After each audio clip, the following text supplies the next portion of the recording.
for intro structures. Yeah, copy now. Hey, if you can send me one engine to Mountain High West, come up main entrance, stay to the right, and they need to do some work behind the cabins. Welcome back, friends. Okay, just confirming that's separate than the tabletop. Say that again. That's going to be separate than the engines going over to tabletop, all the way up those Forest Service cabins are on the back? No, it's the cabins right along the ski slopes, Mountain High West. Okay, I'll get you some there. Engine 130 is assigned to Mountain High West. We're 1 minute out. Hey, 130s, copy that. Hey, just stay to the right when you come up, and it's up behind the cabins. You'll see it. It's just punking around behind the cabins. The fire is. Yeah, copy that, sir. It's been like that for quite a while. We'll handle it for you. Okay. So my mods are exhausted too. This is a break for us. Please hit the like button, friends. Chat will return. Chat. North branch from 1120 Alpha on B1. Ahem. Yeah, go for north. Okay, just be advised, all units, the fuel tender just pulled up down here, 138 and 2. Copy that. Hey, how many engines are at that location? We got, looks like 9 engines here right now. Okay, once they're done filling them up, can you bird dog them into where we did brief at the school, at Spruce and Highway 2, and we can get people to rotate to get fuel?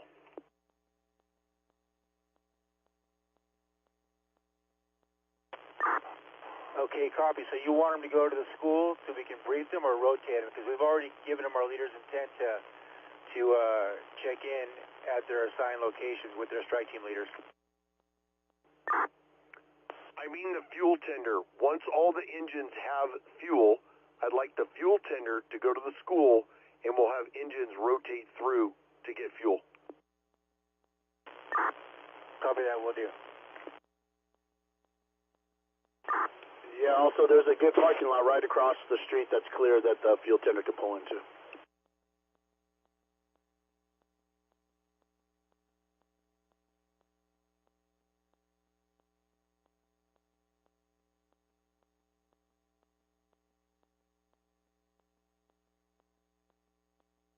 Great. Okay, maybe I can talk now. Okay, I must take a voice break because I've been speaking for 11 hours. But we've pulled an all-nighter. We'll do it all day as well. We're here for you. There's going to be a major crisis over in Washoe County by Reno. So here we are. It's not going to be a fun day for the bridge fire either. The airport's looking better than expected, with better weather than expected, but it's still not going to be a cakewalk. So the massive, crazy thing that may happen with the Davis fire today is it may run up to 7 miles, is what officials are saying. Best case scenario is it doesn't. It just holds miraculously. Middle ground scenario, it spots over and moves for a couple miles, and that's it. Worst case scenario, all hell breaks loose. We don't know what will occur. I just know I have to stop speaking for an hour or two so that I can continue to speak the rest of the day. So I'm going to go for a breakfast break. Mods need a break too. We're going to take chat. We're going to put it back on as soon as I get back. So that won't be too long from now. Let's see. I should probably put that on the video thing here. Taking a voice break. Back. About. What? Let's see. North Branch, Battalion 3512A. Yeah, back about 11. So, thank you, mods, for pulling the all-nighter with me, and just thank you in general. Thank you guys for hitting the like button right now. Remember, subscribe with the ring bell if you want to know when we do go live again. We only had 26 people follow us back. We had 143 viewers, but YouTube makes us restart every 12 hours. I want to put a camera of some sort up there, but also North Branch Battalion 3512A on V1. also the audio so you can see who's talking about which fire. I wonder if I could Air attack, Orange Fire. squeak them in. Go for air attack. Air attack, you have tanker 160 en route with a 0956 ETA. That one's the airport. Airport air attack, copy. Okay, I think I'll put it right here because that can't see crap right there. Right? So this is the Davis upper right airport, both on the bottom. Airport, all three of these are airport actually. We just don't have a good view of the bridge anymore. Juliet, Branch 5 on command. Anyway, I'll fix it when I get back later. I'm lazy right now. I need food. I'm hungry.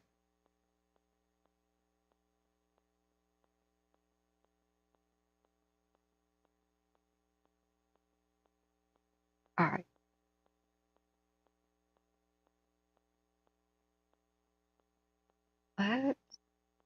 What? Where's my tile? Okay. Tile display.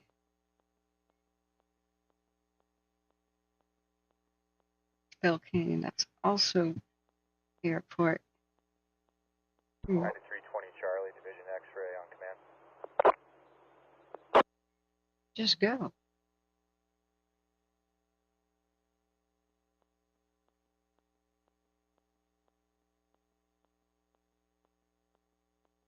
I just clicked it off. Where'd it go? There it is. Tile display.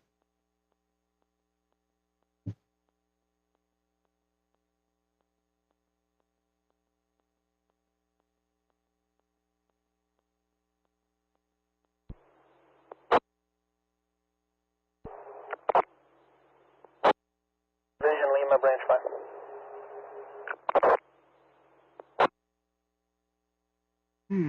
All right, let's get this to show up and not overwhelm.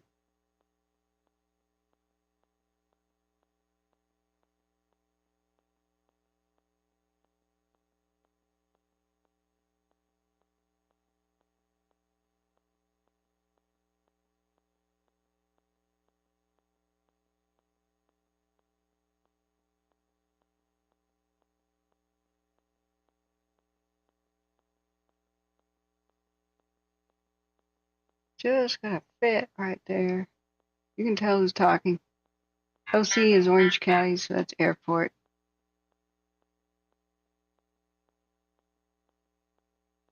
Stick it right there. Happy little window. Bob Ross streaming. There we go. All right, be content. Be content. Time for my breakfast. I don't like this one. This is stupid. View. 9144 Lima, 3512A on V1. Yeah, different camera then. 9428 Lima, Branch 5 on command.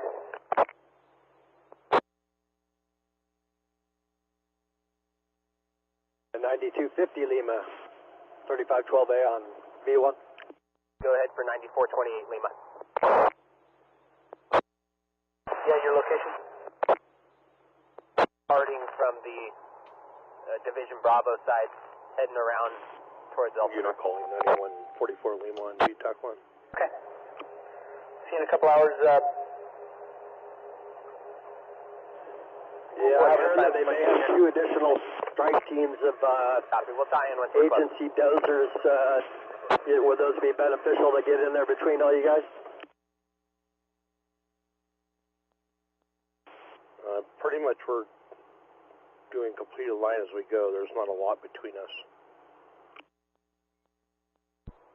Okay, so as we extend further west and up towards Big Pines Highway,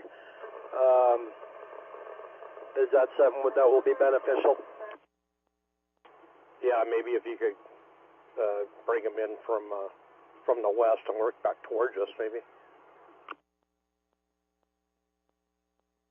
Okay, just for your map, maybe, I'm not sure where you're at, but look where you're at and what do you think about Avenue 248?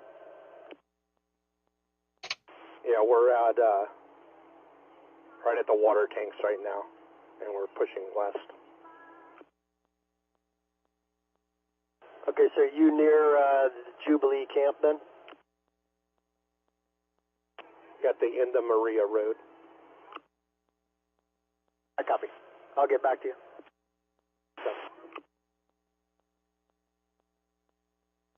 Gotta be some view of the bridge that is worth a damn.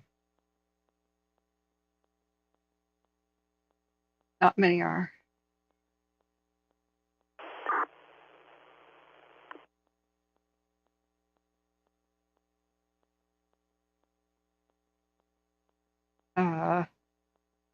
Pine Mountain?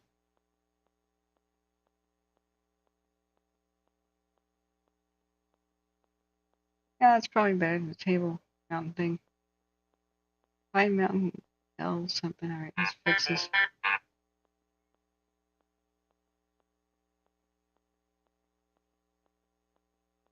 Yeah, we'll get rid of Table.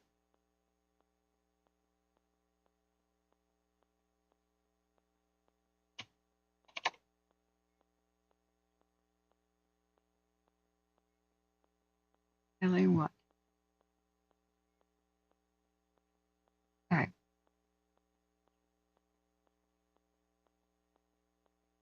I don't know how worth it is to do anything in here.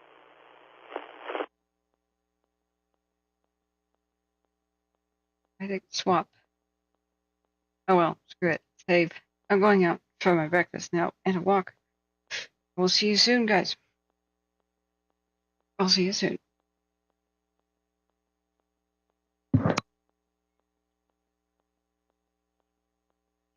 I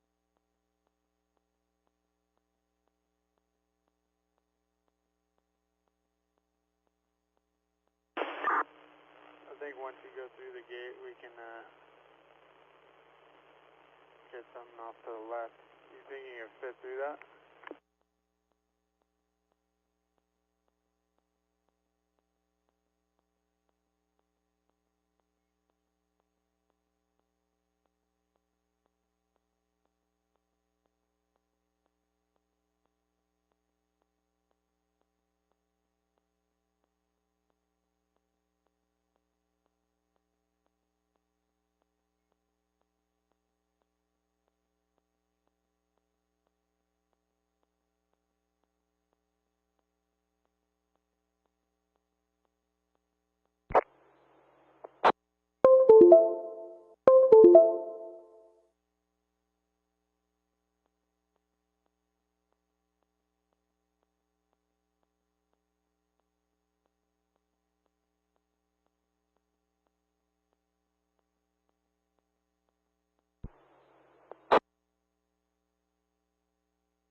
Tree fire.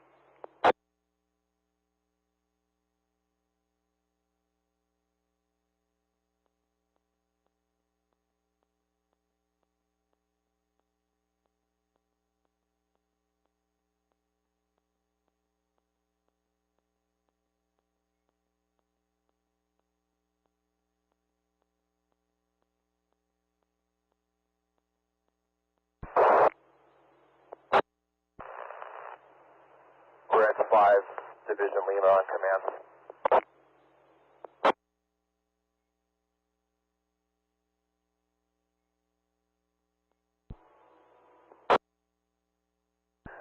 Division Lima, Branch 5. Branch 5, Lima on command. Concur with the Decker Canyon and the other cross that you gave me earlier. And then the water tenders that are coming from Tango, they can come out to South Main Divide to the south, and they'll run into the pumping platform. Okay, South Main Divide, got it. Yeah, it would be Decker Canyon and Ortega. I believe it's, I think that's across. Yeah, that's a good break. I'm not going to be able to get any farther with equipment. We'll mop up this side and move that way and put hose. But can't get the Type 1s down in there to Decker Canyon, so we'll just keep pushing the hoseway towards the west. Yeah, copy. No, that's good. Go ahead and identify that location somehow, you know, some flagging or whatever. Break, branch 10, branch 5. Thank you. As you copy, per Division Lima, he thinks that Ortega Canyon and Decker Canyon would be a good spot for that branch division rate.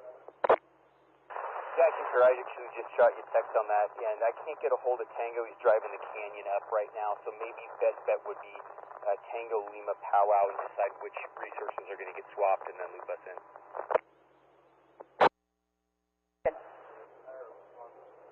Break Division Lima, did you copy? When you can, try to raise Tango on his tack and you guys meet up. Identify your resource switching around or whatever and confirm that break. Lima copy. Lima at Branch 5. Additionally, you have Orange County Water Tender 10 that will be en route to you from camp. So an hour and a half ETA or so. Also 9428 Lima's coming in. I know you got the 3 privates working. I was thinking about giving them over to Juliet and see if we can't start pushing up Juliet way. Just let me know if you have a need for them.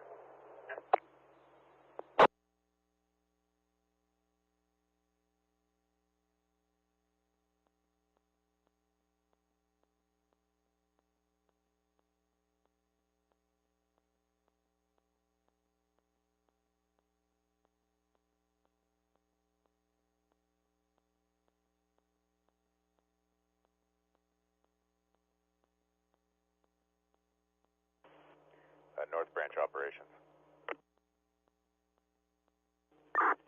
Go for North Branch. Yeah, good morning. Just checking in. Wanted to check on the progress of the dozers there on the north end, as well as any needs you may have. Branch 5 Lima, additionally, was any of the logistics hose modules delivered to right now, dozers that are Albert Hill? making great work down in the Pinion group, down at the toe of the slope. I don't have a count, but there is hose here. I'll be we're just see if we can't get just some runners, but in the some meantime, it is here. and spreading out resources. I'm going to be working to identify more drop points. Up, spots I got where the we Memorial, Firefighter Memorial, South Main, Ortega Highway, Station 51, Graham across the 74, and I know you'll give me some more. Appreciate the update. But yes, the hose is here. Try and make it up there this afternoon. Lima copy. All right, copy that. Thanks.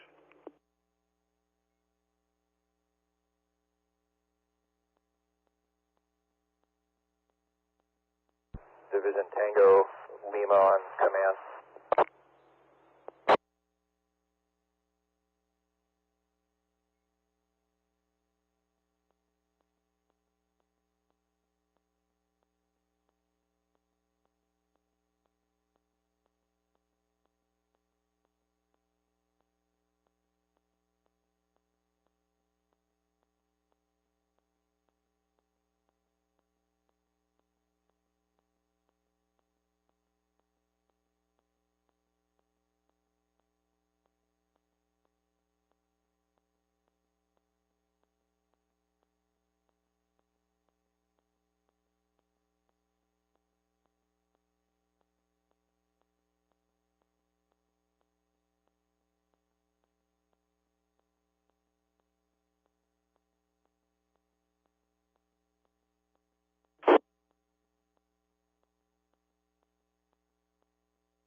Wrightwood Group, North Branch, you up on V1.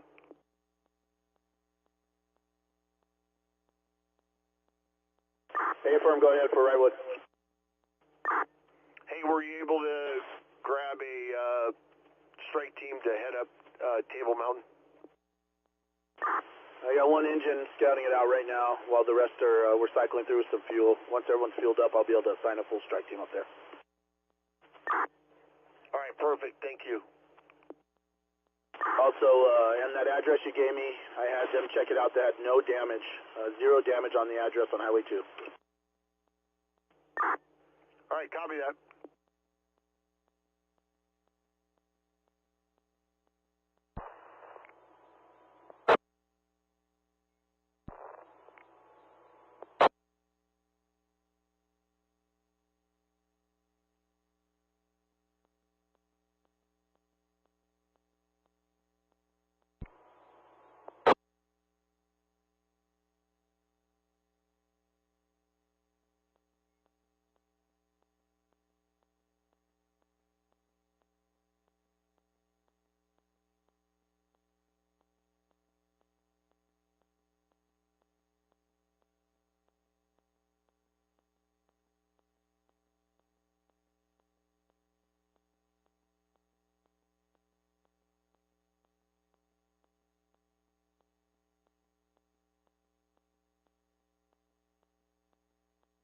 Back on 25.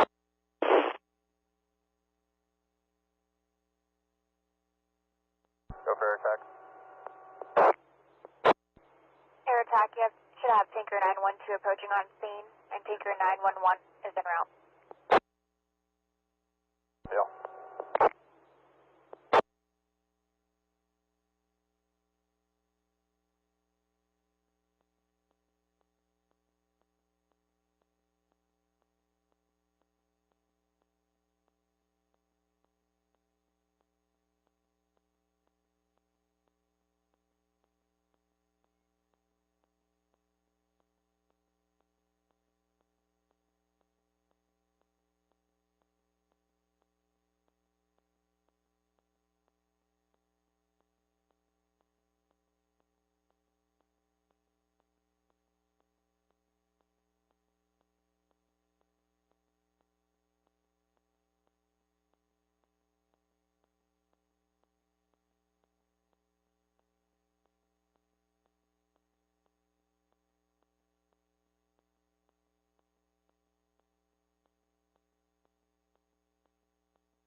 Tango, LPF 337 on command.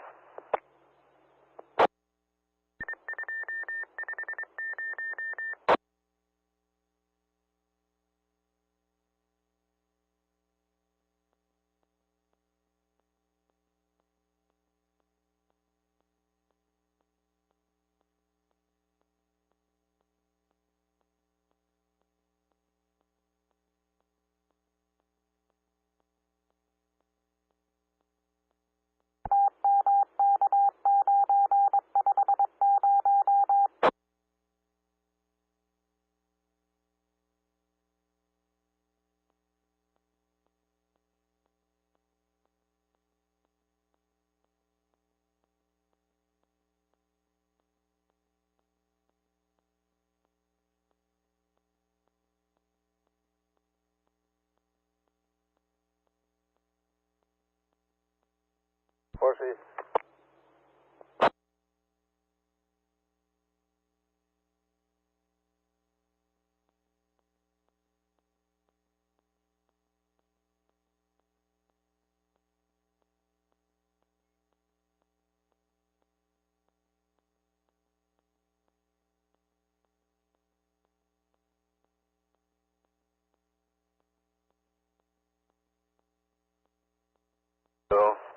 LPF 337 on command.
Division Lima, branch 5 on command.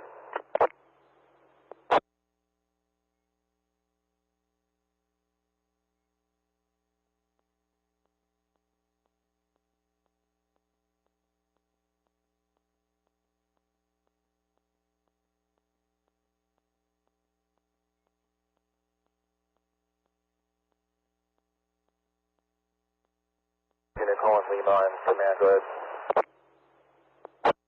Lima, branch 5, can you give me a call on my cell or text me your number?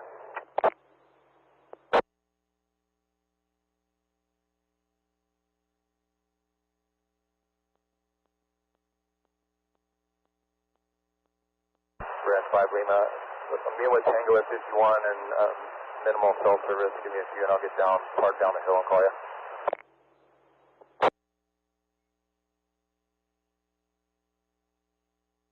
Okay, no problem.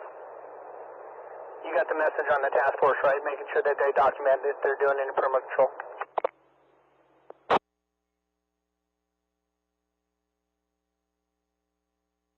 Branch 5 Lima, repeat. Disregard. I think your tech's trying to get all the edges around.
planning ops, hotel officer trainee on D1.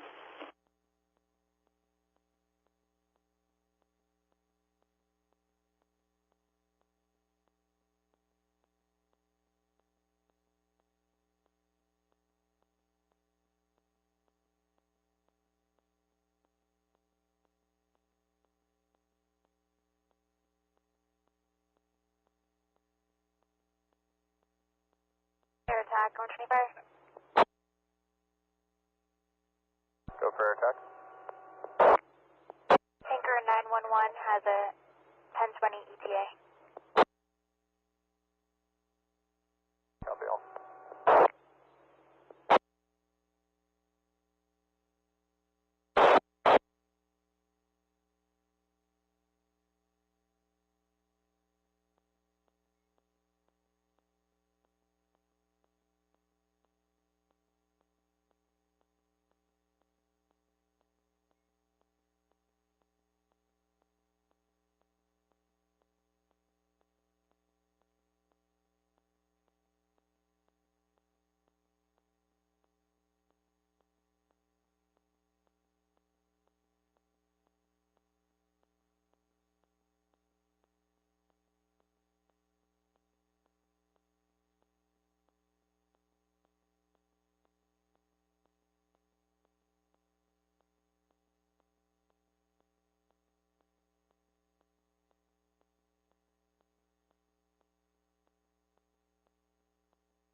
Branch, Hotel Oscar training on D1.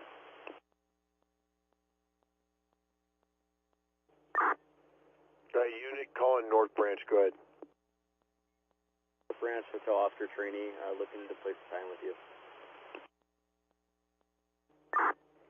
Oscar trainee?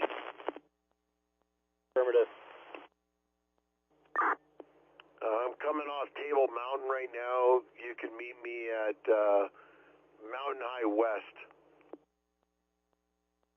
Copy. No, High West.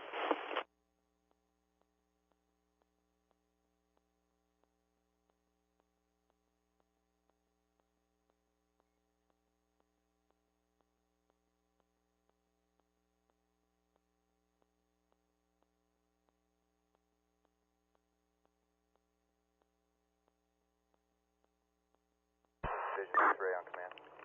Stand by.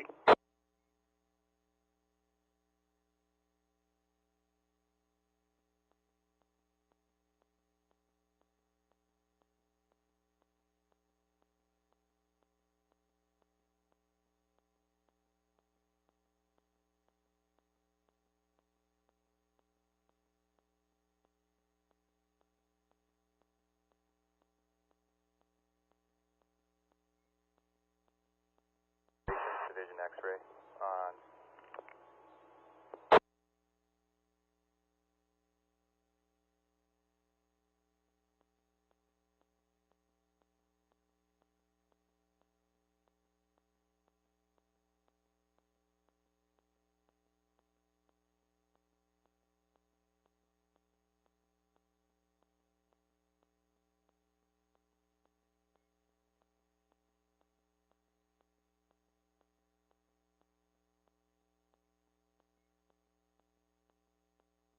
Operations Division X-ray on command.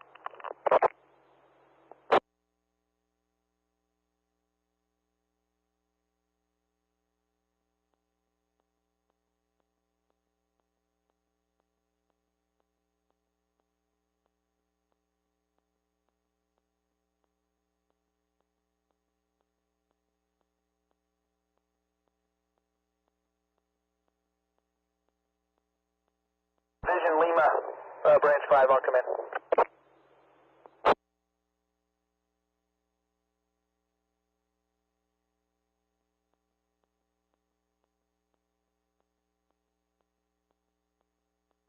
That's fine, 6A.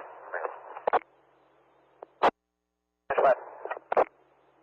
Yeah, what's your location, sir? Like the face-to-face. Yeah, I'm getting fuel in Elkhorn now. I'm going to head up towards Juliet. Who's this again?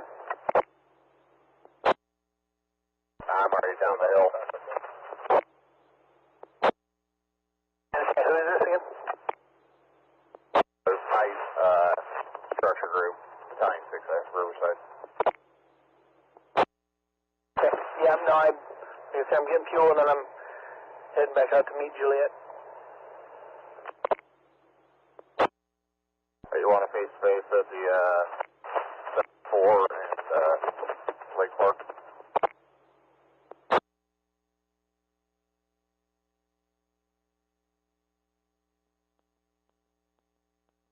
Yeah, we can. Let me give my phone number. You can call me real quick. You ready?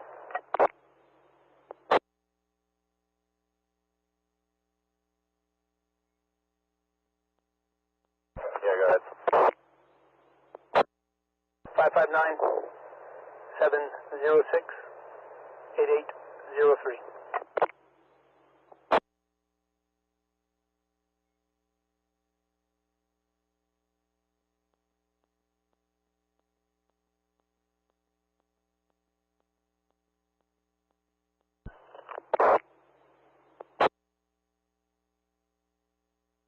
Air attack, Division X-ray on command.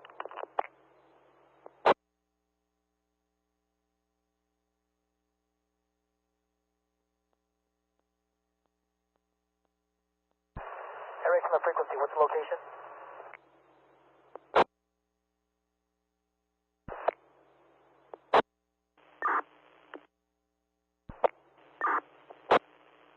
Desert 2540, construction 4 on command.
X-ray on OC access.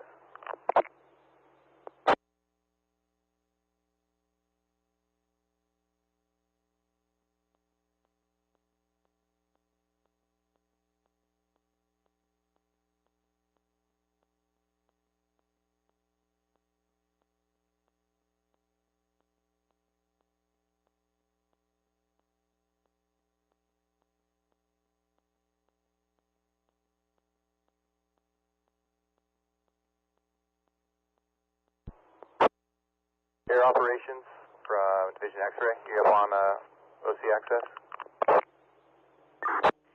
Engine 130 up on V1.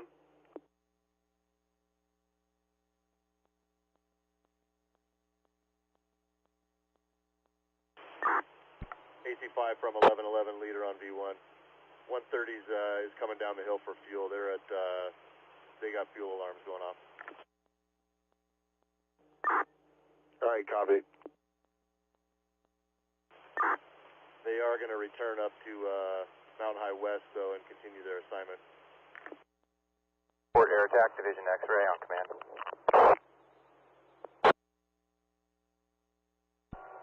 Division X-ray, calling Airport Air Attack on command. Yeah, Airport Air Attack from Division X-ray. I think on the other side of the fire. I can't hit you on air to ground. I'd like to order up a Type 1 helicopter for Division X-ray. Tanks, please. And their contact will be Los Padres, LP. There's a hose sticking over here. I copy. One tank, Type 1, Division X-ray, Los Padres. There's a contact.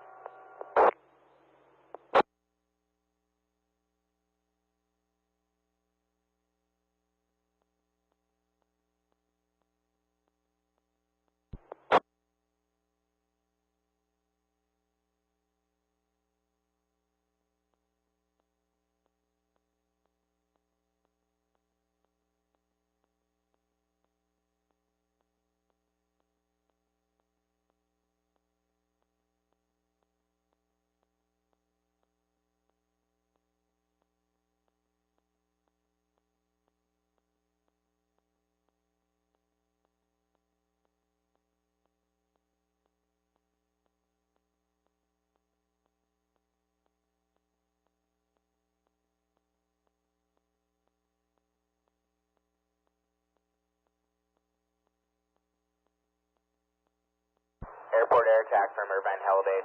On command, radio check.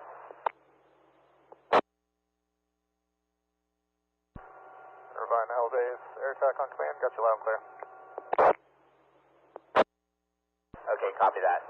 Copy the request for one Type 1 rotor tank aircraft. And confirming just coming up with Los Padres LZ. Affirmative, Division X-ray, contact Los Padres. Copy, Division X-ray.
10.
Lima, come in.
Division Juliet, strike team 6005 Alpha on command.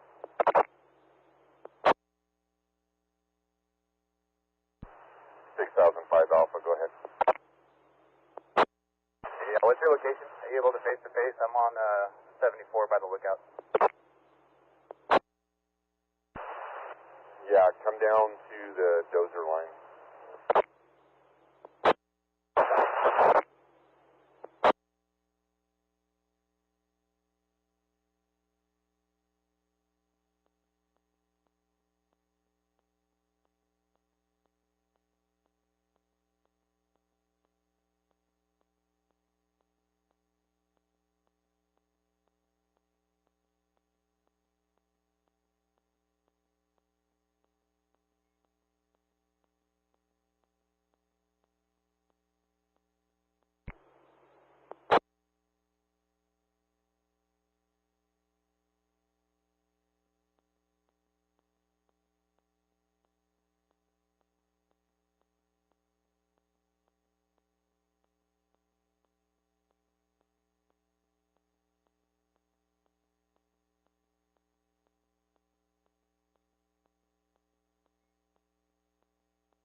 Branch 5, Branch 1 on command. Go ahead, Branch 1. Yeah, we got a water tender that was assigned over here, but he's actually going to be in your location. He's in Tango. I know you were needing some water tenders. If you're clear to copy, I can give you his information. You can have him.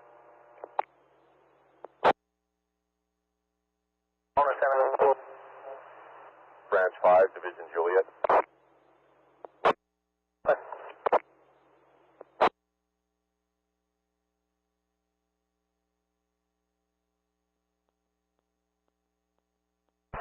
Branch 5, Branch 1, you copy? Branch 5, Division Juliet.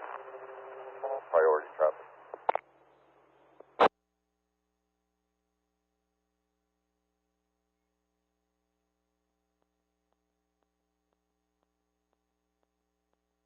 Unit with priority traffic. Division Juliet for Branch 5. Go ahead, Branch 5, or Juliet. All right, sir. We had a power pole fall. 74 is blocked with no access up or down.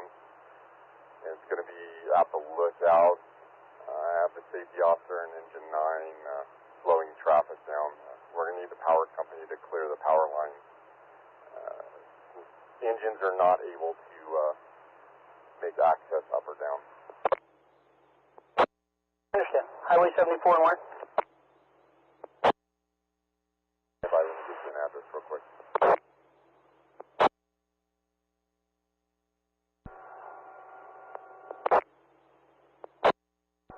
Operations Airport Air Attack on command.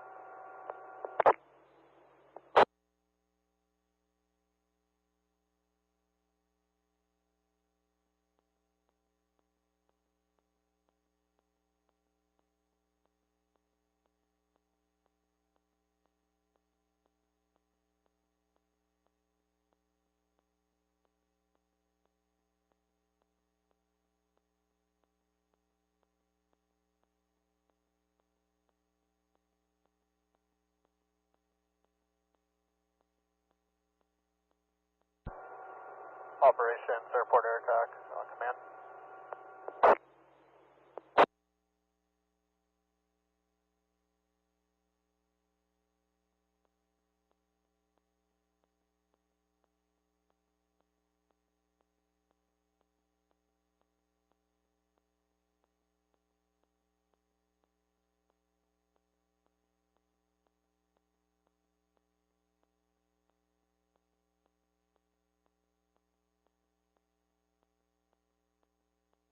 Branch 5, Juliet.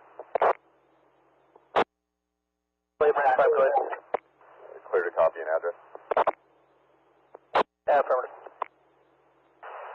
32107 Ortega Highway. 32,107 Ortega Highway. Operations, airport air attack on command. Okay, I got it. 32107.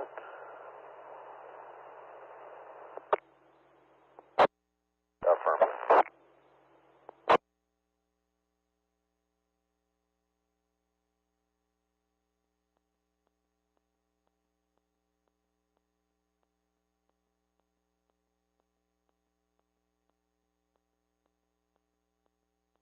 Operations, airport air attack on command.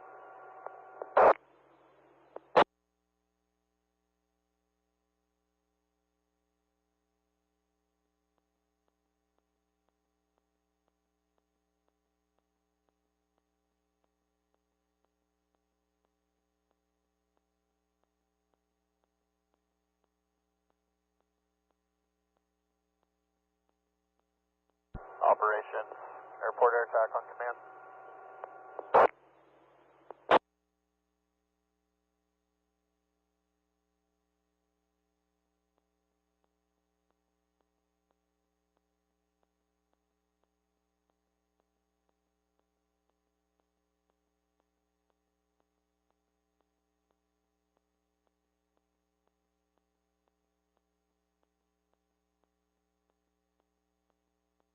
Foxtrot, Cleveland Engine 327, how do you copy?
Operations, Branch 5 on command.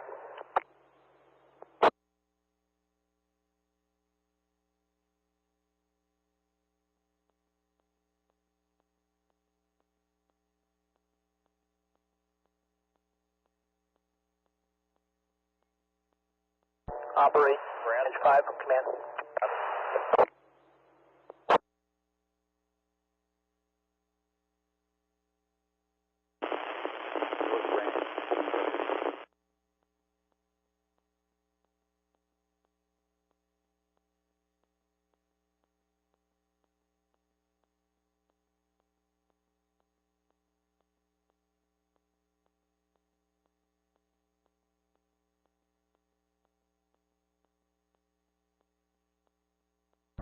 Airport operations, Branch 5 on command.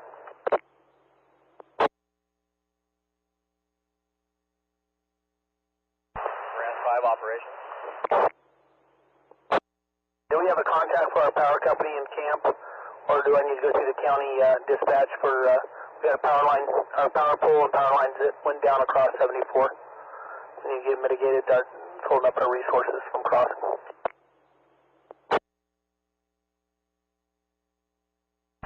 Okay, I copy, stand by. Okay, and I have an address when ready.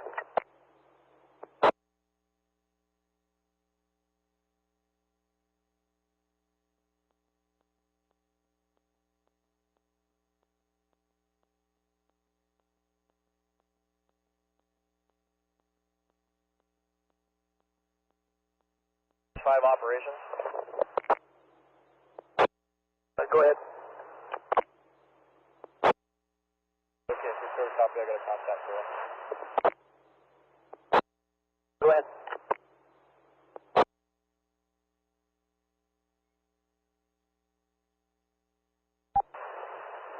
Okay, for Southern California Edison, Troy Whitman, contact 626-224.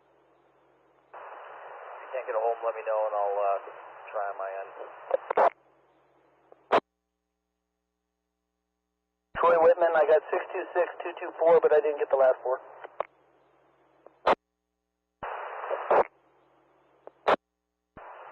2801. That's 5, thanks.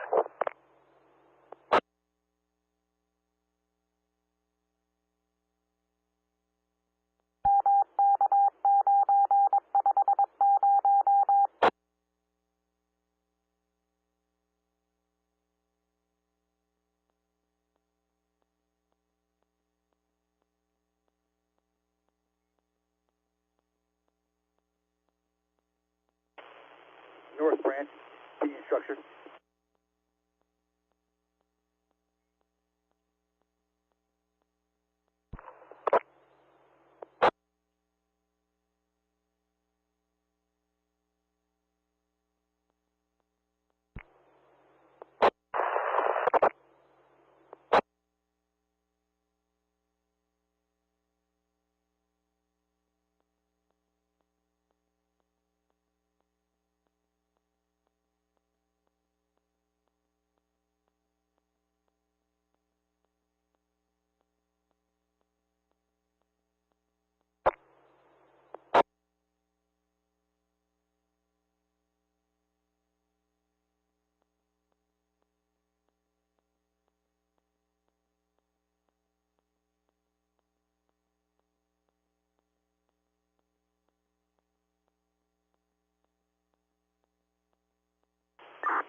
North Branch from 1103 Alpha V1.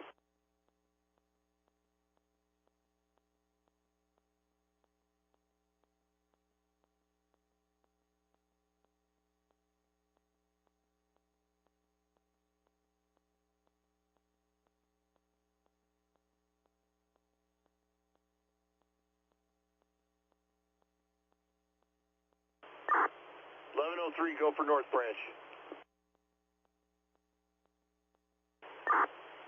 Hey, I got a tree up here on Lark Road for a faller to evaluate. Do you have a unit ID for them to go direct, or you want to get the info?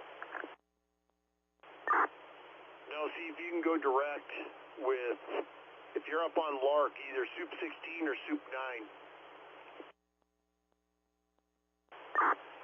Copy.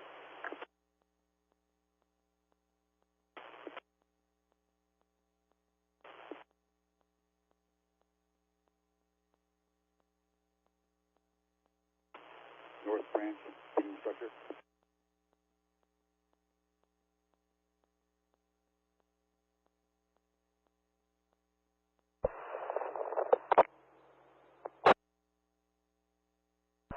Air attack, operations on command. Unit calling North Branch, go ahead. North Branch, Union Structure. Get some, can I get a go?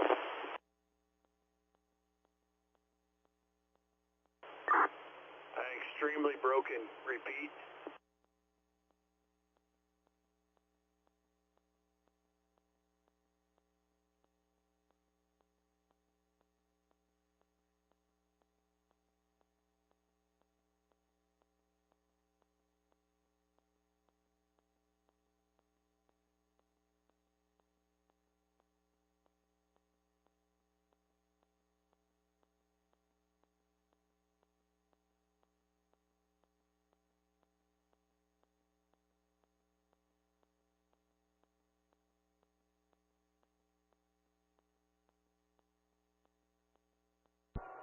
Operations. Air attack on command. 1111 Alpha, leader from engine 130 on command. Air attack operations, were you trying to get me earlier? Hey, firm, just trying to get a hold of you regarding, we do have an opportunity with the clean air we have now. If you concur, we can continue the retardant line that we have going in Tango, and as long as the air is good, keep working Hey, Engine 130, all the way towards the Assistant 3, right heel. Yeah, Assistant 3, Engine 130. I've got It looks like most of the work chest pain medical aid of a resident in the up Julia here area. by these We have cabins. copters working I need right a now. squad I can ambulance order to some more respond. up. They're keeping that in check. But we do have the opportunity to go direct with retardant all along the right flank down towards the right heel. Hey, repeat again, what kind of medical? Yeah, from I concur, where we can go direct. And as stated earlier, we got additional resources to help support that effort. So let's continue to do that where we got good visibility. Copy all.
Hey, 130 is Assistant 3 on V1. Go for 130. Okay, you got a response en route there. Hey, which cabin is it?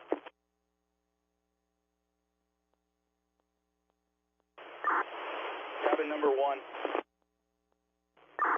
Okay, I copy.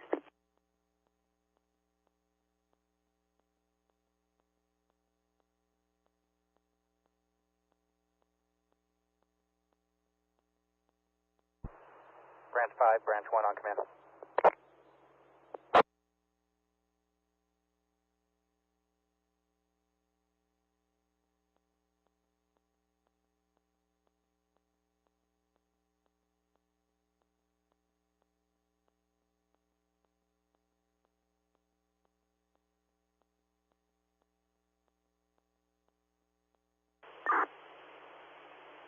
Bridge operations from North Branch, are you monitoring V1?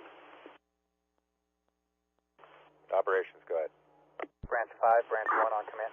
Hey, just for your situational awareness, civilian chest pain up at Table Mountain.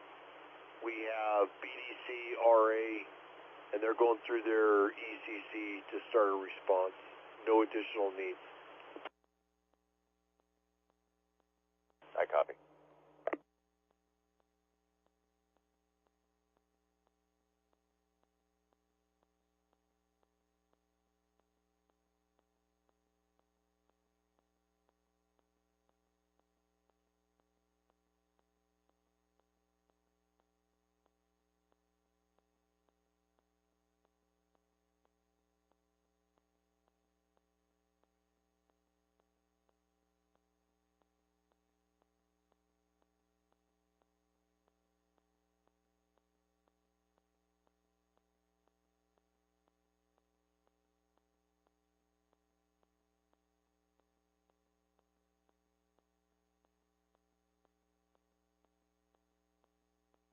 Airport air attack on command. Air attack, Washington Fire. Requesting 1 additional lap for a total of 6 laps. Air attack sent for 1 additional lap, total of 6.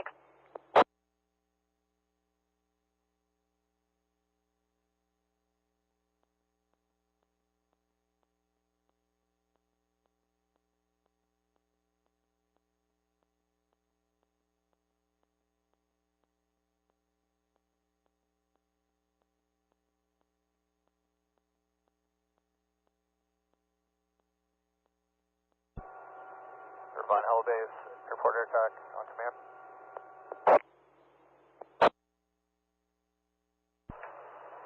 Command, go from Irvine Hellbase. Requesting 1 Type 1 copter to Division Juliet. Have them follow Highway 15 to Lake Elsinore. Be working with 8 Hotel Tango. Do they have a ground contact? Contact will be air attack. Copy your request. We'll assign that.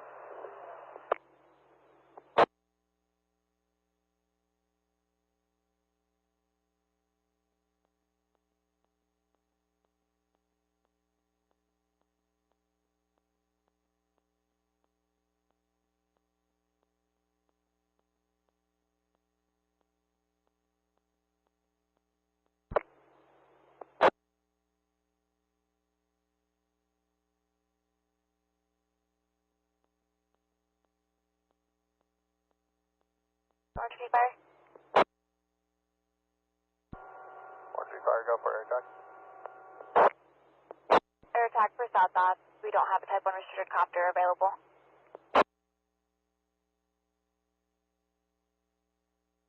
I copy. I'd like to keep the order open. 4.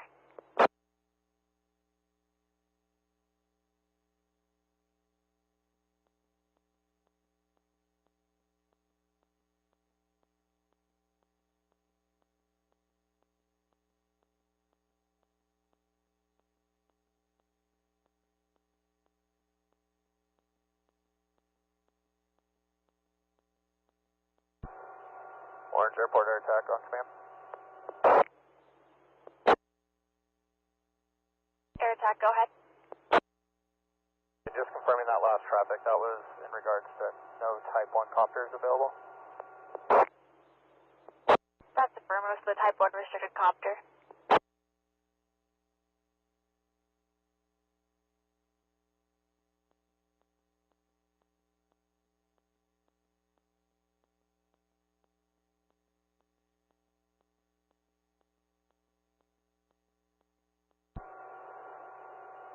Orange airport air attack requesting Type 1, any type.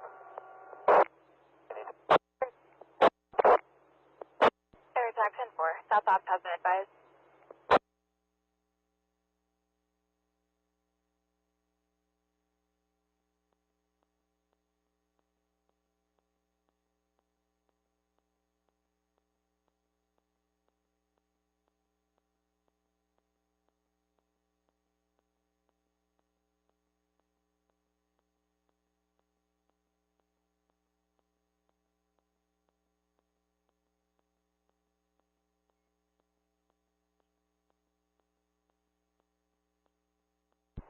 Division Bravo Fobs, OC access.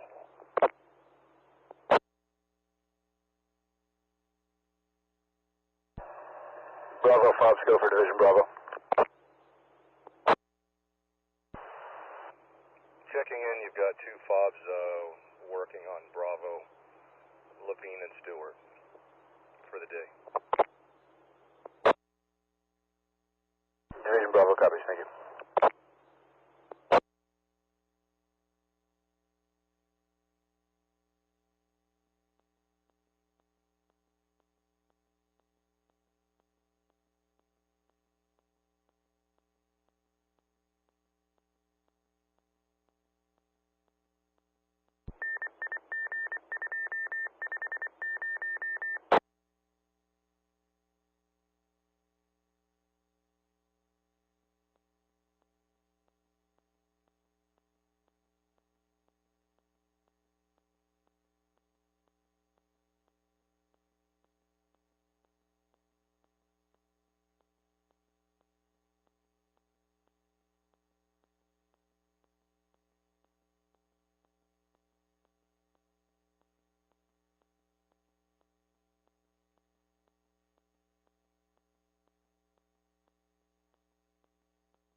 And 19 Golf, were you on up on V1 maybe?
Yeah, if you want to northeast side, yeah.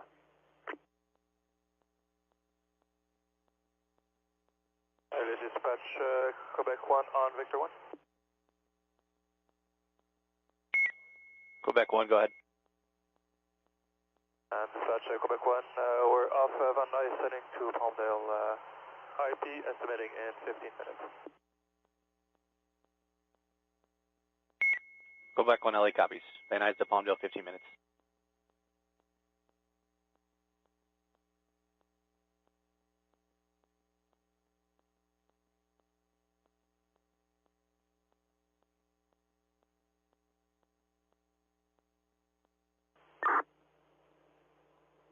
Desert 2540, construction 4 on command.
Air attack, Ocean Fire.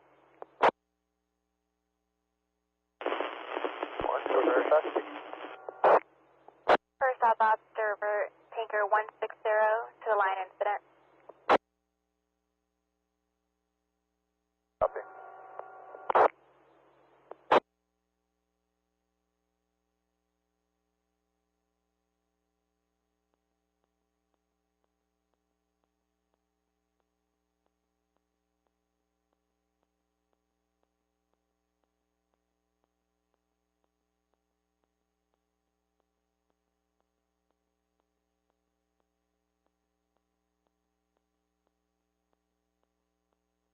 Attack, Ocean Fire. Fire attack. Air attack, Alpha 310 is en route with 1118 ETA.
Copter 18 from LA on V1, timer check.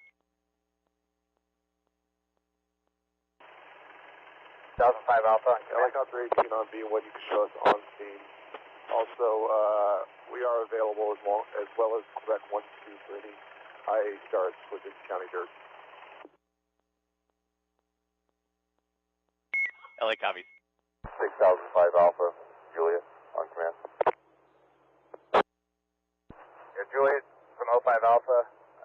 For the water situation, there's 3 water tenders up here by Station 51 that are supplying the resources up in the village. So we're good on a water source up here for them. Structure. Okay, copy that. We'll have Task Force 1 and whatever's left of 2 head to the west to do that. Fill up top. And additionally, I'm headed southbound on South Main Divide right now. I'll get back to you shortly.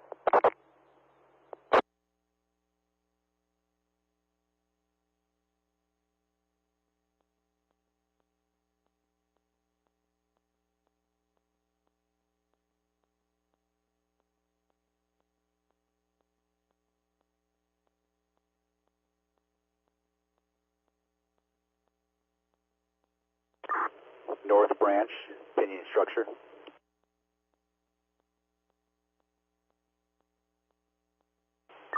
Hey, go for North Branch. North Branch, pinion structure. Just confirming that we did get Helco up in the air and that Quebec 1 and 2 were approved. Yeah, firm. We did have an IA start on the west side of the desert, but I did hear Quebec 1 and 2 have been launched, and they're heading to Palmdale, and I advised Copter 18, who's our Helco, that once they get overhead, they're going to try to hit you up on incident, air to ground, and if that doesn't work, they're going to hit you up on V1. Yeah, I copy. And their contact's going to be Battalion 127. I'll advise them. All right, good copy. Hey, when you get a chance, if you can give me a photo box of where your fire line is from, give me some geographical location so we can get something on a map. Yeah, that's a good copy. I will do a couple pin drops for you and send them to you. Perfect, thank you.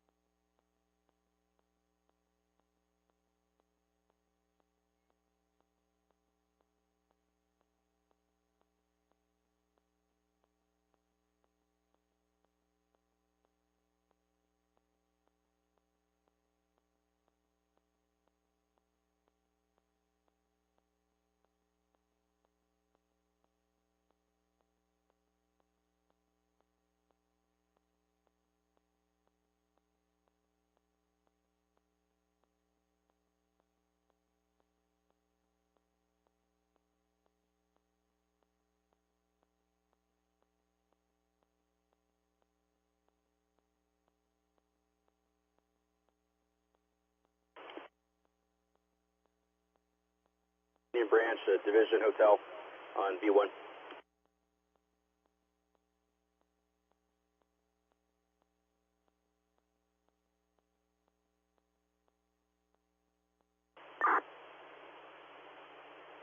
Yeah, go for North Branch. North Branch trying to get a hold of Pinion Group. Break, Pinion Group, Division Hotel, V1.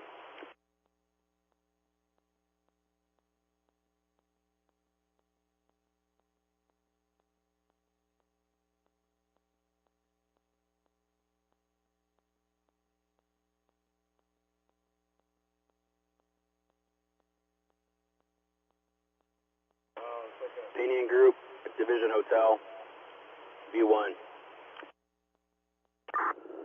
Good. Air Attack's trying to reach you on Air Ground Command if you switch over.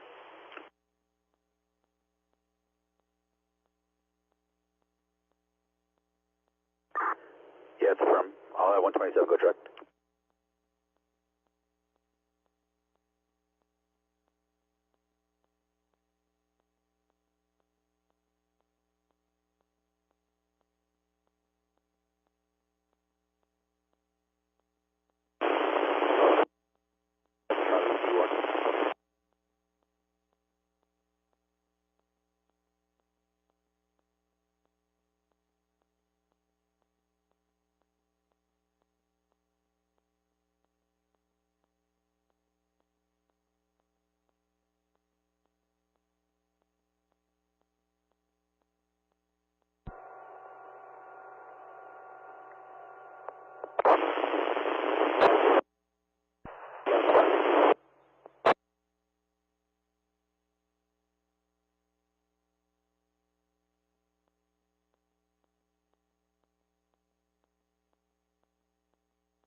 1.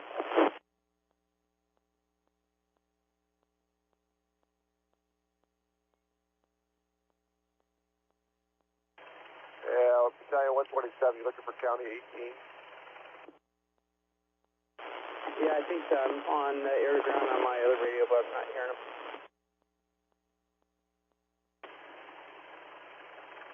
Yeah, 127, we're waiting for clearance to the FDA. Also, just be advised, we will not be Helco. We'll be, our identifier will be LA County Copter 18. I copy Copter 18, and you're going to be on LA County air to ground confirming. We've got air to ground tactical for the incident and LA County air to ground up. Which one would you prefer, sir? Yeah, I'm away from my BC buggy, so let's go LA County air to ground. Okay, LA County air to ground.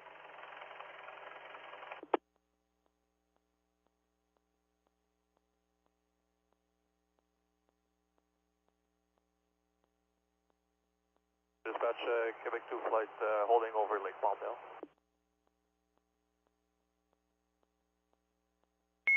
LA County dispatch copy.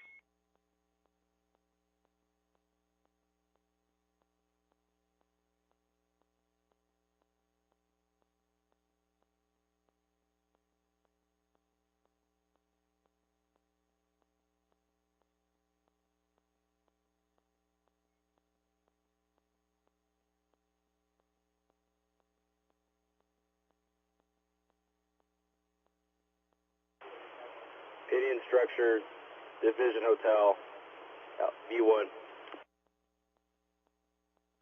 Yeah, go ahead. Air attack's trying to reach you on air ground command. The frequency is 169-4000. 169-4000. You said reach them on that. Copy 169-4000. I'll pass it on to Battalion 127. That's going to be the contact.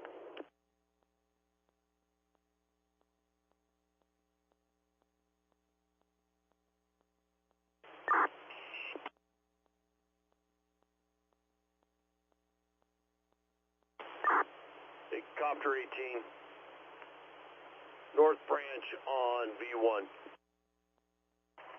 Go for Copter 18. Yes, sir. Let's not utilize LA County air to ground. We're going to have to use the incident air to ground. I copy and I concur. Just sent you a message. You want to check your phone?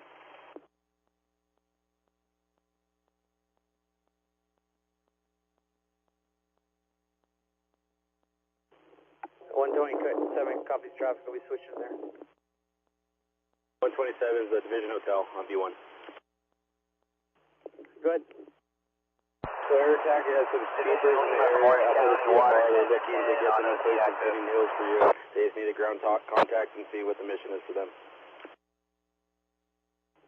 Yeah, good copy. I'll be switching to the incident air to ground. Can you confirm the numerical? Water Center 10 on command, go ahead. The incident air to ground command is 169-4000. Copy. I'll be switching over that. I'll program it in a minute. And then the incident air to ground TAC, we're ready to copy 167.950. Division Lima, Water Tender 10, OC access. Water Tender 10, Lima on command, go ahead. Lima for local Water Tender 10, just to be advised, we've been assigned to you. We're stuck behind the power lines that are down over here at the lookout.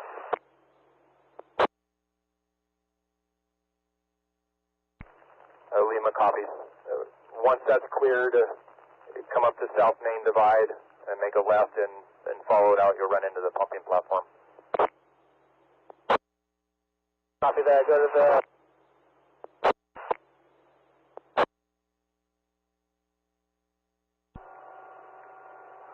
Orange Air Attack, Charlie Echo. Command. Air attack, go ahead. Transition with air attack 310. 310 will be assuming airport air attack.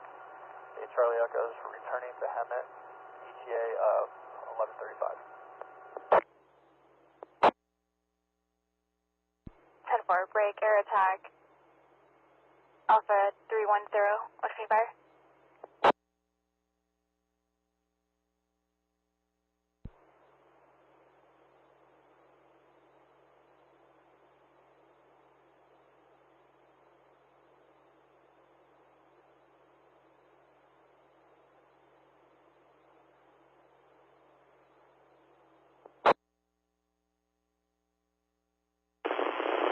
North Branch, striking 9211 Charlie V1. Unit calling North Branch on V1, extremely Air broken. attack, orange me fire.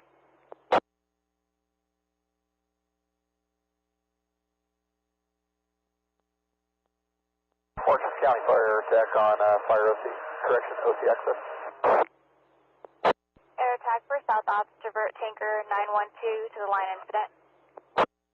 Copy, and can you check the status of the ASM relief at 11:30? Confirm it's been filled in the designator.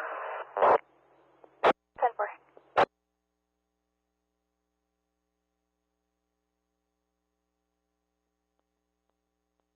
Orange County Fire Airport air attack, confirm that was 912 being diverted. That's from tanker 912, divert to the line. Airport air attack copies. If we can backfill the request when it's able to fill.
Battalion 127, Copter 18 on V1.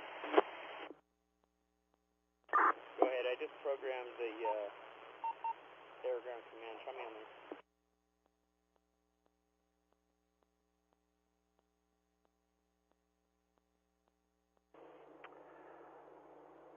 All resources on the bridge incident, stand by for a weather update brought to you by the F-band on the incident from the National Weather Service. Break.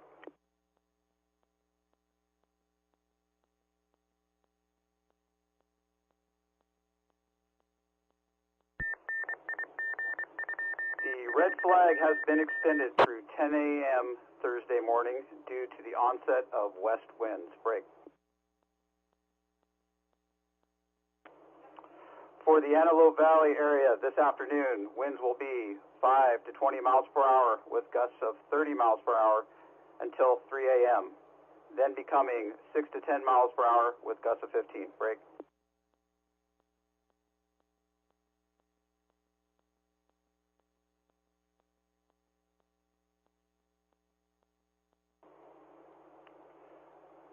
For the eastern San Gabriels, including Wrightwood, winds until 7 p.m. will be 4 to 6 miles per hour with gusts of 10, then becoming 10 to 15 miles per hour with gusts of 30 by 11 p.m. Break.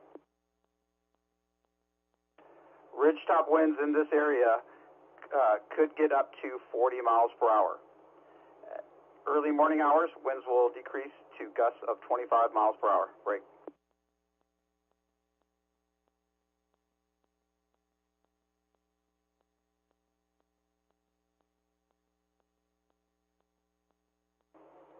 For the southern portion of the fire, winds southwest 4 to 8 miles per hour, becoming south 8 miles per hour, gusts of 12.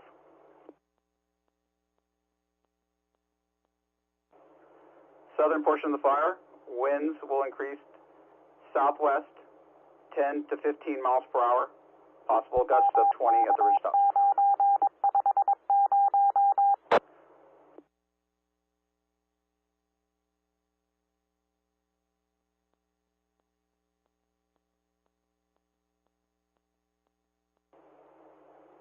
For the southern portion of the fire, this evening, winds will become slope-driven down valley 2 to 4 miles per hour, becoming south 8 miles per hour with gusts of 12.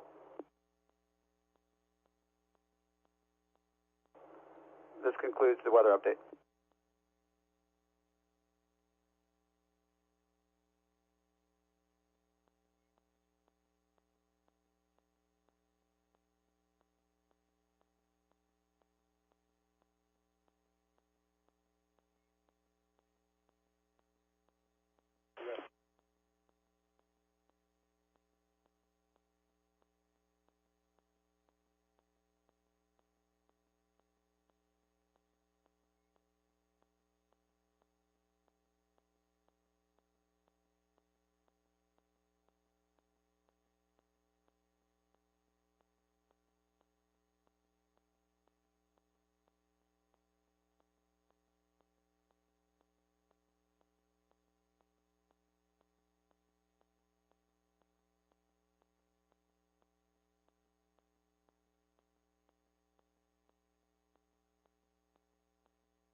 And Battalion 127, Copter 18 on D1.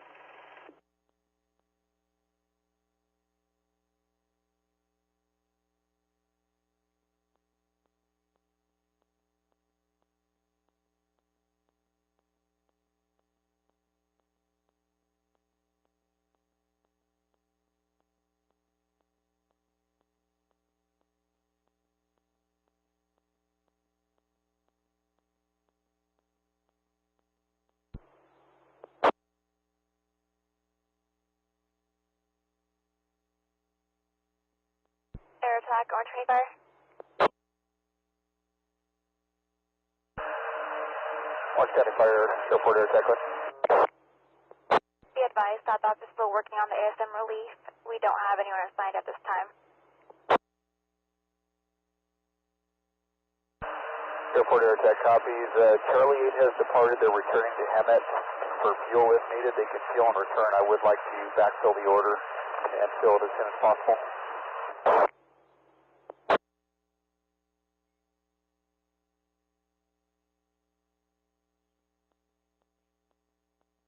Copies, HR returning Hemet, requesting backfill order.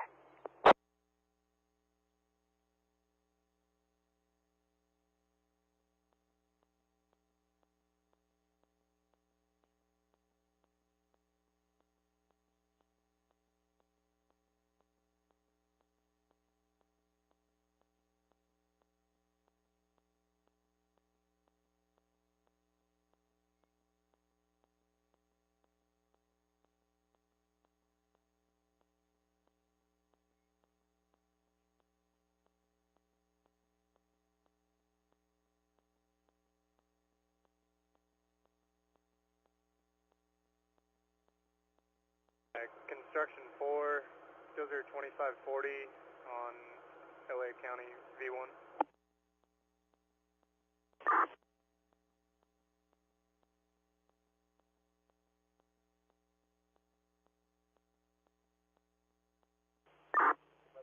Go ahead for construction 4.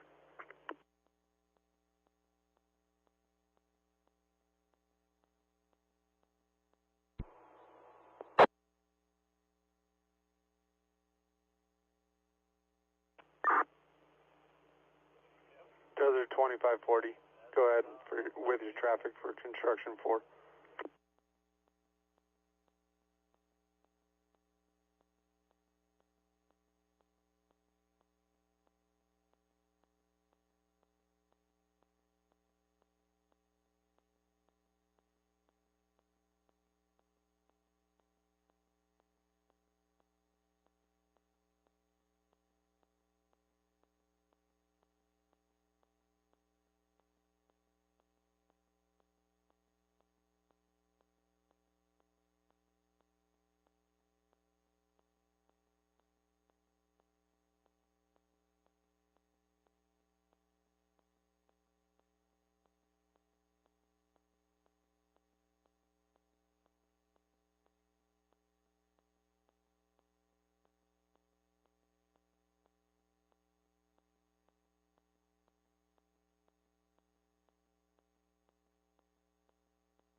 Golf, Division Tango 1 command.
9335 Golf Tango on command.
Copter 18, North Branch, you up on V1.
North Branch, County 127 from Pinion Hill Structure. I'm having issues getting out on air to ground.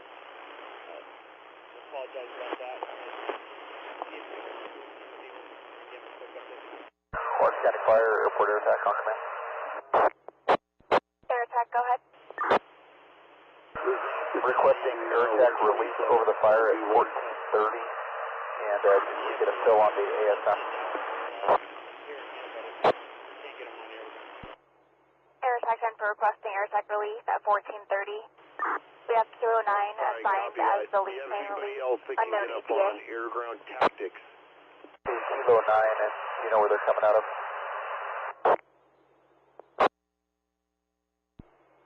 They should be coming from San Bernadino. Air attack coming. Pinion Branch, or Pinion Group from North Branch on V1. Yeah, go ahead. Hey, you have anybody over there that can get up on air-to-ground tactics? Yeah, we're working on that. I think it's unfortunately an issue with our radio. I'm making my way out there. All right, copy that. Just double check the transmit and broken it out.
Foxtrot on command.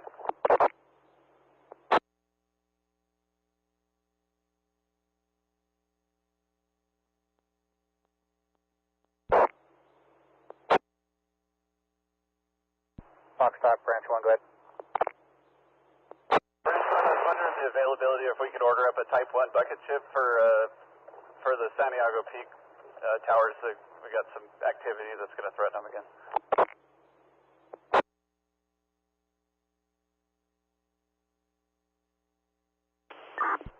Yeah, affirmative. Give me a ground contact. We'll make an access, but right now Fobs Erickson is on site.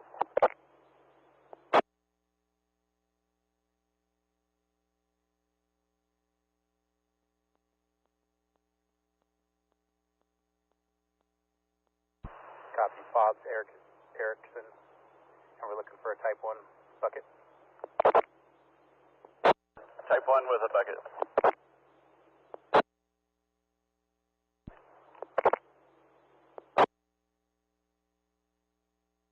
Yeah, unit calling Fobs Erickson. I have a GPS point available if you'd like, but it's up at Santiago Peak. The southernmost tower has a spot just over the line that's picking up ahead.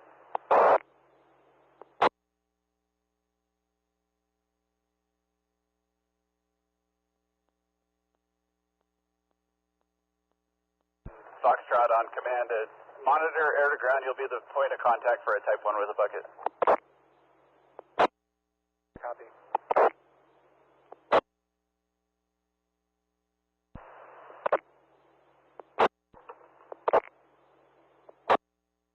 The unit call on aircraft on OC access is Veritech on command.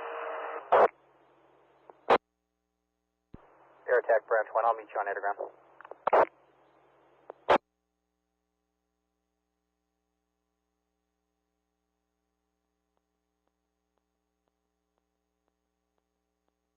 Air attack, Orange County Fire. Orange County Fire, air attack, Air attack, be advised that you have North Branch MAX operation. 6 en route to 1210 ETA. Operation standby from North Orange Branch. County Fire, airport air attack, copy map 6. I don't have an ASM on scene and I can't drop them without them. They'll need to go into San Bernadino and wait until I get either the Kilo or the Charlie back up. 10 full, we're going to ETA, the lead plane.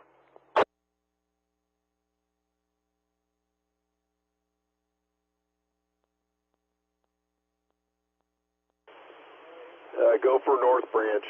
Ops.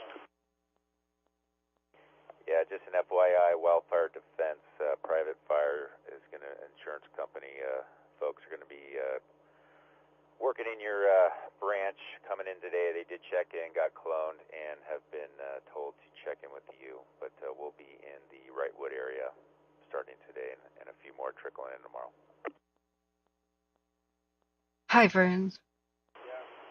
Copy that. We're at Spruce and Highway 2. I copy that, and I'm heading your way from Baldy. Okay, friends. Sorry, I'm a little bit late. All right, copy, thanks. I forgot to go get my mail, so I'm going to go over and do that. And I'm just checking the cams here. Are they refreshing? Why aren't they? They are. Okay. Everything's good, I think. Sorry, friends. I do need to rest my voice. I streamed for 11 hours last night. Stand by, get right back to you. So I'm going to put a timestamp on here, 12:15. It'll take me that long to get my mail. Sorry. I am monitoring a little bit. Haven't been able to do a lot.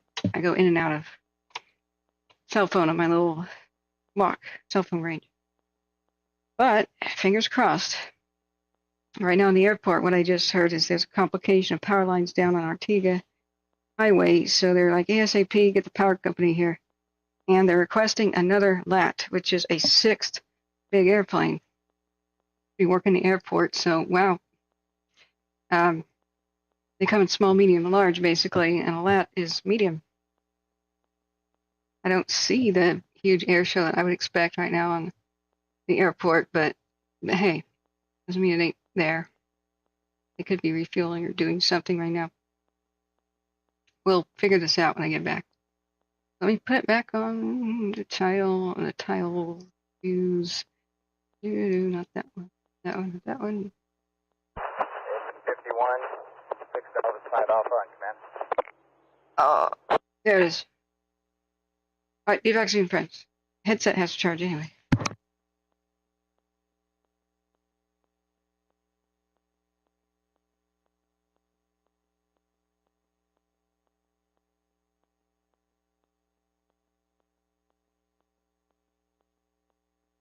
Engine 208, 6005 Alpha on command.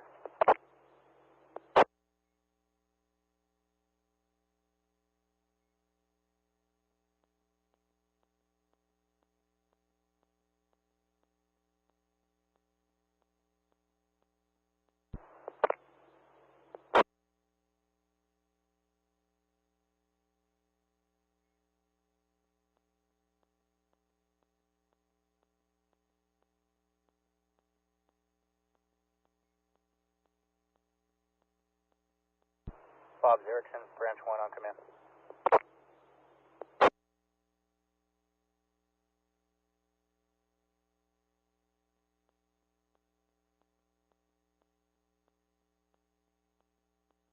Swan, airport air attack on command, go ahead. Air attack traffic was for Fobbs Erickson.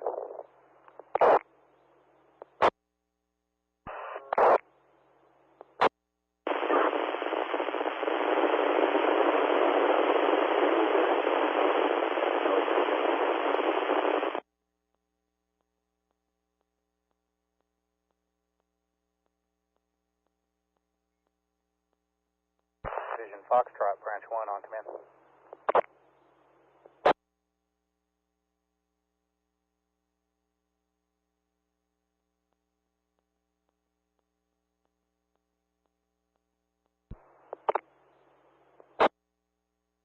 Foxtrot on command.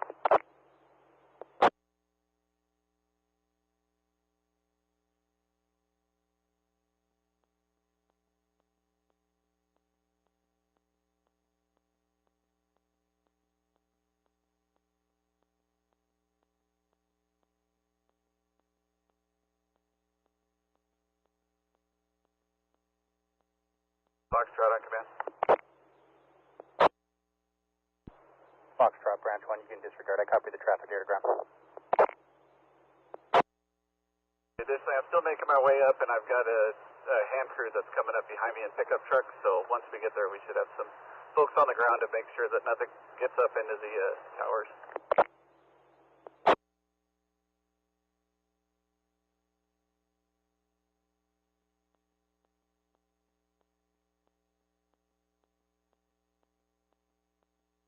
Foxtrot. Additionally, there is power lines down. There's access for pickup trucks to get underneath it, but no Type 3 access. So there is going to be limited access. I copy. If you can get us some coordinates of those power lines down when you get a chance. Once I reach them, I'll get coordinates and relay them to you. Branch 1. Additionally, get a second or you get to cell phone coverage, you can give me a call. North Branch, Copter 18 on D1. Air attack, Orange County Fire. Yeah, go ahead. Orange County Fire, air attack, go ahead. Yeah, trouble getting hold of you on 209 has a 1220 the ground tactical. Document 1220 for Kilo 9. Hills. You got Quebec 1 and 2 lined out and working. Continue in. I'll wait until K9, correction, 209 is on scene. 2. Have to wait until Kilo 9's on scene. Any kind, Air attack 10-4. working with Quebec 1 and 2 should button it up for you. Also, Air Attack likes me to check in with you to see what you confirm, what was the ETA for Kilo, correction for map 6?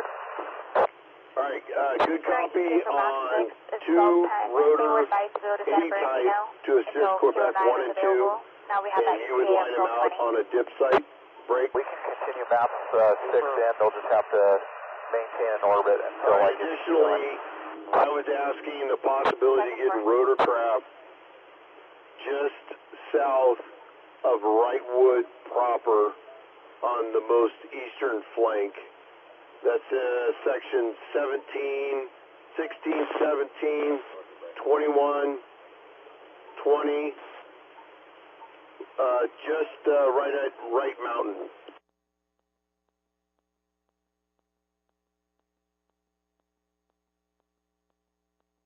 Yeah.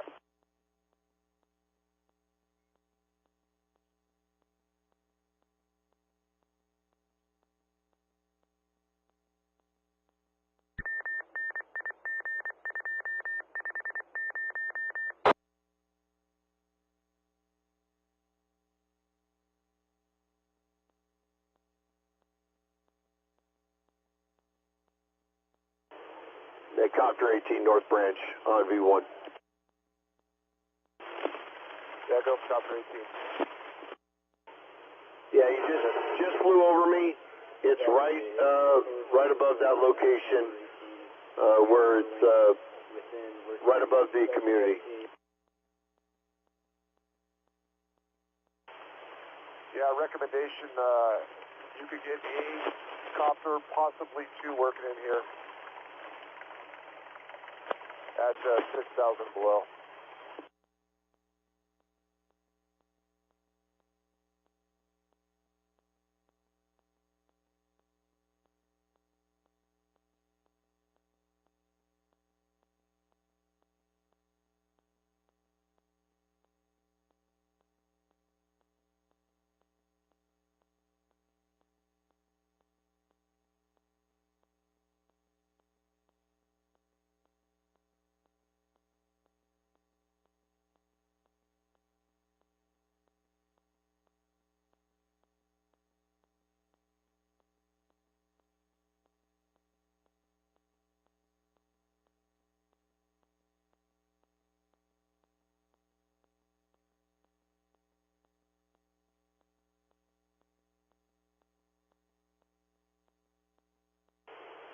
Copter 18, North Branch on V1. Go for 18. Yeah, air attack concurred. We're going to get 2 aircraft for the Wrightwood proper area and negative on assisting out in the Pinion Hills with Quebec 1 and 2. Okay.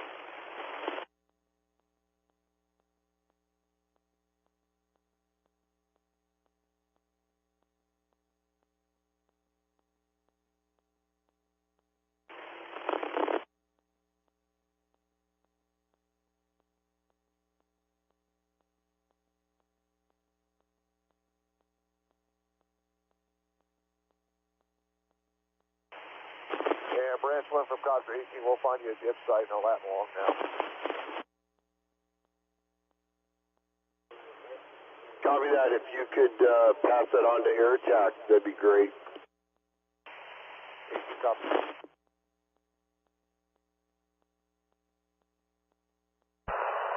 Division Foxtrot, Branch 1, command.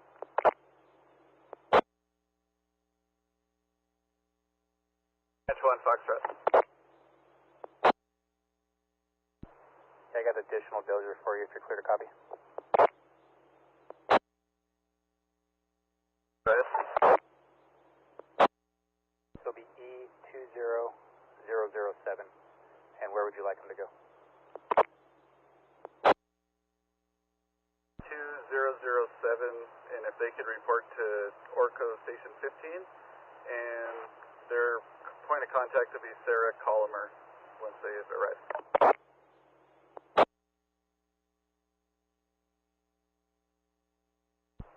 Copy, Station 15, Sarah Colomer. Additionally, I just wanted to be sure we close the loop with that additional dozer I sent you earlier, 20143. I believe heavy equipment Colomer has that one private assigned to her.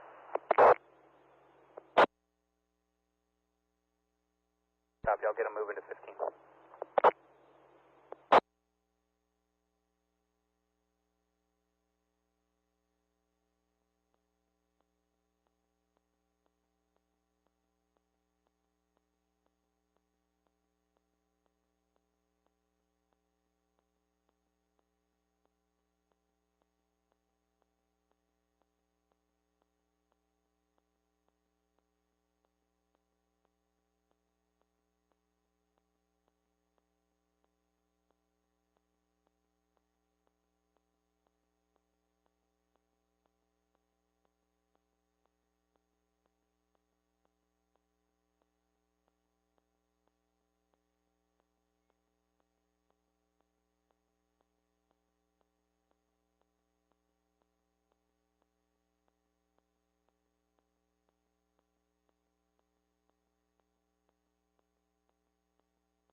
Heavy Equipment Boss Reynolds, Branch 1 on command.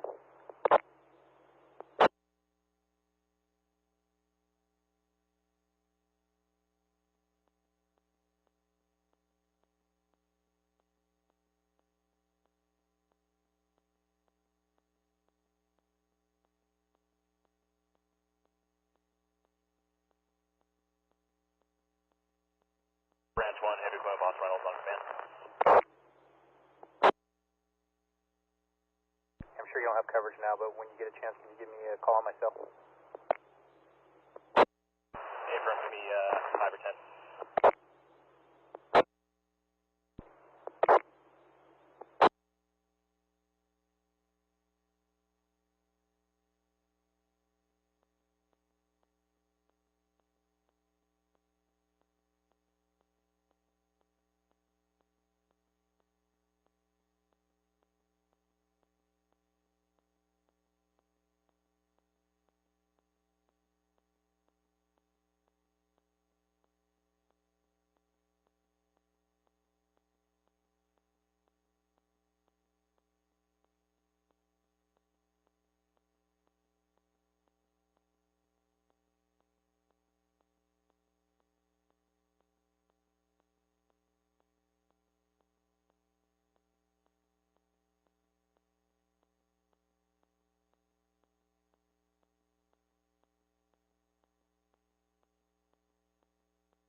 Hey, right on the dot, 12:15. This time,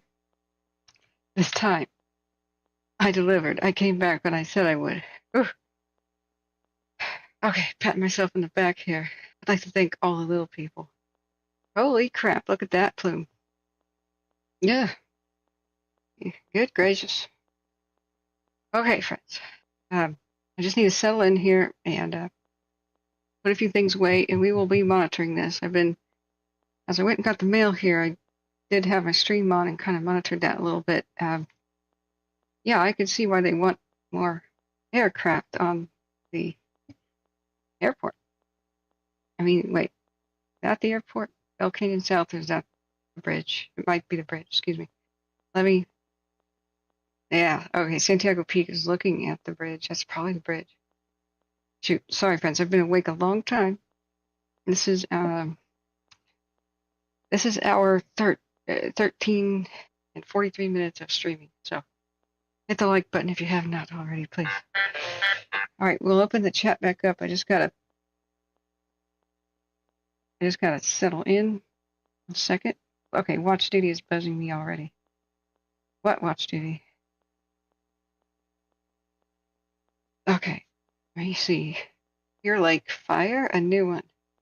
No. Clear Lake, you can't. Oh, it's Lynn County, Oregon. Oh God, they gave me a heart attack.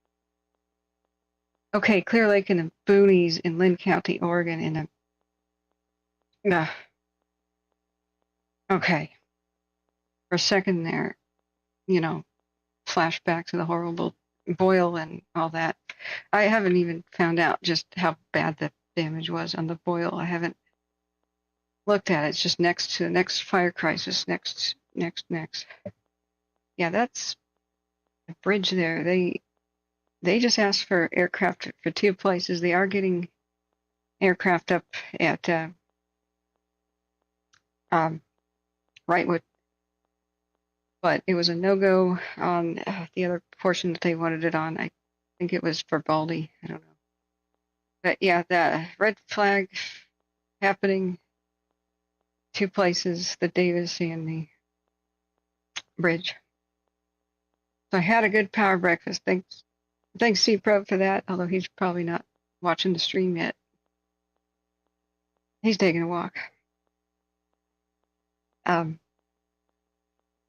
feel a little bit re-energized, but we'll have to constantly eat to keep our strength up. But I'm here all day for you, friends. All day. I don't believe I need to leave the house again. I may have to make phone calls, but hey, we can do that. That's minor. So that's airport there. Let me make sure Broadcastify is still playing nice. And then I'll go settle in and we'll open the chat back up. It's question and answer time and we'll do this proper. I don't think the webcam works anymore, but anyway, with that minus webcam. Alright, so looking at bridge. I don't know if Watch Duty's given us official updates. Oh, 8 minutes ago there was one. 47,904 acres, at least. Yeah. Oh, so here was their. They were live. We were trying to figure this out hours ago. Where are we going to be able to see their morning update? It was at Angela's National Forest Facebook page, and wonder we couldn't find it. Seriously. So 3 hours ago, there's a general update. Yeah. Blah, blah, blah. General update. New. Yeah. We'll read this out in a minute. Just want to skim this real quick. And heck, maybe I should put this on as I settle in. We can listen to this. Let's watch it on the Facebook though. Where it's bigger. Okay. Now hopefully we don't get interrupted by radio chatter. I'll be across the room, but I'll come over and restart it if we miss anything. It's 27 minutes. Even a few minutes may be the difference between life and death. I also want to acknowledge those who've tragically lost their homes and properties during this fire. My heart is heavy for you. And please know our county is here to offer you our support. The county's emergency managers are currently standing up assistance centers to get you connected to the help that you will need moving forward. More information will be available soon, so stay updated on the latest at lacounty.gov/emergency. That's also the website for residents who can find the latest information regarding evacuation orders and our shelter locations. Please continue to stay safe and heed the direction of our first responders. For every resident impacted by the bridge fire, Los Angeles County is here to help. We are all in this together. Thank you.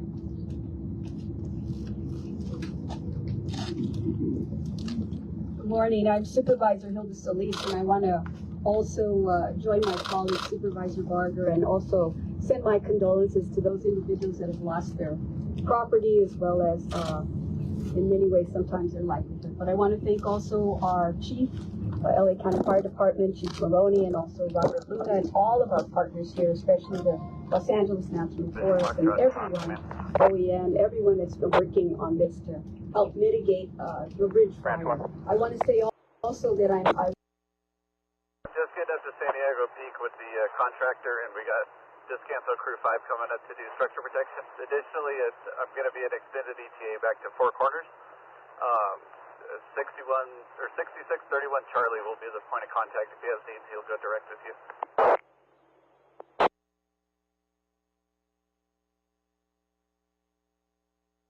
Copy 6631 Charlie, is that what you said?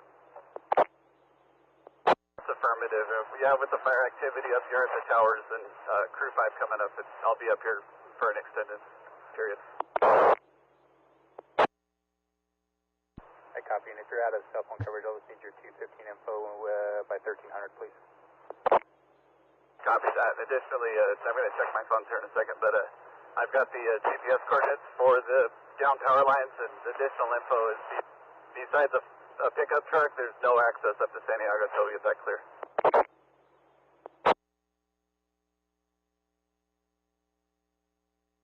I copy. I'll take the coordinates, and if you can advise when we're clear. Yeah, I copy it. Give me just a second. I'll call you on that. And, but yeah, with the power lines down, I don't know if we can get a power company or somebody to advise that we can move them or that they're de-energized.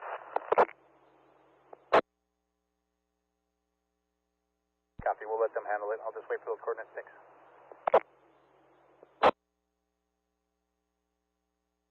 Okay, so that was the airport fire. You got to pause that. The power line's down on 47 or Ortega. Wait, is that 74? Sorry. Attack or fire. Means they can't get up to the Santiago towers. Air attack. Do you have contact with map 6? 10-4. Is map 4 on 19 Golf Division Hotel, V1. Negative. 10-4.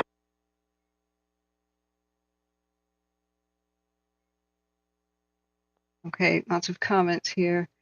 It is true that they lost structures over by the northwest portion of Wrightwood, so it is by Flume. 19 Golf Division Hotel on V1. I don't know the individual structures lost, but the Acorn area, the northwestern section of town, but they saved some too. So they went back and some are just damaged and not gone. I don't have any more information on that. I was hoping they would provide that. Go for 19 Golf. Some 19 more. Golf, we have the 749 and 55 inbound for 7 Bravo. Just ensure these up on the air-to-ground tack. Copy. Appreciate it. And what ground tack are you guys using?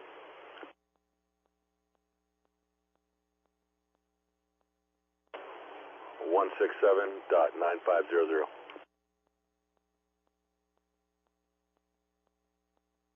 That's current plume of the bridge. Excuse me, that's an old screenshot. I'm just trying to pull my camera views out of here.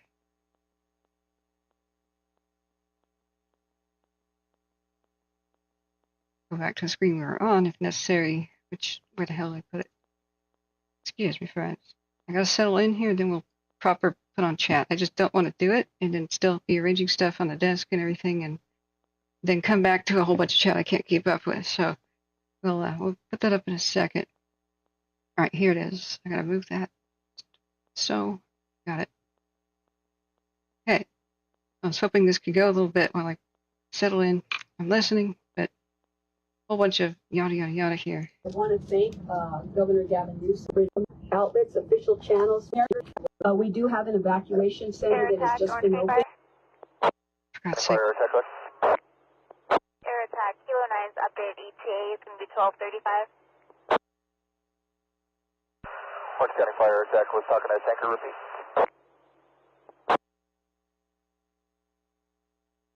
Air attack, can you see your traffic?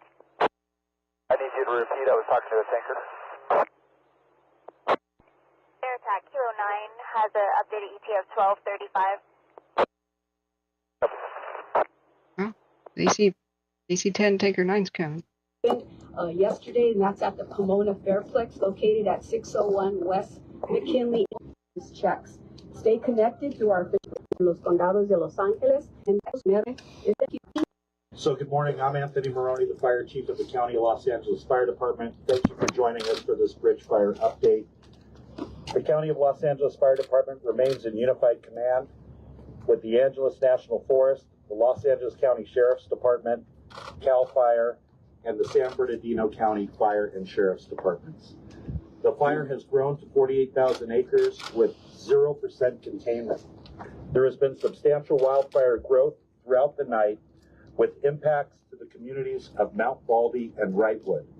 The cause of the fire is currently undetermined, but is being actively investigated by the United States Forest Service. This is currently the largest active fire in the state of California. Our priority remains the protection of life and structure and infrastructure defense. We currently have 2,500 structures that are threatened by this wildfire. Thankfully, we have no reported significant injuries and no deaths. However, unfortunately, we have approximately 20 homes destroyed in the Mount Baldy area. We also have 13 homes destroyed in the Wrightwood area, and we've lost 6 cabins to fire that were in the wilderness area. We will have a better count of structures destroyed and damaged by the time for the press conference this evening. We currently have 480 personnel that are assigned to the fire, and the Southern California region has 2 other large fires burning at this time. The Line Fire in San Bernardino County and the Airport Fire in Orange County. As a region, we are currently at drawdown for fire personnel and resources. The weather update, the National Weather Service, the red flag warning remains in effect until noon today. However, there is still the potential for large fire growth and new fire starts throughout the county. If you want to get real-time incident updates, including incident maps and vital incident and evacuation information, please visit the website lacounty.gov/emergency. I would now like to invite up our Sheriff, Robert Bruno. Thank you, Chief. Again, Robert Luna, Sheriff of Los Angeles County. We are continuing to coordinate with our fire and police partners from LA County and San Bernardino County, Angeles National Forest, and a federal incident management team to manage resources, evacuation plans, and the safety of our communities, which is our top priority. The bridge fire, which is the largest wildfire in the state, has grown overnight, and we have increased our department personnel and resources through this morning. We have approximately 70 personnel assigned to management teams that are working on this fire, and will continue to access our resources as we forecast the fire trajectory. We have 41 responses throughout the fire that include providing street closures and evacuation efforts.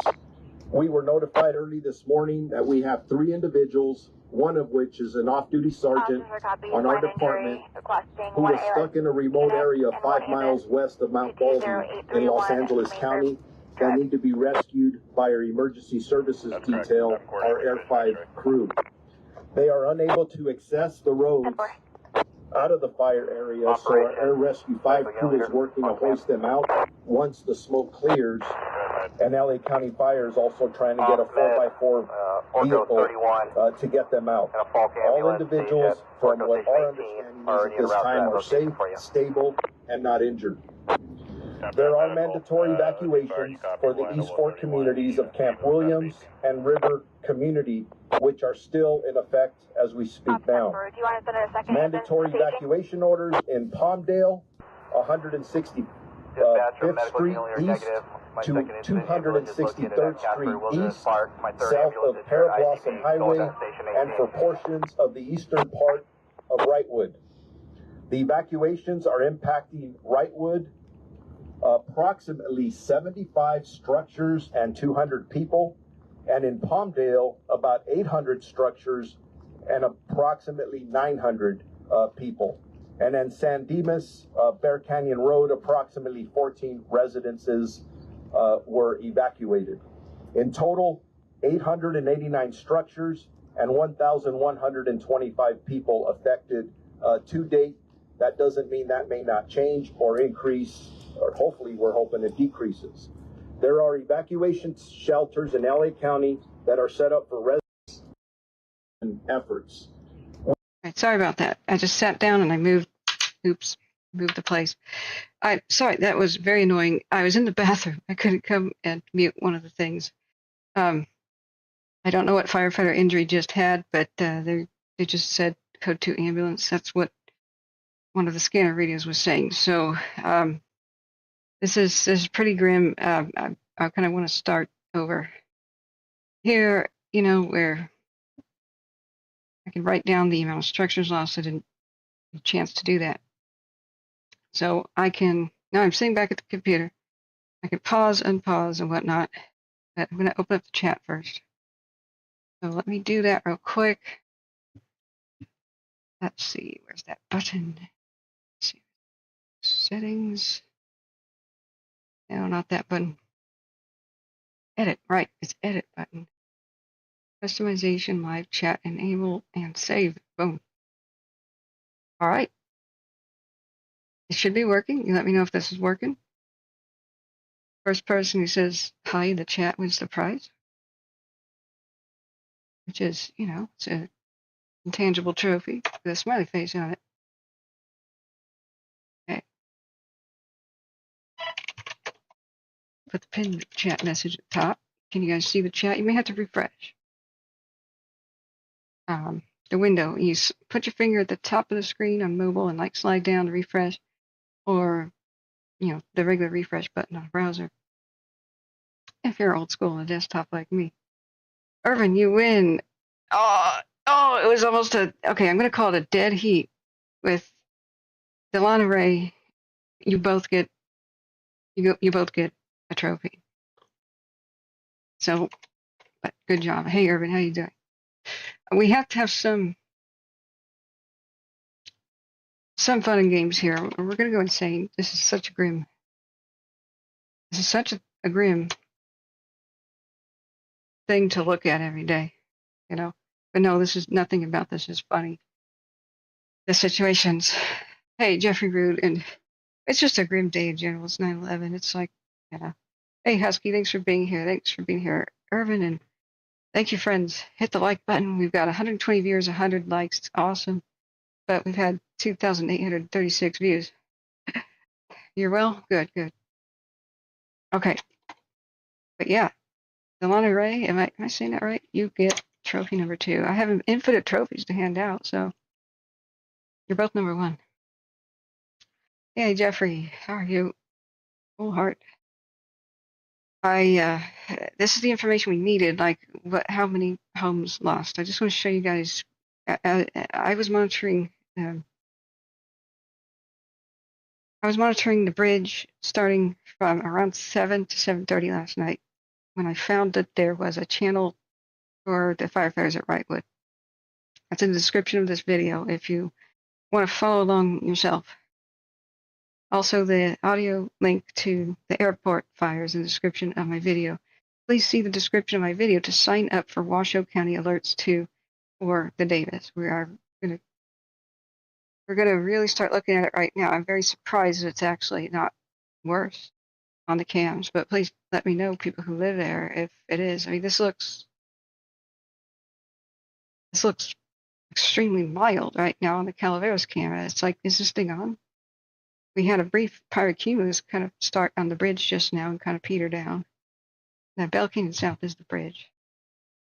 Verify that. I believe it is. But thank you all for being here. Yeah, Bell Canyon South. Show its location. Oh, it's the airport. Oh, it is the airport. All right. So the airport kicked up a small pyro cloud, a little blip. Okay, let's do that. Let's do that as a time lapse. Wow. So there's a problem right now in the airport. So they held pretty well in the Delkin Canyon, or I can't remember what it's called exactly right now. Remember, guys, we've been live for 3 hours on this stream. I've been awake all night and covering everything for 11 to 12 hours before that. I'm here for you. We're doing a 24-hour. Send me power. Send me power bubbles, guys. Send the mods power bubbles. Amy did a whole night shift with me too. I hope she gets some sleep. That's part of the reason I turned off chat. I'm like, Amy, go to bed. And she was wired up and still wanted to help. I totally appreciate that, mods, but what I must insist upon is don't burn yourselves out. Don't hurt yourselves or your own personal lives to do this. Please be pacing yourself and taking turns with each other. That's what I ask. Just do not wreck yourselves for this. We have other mods to relieve you. So do take breaks and be healthy. Urban says, can I have a cash instead of a trophy? Absolutely. Urban says, I only need $400,000. Okay, I can come up with that. Let me just take a note real quick. Hand it to my secretary. Jason Lucero, number 1. Hey, thank you. How are you, Jason? And I hope all of you are well. I know a lot of people are probably evacuated wanting to know what the hell is going on here. So we'll find out to the best of our ability. So here I wanted to, once again, explain what I know about what happened as I started monitoring the situation after 6 p.m.-ish was when there were still emergency evacuations at Wrightwood. I know not everybody did evacuate, but I don't know everybody could. It's a one-way out situation, and I'm not sure what happened. I don't know that anybody refused. I don't know that. I know that some are still there. And so they made their priority list today for the bridge at 7 in the morning with a radio conference for each other. Not like a press conference, but morning ops update for a crews there. Let me timestamp this in case I need to refer people to come back to that. This is a recap of what I know happened yesterday on the bridge. And then we will skim through that 27-minute press conference for the meat and potatoes, the bear statistics. So, yeah, thank you for being here. Irvin, where's that hurricane? Did it make landfall in Texas or Louisiana? I haven't even been able to track that. But I am, of course, concerned for the rest of the country, too. So, Husky says the year of arson is still continuing. The line fire started by a serial arsonist. That's new. Yeah, Husky, you got a link to some articles where you can read about that. And that's interesting. And here's the thing. Almost every arsonist is a serial arsonist. I mean, criminologists define the word serial in very, very specific ways, but in general, they repeat their behavior. The vast majority of arson crimes are those who have already committed arson crimes, just doing it again and again. It's just too few people are willing to do this crime, and those that are willing to do it again. Hey, Smitty, good morning. How are you? What a day, guys. So here's what I know about what happened at Wrightwood. So at 6 p.m., all hell was breaking loose. The fire ran past Wrightwood and past, I don't know how wide the flame front was, but it goes to the Mount High Snow Park thing and obliterates 3 of the camera areas on the ski lifts, 2 on the ski lifts and one proper at the area up there at the Mountain High Resort thing. So the fire absolutely probably obliterated, from what I could tell, and burned over the cams and melted them. this Mount High East, and we saw some pretty scary movie cam images that made its way to Twitter, and they were legit. And that was the actual ski resort's own webcams on their website. And I didn't know they existed, or heck, I would of course put that on my thing when I went to bed yesterday, day before yesterday at 11 a.m. So these were movie cams, and they captured the crazy what happened. So I can link you to this. They're all down now. And it's saying that I'm a bot because I'm on a VPN, but whatever. I'm going to link this in the chat, and they're down, but some people have been able to like redo them and do time lapses or something. But Twitter is the best place to see that. So what occurred? The 4 different camera sites were burned over, and one survived. And that's table 1 and 2 cams. And they had some pretty intense burnovers, but they are now the closest cams we have to what's going on at Wrightwood, and they're completely useless, unfortunately. See, here's, let me see if I can get better. You see the cams that are offline in the fire footprint. There's the ski slopes. There's Mount High East, the west one, and the north ones. These two, the west and the east, probably melted down, where the north one, I think, was by the building. Either way, may have lived, but I think they lost power. So the table 1 and 2, these cams, you would think that they'd have a great view of like, oh, what's going on over by Wrightwood, yeah? No, they don't, because they just zoom level and they can't see crap, and they just see treetops. That's about it. So, but they survived. There's the strangest, weirdest mystery building right there that looks like a tent that I have no idea what it is. If you know what it is, please tell me. You win the prize if you do. Now remember to hit the like button, friends. Help us trend. Help us find others. Oh, I should share that we're live on the Twitter. Yeah, I forgot about that. Hey, Evelyn, welcome back. I mean, this is it. I mean, last night, it just, the flame front moved past, like the big marching wall of fire. It was pretty long, and I don't know how long, but it marched past, and it went all the way over the mountains. It started raining embers on the desert valley communities below to the north. So it left fire behind in its wake. You know, fire kind of moves in stripes when it's wind driven, like put your hand out, splay out your fingers, and it's like your fingers are where the fire is, and just move your hand alongside of a desktop or something, and everywhere in between your fingers would survive, you know, not be touched by it. But as the wind shifts and changes, and if there's nobody there to stop it, then eventually the stuff in between your fingers will light, right? It'll ignite. So these are unfortunately absolutely useless. To monitor the bridge, you don't have a good way to monitor it at all. Like, other than from afar and in general. So we really have to listen to this game of radio to know what the heck's going on. And we'll be able to see if it kicks out another pyrocumulus, which, heck, it's almost 1. I was expecting action right now. Like serious wind action, Davis fire, and at the bridge. I mean, I love being wrong, absolutely. They've requested just now, you know, 2 helicopters. They received 1 to help defend Wrightwood and the Baldy area. Sounds like the Baldy area got very devastated. We'll put that press conference on just briefly again and go back to listening to the radio. SoCal Squatcher, welcome, and welcome back, everybody. Donnie Ray says, any updates for the airport? Absolutely, I'll get to that just next. Josh says NASA has a small facility right next to Table Mountain. Is it something? What is it, though? One of those things look like a tiny astrological observatory. Astrological. Yeah, astrology. NASA does astrology, guys.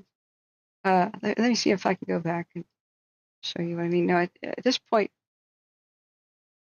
yeah, we'd have to go to 24 hours at this point. So anyway, it looks like a weird little dome thing. So anyway, I'm just explaining that these are useless. So let me get to a point about Wrightwood As I began monitoring it, the fire was still present and heavy in these thick trees in the hillside there's a hillside on the northwest section of Wrightwood. So what did they say about it? They, at first, at 7 o'clock, they said, guys, keep moving. We have to stay in front of the fire. It was really dramatic audio.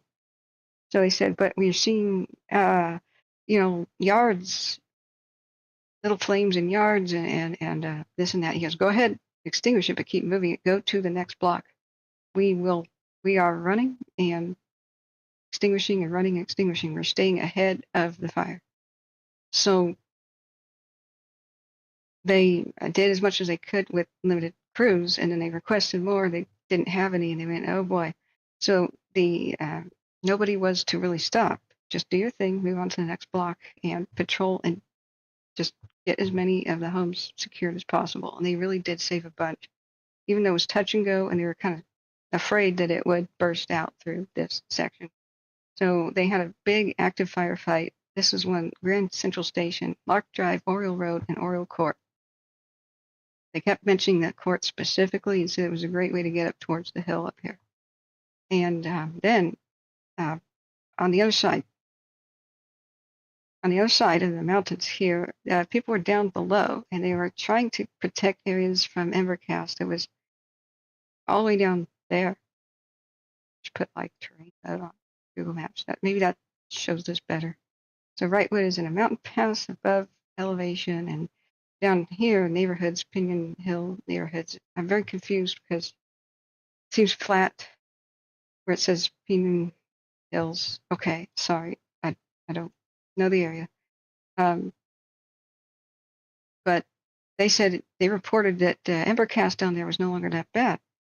So you want us to do something? He said, yeah, get your asses up here, basically. So others joined them up at Wrightwood.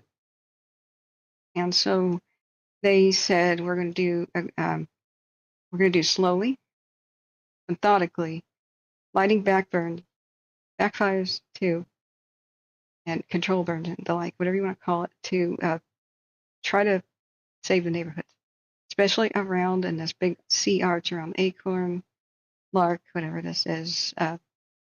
These are fully mature trees on fire, so they burn for longer. They cast embers. They throw embers.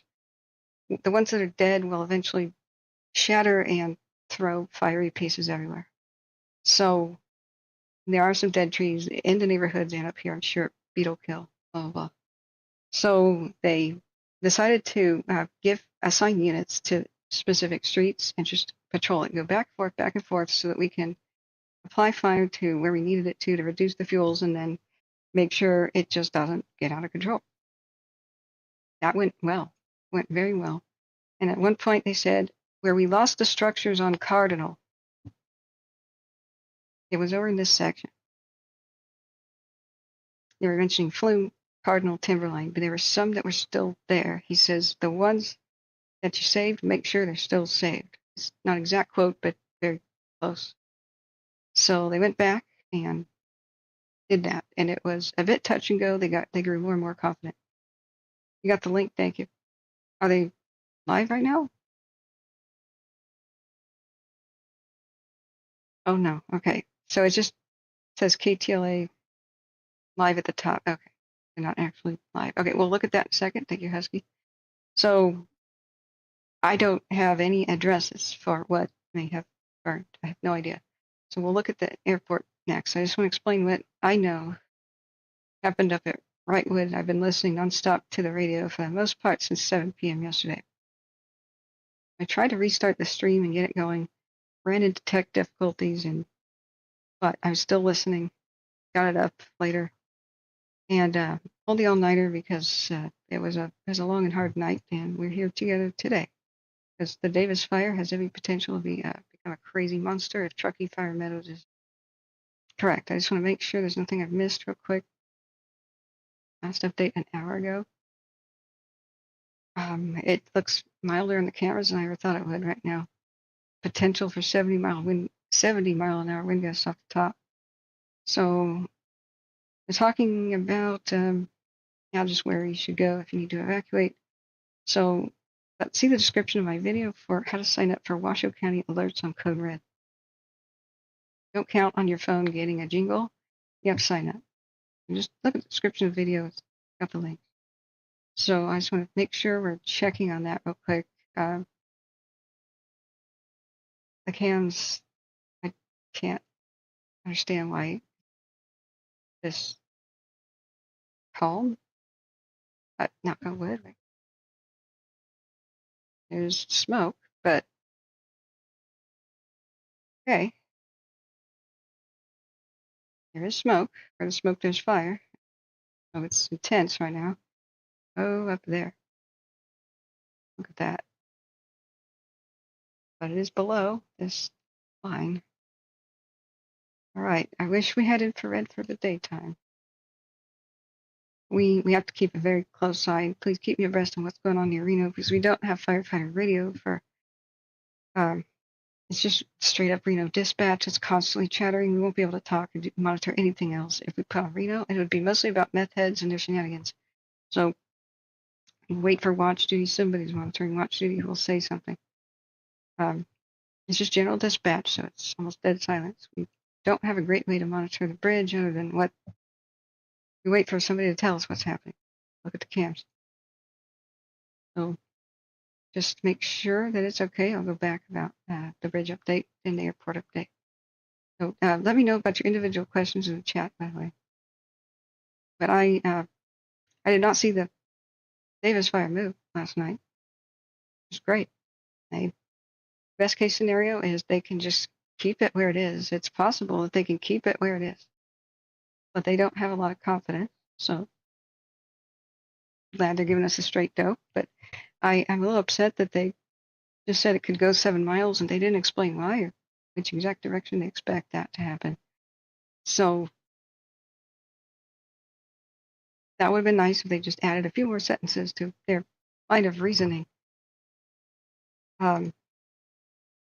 Anyway, here's a different look at the Davis. I just wanted to do a quick 30-minute time lapse to see, get an idea about our wind speed. Definitely freaking windy. Look, the camera's bouncing. I don't know if that's wind or not. But remember, a 30-minute time lapse makes everything look a bit faster than it truly is. 5-minute, slower it is, the more accurate. Let's try 1 minute.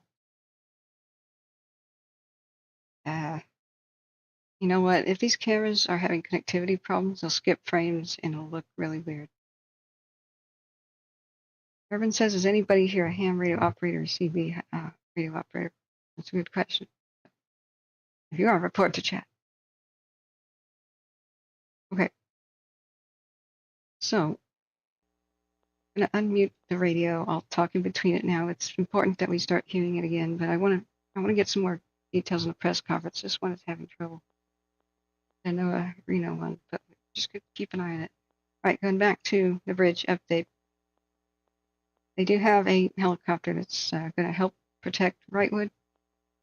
They are doing dozer lines around the neighborhoods now, and they're also making lines and contingency lines down, and I mean all over this very vast area. So they said Oasis and Mountain was like one place where they were putting in a line. And I was like, okay. When I found out it was on the sea floor over there, I was like, really? Oh, okay. But Amber's writing down and said that's a possibility. So Addie says I'm in the Reno area. The wind's picking up. Yeah.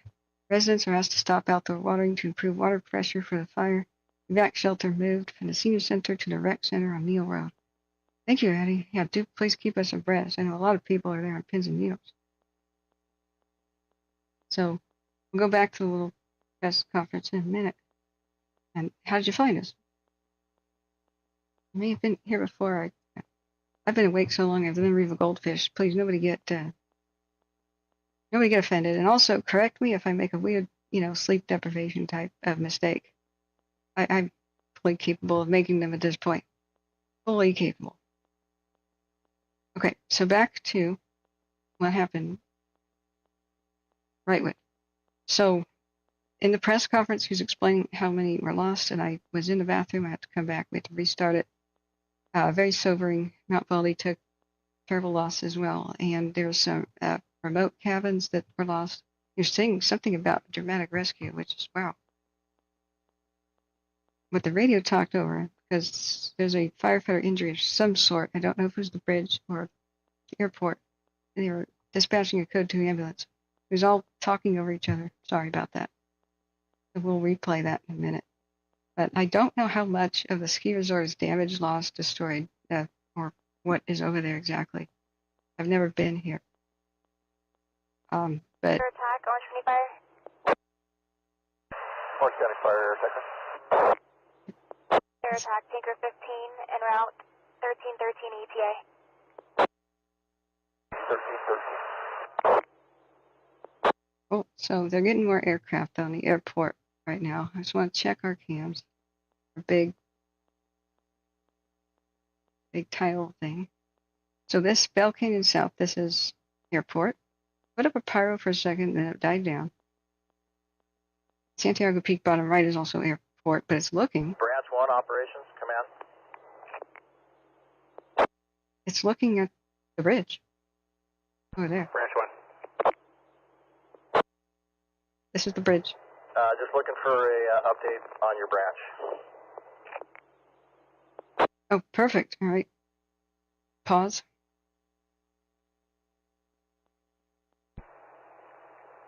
Yeah, copy. I can get back to you in about 5 minutes. Oh, dang it. Branch 5 operations on command. All right. Oh, report in 5 minutes. All right. Let me open a window. Hang on.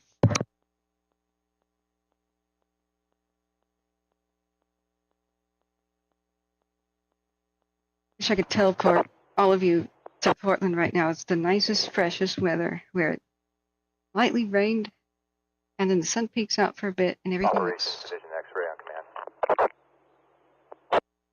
I think it's 68 degrees, 72. X-ray operations going around the horn, just looking for an update on branch 10. Okay, real quick, the member of 14 Golf is en route to the hospital with care ambulance and one of the crew captains. I'll advise on his status later if he's going to return to work. As far as activity, we were going direct with hand crews, working our way back down in towards north towards Rico Creek, buttoning up that line around Dove Canyon. There is some pretty big flare-ups coming from out in the middle of the Cleveland. I got 28 Lima scouting that out and looking at maybe putting a dozer line into the shoulder of this to kind of help us get crews out there and start working. How do you copy? I copy. Branch 10 operations. Okay. Writing that down as fast as I can, but I failed a little bit. Chico Creek to Dove Canyon, but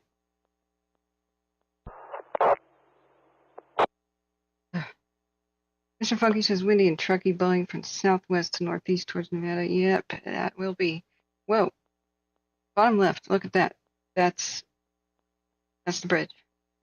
That just happened. Orange County Fire, airport air attack on command. Air attack, go ahead.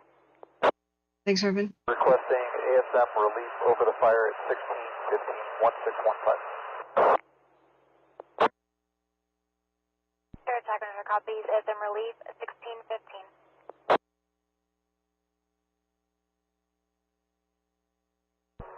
Operations Branch 10 in command. Oh boy, look at that. Branch 10 operations, just looking for a update from your branch.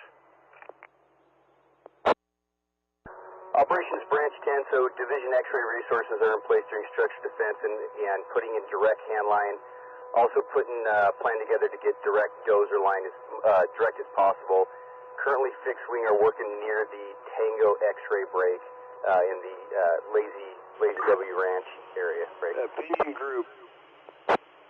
In Division Tango resources are holding and improving area in and around El Cristo Village. Also looking to put a plan together to extend direct dozer line from South Main Divide west. Sounds like that started last night and they're looking to tag and extend. Okay, copy. Additionally, there was a report of out behind Coda de Casa, Racket Club.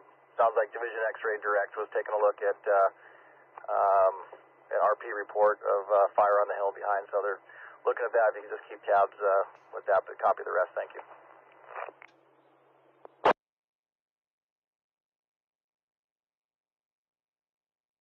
Okay, fire reported by a club. Okay, sorry, I'm juggling windows and volumes. They just have to talk. Hotel Lima and command. Oh, okay, this is the airport fire. Hang on, friends.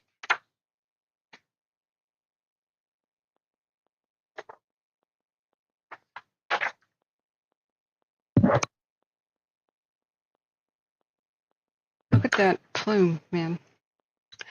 Somewhere in the bridge, I just found some fuel. And a big priority, other than saving the lives of the people who are still up at Wrightwood, is the south flank to protect the communities south of the bridge fire. And I will tie you in with 42 Alpha. That's bridge fire. I just had to unmute it. When they talk over each other, then we can't tell what's going on. But yeah, that's a plume, man. Look, yeah. Wait, oh no, I screw it up. No, don't screw it. So Pine Mountain, Los Angeles. This is a development. Let's take a look. Let's take a look at the bridge from other angles then. It is roaring to life.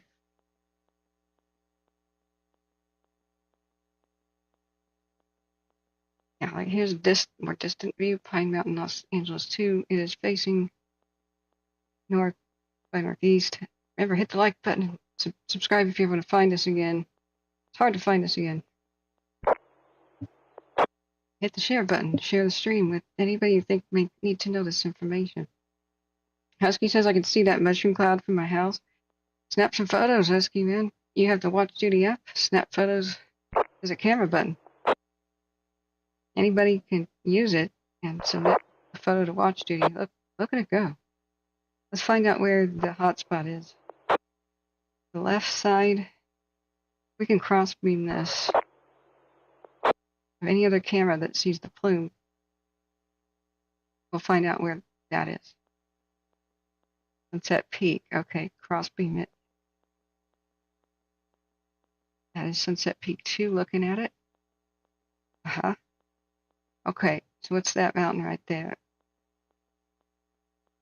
Seems remote, at least. The Sheep Mountain Wilderness, so the peak right there. Okay. So if it's a mountaintop, not as big as of a deal, then if it starts to form one next to the community, this is deep in the wilderness, so there you won't be able to do anything about a mountaintop, that's for sure. So the other cameras have a lat long if you press a button, so let's do that real quick. Open question and answer time, of course, friends. We are here to monitor any of these big fires. We also have a new evacuation order on the rail fire in Oregon, which I got to look at a second too. So, let's see. Alert west. Let's go. Whoa, Santiago Peak. There's your airport fire right there. Now, one of the problems, and there's a helicopter right there, that frame. One of the problems is the power lines have gone across Ortega, so people can't get up to Santiago unless it's within a serious off-road vehicle. So they're begging the power company to come out and at least tell them if the lines are energized or not, but they can't cross Ortega. I don't know if that's been solved yet. It's probably prescribed fire around to protect the radio towers. Probably are doing this on purpose, babysitting it. Looks nice and slow.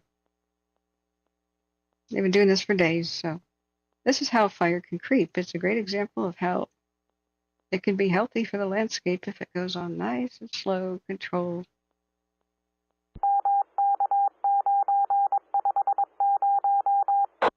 These trees will be just fine if it's just nice, nice and mild.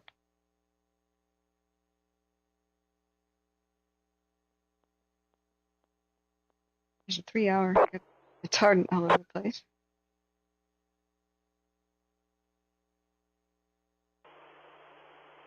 North Branch operation. Wait a sec. What was that? Go ahead, Frelly.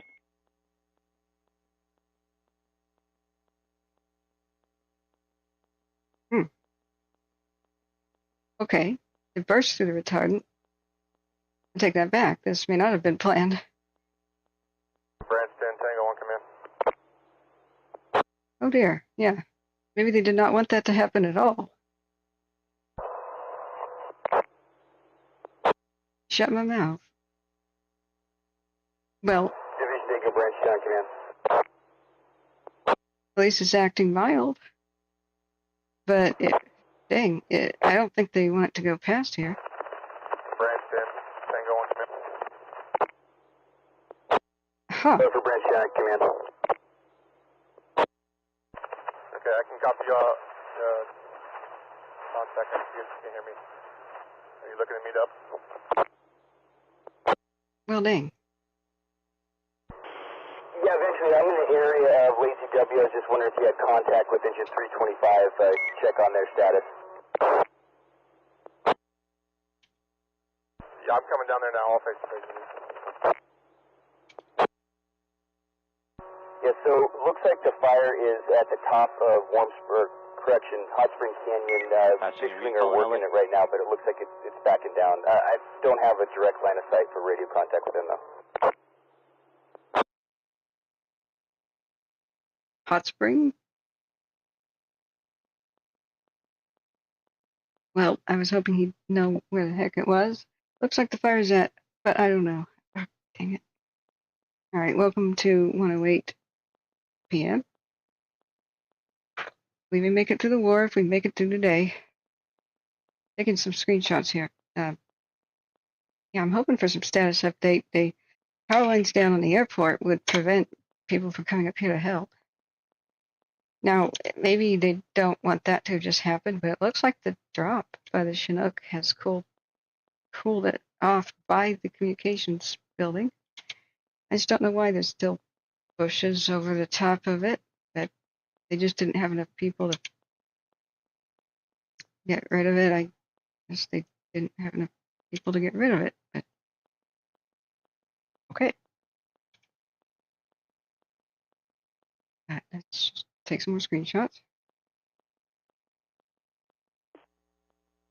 Okay. Wow. Very dramatic. We should definitely put this one up on the tile camera. Let's replace our views with what's dramatic. So we'll go back and see if the bridge plume is something temporary or something building. Flip a coin, man. It's red flag over there. It's probably here to stay. The airport is not in red flag. They have much better forecast. It was 60% humidity last night on the airport. They took good advantage of that.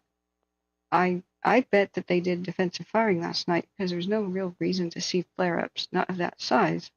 And they flared and then they went down. And then they flared and they went down. Had a dead calm. There was even fog on the Orange County side. So it's going to get better every single day. It's going to get better.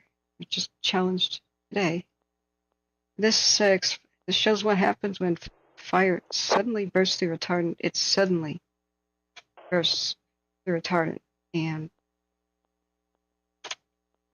it's just a speed bump for a fire. It's something that buys them time, but it does dry out. Retardant becomes like a gel, and then it becomes a powder that does nothing. So you can reapply it where it can be very humid and it can last longer. But the moment that fire finds its way through, it bursts through. And that, I believe, is what caused the nuclear bomb-looking thing the night before last. Orange County Fire Airport Air Attack on command. Evac, go ahead. Bucks County Fire Airport Air Tech. Do you know if there was a IT set up for the fixed wing? One of the maps checked into it and I wasn't aware of it. If you can confirm. Indian Group, Air Tech, North Branch, on V1. Hey, just stopping by. That's right. They said only pickups with good off-road capability could get around it. There's a washout on the other road on the north side. It's pretty bad, I hear. So most people were using the south approach, and that was off Ortega, and that's blocked by the down power lines. So I don't know what just happened to the building back there, but if it went past it, go ahead and go past it. This is Indian Group, North Branch on V1. now we can see how the helicopter just cooled it down, and it's now a well-behaved little thing, at least down here. Buys times for the crews to go respond. North Branch, go ahead. Hey, can you do me a favor?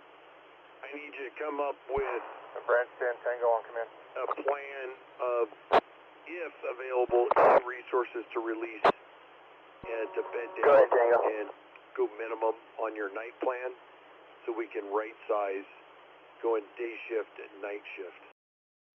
I'm about a 10-minute drive away from there. I'm up checking the fire's edge, but I got a visual on it. Okay, I don't have any engines back there right now. They're all up at the Tango Lima break, but I can shove some down here if you need. We're listening to airport. Tell you what, let me go direct with X-ray and see if they have some units they can send over. Just confirming, CNF engine 325 is with you up there. Yeah, firm. He's back in Decker Canyon. I had 353 come down here and check it out, so that way we would have two engines familiar with the area in case we needed to put some stuff back here. I copy, Tango. Let me take a look and I'll get back with you. Yeah, Division Tango 9335 Golf on command. 35 Golf, go ahead. Requesting water drop and helicopter to Ortega Highway to support my crews that's out there cutting line. I copy. I'll see if Air Tech can support.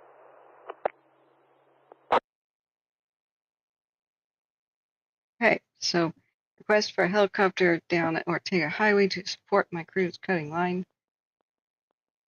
And meanwhile, the towers, they said, we'll see what we can do with air attack, but yikes. So, we'll see what happens over here and see if these little buildings over there survive.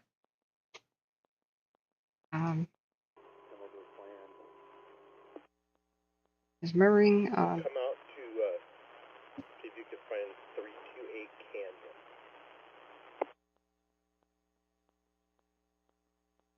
Okay, that was bridge fire. They're just coordinating. Repeat the last. Canyon Road. I came off of Mountain to Tamarack Canyon. Come all the way up to the canyon. Look, fire crews should not be babysitting any freaking towers. The landscaping people should have groomed it. It should have never been overgrown like crap. Like, this is, what, $500 million of equipment at least? Or somewhere abouts. I don't know where the zeros should be. Why is there an overgrown jungle at all these critical communication towers where the firefighters have to, and air helicopters have to waste their time over here babysitting a tower that could have babysat itself, which is not having vegetation around it? That's it. But they're not saving homes. They're saving a freaking tower. But it could be elsewhere. That just, it makes my blood boil that we see this time and time again. And oftentimes all this effort will go for no reason. That we'll lose the cams and towers anyway. I don't know about you, but why is there only one way up there and it's rugged? Why wasn't the road maintained? The airport fire would probably not have gotten out of control with better roads. It would still be in its footprint. It would be on mop-up right now. If they had better roads up here, faster access. It's just very frustrating. I was excited for a bit to the south of here when it burst through the retardant, and it made this crazy. This is why I didn't go to sleep the other night. Mushroom cloud at 1:30 in the morning the night before last. So I figured it would burst over to Riverside County during the night. It held during the night, so. Air attack for the Hell Base manager. We don't have an IP set up at this time. Go down with air ops. Check out the second.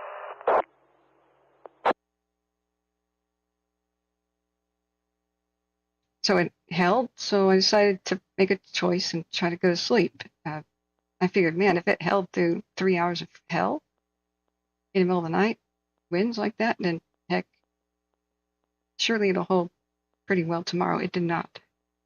It goes into Riverside County. I was sleeping, and holy crap. So I was like, oh, damn. And a bridge fire exploding after 6 was another surprise. Bursting to the north through the neighborhoods. You fill me in on what happened before the 7 o'clock hour yesterday. So, cats are aliens. Says it looks like the vegetation's being cleared now. Yeah. You know, my kingdom for a weed whacker. I swear to God. At some point, this happened on the Santiago camera, but I looked back at my own broadcast, and I don't think we caught this as a screenshot. But that's freaking cool. That's a DC-9. Okay, Rail Ridge Fire.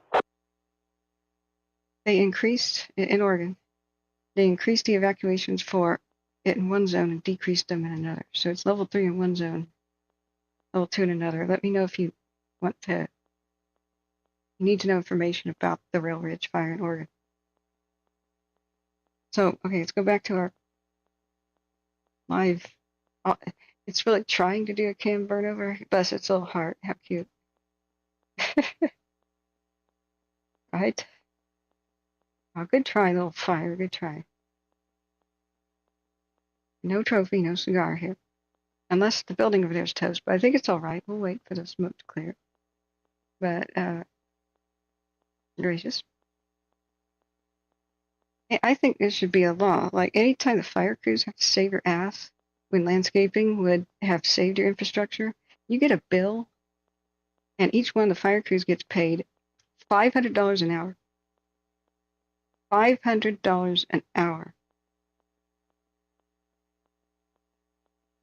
So go ahead and do your freaking landscaping. Every single one, everybody involved, the pilots, whoever drove up there, the water tender guy, okay? $500 an hour. Pass that law, this will never happen again. It'll be groomed and landscaped. There'll be short green grass here with little sprinklers. And just you watch. Solve this like that. Okay. Addie says winds picked up at the Davis. It's more visible on the Galena view cam. All right, yeah, switching gears. There's not too much more to report on what happened on the bridge other than we have to watch a little bit of that press conference again to hear the sobering statistics about what happened. 13 homes here. There's something there. Let's pause. Operation. Let's check Davis. X-ray on command. That's our biggest concern today. They have not declared a super red flag day like this since 2019. Potentially dangerous situation. We'll time-lapse Calaveras 6 hours first. Checking where we're... Operations on command. Thank you. Operations from Division X-ray. That call from Coto de Caza is the main body of the fire, and it's going to be located in Hot Springs Canyon by the Lizzie W. Ranch. Oh. Okay, copy. Bragg County Fire Operations. You copy direct. The RP from Coto de Caza is all part of the main body of fire. We got resources in the area.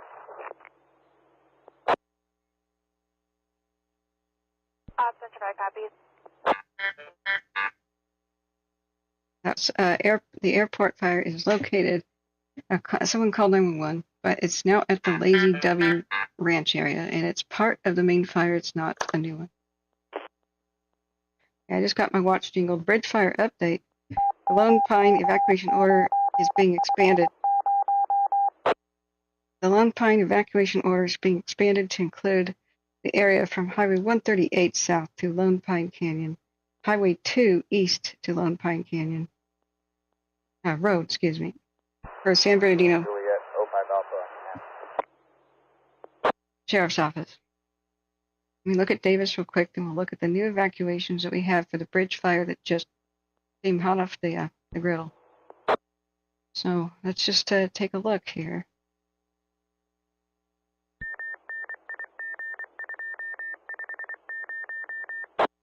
Somebody please secure this cam. I'm getting car sick. The vomit comet cam. Okay, that actually made me car sick. I can't look at that one. Oops, I didn't mean to close it. Okay.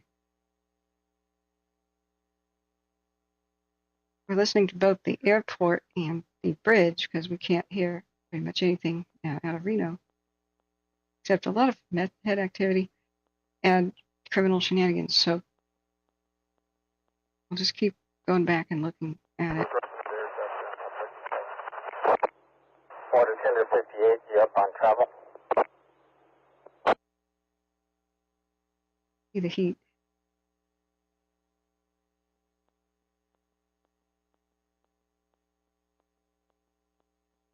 What?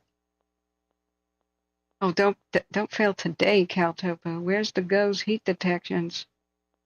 Load. Don't be on the fridge today. Not right now. Not right now. Irvine Hellbase, airport air attack on command. Are you kidding me? Is it broken for you guys too? The GOES detections? Caltopo? You said it passed over 3 minutes ago and there's no heat? Okay, it could be accurate actually. Maybe there's been not enough flare-ups to trigger it. And the last one was beyond 12 hours ago. It's possible. Let me see if it's accurate. Irvine Hellbase, airport air attack on command. It may not be broken. It may be real. Yeah, see right there's the mountaintop with the pyrocumulus right there. West Baldy. And it has its fresh heat detection 3 minutes ago. All right, there just isn't a new heat detection yet at, surprisingly, at Washoe County. Okay. All right, we'll continue to monitor that. Okay. So, yeah, keep us informed, guys. Help us watch it. Task Force 9338, there's a Tango on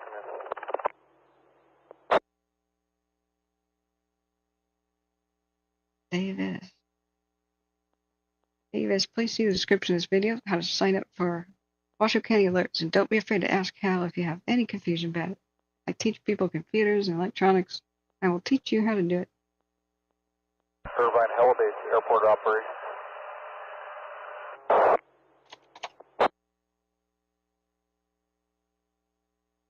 Irvine Hellbase, airport air attack on command. Airport air attack, go for it. Irvine Hellbase. I'm trying to contact you on air to ground 6. Looking for a water dropping helicopter type 1 preferable for Division Tango. Do you have anything available?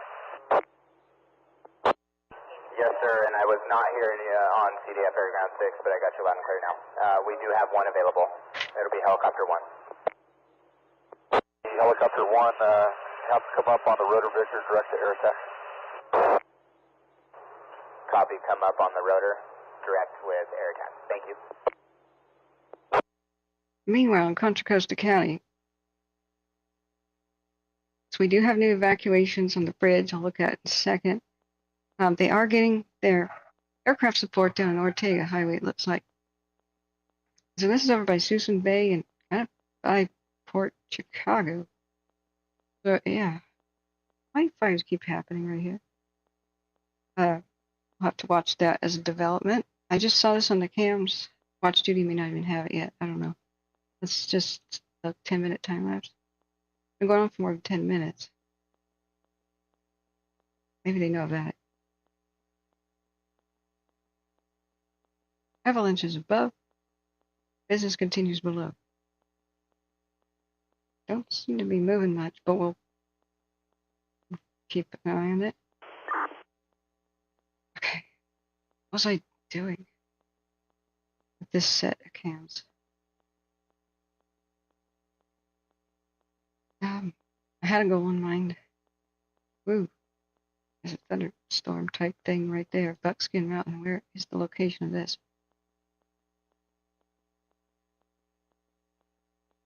That is northwestern Nevada. Look at that. God, eastern Oregon does not need more thunderstorms. There's lightning ripping through Baker City area all the way to Cornucopia and into northern Idaho, all over the Blue Mountains. It's just, they just tried to put to bed one that was in that area. It's just, the moment Oregon does that, a new one. A new one. All right.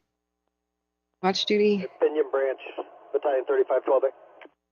Is another Camp Pendleton fire on Pulgar Road. Pulgar Road being the road that the Dixie Fire started on. You can't make this up. Okay. What was I gonna do? Pinion Branch, Battalion 3512A on V1. What's my goal with this? So, there. What is this fire? You can see all the way. Is this new? Is this all the way to the line? Is the line making a cloud?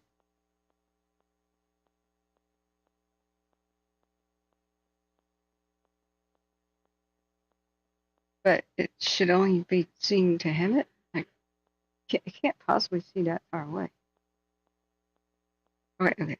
We're taking a detour down Watch Duty Lane. Make sure I'm not missing anything critical here. We don't want a new fire today. We just don't. Just don't. And what an air show on the line. Okay, I guess you could see it from that far away. Wow. Okay, I'm going to switch the cams here. We'll look at the bridge fire new evacuations. So Santiago Peak 2, we'll swap it. I think the pyrocumulus petered out. It probably just was munching on the top of the mountain, and it'll probably form again. Dispatch Quebec 2 on Victor 1. Quebec 2, go ahead. Dispatch Quebec 2, we're heading back to Van Nuys, estimating Van Nuys in 15 minutes, 15 minutes. Copy, 15 to Van Nuys. Right, my friends. Which camera was showing the Santiago Peak that's good? Peak 1.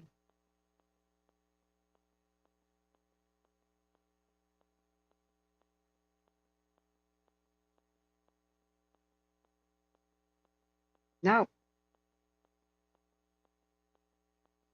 Yes. Ding. I saved it. Yes, we're keeping an eye. Airport. Branch 10 on command. Airport. Bridge. Airport. Davis. Now, what Galena camera was that? Because it took us straight to Alaska. Now, let's look at the bridge new evacuations. We have to whack-a-mole, go back and forth. Sorry. That's the nature of the chaos of today.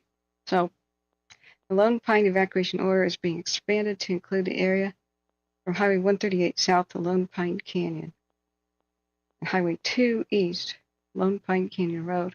37. And LA Q1377 in LA County is now under evacuation warning. Branch 10 on command. It'd be cool if Watch Duty made it so you touch this zone and it highlighted over here. Like you touch the words, click the words, highlights your zone, or mouse over them, highlights your zone. That'd be neat. So Watch Duty does a pretty good job of showing zones pretty well, but of course links in the description of my video show the real evacuation maps for the county. And the links to Watch Duty as well. So somebody says cats are alien, yeah. Budget priorities. Yeah, I forgot to click on the link about the new information about the arrest. Did you guys have a KTLA? Okay, I think I opened that. Let's look. California News updates, the line fire. 65,000 structures threatened by the line, with maybe one structure lost. It says maybe. A 34-year-old man has been arrested for an arson charge for allegedly starting it. You think there could be one structure destroyed up there, they said at a news conference this morning. They also indicated the lost structure of the line fire could be in the Running Springs area. Yesterday, we had 5 or 6 cams burned over. The 3 locations that went completely down on the bridge, the ski resort, the 4th that burned over and survived on the bridge, which is the canyon camps, or the Table Mountain camps. Running Springs and Keller also burned over on the line at the same time yesterday. I wake up to chaos. Juliet, Branch 5, I'll come in. So, what structure do they think is lost? Okay, about the line fire suspect who was arrested. We believe this was intentional, say officials during the conference, which I believe might have been playing, I don't know. Justin Wayne Halstenberg, a resident of Norco, was arrested on suspicion of arson yesterday. He works as a delivery driver for FedEx and may be responsible for other fires. Like I said, arsonists repeat their behavior. You are the only person who can help catch them. Like only you can catch arsonists. That's what Smokey Bear should say now. Have new habits. Especially if you see suspicious vehicles or things, take pictures and especially get license plates and then report, right? People don't have business being somewhere, report it. Construction 1, Assistant 3V1. But anytime you ever go hiking, take pictures of the vehicles in the parking lot and license plates. Correction, Construction 4, Assistant 3V1. There's 2 reasons to do this. A, if fire begins, you've boosted the investigation by a lot. But B, if your own car is broken into, it's probably somebody else who was parked there too. You busted into your own car. I mean, that happens at Trailhead, right? So, and if you are at the scene of a fire, structure or otherwise, film it and then do a panorama 360, just sort of casually spin around, film the crowd and go back to filming the fire. Nice and easy. So that nobody, upset people, right? But do it. And always upload a fire that you've witnessed to YouTube. Because fire crews actually want to see their own response these days. They want people to film it as long as they're at a respectful distance. Attitudes have totally changed.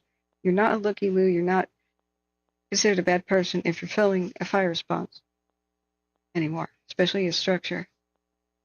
Keep it rolling the whole time without a cut if you can, and they will use the timestamps to time themselves, and they teach themselves what could we have done better. They could see themselves working, So if you say the exact date, time, put it on YouTube. This helps fire training around the world, and then people from other departments around the world chip in and they discuss stuff. So. Don't feel bad and don't let anybody shame you. How dare you take a picture of that? Shut up. Got a right to film first responders from a respectful distance. I'm exercising my right. Thank you. All you have to do. All right. Watch duty just dinged again. Look at my watch. Willow Fire. The Lone Pine evacuation order is being expanded. I already read that one. Crest Fire. Near 16th Street Country Club Drive, Clear Lake. What? What? No, Clear Lake, you're not allowed to have a fire. I said that today already. No, this is by Lake County, not Clear Lake, Oregon this time. This is a structure fire. Wow. Fully involved structure fire with threat to multiple structures and threat to the vegetation per unit arriving on the scene.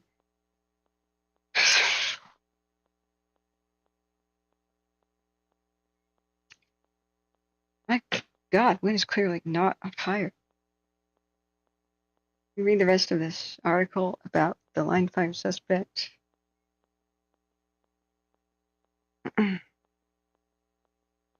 even look like a criminal, but guess what? If you could tell by looking, he's a criminal, there'd be no crime. There'd be no crime. And he says it looked on the alert wildfire cans for Nevada. It was called Galena View. Listed as Tahoe region for the Davis fire. Thanks, Addie. I'll go track that one down. It'll be on the alert cams, but not on alert California because it's not California. I forget that. An image of the suspect displayed during the news conference. I gotta watch that now. Here's his suspected vehicle.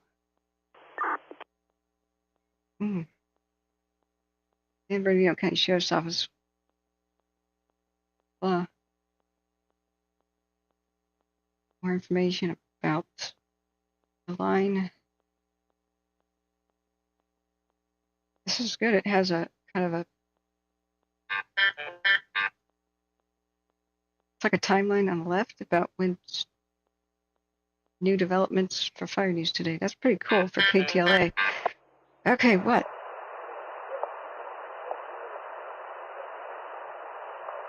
Another watch duty. What? All right, that one at Contra Costa County that I saw.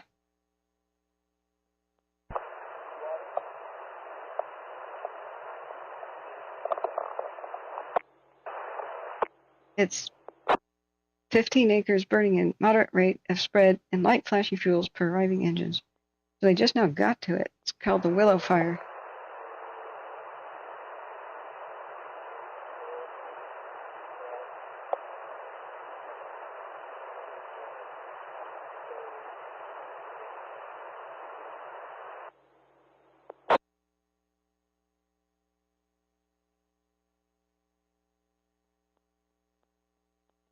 This is the last 30 minutes of the airport. Dude's kind of checking it out up there. It's got to be the scout.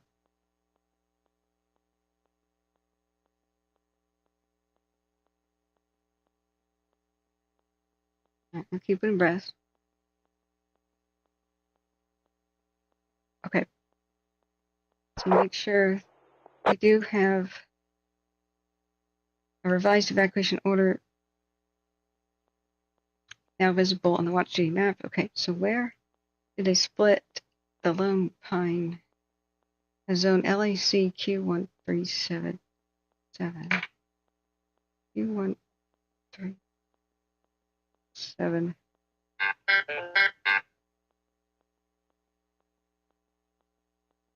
Up.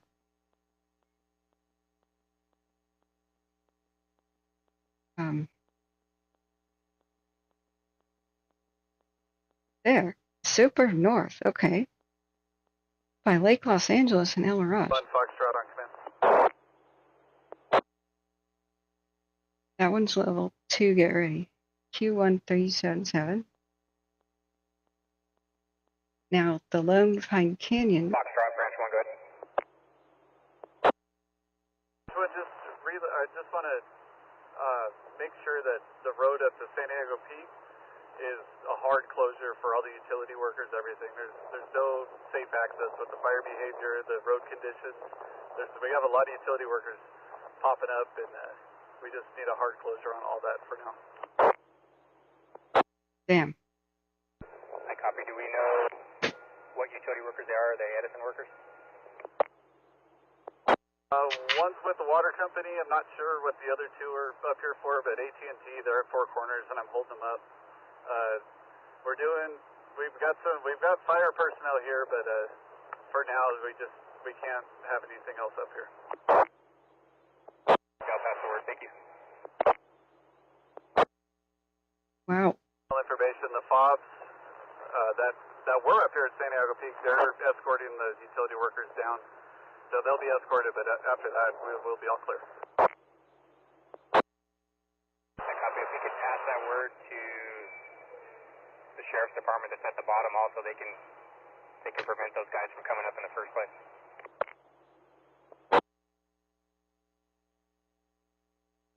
I copy. Yeah, we got engine 327 making sure that they're clear on that as well. Copy. Thank you. And I don't know if you got my text message, but that 215 info when you get a second, please. Now I don't have cell service, but I'm going to try to get down. There was one spot I was picking up some stuff, so I'll try to get in touch with you. Copy if you can. I'll take it over the radio in a bit, too. Yikes. Give me a few minutes to put it together, and I'll call you back.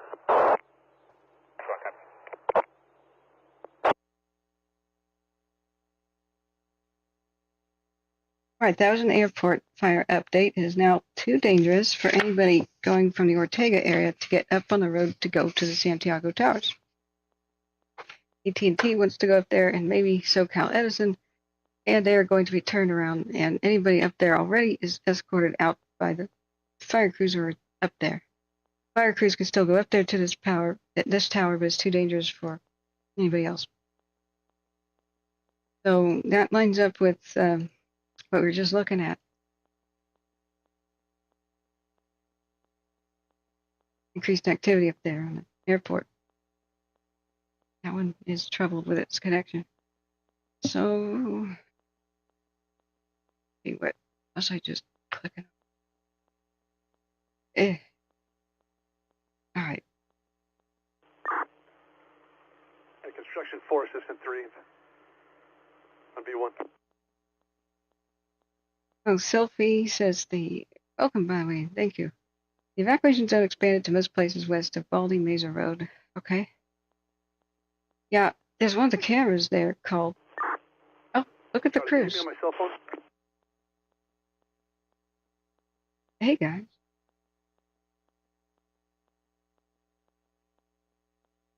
I kind of know where these areas are, but not much. Look, the scale now puts it on perspective. Those flames were way bigger than I thought. This is how tiny people are. Oh. That's a gate for a vehicle. Oh. Oh, okay. Forced perspective is, I thought a person was as tall as this plant. Okay, that's like a tree then. Oh. Okay. All right. So this is the ruins of retardant and water that splashed on it. What a mess. What a freaking mess. I was thinking to myself, why didn't they fire this stuff already? Like this little strip at a time. It's just little knee-high plants. No, they're like 9 feet tall bushes. Oh. Oh. Smokies and Big Bear. Hey, Tazzy Man, good day. Oh, man. Mystery says we got 3 trapped on the north side. Yeah, that's what I wanted to look back at that press conference. I was in the bathroom, the radio started talking over itself.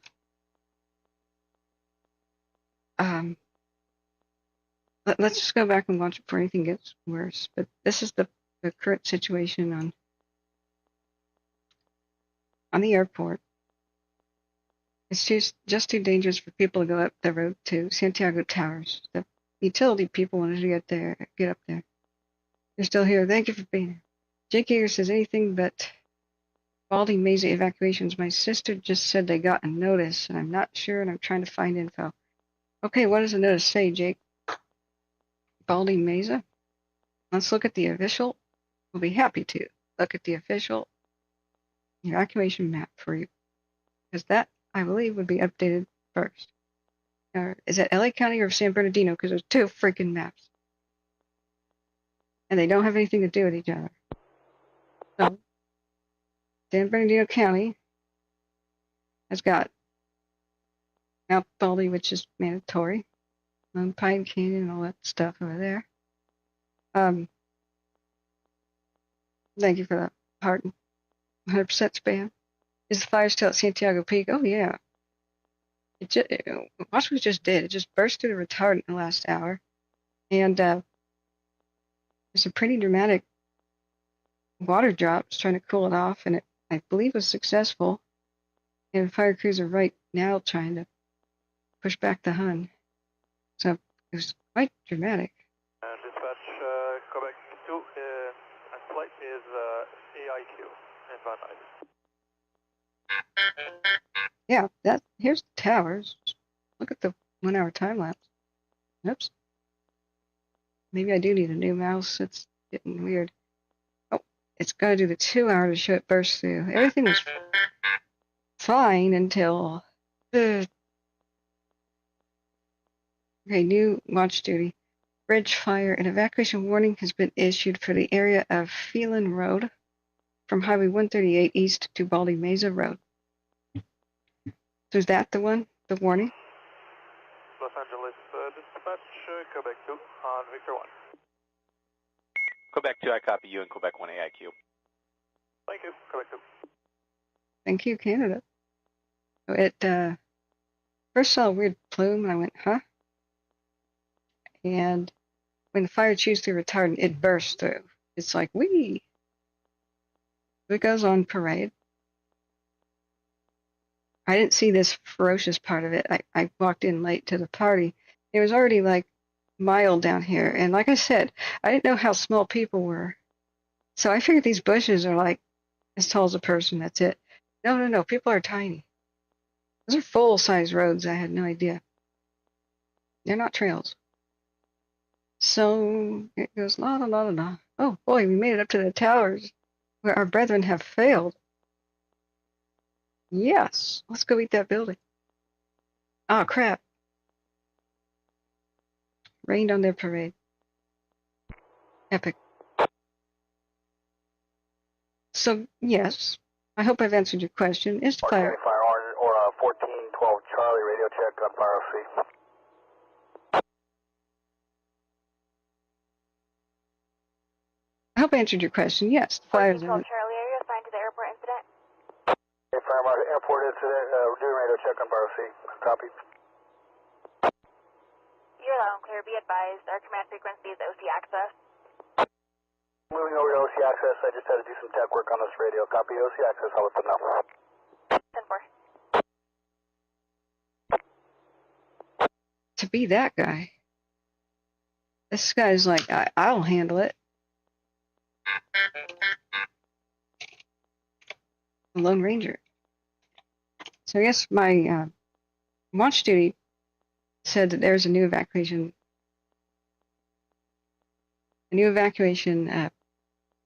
warning for that area. We're going to go back and read it. But yeah, I didn't quite understand the scale of all this, that might be serious. No wonder they didn't burn it all off earlier. So, Chinook to the rescue.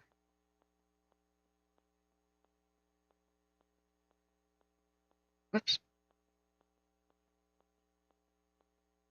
Yep, let's just drive past here. La, la, la. Balls of steel to be a firefighter. But remember to hit the like button, please, and donations keep us ad-free and on the air. We want to stay ad-free. The goal is, if 20% of viewers donated between $1 and $5, we will make it financially here. But I quit my day job to do this, so I'm hoping we break even and then some. Other than that, I've been very,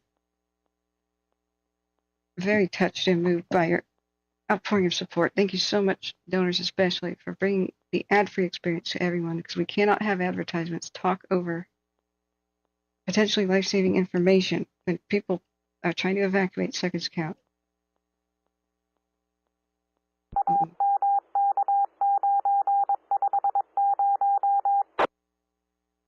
Find the very idea distasteful anyway.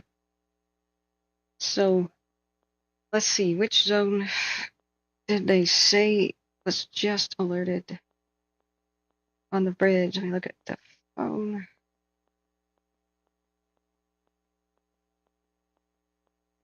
Watch duty on the phone. There's the line fire stuff over there. This is San Bernardino's. This is LA County's. So, hang on, bridge.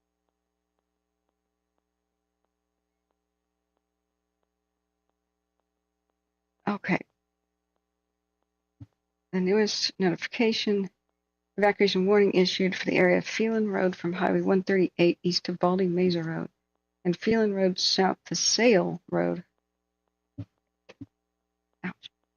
So, that's the San Bernardino County Sheriff's Office. So it's this map.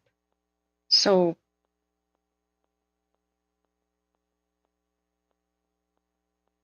is it there? Highway 138? Where's that? It's 15 to North Branch, Wildfire Defense Systems, ending 5417 on LA County V1. go to the junction. 138 goes that way. Oh, great. Put the red line right over that so we can't see. Okay, so Phelan Road from Highway 138 east to Baldy Mesa Road and Phelan Road south to Sale Road. I don't see anything new on this map. Is it updated yet? Division Tango training. Josh says the area from 138 south to Lone Pine. Division Tango training, 215% response. Right. Tango Trinity Branch 10. I'm in the very back of Hot Springs Canyon. Give me about 15 to 20 to make it out to the entrance, and we'll chat.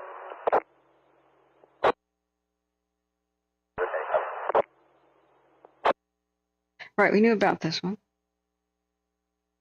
but this is a new one. They just said that this happened 30 minutes ago. So yeah, thank you for the reminder. Lone Pine Canyon Road extends southeast out of Wrightwood and loops around to 138. Okay, and it is Wrightwood. Yeah. So this brand new one is of 5 minutes ago. An evacuation warning has been issued for Phelan Road from Highway 138 east to Baldy Mesa Road. So where's Baldy Mesa Road? You guys show me where that is? See, that says Baldy Mesa, the zone. That is 138 to Phelan. Isn't it this? Am I totally off my rocker? Highway 138 east Baldy Mesa Road. North Branch, Wildfire Defense Systems, Baldy Mesa Road. It's this. It's now under warning, all the way down to the Cajon Junction, because that's 138 down there. Aha.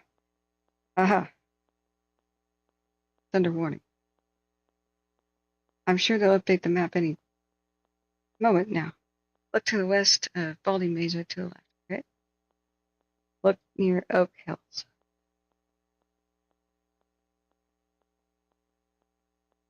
Tumbleweed, Baldy Mesa, Phelan, Baldy Mesa, 138.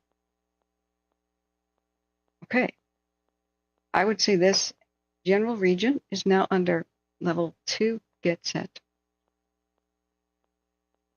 Phelan,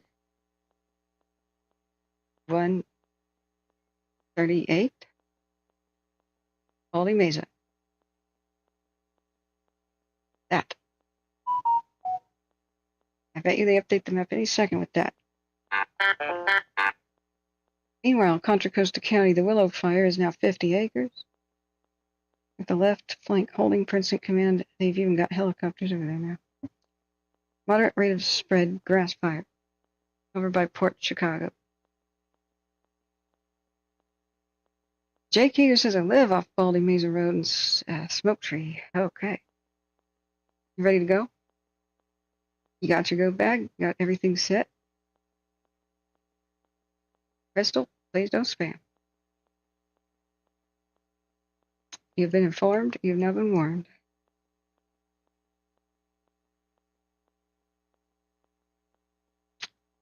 Action taken. All right. I got it, mods. Don't worry.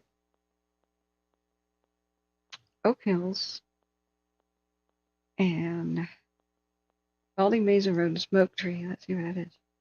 I'm curious. Catherine is curious. Baldy Mesa Smoke Tree. There's Arrowhead. Mesquite. Mesquite. Cavano. Baldy Mesa.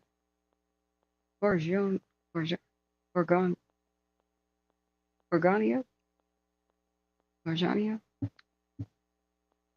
Butchering your hometown names. Dos Palmas La Mesa Luna. Okay, I'll find you later. But you're off Smoke Tree. That's an interesting name. So Smoke Tree. And Baldy Mesa. Going.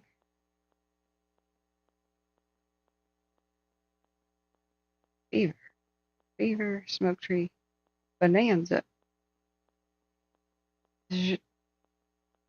Right there. Oh, by Bonanza. Baldy Mesa Elementary School. Okay. Let's see if they will update this map and if I am correct. Valkyrie says best wishes to you and your family, Jake. Yep, we're here for you. Just tell us what you need. David Dillon says it's a new start. Say it ain't so. Say it ain't so.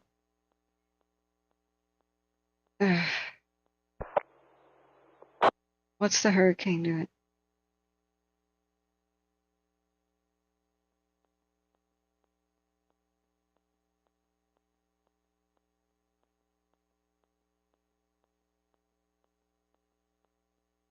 Okay, sorry, I had to adjust my phone here. Let me make sure that Watch Duty isn't getting towards maximum of the 24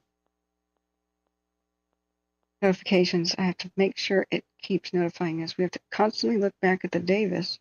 How's it over by Reno? Thank you everybody for the kind donations who have especially donated for the food fund last night. We have good, wholesome food to make it through today. I've been live for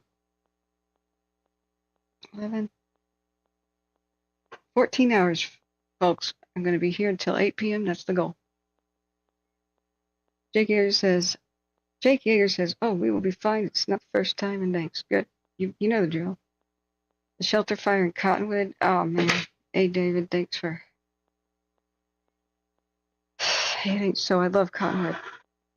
Freaking love Cottonwood. Just do a new Watch Duty window, I guess.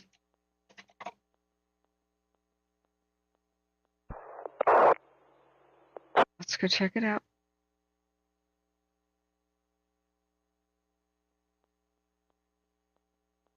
Cottonwood's a ghost town. It reinvented itself as a antique store town. It's awesome. If you're ever on I-5 North by Reading, you've got to go to Cottonwood. It has very cheap gas, too. So just take a look. It's like a Wild West town. It's really cool. It's got its main street. It's got its saloon swinging doors, you know. Just awesome. Sweet antique stores. Shelter fire. Okay. Maureen is on it. She comes in every so often. Fires 1 to 2 acres close to bumping West Anderson Drive per air attack. 1 acre vegetation fire in open woodland. Structures are threatened per the arriving unit. Yeah. Yeah, we've got to keep an eye on that too, friends.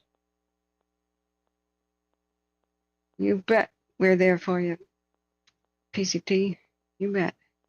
We'll make it through the day together. All right. You guys are helping me too. You don't know how much. Much of this I would be doing on my own, especially for the places I love, like the park, you know, and well, the Dixie I was very connected to. Anything in Yuba Sutter, Loomis, Butte, Lassen, I would be glued to that. Anywhere that there's a ghost town, which is most counties of California. But especially those areas, I would be constantly fretting and looking at them. And when I did that before I did Firestream, it was awful. Still somewhat awful, but when we're together, it's not. We can laugh or support each other or whatever we need to do at the time. And inform each other, especially. I appreciate all of you here that are patting us on the head. Please thank the mods. They got a brutal job to do. I cannot do it without them. Yeah, I hope so too. Don't bug me. It looked wooded and windy and dry. I haven't been out here. I just went to Cottonwood proper, but that's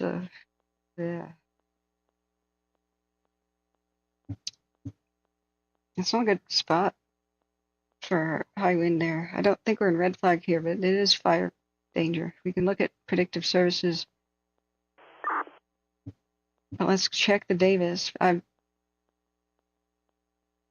wanting to constantly know more about it. So let's look at Truckee Meadows Fire and Rescue. Any new information out of them? 5 minutes ago. Truckee Meadow Fire and Rescue. And this is what they posted 5 minutes ago.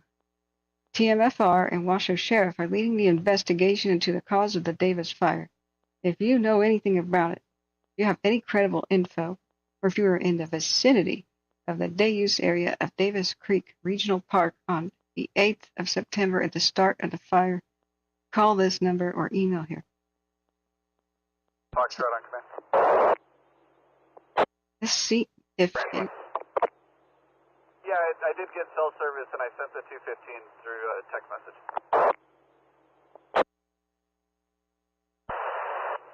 Yeah, copy. I got it. Thank you very much. I'm sorry if this starts loud. I'm trying to mute it. And this is the start of the Davis, apparently, or at least 5 minutes ago, from Rocky Meadows Fire and Rescue.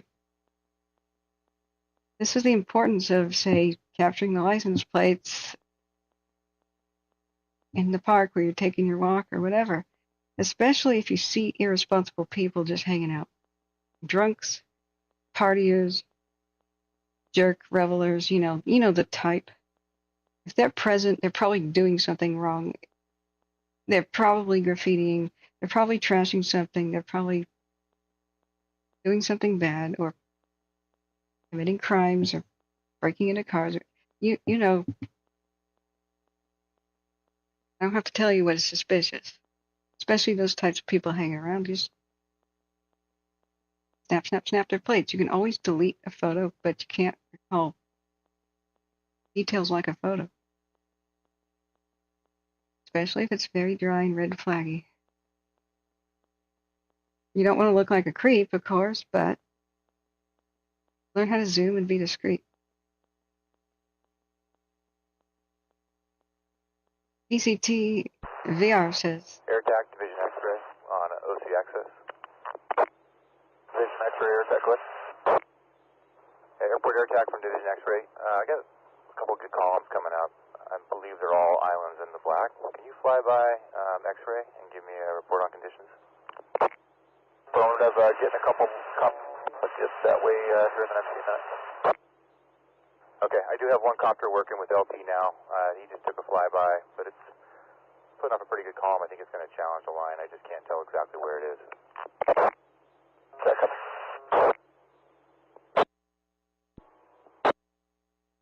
A column. Yeah, that would be a column. Division Tango, incoming division, on command. Pinion Branch, Battalion 3512A, view 1.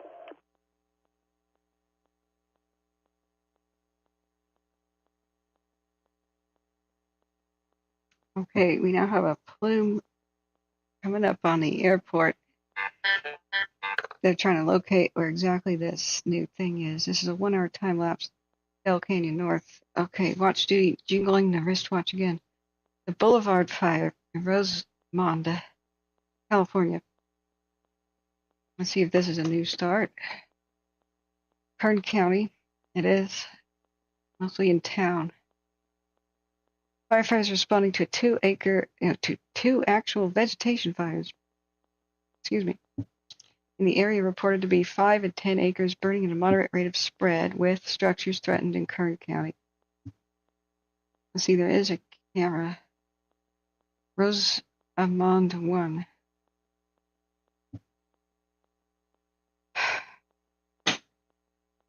All right.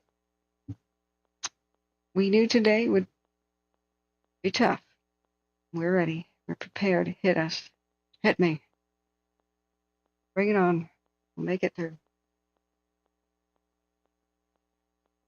This is our 13 and a half of me being live. We will make it. We will make it.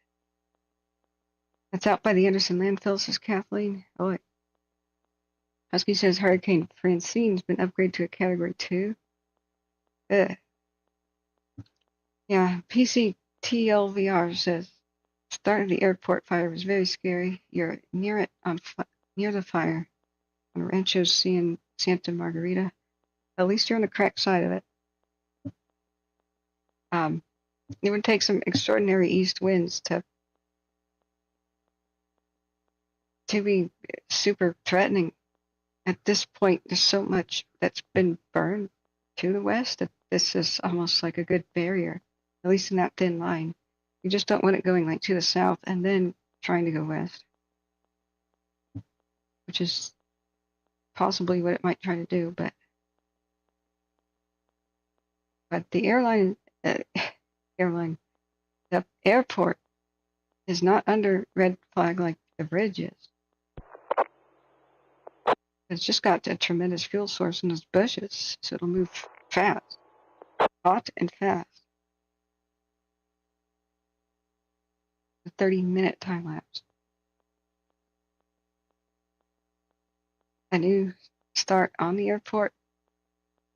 No, a new start is a new fire over at Anderson in Shasta County. And there's a new start in Contra Costa County. And also one in Kern County is the very newest. So, this is a new column of activity, and they're not sure exactly where the biggest heat is. They just said that on the radio. So they said, can you go look at it, send somebody to look at it, aircraft especially? Can you pinpoint exactly where the heck this is? If we had more cams, I'd do it for them. Hell, let's do that as an exercise. Try our best. So Bell Canyon North is looking northwest, and the smoke column is a bit on its right side, but how far? Do we have another? That will cross beam it. What really bothers me is we don't have anything by Lake Elsinore or the other side, like in Riverside County, looking towards these hills. They should be. There should be cameras here looking toward the hills because obvious threat. Super freaking obvious threat. They wouldn't be asking, where's the fire? If they had more cameras, they'd just hit the cross beam. They go 2 cameras. Where the beams meet, there it is. So all this time wasting stuff. Okay, in Kern County, they're Boulevard Fire, West Rosamond Boulevard and 90th. Fires 10 acres burning and a moderate rate of spread to the east with structures threatened. Questioning additional 5 engines or any closest available in Kern County. Okay.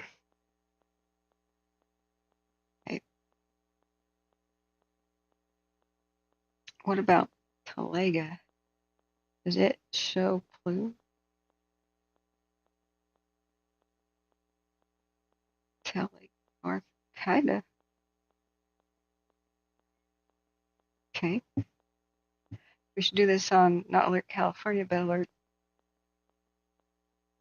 West. Try that as an experiment. There's Alert West.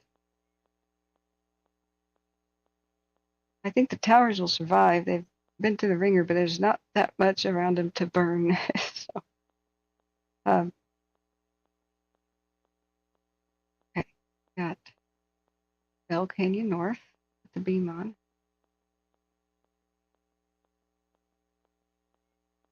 Sorry.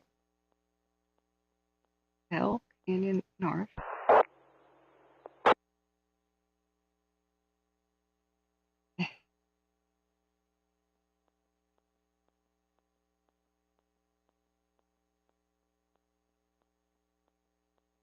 Okay. Until the lake, whatever shows the column more clearly that has a beam. Just need to cross it. Upper Bell, 6 North.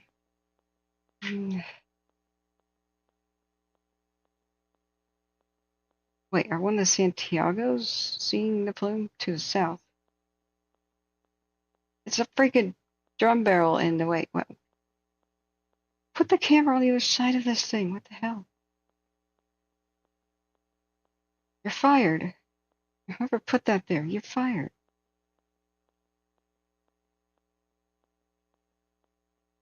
Okay, we do have a cross beam of 2 cameras, one of which is rotating. Okay, Anderson / Cottonwood, Oregon crews are making good progress on the shelter fire, which is by Cottonwood. They're working on hose lay for instant command. There's 2 air tankers and a helicopter on the scene up there. Good. Okay, which beams are crossing?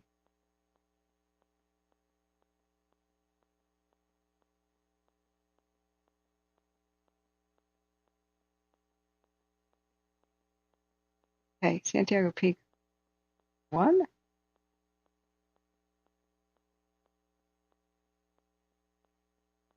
All right, but we can't see the plume, so it doesn't matter. Irrelevant.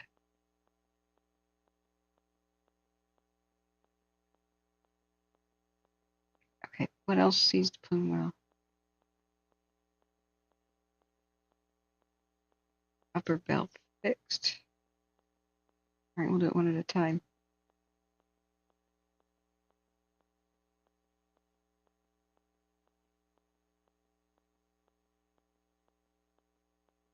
Okay, so now we can get a bead on it. It's just from here to here.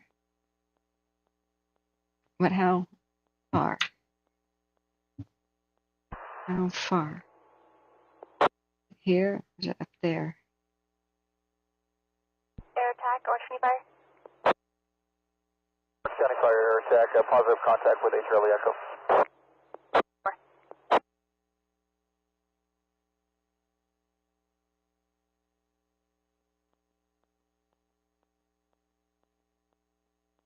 Need that cross beam.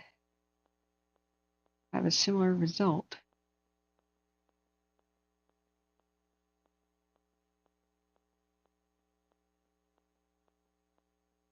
Okay, this over here left, we see a road. Yeah, okay. So it's not this ridge, just beyond it. Let's look at our satellite heat detection. We'll look back at the Davis in a second. I'm not saying nothing about the Davis. My lips are sealed because I don't want to tempt fate. Okay, we have multiple heat detections on both bridges, so that doesn't help us too much. Which canyon is it?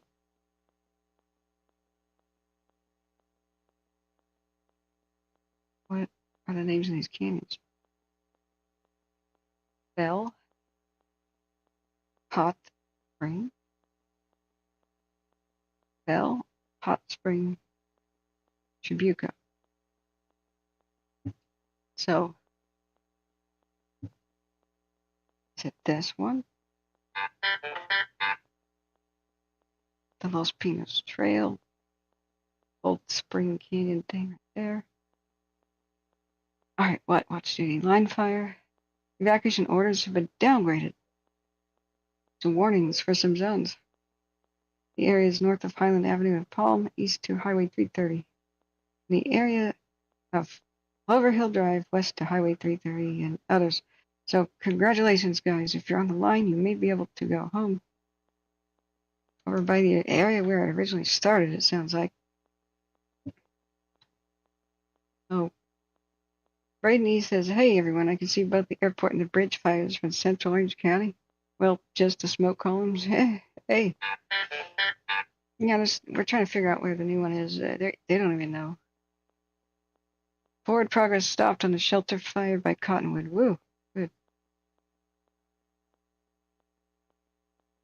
They have halted people, except for fire crews, to go up to the Santiago Towers. AT&T was trying to get up there, and some other utility folks are like, yep, turn around. Go for North Branch. They said, no, turn around.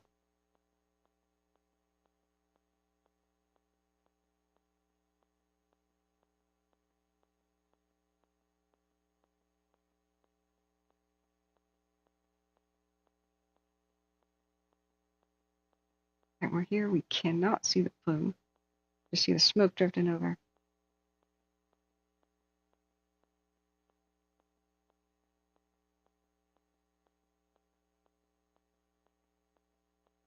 Right, because Bell Canyon South is looking northeast. East-northeast. Makes sense, okay? So, which one of these ridges is it? The closer one? The further one? And it's right behind it. Now, tantalizing, some of these are looking south, but it's in front of equipment. Get out of the way. Whoever mounted these cameras, you're fired. What are you doing? You have one job. One job. Just like the landscaper here, you're fired. You have one job. Maybe he wasn't allowed to work, or gee. David Dillon says, woohoo, forward progress stopped in the shelter. Yeah. Whew. We just don't need anything else today. We celebrate every little thing like that. Well, Braden, we had some excitement where the fire burst through a retardant and all these Chinooks came to put it to bed, but fire crews are there still trying to protect the towers. Santiago Peak 1 is a great time lapse right now of the 3-hour persuasion. This is ultimately protective. You see, these bushes, they're just done. Look how done. Like, there's nothing else to burn. These little patches that escape it always are. It always turns out that way. Like little pockets, unburned fuel pockets, right? But this is what bushes do that are oily and super dry. Just white ash, little black sticks maybe. So it's ultimately more protective of the tower. It's getting safer and safer. But man, you just don't want too much of it going up at once, or boom.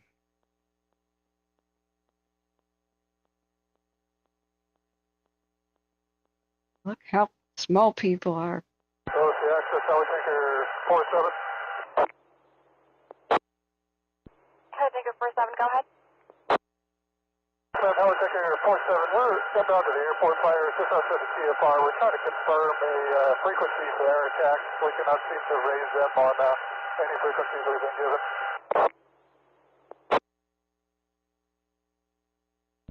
Air attack, Marshall Fire. Fire attack, good. Everybody copy. Kaiser report 7 traffic. Let me look, Nick. Thank you. Yeah, affirmative. Have them come up on the rotor vector 118.8250.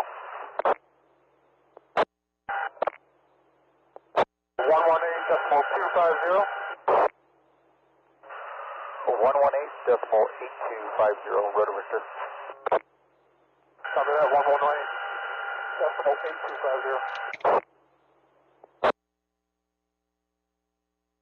Yeah, I got him. Thanks for telling me I had an email. It's mostly on mute.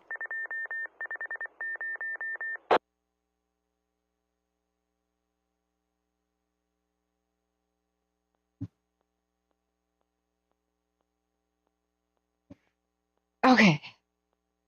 All right. Beep, beep, beep, beep, beep, beep, beep. Anybody know what the Morse code just was, or what it tends to be from time to time? It seems to be repeating the same thing. Okay, thanks, Nick. Let me save them so I could show everybody.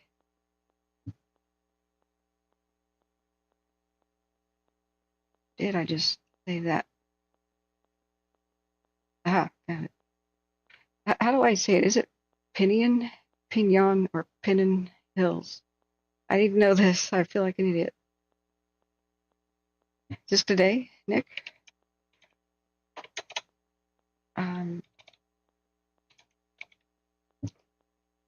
P Hills.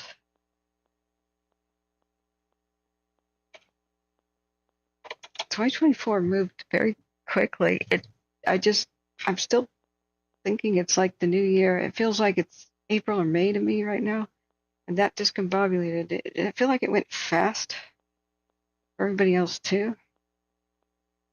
Like the fires that happened in June feel like a million years ago. I mean, I can't believe much of Butte County burned down again. And then Air attack, can we take a 47 on OC access? much of Oroville is just like, it seems a million years Teletecher ago. 47, airport air attack, good. Air attack, Teletecher 47, we're still unable to reach you on the rotor vector. We can hear other traffic talking, but we're not getting anything from you. I'll try you right now.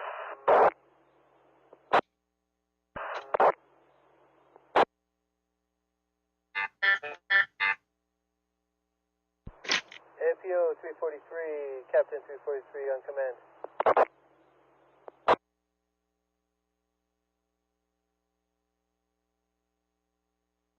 All right, I'll share these photos in 1 minute. 1 second. Welcome to 2:24 p.m. Okay. Fail. Pilots. APO 343, command. Copy, thanks for the radio check.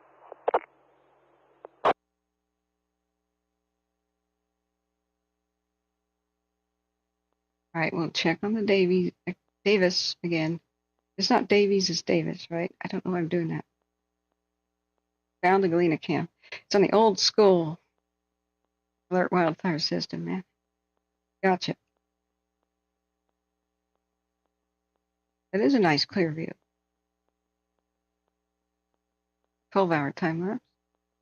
The Davis. Best case scenario today, it'll just stay where it is despite all of its efforts to break out of its cage. And the wind's not as bad as they thought it would be, or as long as they thought it would be.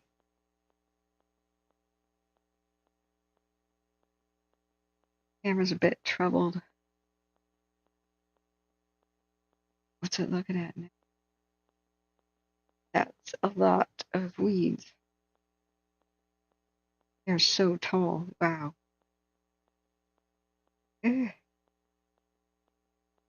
Everybody here's living in a tinderbox.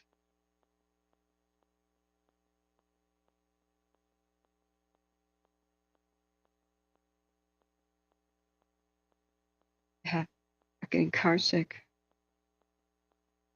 Right, that was a 12-hour. It's kind of changing its, I really wish we had this view before. I didn't even know it existed. It's not in Alert West, right? I haven't seen this before. We had Calaveras. It's not. Why the hell does Alert West not have it? It has other Nevada cams. It has even traffic cams. This drives me insane. We used to have one-stop shopping for all the cams. Now we have like 4 different places, and none of them do the same thing. It's getting worse, friends. Why is the Galena cam not here?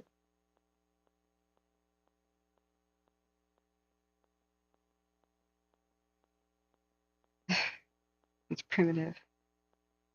Yeah, it's right there. I had a front row seat to the fire all this time, and I had no idea it was there. Why is it off of the Alert West? A bunch of horse crap, honestly. Sorry, this is making me mad. I already have 300 tabs open. I'm not exaggerating. It's around 289 at the moment. Not exaggerating. You think I am. I have different windows. This is just the one window called Wildfire Tracking 2. I have Wildfire Tracking 1. I have the studio. I have windows for the audio, YouTube studio. And I've got a bunch of tab groups about different news articles about what's going on with the fire. Then I've got just the millions of tabs, cameras. I have to have more open now. See right here, Alert West. What's your problem?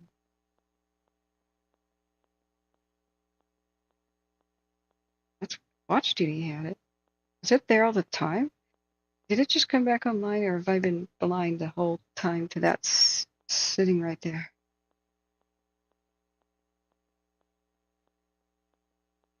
But was it looking the wrong way or something? I do not remember that being there. On Watch Duty. Just tell me I'm not crazy, all of you.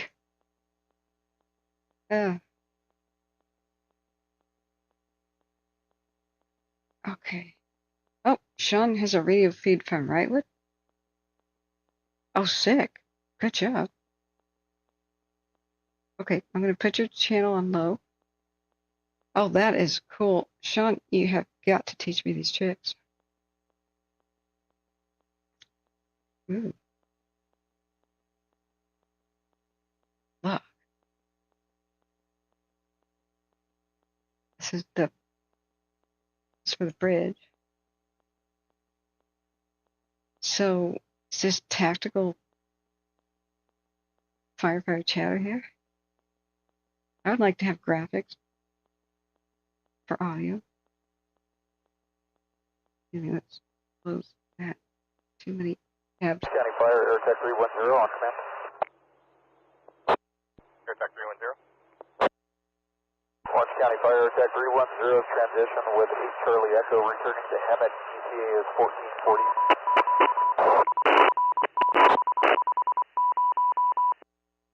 Air Tech 310, Orange County Fire, copy. Yeah, that Morse code. Anybody recognize it?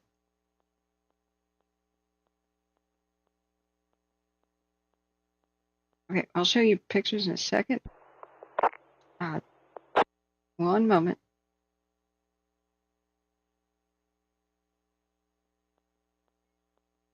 Yeah, this is the bridge fire InstaWeb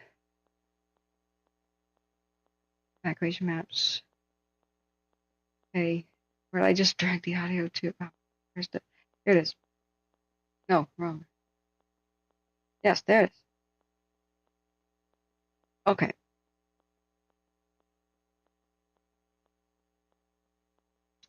I started streaming my channel with some of the audio I'm picking up from the ground crews in Wrightwood and some of the air attack. If interested, I'll keep streaming it all day. If you rewind a bit, they give a status update around 9:45 to 9:50 a.m. So you have a clock, right? Because how would I know that? Medic Squad 226, center, move back to 226. Oh, it's a lie.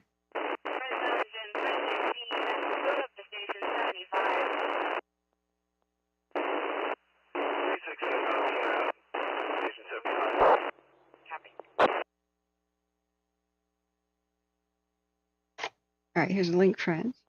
Thanks for doing this. You're swell. Please put a clock, though, somewhere so like I can find out what time was what. That was a big error that I did on my own stream. I cannot read the fine print of what is visible. So I'll show you how I make my clock. It's the funniest little thing in the world. It's just a website called Clock Tab. That's it. So it's in Opera browser. Clocktab.com. And I just shrink the window down as little wee as it can get. This is the link to it. And all you do is layer another browser window on top of that thing somewhere. If you know how to do that. It wasn't Morse code, it's a repeater key. I'm so disappointed. What's a repeater key, though? And welcome back. Burn out. Air attack operations on command.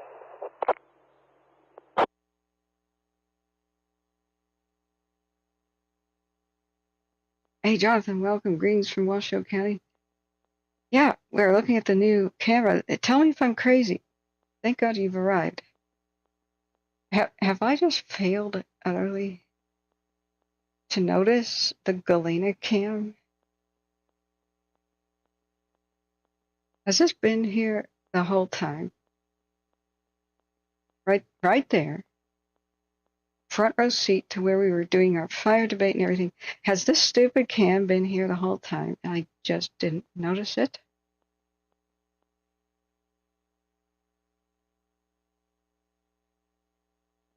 Because on watch duty, it's there now. I swear to God, I didn't see that there. Was it down before? Just please tell me I'm not insane.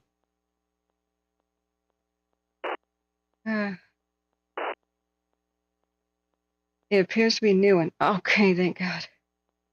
Because I was going to just hand my sanity card in. I am not. I'm no longer eligible for this club. Burnout says the audible key activates it. Oh, that's neat. That's neat. Okay, so maybe Alert Weds needs to add it to their repertoire. Neat. All right.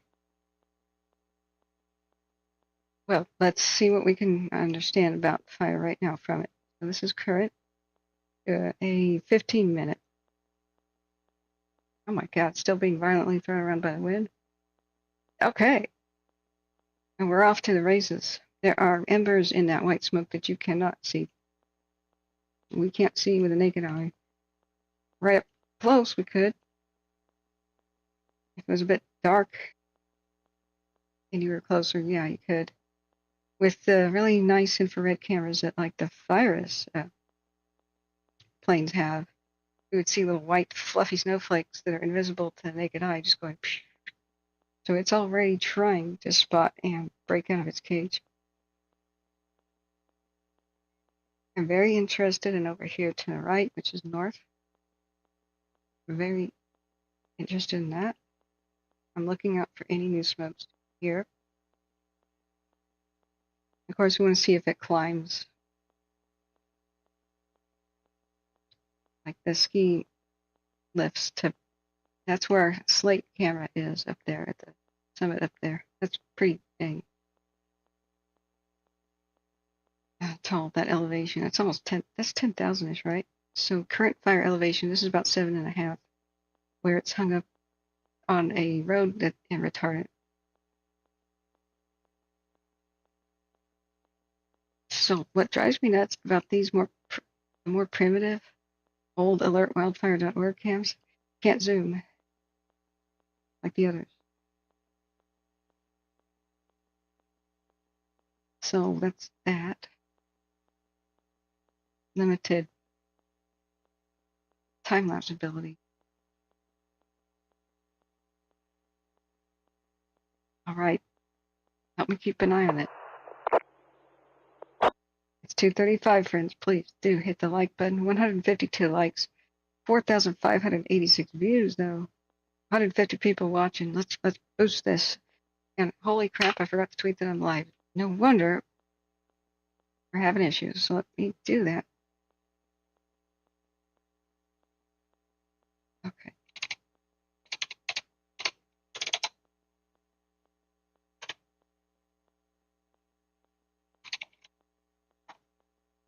All right, let me tag the actual fires that we're tracking.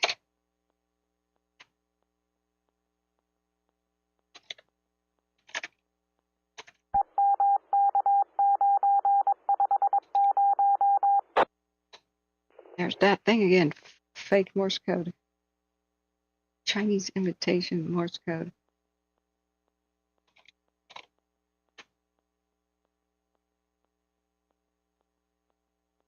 Okay, Wild Wednesday, the Davis Fire Hell Day, Bridge Airport, live wildfire tracking. Enough said. All right, friends. If you would, be so kind. And don't just like this post. Go ahead and hit the share button on your own Twitter /X. Recommend it and share it with those you think need to know about what we do here. The mission is save lives. I'm not a reporter. I'm not the news. We here at First, listening to Scanner Radio, what the evacuation orders are. We get them out to the public. We alert the public to do a chain reaction of calling their friends and family. Get people early notice. That saves lives. We're the hero helpers. We help the officials notify everybody, and a lot of times people are already evacuating before they're told, and they go, oh, yeah, Sheriff, I already know. Thanks a lot. Bye. Now, this helps. We have saved lives before. We've gotten the feedback. So you want to watch a report or a roundup or babies crying and homes burning down, that's the news. Go watch the news. You want life-saving information here? You come right over here. We'll keep the seat warm for you. Sit right down. Copper Tropicals, welcome. Says, hiya, Catherine. New sub. Thanks for turning on the chat. You're welcome. Sorry, I have to give people a break and myself. What a week it's been. Welcome. Tell me about yourself and how you found us. Tactical Luminescence says, I'm in Reno now. Wind is absolutely howling. Yeah. All right, let's take a look on our handy-dandy apps. Fentu Sky. It's open question and answer time, of course. You got fire questions, especially these chosen ones that are most concerned. Ask away. No question is stupid. And no donation is too small. $1 to $5 is suggested donation for 20% of the viewers per day, and we can make it financially. Don't worry about it if you can't donate. Enjoy the ad-free experience and hit the like button and share. That is the best way to help, and that is for free. We don't monetize with ads distasteful, and that would interrupt the whole point of what we're doing. So we're trying to be donation-based. It's one or the others, but the algorithm does not like when you're not making YouTube more money for itself by showing ads. So we kind of go down in the search results. We have a 10,000 sub goal, and we can make money other ways by having like a store. We can have cool coffee cups and bumper stickers that say hold on to your butts and all kinds of stuff. Oh, the memberships. If we get a free moment of time, we need to educate about the memberships. YouTube will give me an extra $1,000 if I can get 100 memberships in 30 days. So I just don't know what they are. I accepted the terms and conditions, but the moment I turned memberships on, we got the clock going. 30 days. I guess they're $10. I don't even know. I was planning on doing Patreon instead, but wow, look at them. Wind gusts. We got 50 miles an hour clocking above Carson City, 52-ish. right around the Slate Mountain Camp right there. So let's take a look at it. We'll go down to the Southern California a bit later. Whoops, wrong button. Okay. Davis.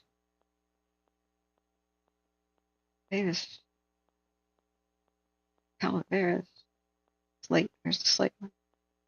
Here it is. Slide. I can't see. This is where sleep deprivation. This is hour 14 of streaming. Woo. All right. Oh, great. A little bit of good news on the Rail Ridge Fire of Oregon. It's cooler weather contributing to milder fire activity. They called a level 3 evacuation today for one spot and a level 2 for others. Reduced to a level 2 for others, but it's not a cakewalk in Oregon. They slammed by wind and lightning last 5 days. It's just depressing. All right, 24-hour time lapse of is looking the opposite direction from the hill to the south, to the northeast, excuse me. 24-hour time lapse.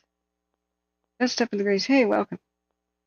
Carson City to Genoa might have power shut off today as a precaution. That'd be a good idea, the whole, howling wind thing. I'm sorry, it's got to be hot there.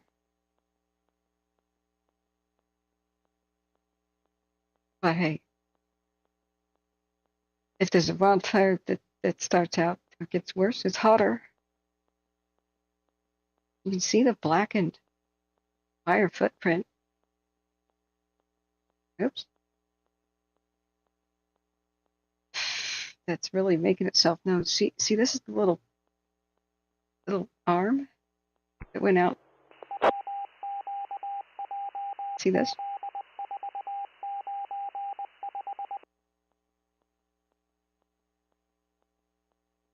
Let me put on just the. We know it's a red flag. I don't need the fire weather warning thing. There. Okay, you see the arm here where it goes boing up to Steamboat Hills? Or was it the one to the little lake there? What is this little lake thing? Pond. All right, let's just compare again.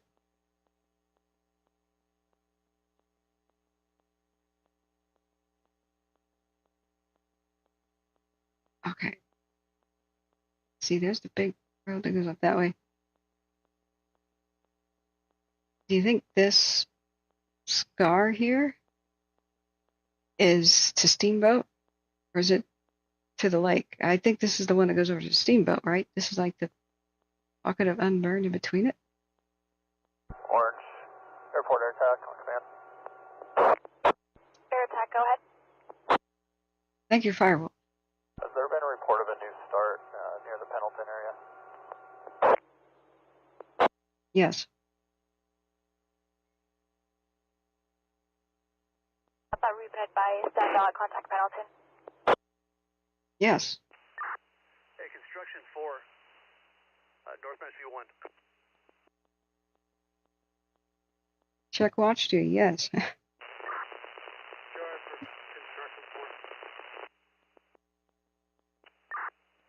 construction 4, can you get a hold of 44 Charlie and 50 Charlie? Make sure they're monitoring the air-to-ground tag. Okay. Current view. Yeah, I affirm. Where are they working? Hey, construction 4, northwest view 1. That far west end there, they were all the way out to the west. Sure, for construction 4. Hey, construction 4, can you get a hold of 44 Charlie and 50 Charlie? Make sure they're monitoring the air-to-ground tag.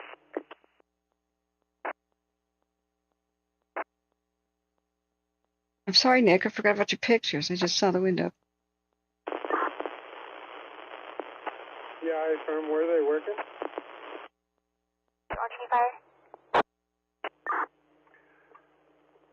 Go for it. That far west end there. They were all the way out to the west. They do have a new start in Alpha 2 training area. They have a full Oh, response on. 44 Lima. I copy all. Yeah, I affirm. I told you.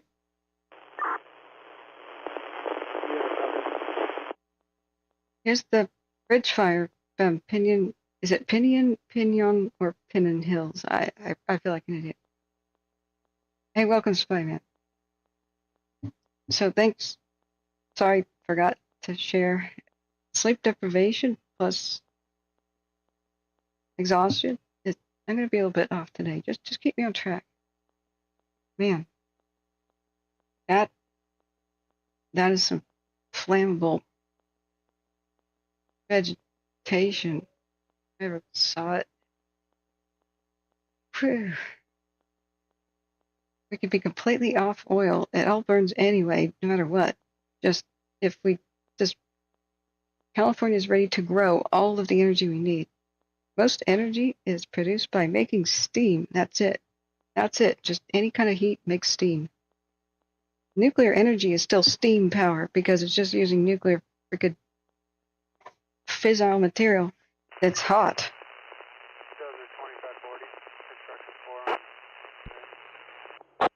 We could be completely. Construction 4, assistant 3 on V1.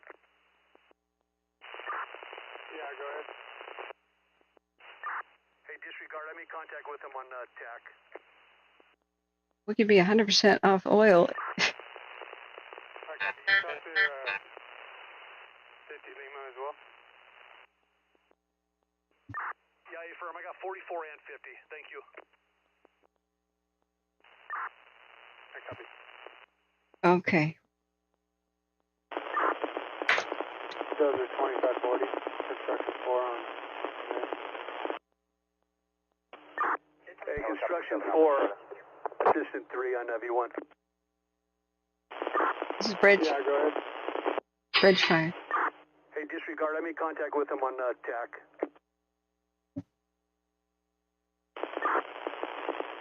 I copy. You talk to 50 Lima as well? Yeah, I affirm. I got 44 and 50. Thank you. Okay. I copy.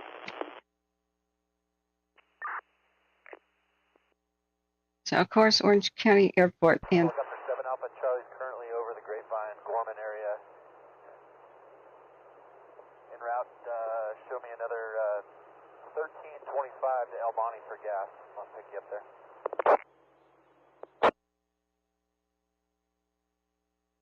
Okay, guys, please don't water. 10-4. In Washoe? Correction on the time, it'll be 1525. Okay, Truckee Meadows Water Authority has just begged everybody, please stop watering your plants right now. They need the water pressure for the firefight. Please do not water your plants. Don't run the dishwasher, etc. Just take it easy. Besides, that's not going to help make anything more fire safe. When fires roar towards a neighborhood or a house, they're so dang hot that it'll just dry out anything that's wet within seconds. It's just not that helpful to, oh, I watered my plants this morning. That doesn't matter. The hot, dry winds like this, it will not matter. You have to do it in the cool of the evening for the water to even kind of affect your plants, you know. There's a time and a place. It's not today. It's more important to give water pressure to the firefighters today for obvious reasons. Okay, thank you so much for the kind donation. It was in the middle of all of that. $20 from Karen and via PayPal. Thank you so much. The best way to donate to help the stream is in the pinned chat message. And that's PayPal, Cash App, Venmo. You can also do a super thanks if you watch this later, or a super chat or super sticker via YouTube. There's a 30-day delay. And when I get it, and YouTube takes 30%. But hey, whatever's easiest for you, I don't complain about. Super grateful for anything. No donation is too small. The goal is $1 to $5 suggested for 20% of the viewers per stream, and we're good. So we have 205 viewers. Welcome, friends. Go ahead, ask any question. 5,024 views, 166 likes. Please hit the like button to boost us in the algorithm. I super appreciate it. And let's monitor these cams. I think that's the last update, is please stop watering. 2 hours ago, Washoe County says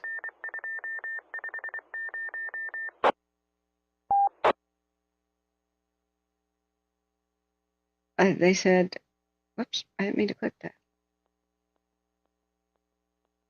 Don't call 911 just to report smoke. They would like you to dial 311 or this other phone number for questions.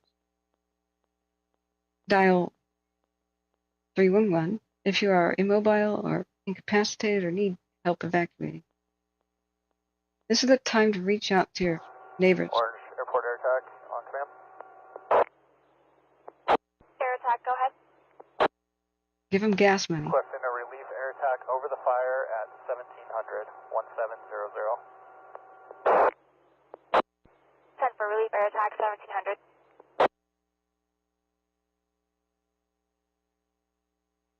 %31% containment. I failed to notice that. Okay. 5 hours ago, despite challenging conditions over the past few days, firefighters have achieved 31% containment on the west side of the fire. National Weather Service has issued a particularly dangerous situation PDS red flag warning for the Sierra Front in effect Wednesday 11 to 8 p.m. And of course, it started streaming 14 hours ago in 20 minutes. We're going to go strong. We're slamming back the coffee. We're here. We're here for you. Full-on adrenaline mode. Last night, a successful burning up was... Traffic for branch 10 on command. All right, 1 second.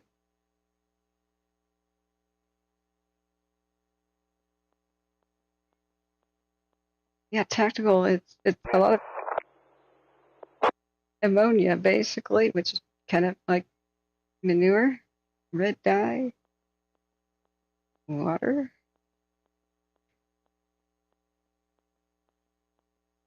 Cost checks and name brand, I'm not sure if that's what goes into the tankers, but you could buy some. Yeah, I was just about to say, what do you mean the west side's contained? That is the most roadless. They just got retardant ropes on it. They must have meant east side, Jacob Foster. I caught that too. Like, east has the freeway as a barrier. I would say that's the black line. If anything, not the 10,000 foot slope where it's stuck, trying to climb up at 7,500 feet that you can't hike to, access, or do anything about. Okay, that's just a typo, I imagine. Last night, a successful burn operation was conducted near Highway 431 to help secure the lines. Cool, they had that opportunity. Fighters continue to provide structured protection and all the affected.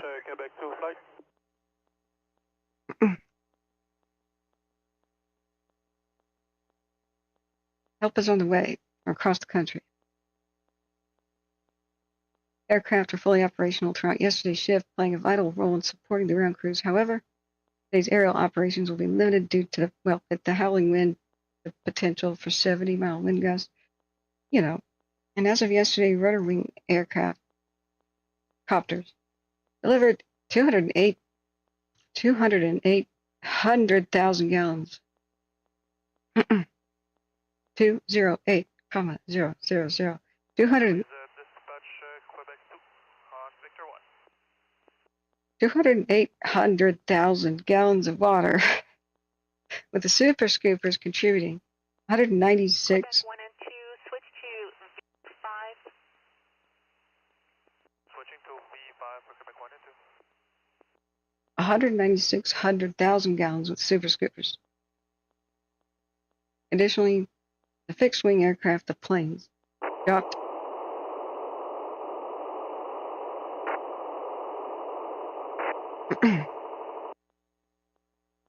dropped 98,000 gallons. Dispatch Quebec 2 on Victor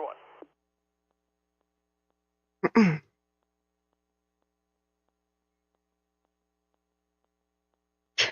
Quebec 1 and 2, switch to V5. Switching to V5 for Quebec 1 and 2. Yeah, please, I have to say something. I can hear sirens out the window. Let me check on that real quick. We've had vegetation fires in Portland too, even though it's pretty wet. Calvin, thank you for your kind $5 PayPal. Thank you so much. You guys, I forgot your hearts.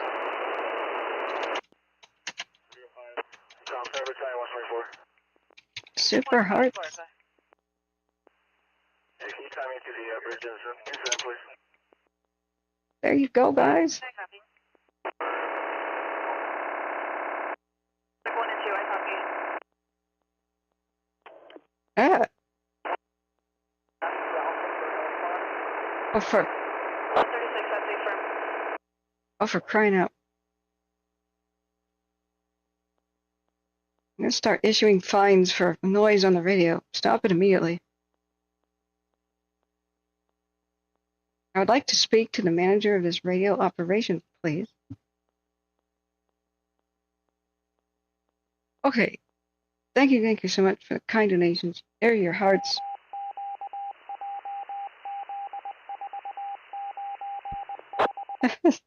SoCal Squatcher says, Mark engine 9, front engine 7. It always blows in Washoe, and that's a fact. Okay, no comment. Family-friendly friends until midnight, or at least after 10.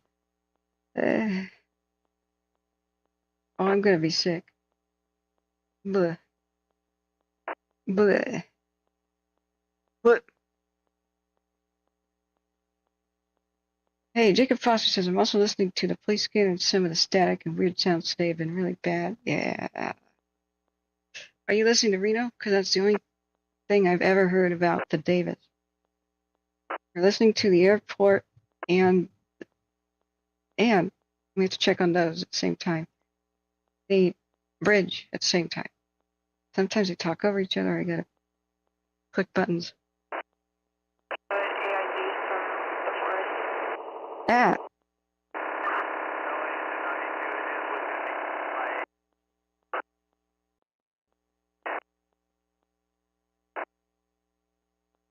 So it's on the V1.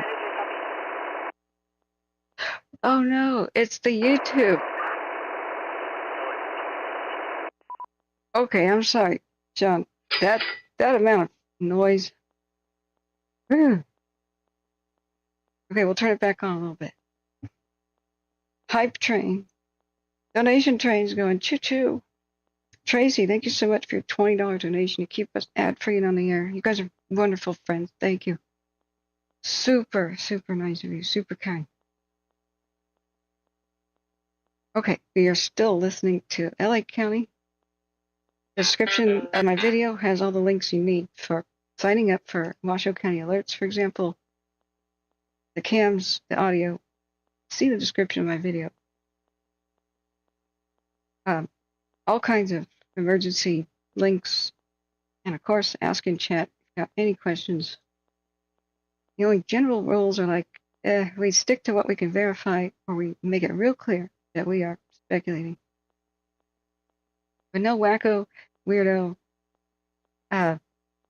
clickbaity, tinfoil hatty stuff here. Just support facts, what we can verify, and support. the facts-only resource on the wildfire and the only one in existence. But please thank the mods too. They are so wonderful. I cannot do it without you guys and their help. It can get crazy in here. Like when the Caldor happened, we had 30,000 people in chat. I thought it was 300, then I blinked. Wait, no, it's 3,000. It's 30,000. Okay. That was pure chaos until mods tamed the chaos. They do so wonderful a job keeping everybody informed when I have to go to sleep.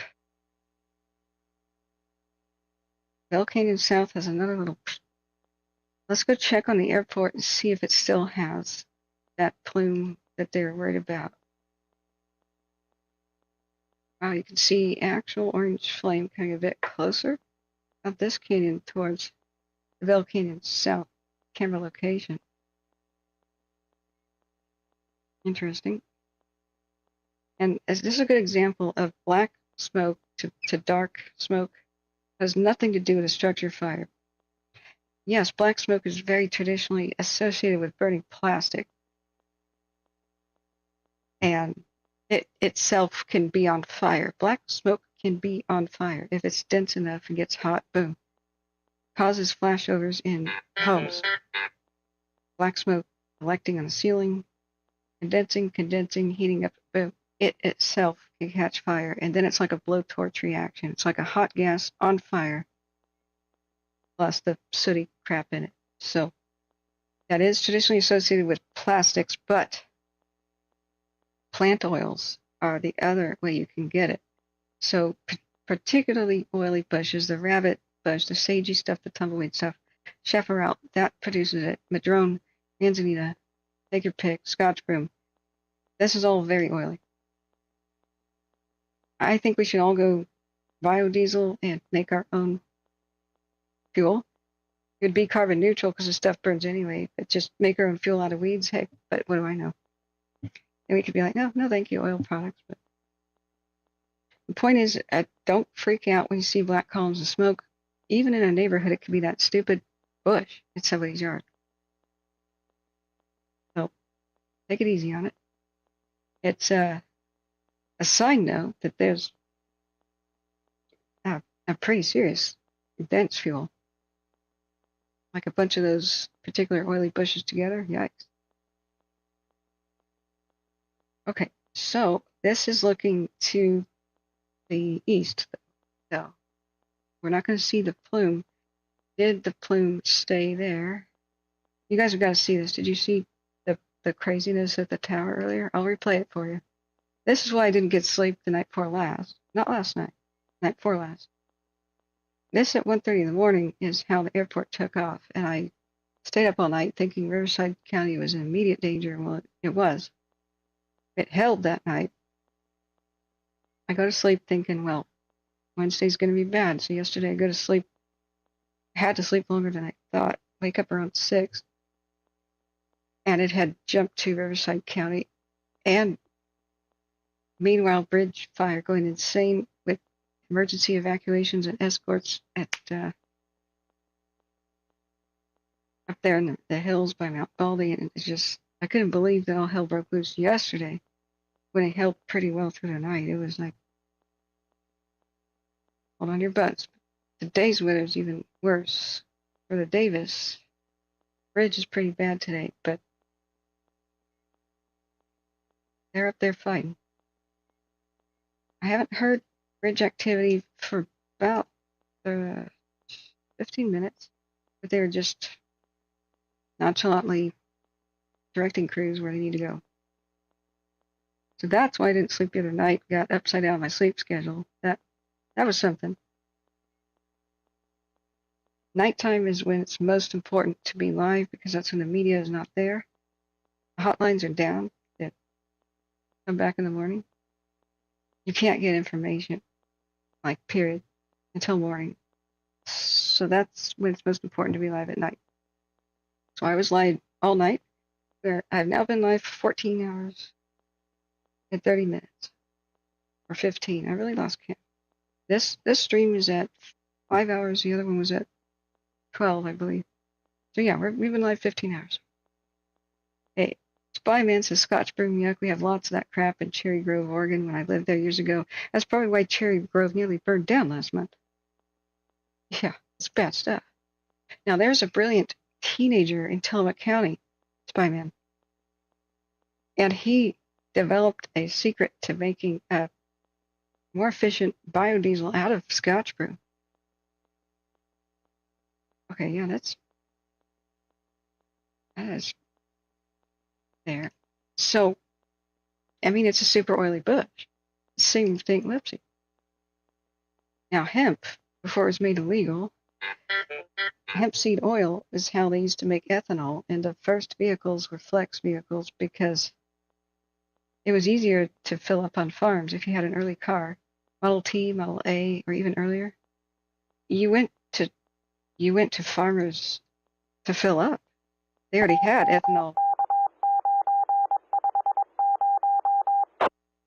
ethanol-based tractors. So there were no gas stations, so with the earliest cars, you just filled up on the farm. So you get, all of a sudden, oh, the rock oil companies, the big tycoons in Texas, they're like, oh, man, we cannot have that. We cannot have farmers growing their own fuel. We need to rake them over the coals. And all this new automobile thing, what a money maker. We need hemp to be illegal right now. So everybody has to buy gasoline from rock oil petroleum that we have in Texas.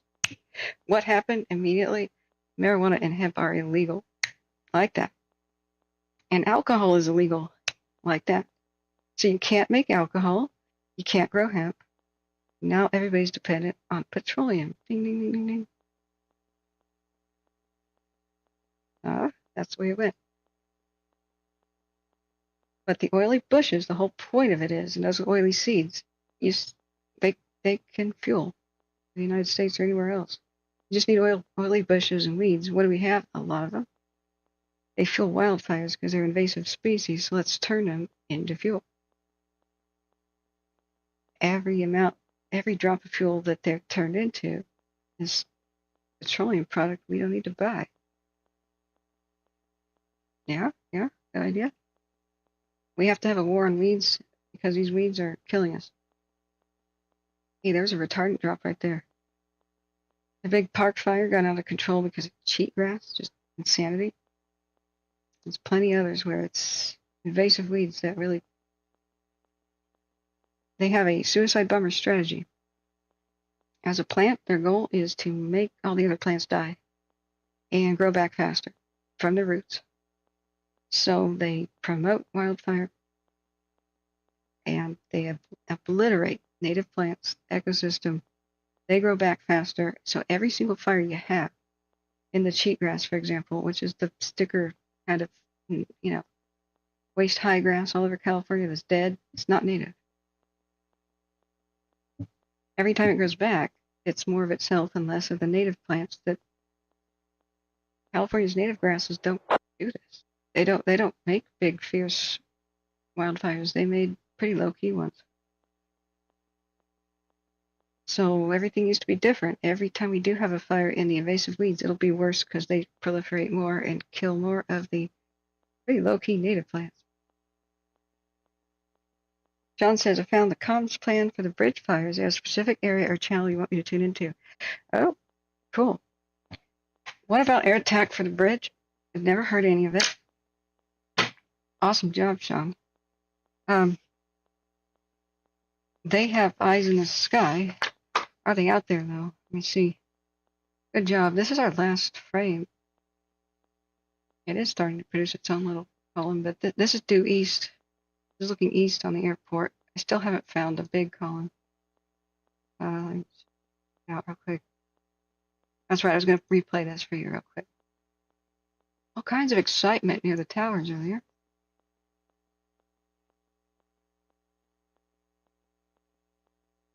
But wait, what did we miss?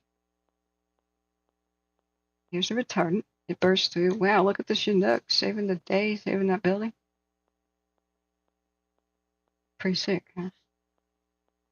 Husky says cheatgrass is like eco-terrorism. Well, it's cheat like you cheat at cards, but yeah. Yeah, I see what you did there. you'll get air attack pulled up. Cool. Well, let me verify there's planes over it. If I feel like an idiot if there's not. Tanker 911 is on the airport. Sweet. So it's working 74 in Ortega, which is, it may come into view. It's behind a lead plane. We don't have air attack for the airport either. That would be cool if you found that. I know you can only transmit one at a time, but let me see where the other planes are, if it's real active on the bridge. What? Can I go? Okay. Watch duty. New fire by Ukiah, Oregon.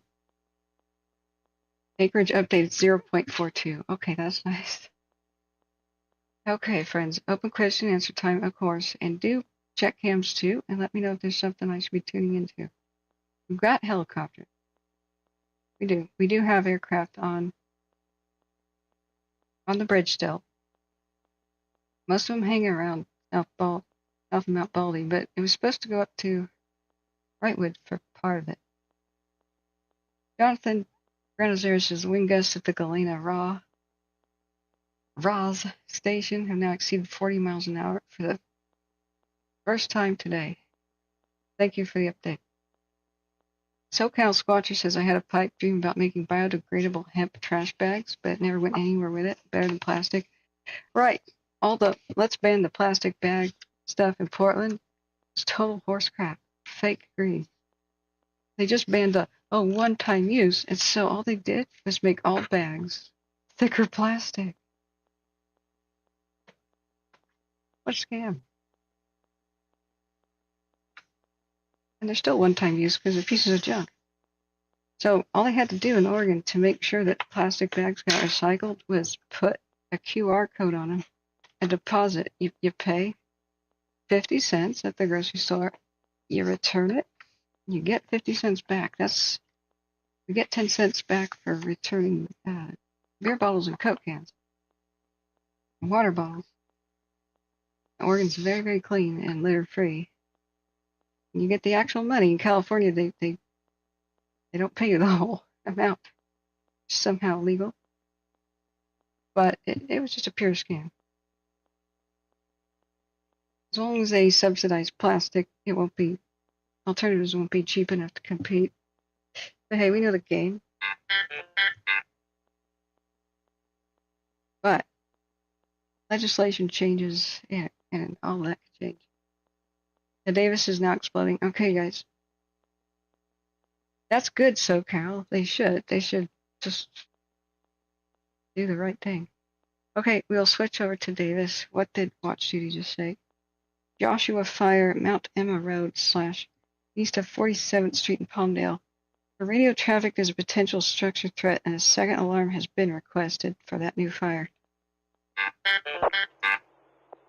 which is LA County. Palmdale. It already has aircraft cycling around it. Still 3 acres, LA County. But let's go look at the Davis record scratch. Yesterday, by the way, I want to continue reading this. On the Davis, active fire behavior was observed along the southwestern portion near Mount Rose Highway. There's minimal activity on the north and northeast sides of the fire. Crews will continue to strengthen lines in and around the northwest side. The majority of the heat has been in the western side.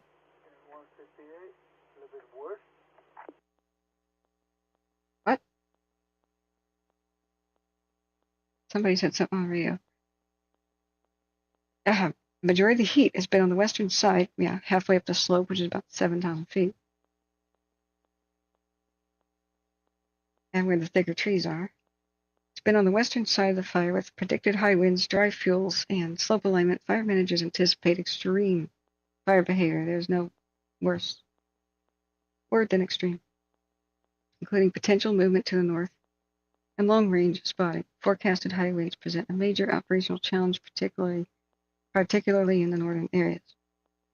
They don't have roads that would cross that T.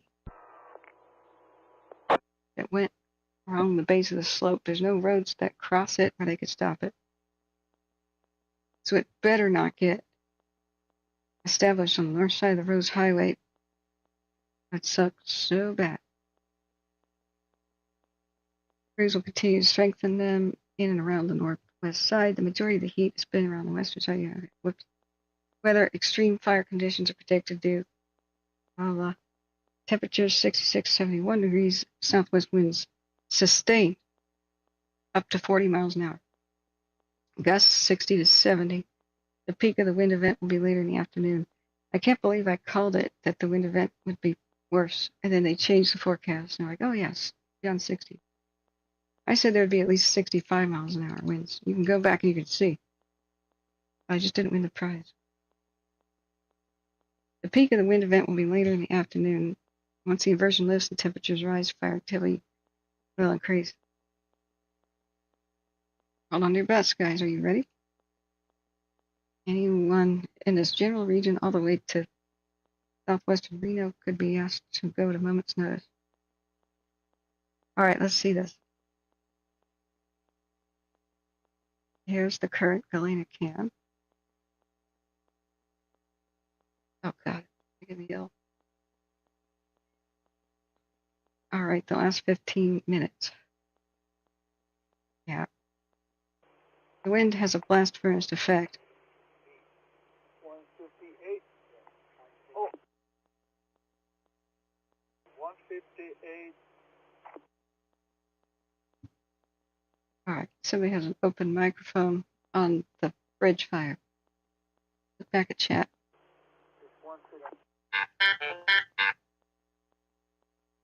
SoCal says. There's 34. I just heard a helicopter outside and I saw it on the map, and that's super cool. You know, when the 747 Global Super Tanker used to be going? It was on the glass fire over by Calistoga. So we would track it on my radar. It would be going towards a cam. We'd switch to the cam and see the most gigantically huge, biggest retardant drop on the face of the planet. Just splash red on mountainsides. And we'd all cheer, and I would play Ride of the Valkyries whenever it emerged as a theme song. And it was awesome. Husky says the Nobel Peace Prize goes to Catherine. Oh, wait, there has been a change in the recipient. No! Thanks, Husky. My dreams. Air Command is up. Sweet, Sean. Let's check it out. Bye. And give me 3 engines. Oh, sweet. Copy that. You have engine 81, patrol 81, head your way, waiting for the second alarm to get here. Tom Center, please. Operation 217 on command. So that's bridge? Structure protection group from ops command. Go ahead, Gary. Say again those rigs. I copied engine 81 and you got stepped on. Yeah, right now that's all we have. You have engine 81, patrol 81 head your way. Are we going to change on this call? Secondary TAC V12. V12. P is on scene. Ops from engine 33 structure protection group. Can you copy that? Kind of crappy comms back here. Yeah, 33, we have comm issues with command right now. V12 is going to be your TAC for structure protection group, your trailer structure protection group. Copy, engine 33 standing up, trailer structure protection group on V12, and I have engine 81, patrol 81, and you're going to give me 2 more from the second? Yes, that's affirmed. Ops from 136, we have not made it to the hell spot yet. Do you want us to go for structure protection with 33s? Squad 72, cancel. All right, strap in, Davis, Reno, Washoe people. And thank you so much, Sean. That is so cool. 136, head to the hell spot. Get that set up, please. Okay, I hate to ask you. Joshua, I see you enable. Okay, my new request is, I just realized Davis is blowing up. Are you able to get us anything on the Davis? We listen to the Davis right now. I'm so sorry you just set up the bridge on that. I hope that's easy to go back and forth. We have nothing on the Davis except for Reno. Is that doable? We can check on the bridge and see if its status is big. Like, is it making a big plume? We don't have a lot of good cams. Yeah, which cam was I thinking would be best to monitor it? 19 Golf from 1111 Alpha Leader on command. Was that the Mountain, LA?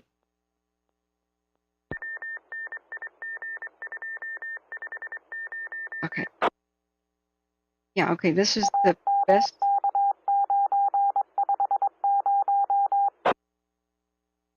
Oh, you're too far from Reno. No worries. Thank you. So, you are, I get it now. You're local enough to be picking it up on your own. Okay. 19 Golf Leader from 1111 Alpha Leader on command. Hey, yeah, we'll take it. I'll put that on in a second. Go look at the Davis again. I expect new 1111, 19 Golf, go ahead. updates or evacs to come down. Hey, are you in a position to come meet me on Tabletop Mountain Road near the cabins? I'd like to discuss a plan with you. Affirmative, I'll be able to leave here in about 10 minutes. I'll make my way to the mountain. Yeah, that'd be awesome if you could meet me at the Tabletop Mountain Road by the cabins. Yeah, go for operations. I can call you right back.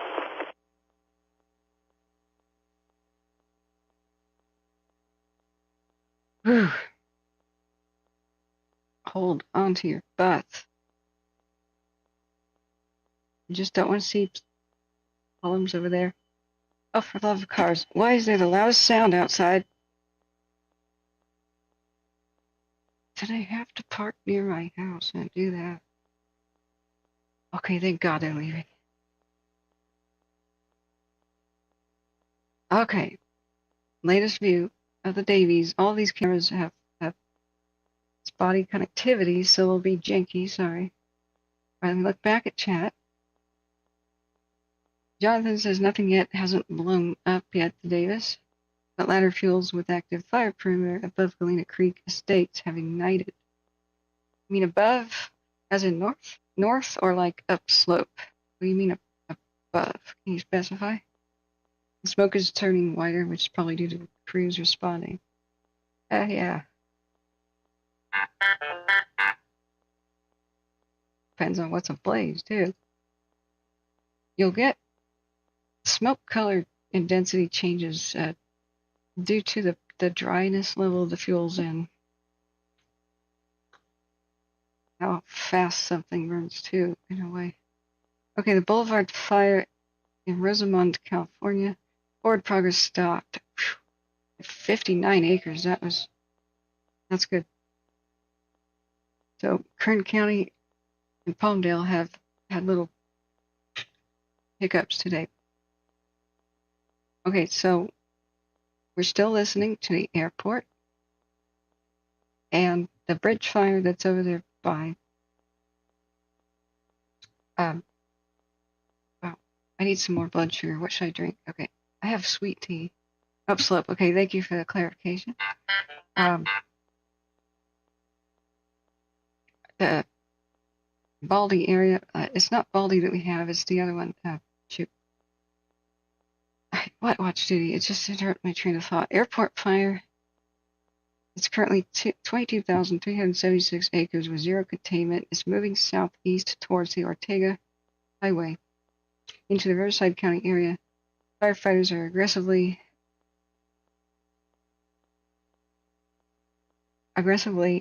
attacking. Oh my God. Yeah, there's a mushroom cloud going on. Okay. Can you switch back and forth, Sean, from air attack on the airport. I think we need that right now as an emergency. I'm sorry. I'm so sorry. You're in the same vicinity, right? Let's interrupt the Davis real quick. We've got a situation with the airport. So, Okay,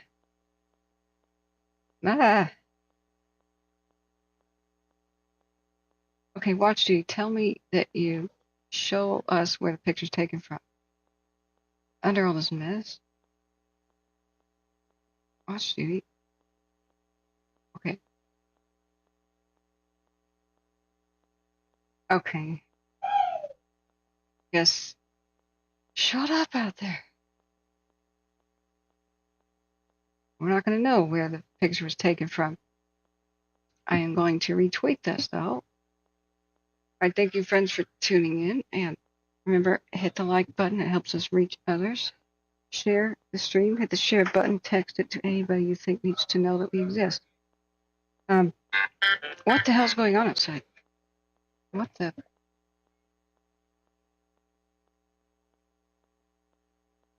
Oh, my God. It's early for drinking on a Wednesday. Okay. I'm sorry, Sean, that you are so MVP right now. Thank you. Axe fire is a new fire reported where? I need to go back to reading about the airport.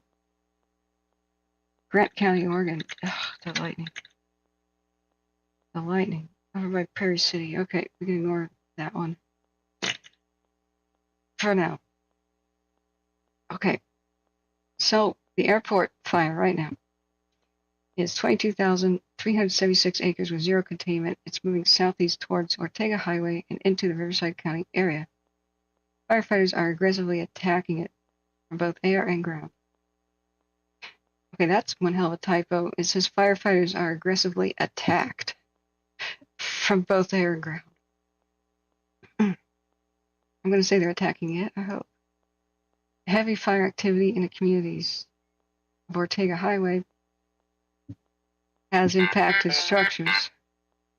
It was reported that structures have either been damaged or destroyed, yesterday, in the El Carrizo, Long Canyon, and CCC camp area. Yes, journalists have confirmed the El Carrizo thing. I saw that. I don't know. That's a big road, though. I don't know where it was. It was nighttime. An update will be provided after the DINS team completes the assessment of the impacted properties. That too. Crews continue to work on all three branches with the objective of perimeter control and structure protection. End of statement, I guess.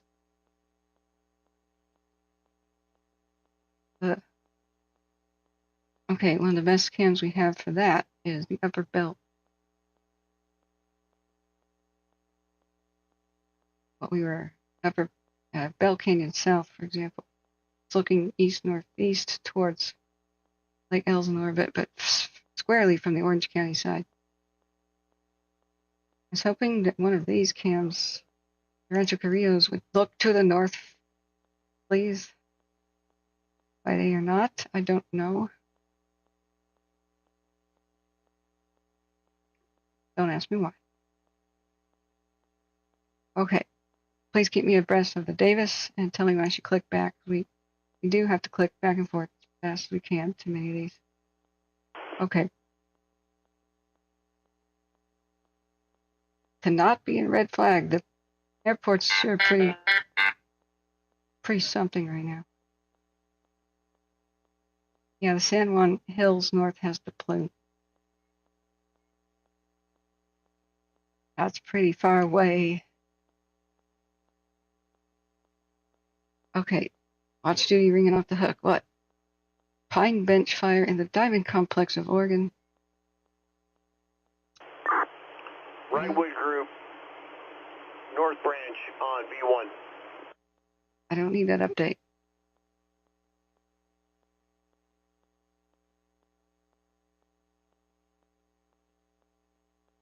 This looks like hell. I'm so sorry for you guys down there. This looks like hell. I want to teleport you all up here where the weather's pretty nice right now. It's wet, damp, fresh air. It's about 69 degrees. And the sun's peeked out and it's nice. Jonathan Bernozero says, if you have any questions about Davis. Wrightwood group from North Branch on V1.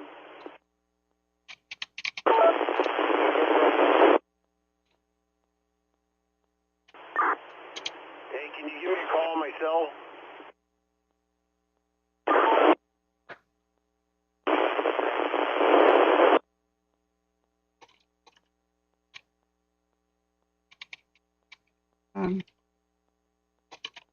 Now, okay. In a wildland situation, call me on my cell is, used to call me on your cell phone. It's not that unusual, but it chills people to the bone. If you ever hear, call me on my cell with a structure fire, it means I probably just found a body and they don't want to say that on the radio.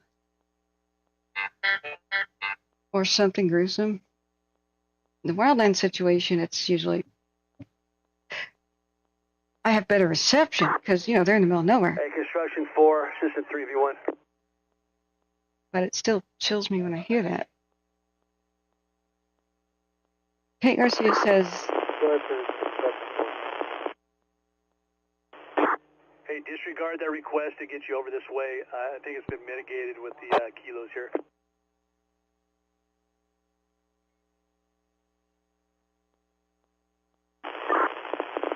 Okay, copy.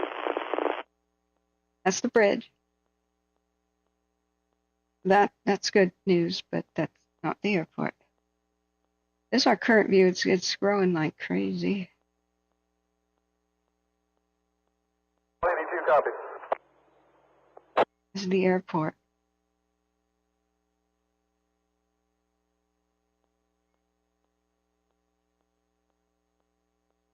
Did we just see a plume on the bridge and airport? I think that's the bridge. This is the airport. Look over here. Back that up. That's the bridge. This can't be both airport. It is. It's both of its airport. There are two plumes. It can't. It's not looking northward enough to see the bridge. Just the airport with double plume production. This is just 15 minutes. The last 15 minutes right here. When I did the 30, we had another brief plume to the left. Left side right there.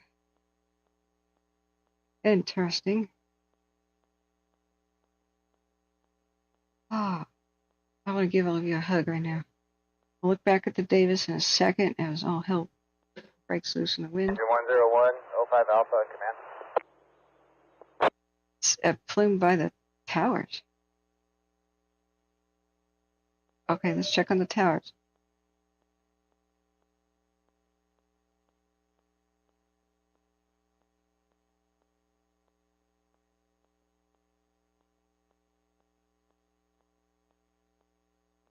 Okay.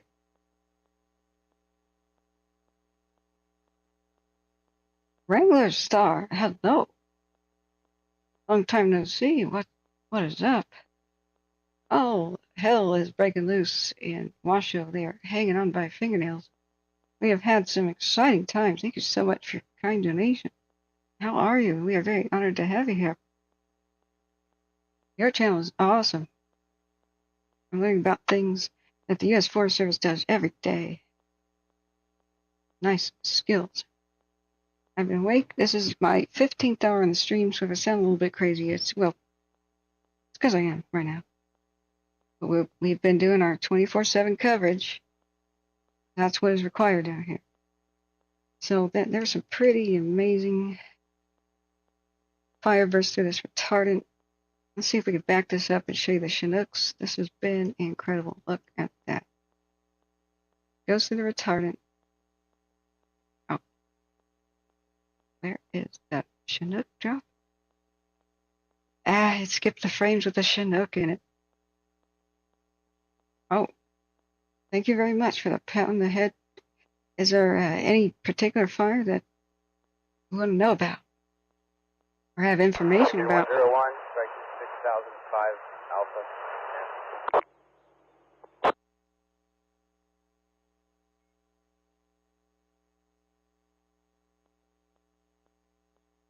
Man, I love your stream. It's just so cool.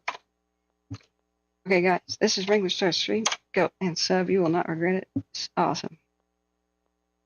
SoCal Squasher says, see, I did get some screenshots. Let me show you the screenshots. It's pretty amazing.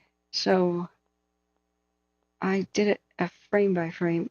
You know, I totally underestimated the scale of this. I thought this was like a path.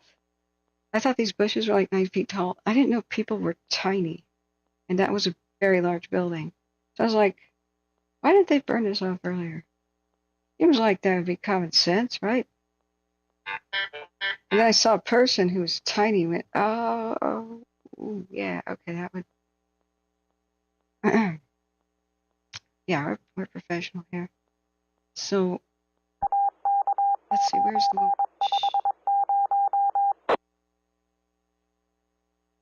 It was not looking good, especially for that building. Let's see, where's the ship? Right. Back. Now, there it is. Okay. I've about loaded up as much tabs as the computer can handle at the moment, but check that beautiful dropout. Amazing. It took the heat out of it, and in a very mild fire, just kind of crept along towards the fire crews later. I saw it when it was creeping. I was like, that's not too bad. Oh, I didn't realize it had burst through the retardant in a pretty ferocious manner, though. Had to do a rewind and went, oh, wow, okay. That is our current condition of, we have double plumes on the airport, and they have just announced that things are worsening. They have kept all of the utility people from going up to this tower area because the down power lines and other factors delayed them. They got that. See, look how tiny people are. That's fire crews. I went, oh. Right. I didn't realize these flames were like 25 to 30 feet tall. No wonder they didn't stand up there and babysit them. Holy mackerel. You can't pick up the airport fire air traffic control, Sean. That's okay. That's awesome that you got us the more bridge action. It was riveting to hear them saving most of the neighborhoods up in the bridge the other night. They did such a good job. And they held their ground. It was sketch, and they held their ground. So, man, this was a situation. There's a plume over here right now, so I want to switch to other cams that are here at the tower. It's about all we have to look at. The second one is where the fire is headed towards Ortega Highway, and that is now impassable.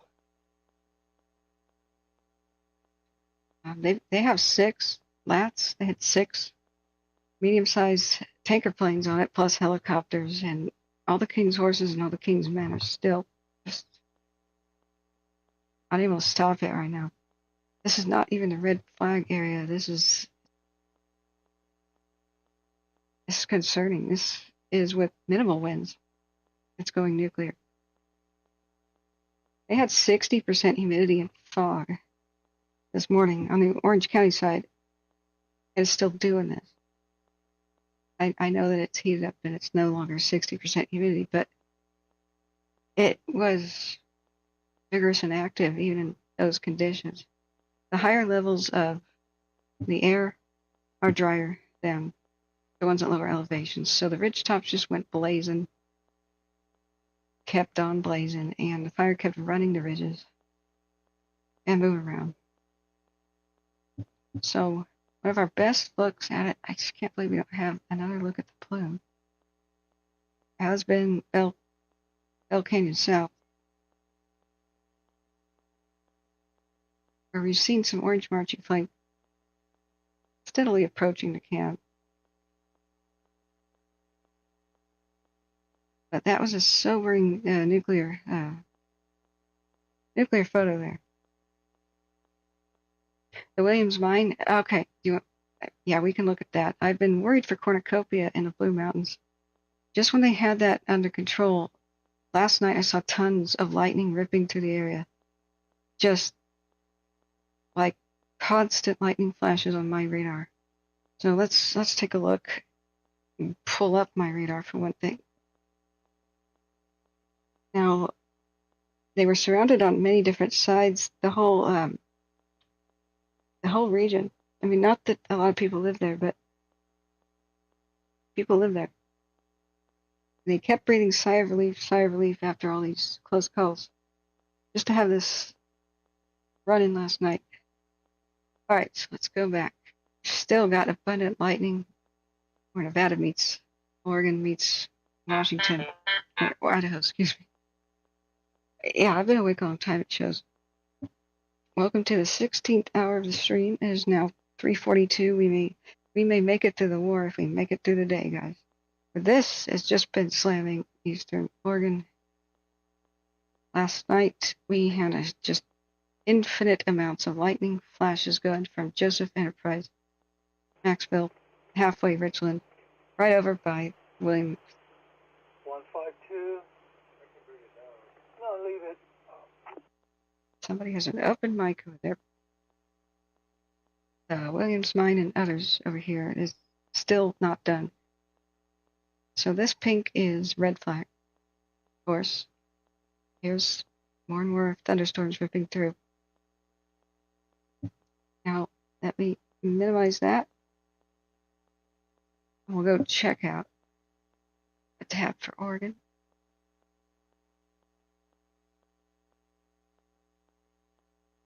The fossil complex is 3% containment, and that's been a fit.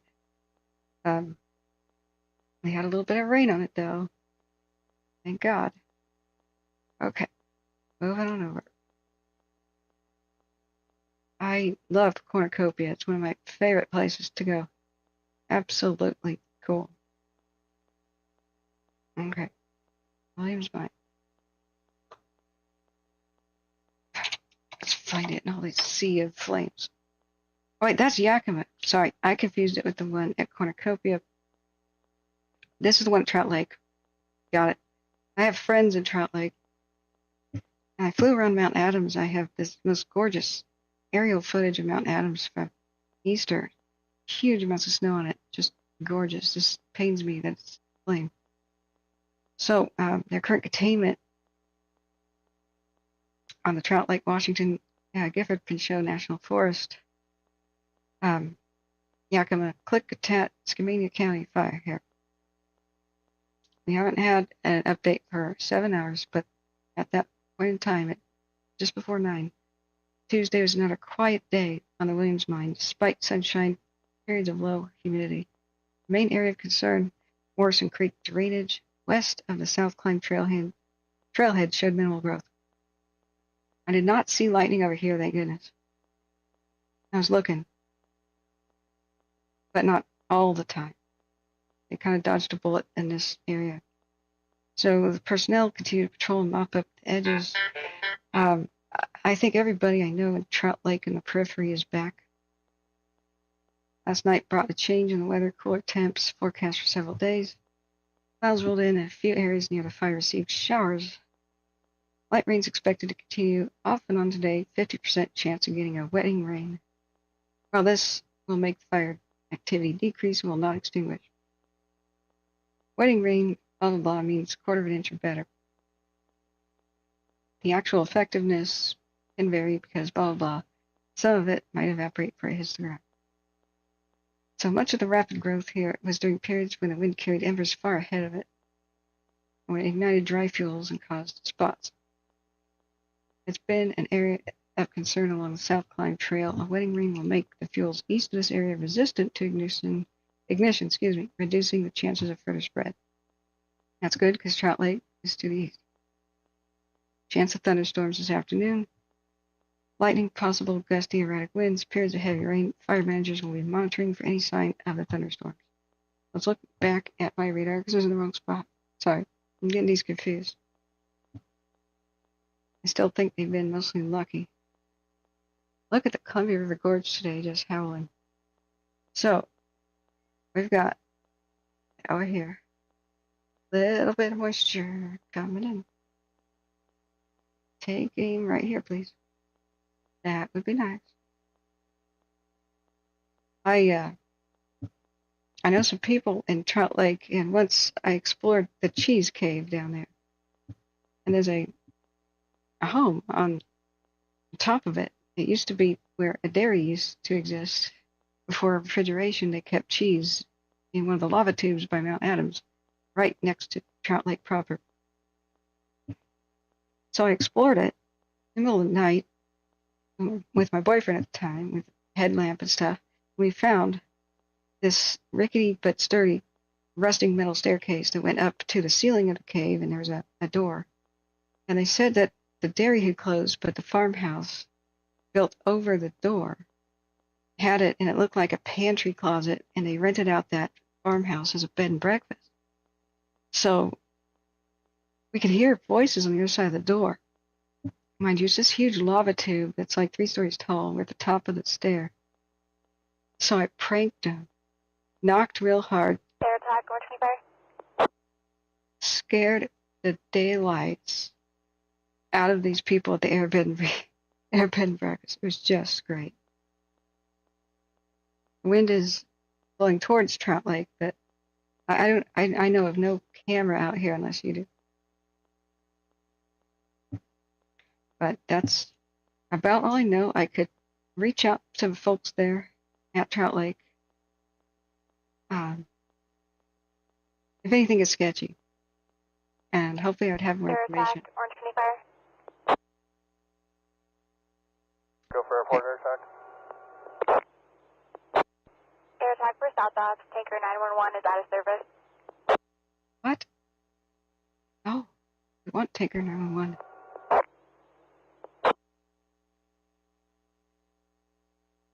I know a lot. Oh, 5 Alpha. It's 101 on command.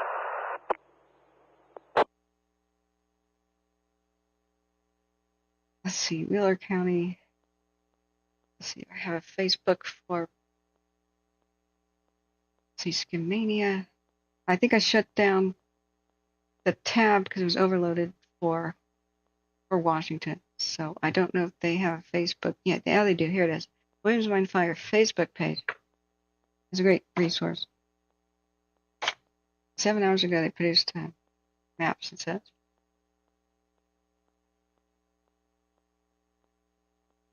So, Mount Adams Wilderness.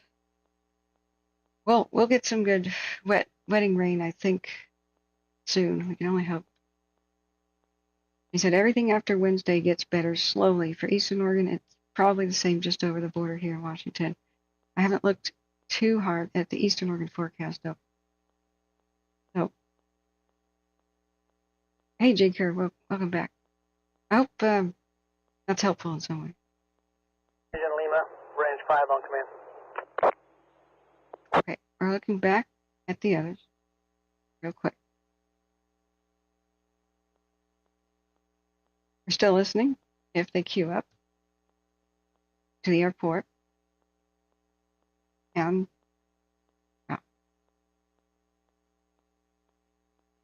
wait, which other one are we listening to?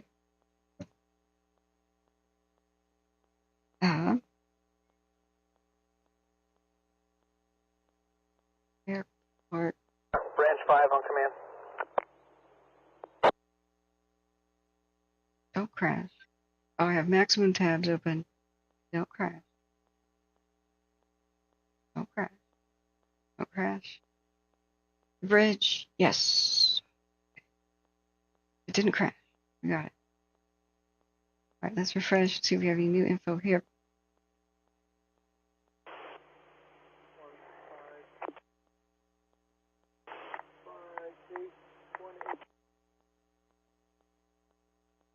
Yeah, the bridge, we don't know how or why. They made an arson arrest for the line yesterday. We know it was an accident that caused the airport. But what about the bridge? I think that's what everybody wants to know. What happened here? Okay, we don't have any new up-to-date info on the bridge. Back to the data. So let's check the Twitter for Truckee Meadows. If you have any information about what could have caused the Davis fire, here's a video of it starting.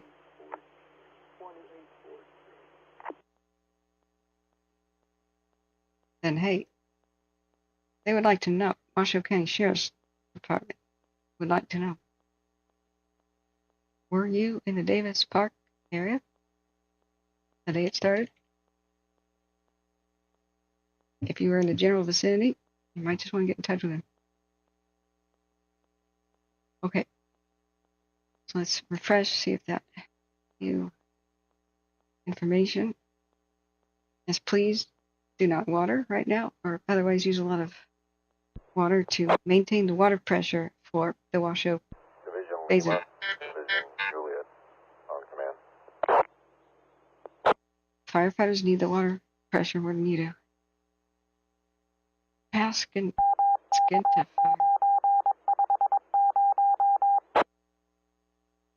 Hey, a red bluff fire.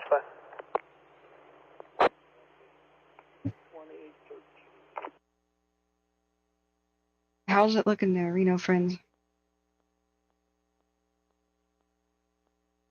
6-hour time lapse. We're looking due west at the Davis.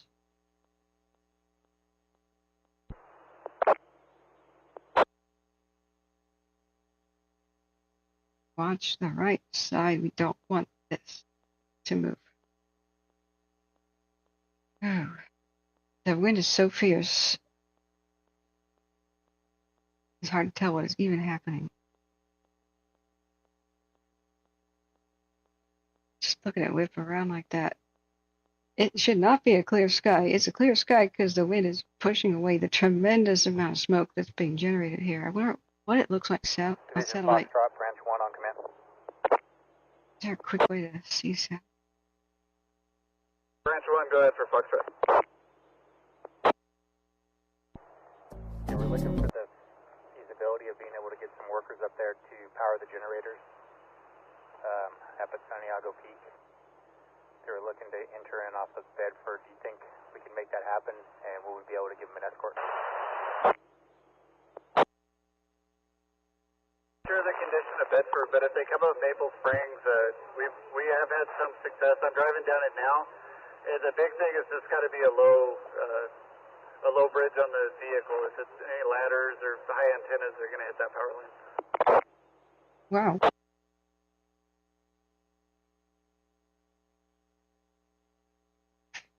I copy, and can you repeat that road again? Access from Maple Springs or Silverado Canyon. That road is all drivable with regular pickups. I'm driving down it now. If anything changes, I'll call you on command.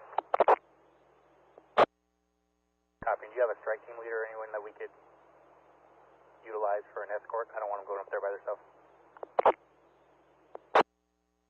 Affirmative. Cleveland engine 327. They're at station 50, and they can get an escort put together.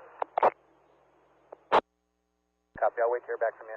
Just let me know the condition of that, and we'll line it up. Copy. If you guys want to line it up now, I'll just call you if there's anything changes. For now, it's drivable. I copy. Wow. So they're driving underneath power lines because the power line pole probably keeled over. So if your car is low clearance, like Honda Civic, you're good. You got a tall antenna. I guess that's how they've made the road somewhat passable. Right. Okay, still no update other than please don't water right now for the Washoe Davis area. 15-minute time lapse. Try not to get car sick. Here's the camera that's Slate Mountain up there. We're looking south by southwest. Well, west southwest. This all has embers in it. We just can't see it with the naked eye, but each one of them wants to start a fire. It's 90 to 100% chance of that happening. If an ember hits something that can't burn, that can burn.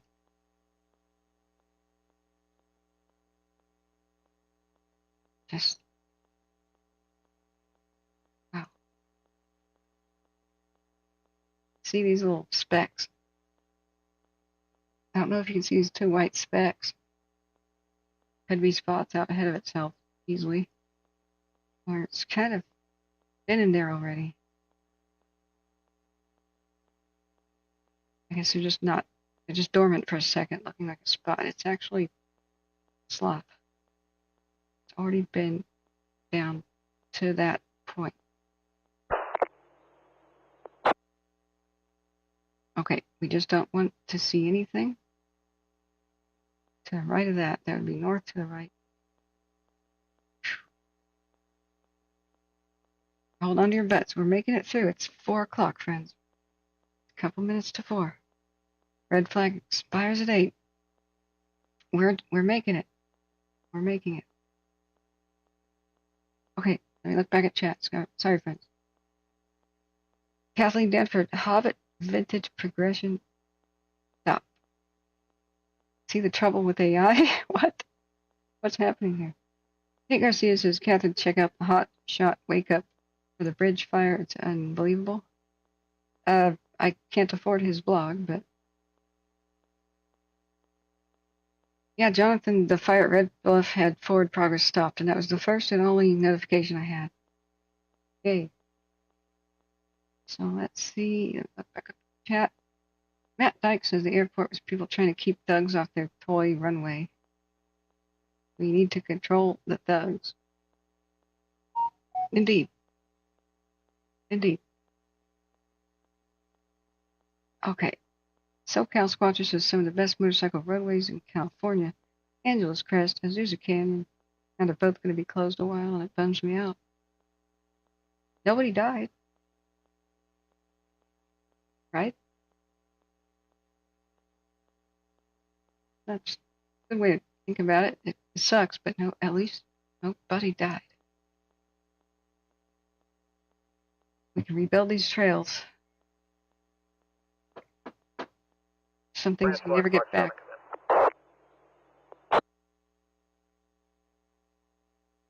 What? A roller coaster. Info, the fire behavior up at San Diego Peak has gone down considerably, and Crew 5 will be heading out momentarily. It might be a good time to get the power company in here to move that power line as well.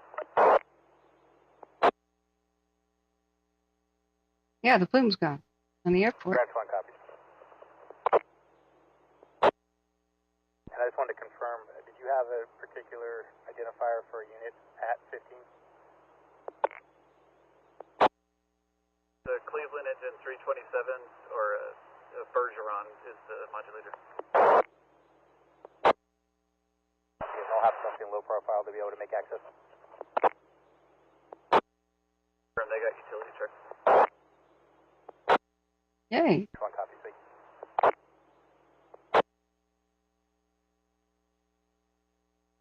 It's 3:59. It's time for some sweet tea. Gotta keep our blood sugar up. Key to staying awake for long periods of time and staying strong is constantly snack. Thank you everybody for your kind donations. Hit the like button if you forgot. Hit the subscribe button if you ever want to find us again. We go live whenever there's a crisis, and well, most days of the year where fires are affecting Washington, California, Oregon, parts of Nevada. So subscribe with the ringing bell. You'll know whenever we go live. But at least subscribe if you just want to find us even with a search, because every 12 hours we've got to restart the stream. Kills all the it kills all the work and hype train that was built on it. So YouTube puts us in the bottom of search results every time we restart. But if your stream goes over 12 hours, YouTube does not save it and they delete it. So save it for the public record We restart every 12 hours. And that's the best way to find us. And we have a subscription goal of 10,000. That'll help us get a store for the stream. That'll be totally awesome. Thank you everybody who has donated. $1 to $5 donation of 20% of the viewers per day, and we would financially make it and stay ad-free. So thank you everybody. No donation is too small, and the free way to donate, well, help the stream, is like and share. On social media would be sweet. You have to spread by word of mouth. The morphine says more planes are passing by now. Okay. That's Mount Rose. The fires are moving north in the high winds. And you're in the Reno area? Yeah.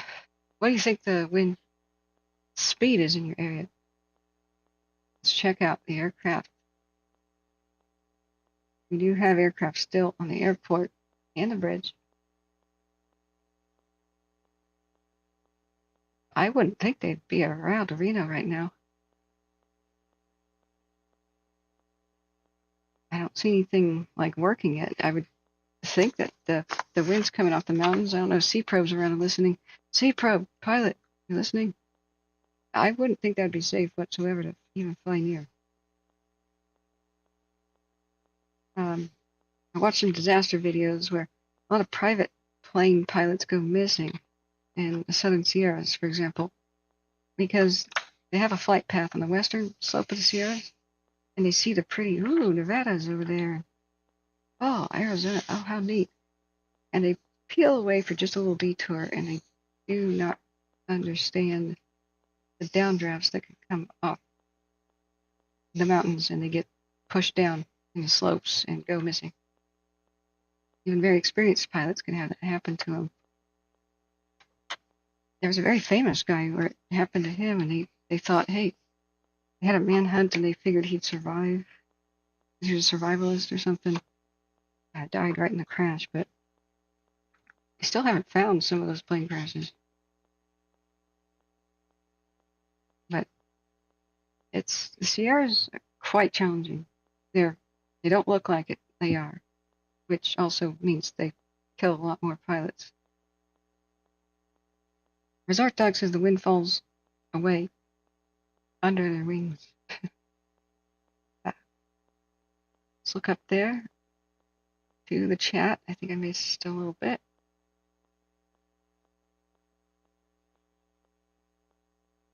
Yeah, the fire at Piscenta is forward progress stop. Just stopping by says, I am amazed that they're waiting so long for evac orders near the Davis, sending up black smoke again. I don't know what they're doing either. I don't know how fast these neighborhoods could be evacuated. Probably not at all quickly. Let's go take a look.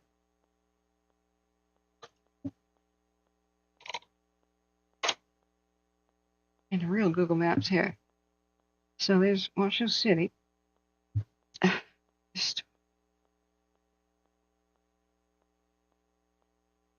I've got to mute that thing on the phone.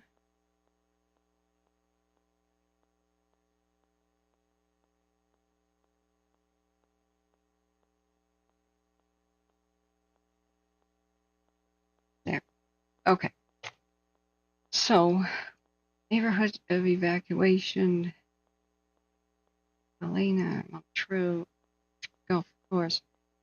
Do they have more than one way out? This is already evacuated over there, but what's not evacuated yet? Let me look back at the map.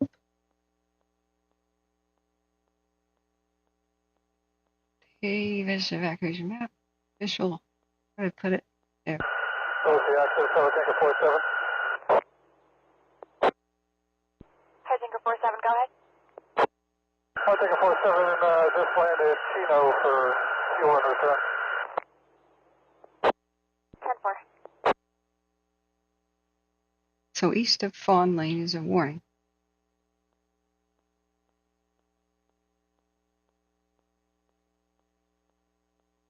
Where's Fawn Lane?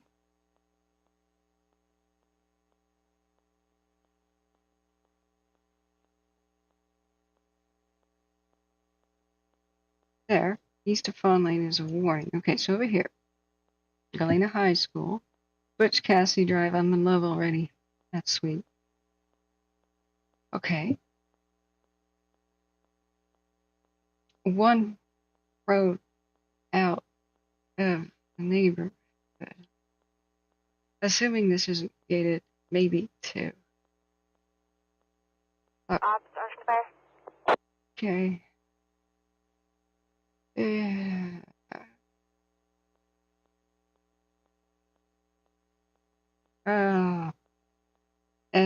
That's quite dense. With one main connector street there. This would take hours. No. Orange 25. That narrow little, is that a bridge over there? Or this is a bad plan. Wow, okay. I know what you're saying. I'm baffled. I don't get it. Let's wait till the last minute, or there isn't as much danger as we said. Either it's let's wait till the last minute, or there's not as much danger as we implied. Take your pick. I don't know which one's worse. I would be headed out for the day. Yeah, I'm sorry, Kate. Do remind me that I have constant interruptions. If you had green horizontal lines, that could be a sign that your video card is dying. Or vertical. I'm not sure what screen it was on. Was it on a phone or was it on a computer? But that's death of electronics kind of thing, death lines for computer video cards like desktops and laptops. And there's always something that processes video in whatever device you got, but all right, let's get that sweet tea. Let's wake up, splash water in the face. Orange 25. Cool. Be right back.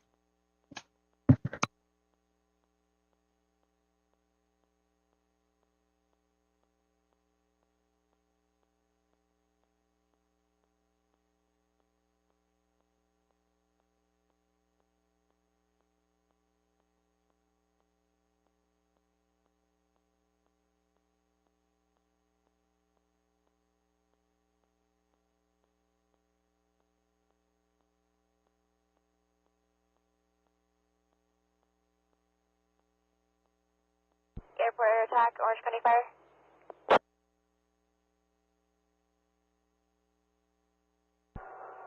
Orange, go for airport air attack. Air attack, you have your ASM release.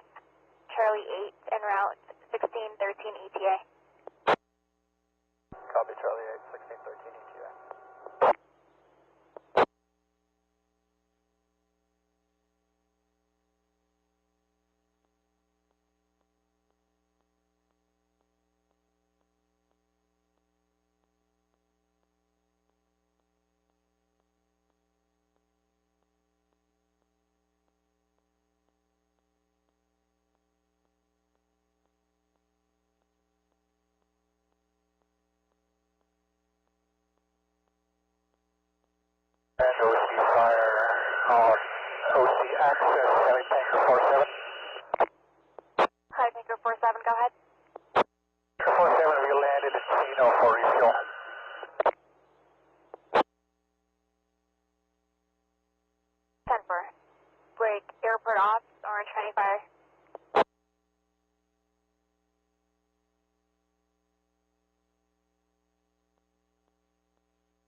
Dots, Orange County Fire.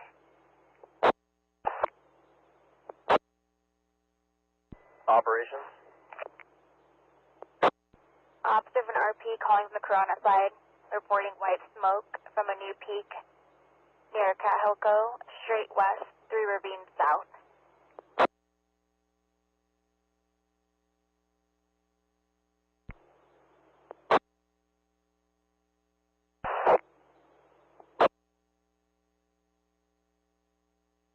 Okay, copy. Just seeing light smoke from the, repeat the area.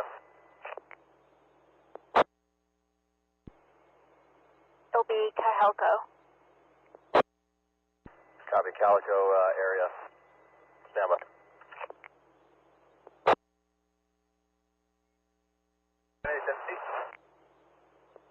Okay, let's go back to the computer.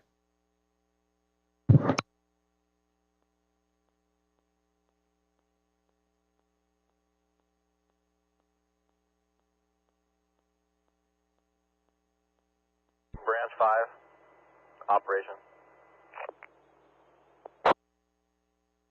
Branch 5.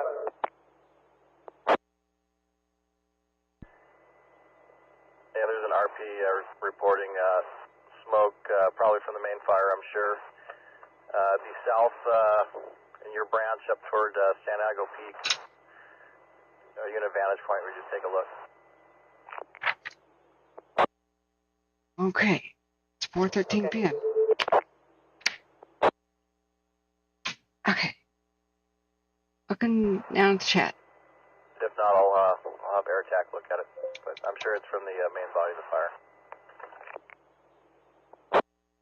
Yeah, I came off the hill. I'm down here at the park tying in with the T-bolts in here, so I can see if Division Lima or Juliet has a vantage point. You're saying south of, right? Hi, Brian. Hey, Holly. Hey, Holly. Hey, Holly. No time to see. Excuse me. I've been speaking for about 13 hours, so 14, so pardon me. Division Juliet. Ah. Virgil Earp, love your name, absolutely. You betcha. Branch 5, Division Hotel on command. Branch 5. Okay. Branch 5, Division Hotel. I'm located south of Cajalco, along the 15 corridor, multiple smokes on the east side near the Santiago Peak.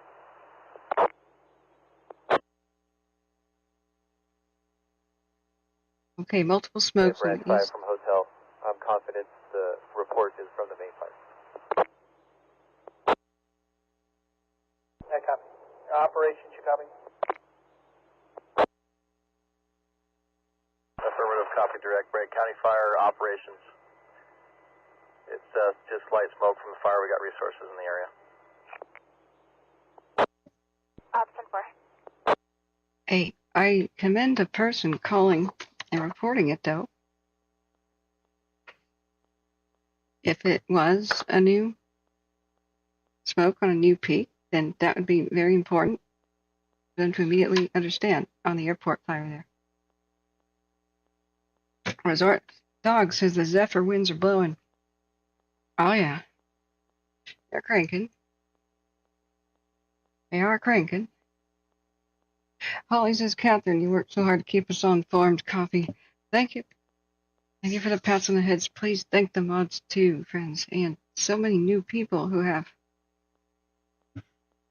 volunteered their local information. I am a noob when it comes to Nevada and Southern California.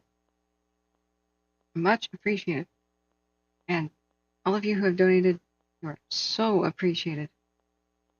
I'm still trying to scramble to get down to California to make this happen. The whole car in the shop and my desk exploding thing has put a little delay in that, but I'm still trying. And hopefully I can meet a lot of you soon. That'd be cool, eh? And with with a good, robust laptop will take this on the road. I'll never be caught on the road unable to stream light properly ever again. Hopefully this will all tie in really quick. Speaking of car in the shop, I was supposed to get it back today and it's not ready. I'm concerned. Quite concerned. So I actually have to call them right now before 5. So I'm going to turn on this. Thank you so much, Sean. Oh, cool. It's Water tender 212 ANF. Just rove between both Division Alpha and Zulu and see what rigs need water. That's a good copy. okay. I have to call. Russell Suttles has just got on what's going on. They arrested the supposed arsonist who started the line fire, by the way. Quebec 1 LA on V1.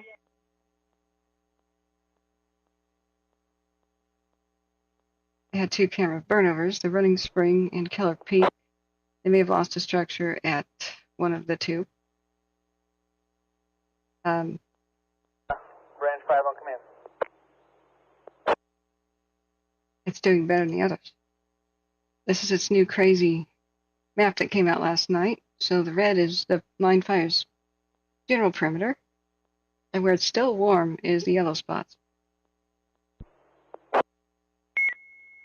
Quebec 1 LA on LA County V1. LAOC 3, you can show me on scene of the Joshua incident. OC3 copy. Okay, we're now listening to the super. LA from Joshua, I see any additional ANF resources that are not on scene, you could go and cancel them.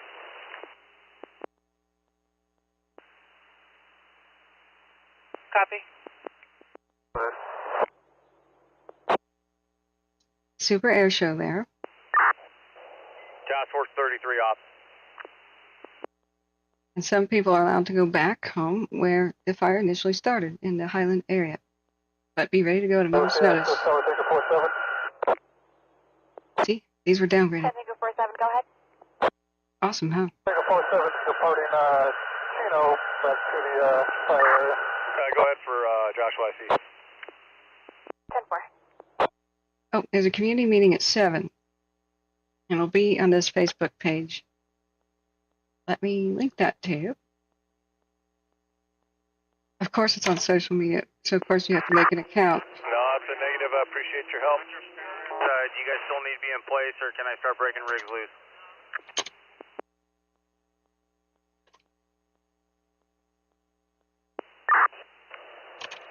Air attack, you were stepped on by Joshua, I see. Copy that. Thanks for your help, and copy you're going available. Medic Truck 161, I'm still attempting to get information from Verizon for an address. 5, Division Juliet, command. Hey, you're welcome. Okay, friends, you can put questions in the chat. I have to call the auto shop and see what the heck is going on.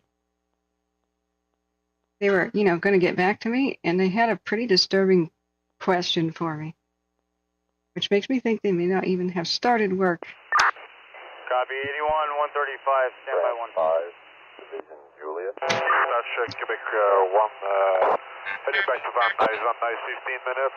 Not able to talk to anybody. Division Juliet, I have an out-of-service engine. Tom Center, Medic Truck 161. Quebec 1 LA. 161. You have a unit letter there, Steve, and see Division, you're stepped on by LA. Negative, I'm still attempting to get information from the cell phone carrier.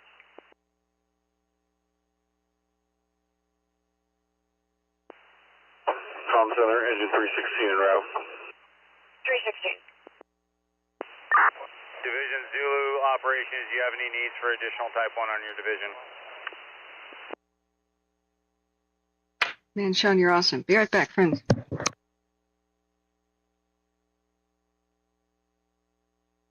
1 LA on V5. Quebec 1's Weds. Quebec 1, confirming you're heading to Van Nuys or to the bridge incident. Quebec 1 leaving bridge incident to Van Nuys.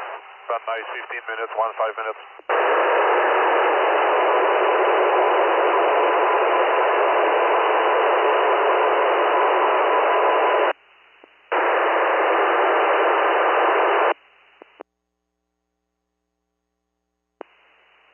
Hey, Battalion 22, IC. I got Edison at my command post. Are you able to bird dog him in?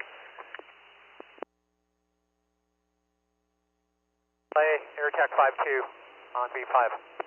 Chesborough Road, like in front of the trailer park. I'll meet him there.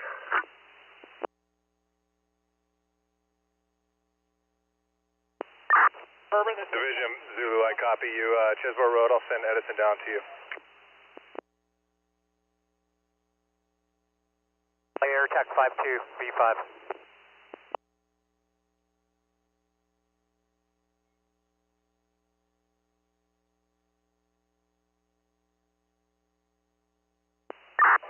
IC operations V5. Yeah, go ahead. Yeah, we are good to release engine 81 and 1 Fox air attack base. Air attack 5-2, 4 minutes out, positive fuel. Division. Ops, I see, I'm sorry, you got stepped on. Hey, my priority would probably be to release the A&F crews if we can, and get them available. Yeah, I copy that. I know Division Zulu was hurting for Type 3 due to the access issues he had on his division, and that's where all the Type 3s are funneled right now. Break, Division Zulu operations. Engine 316 arrived. Copy. Ops, go for Zulu. Yeah, sir, you're still in the need of the Type 3s, correct? Or can we start breaking some of them A&F rigs loose? Well, we have forward progress stopped on the Zulu division. I've got hose around about 3/4 of it. If you want hose around the rest of it, I'm going to need another A&F engine to start pumping it from Chesborough back towards the origin. Copy that. Can I place a Type 1 on Chesborough and pump it back towards you? Or does it have to be a Type 3? Type 1 should work, and the Type 3 is the cut loose. 161 comm center. Go ahead. Yeah, if those are going to be our priorities. They have a history at 1662 West Arrow Route, apartment 280. Okay, the 2 A&F rigs that are on Mount Emma Road, they've already dumped all their hose. So really, I just need the Type 1 will be fine off Chesborough. Where we're at. Copy that. I'll send you LA County Engine 81. Break LA County Engine 81. Tie in with Division Zulu. You've been reassigned on V7.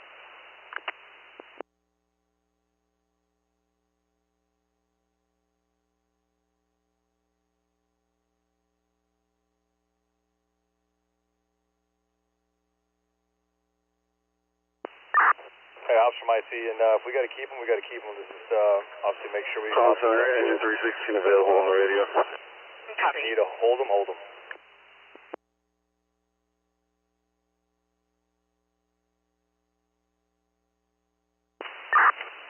LA from Joshua IC, and you did copy that we did have forward progress stopped, and we're going to be mopping up well over an hour. So ensuring we have move-ups to the valley floor from Santa Clarita. Copy, forward progress stop, mop up, move ups have been in place.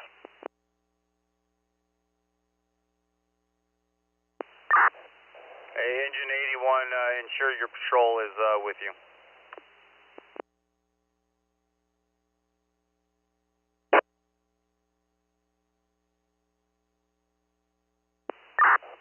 IC operations on command. Yeah, go ahead. Yeah, right now Division Zulu is utilizing the Type 3s for the time being to pump his lay around his division. None can be broke loose right now. operation. Copy all.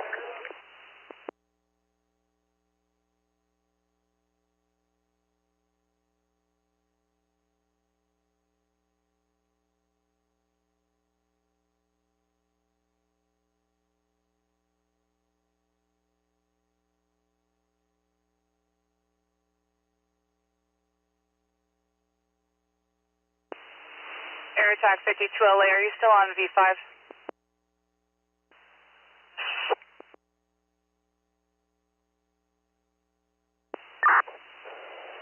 Operations IC. Officer, Medication 77. 77. Status report, fires holding recommendation. We're in the area, attempting LOK. Can you recontact so we can get a better description? 1791, Helicopter 5, and breaking down a 92 Alpha. And we do not have a need for engine 136.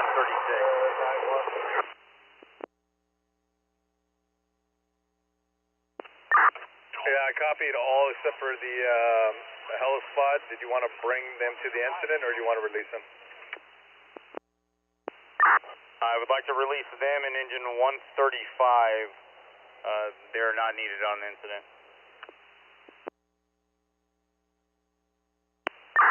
Copy all.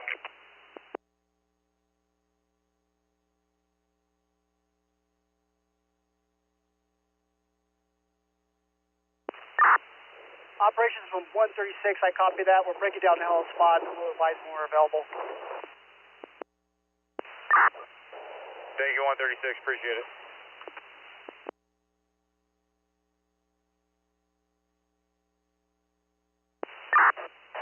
Yeah, go ahead, Robbie, for op.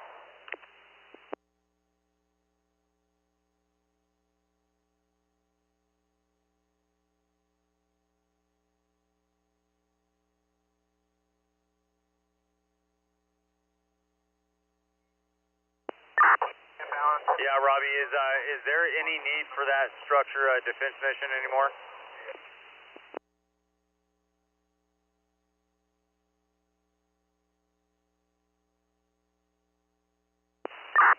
Copy that.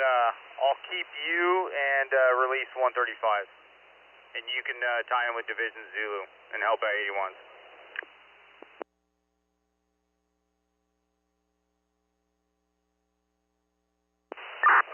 Yeah, that's a firm.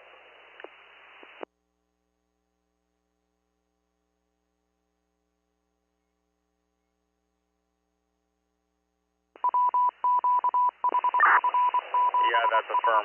Break IC operation. Yeah, go ahead.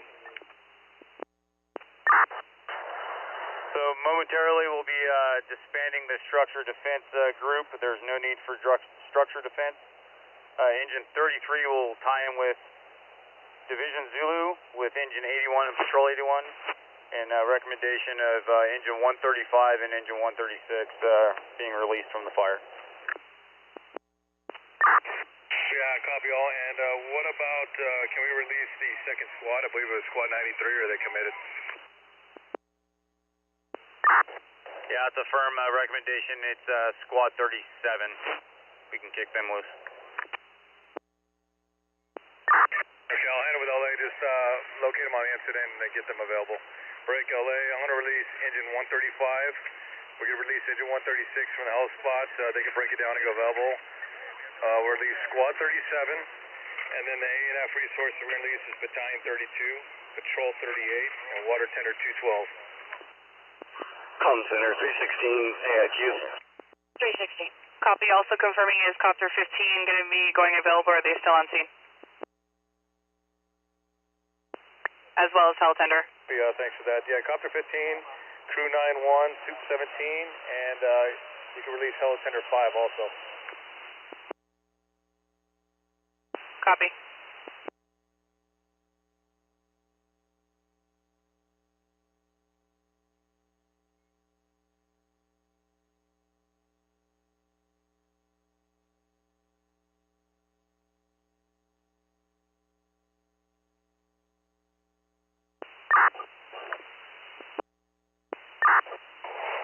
Division Zulu operation.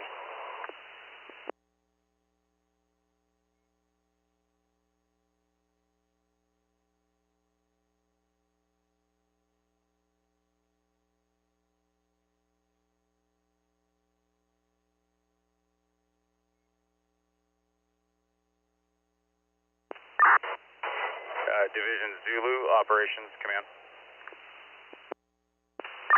Go for Zulu on command. Yes, sir. You're getting engine 81, patrol 81, and engine 33 for Division Zulu. And our priority right now is if you can replace the ANF rig pumping that line with a Type 1, we would like to release the ANF rigs as soon as possible. All right, I copy that. You can release LPF 51 is a Type 3 ANF rig, and then I'll work on 331 and 315 in just a second here. Copy that. No need for LPF 51. Division Alpha, Operations Command.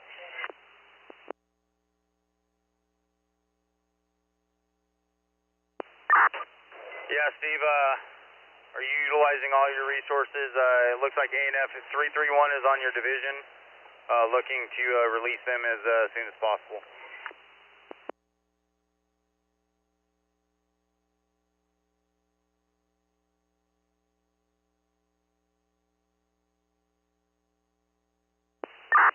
Copy that, and any other units you're able to release.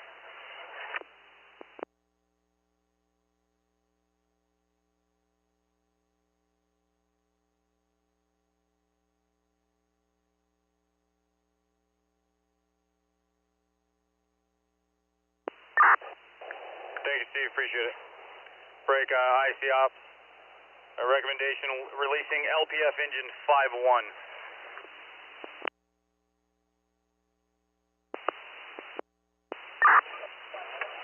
Ops, repeat that designator. That'll be LPF 51, Type 3 engine. IC copies, LPF.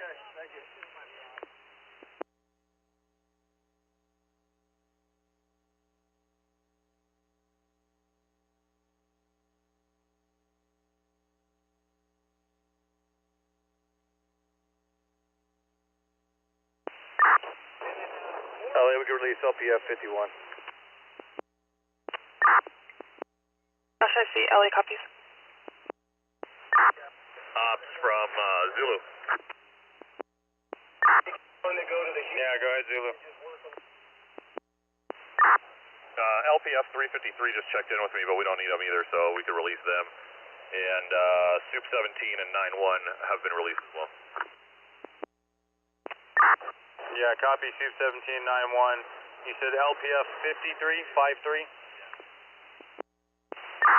353.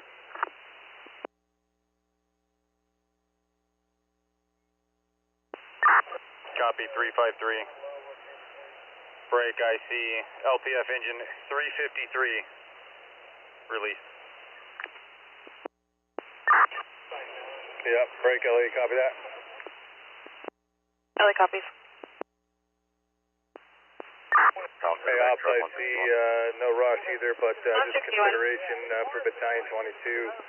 Once we feel comfortable passing that off to an engine company for division and putting him available, just based on the status of what's going on today up here, Navy.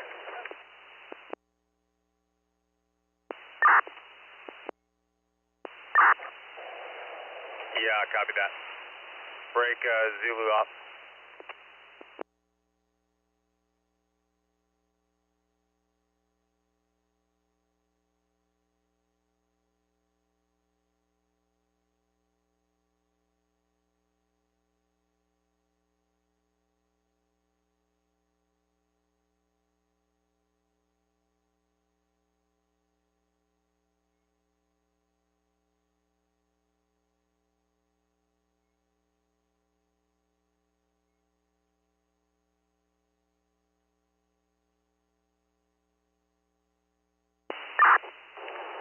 LA Assistant 4 available from the Joshua incident. Assistant 4, LA copies.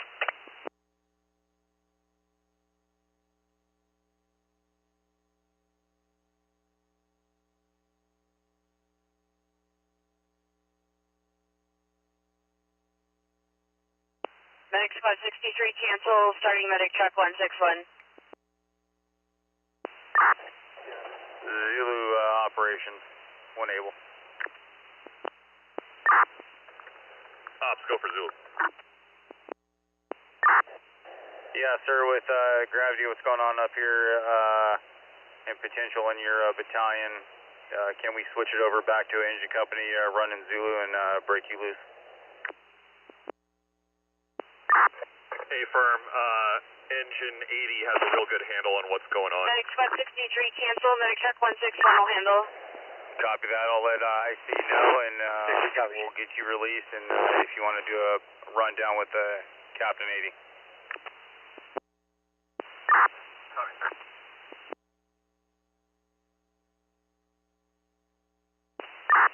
Yeah, IC ops got my traffic with Division Zulu. Yeah, I'm going to transition to engine 80 and then battalion 22 to go available, correct?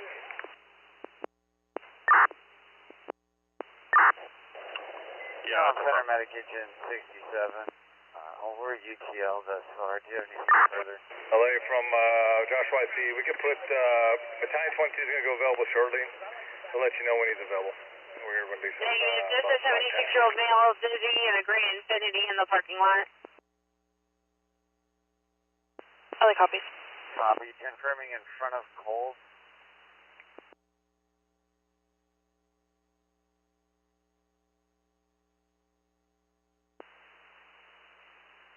Should be with hazards on.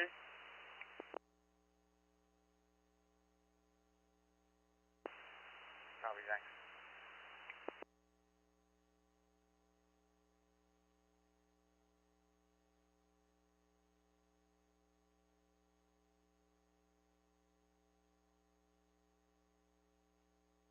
LA Quebec 2 is AIQ and Van Nuys.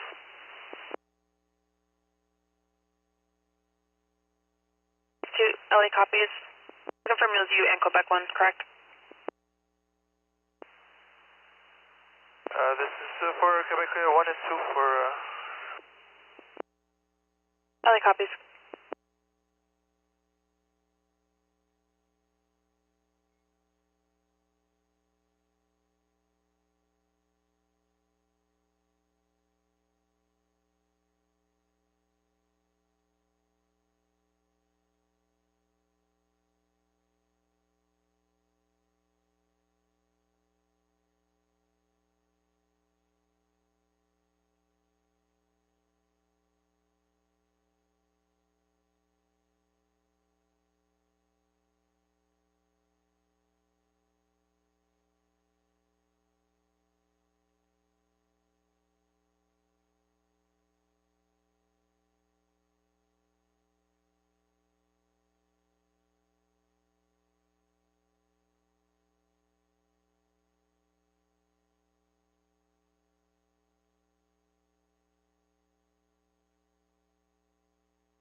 Hey, Offsite, see, I started the code D. Just let me know if you guys find a cause, but at least they're en route. Yeah, Ops, copy.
Center, Medic Engine 221. Medic Engine 221. We actually have an AOR. Can you place us on the call, please?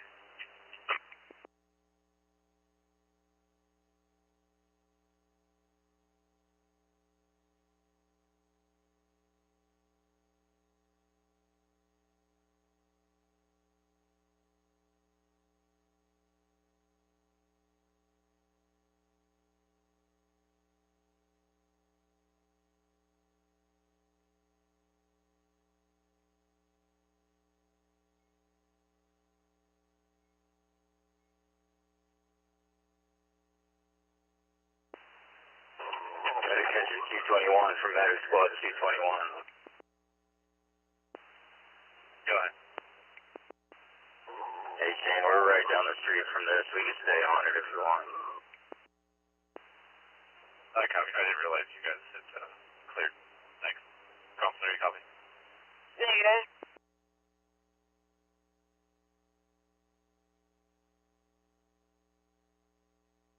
Medic Engine 221 negative, I did not.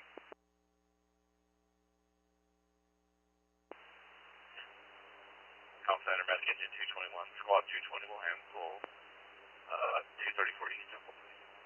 Copy.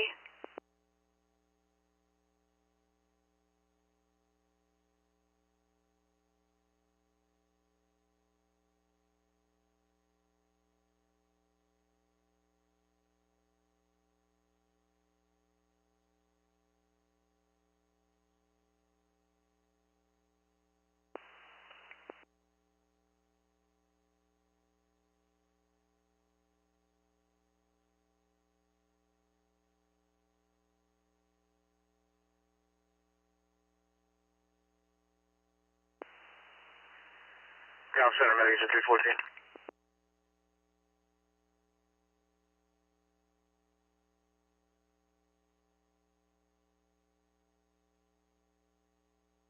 Last unit, go ahead. Center, Medic Engine 314. Can you put us on scene at a small veg fire? South Waterman, south of Page Center. We can handle. I copy South Waterman, south of what street? South of Park Center. I copy.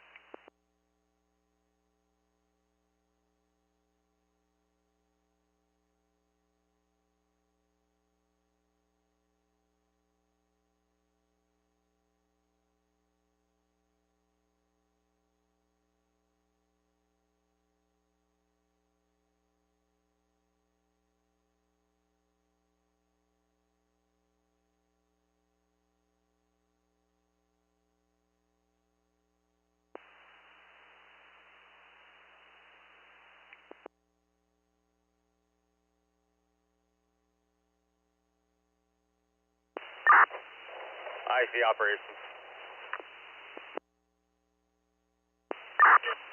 Go ahead, Op.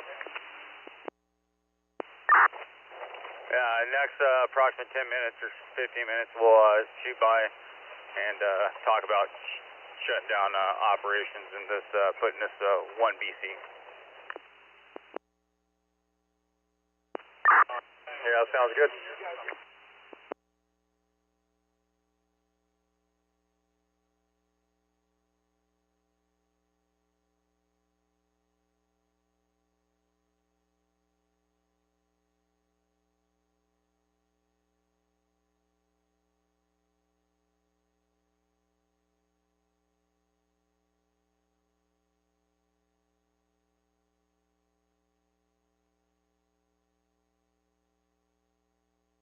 Medic Engine 315, can you confirm that you copy the stage?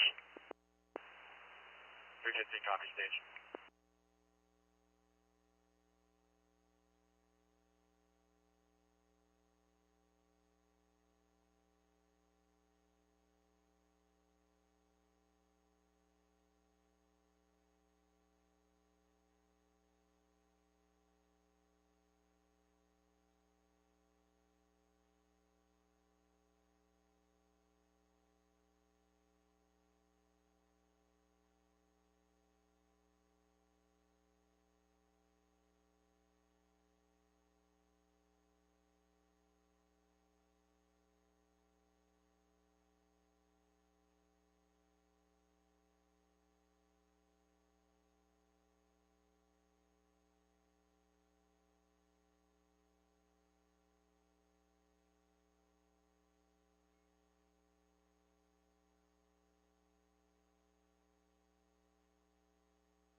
Yeah, go ahead, Alpha.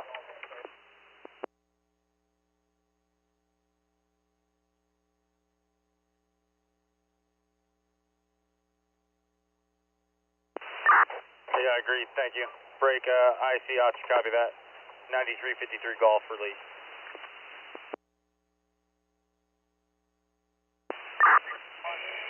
LA, we're going to be releasing 9353 Golf. Thanks for your work, guys.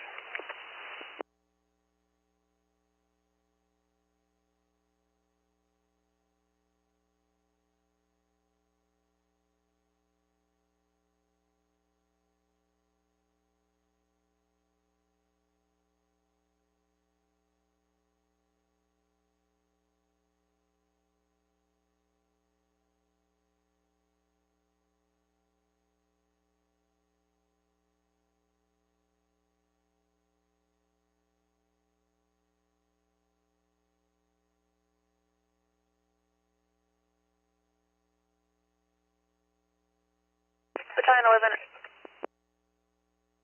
Joshua, I see. LA copies. Call Center, Medic Squad 76. Confirming that was one of ANF's strike teams. Go ahead. Cancel Medic Engine 77. Copy. Yeah, that's a Cal Fire strike team. Unable to make access. Copy. LA copies.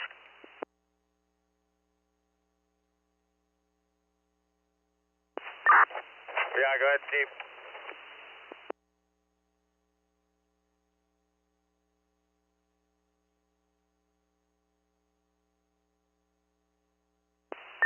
Yeah, that's affirmed. That's what I'm showing.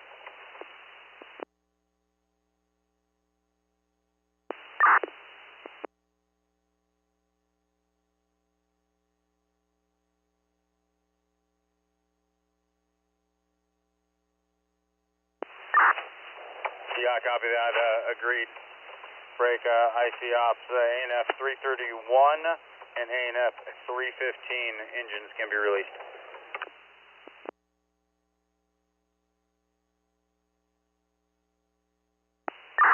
LA, we're going to release ANF 315 and ANF 331. Go ahead. Montana PD just went on special LA copy. You're at a left gate. 315 copy.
Comm Center, Bus Patrol 2 en route.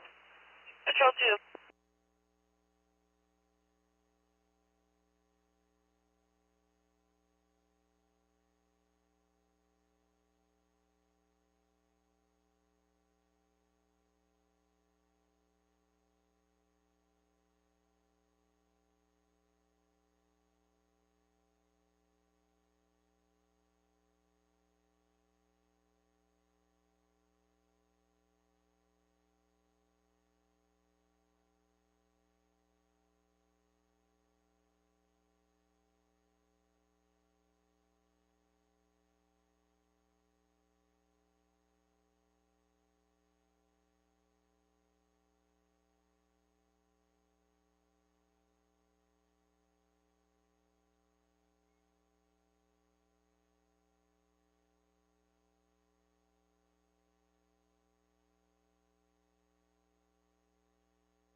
Hey, Ops, I see. Let me know what your plan is for the night, and I'll try to work on our 201 here shortly. Yeah, copy that. We're heading to you right now.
LA from Joshua C. Can you send me my first alarm resources on one MDC list and the second on a separate?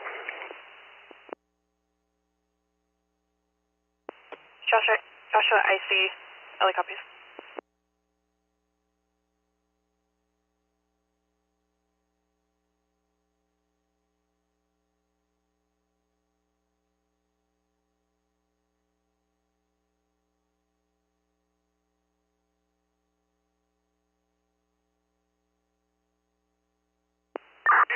Hey, Ops, also from IC, if we have any ANF that's leaving hoses, make sure we get 213s reconciled through divisions.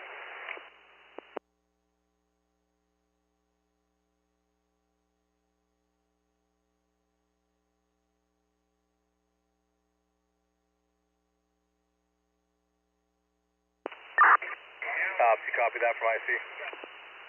Consider medic engine 315. Medic engine 315. That's a negative SIG and drop. Montana PD, can you advise them our updated location? Yeah, if we have any resources leaving equipment out here, make sure we get 213s from them and reconcile through the divisions. Ops copies. Break. Alpha Zulu, you copy that. 213s for all risks leaving equipment on. You cancel. Control 2, copy.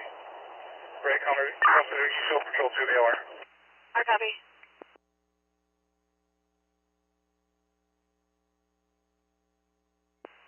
Consider medic engine 71. Medic engine 71. We've been released from the bridge incident. Can you just return back to Montana? Joshua copies.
Okay. Sorry, friends. How's audio?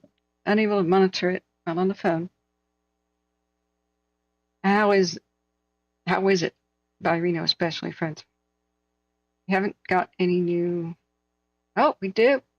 We got an update. I didn't see this come in with the Davis fire 30 minutes ago update. Perfect. So I hope it hasn't been too discombobulated, the different channels talking over each other. No, I'm not accepting calls. Hang on, friends. Another phone call. Hey,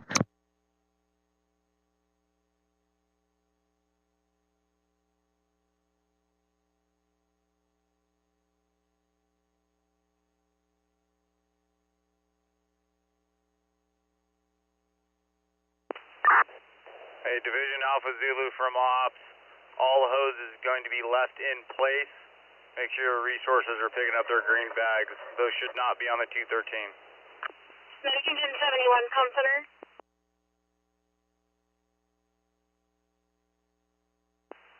Go ahead. Just confirming you were released from the incident and not just going for R&R. That is correct. We have been released from Officer Bridges today, and we are returning back to Montana. Com center copies.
Com center, engine 84 and quarter station 81. Can we please get a test run out to station? X-ray.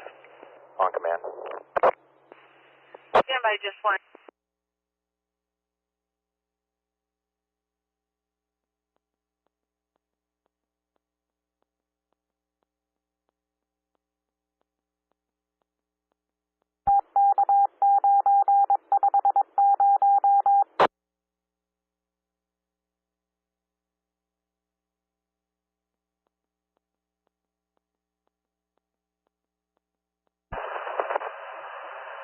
Airport operations, airport air attack on command.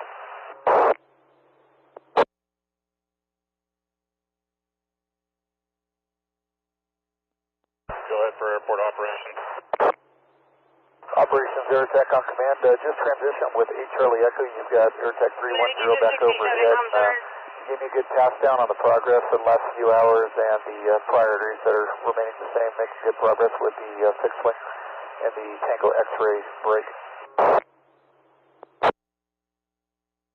Airport operations, copy all.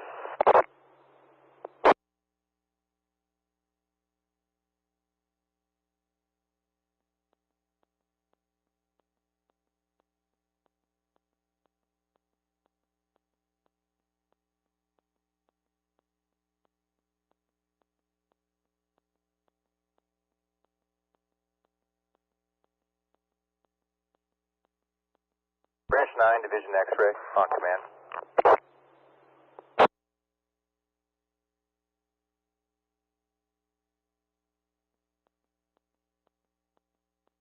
Washoe County Fire, helicopter 1 Victor Romeo. Okay. Helicopter 1, Victor Romeo, go ahead. 1 Victor Romeo has just departed El Monte Airport en route to Irvine Helibase. We have 1 soul on board, 2 hours, 10 minutes of fuel, and we're showing an ETA of 17:15.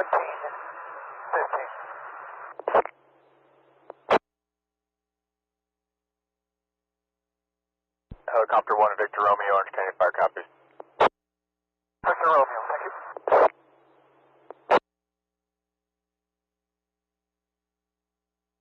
So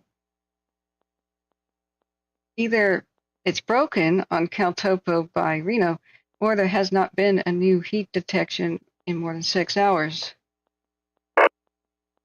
12, actually, on the Davis. And I mean, of course, heat is there, but it has to trigger the satellite by being equal or greater than it was before. So, how's it going there? Hey, M. Daniel W. Joshua, I see. Those are 224, go ahead. Those are you go for Copy. Hey, just to let you guys know, I've done pretty much everything I can do. All right, copy that. Appreciate your work. We'll release you. Break, LA. Joshua, I see you releasing Dozer Team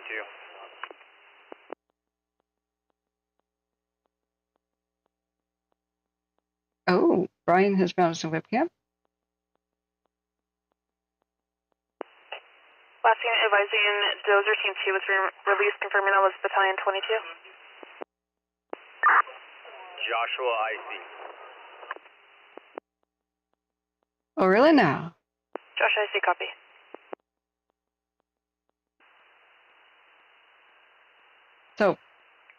So this is Angeles Oaks. Splendid. Thank you. Now here is the link, friends. LA, Joshua, I see. We're transitioning to Battalion 17. Now we'll assume IC of the Joshua incident. Battalion 11 will be available on scene. Josh, I see. LA copies. The Joshua incident. The what? Division Alpha and Zulu, Joshua IC. Operations is broken down. All traffic to IC. Valerie McLeroy Banderman, welcome. Welcome back. Had there been any significant updates on the line, airport, and the bridge? Not really. There's been activity and tension, and nothing has been happening. So we have an update to watch on the Davis. I see the winds whipping the cams around. 53 Golf, we're going to be departing your seat. 53 Golf, IC copies. Thank you very much for your work, gentlemen. So yeah, I don't see it breaking free and running like they feared. I had a weird feeling it would do absolutely nothing today, that they would maintain their grip on the situation in Davis. They're a very capable crew, but anything can happen with freak events like this and crazy winds. I'm sure it is spotting over and they're chasing and stuff is happening, but I do not see a 7-mile run or whatever they were fearing. I'm sure he'd be hearing about it. This has got to be the mother load of embers on the neighborhoods down there. I mean, that they're invisible, but you just know that there's billions of things being carried on the wind there. Billions of little burning pieces like snowflakes in a blizzard. But we can't hear the Davis, so we're kind of deaf, dumb, and blind and speculating until they tell us what the heck's going on. But we have seen no new level 3 evacuations called whatsoever. know anything. The last thing they said about the Davis was, please don't water your plants right now because fire crews need the water pressure. And here we've got a little update on the Davis. So this is excellent audio. Sean is the man for providing this. Oh, Jesus. Except for stuff like that, which can't be helped. He's close to the bridge fire, and he's got this on his own PC. He's sharing it with us. He can hear firefighter chatter. This is the bridge fire air to ground. This is just totally awesome. He's doing it for us. What a Chad. Well, knock on wood, Husky. It's red flag is till 8. It is not 8 o'clock yet. Many times we've seen a fire look good. People let their guard down, and then all hell breaks loose. Like with Mariposa, it was still in danger, but it was looking great on 4th of July.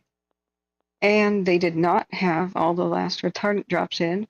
It was still fire, windy day, on a slope above a town, with the wind going towards the town. So I said, everybody in Mariposa, get ready to evacuate. The whole town's in danger. I was saying that for hours. It's in danger until it's safe. And just before the very last retardant drops, embers spotted over. They evacuate the entire town. They lose neighborhoods. The entire town nearly burns to the ground. And they didn't even give anybody a level 1 notice in the downtown, period. They had a rosy optimism and failed to recognize the danger, but I don't have rosy optimism with fires.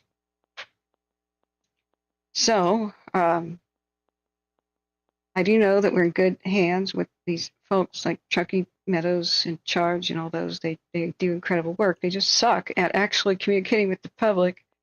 They're usually 24 hours behind what they're talking about.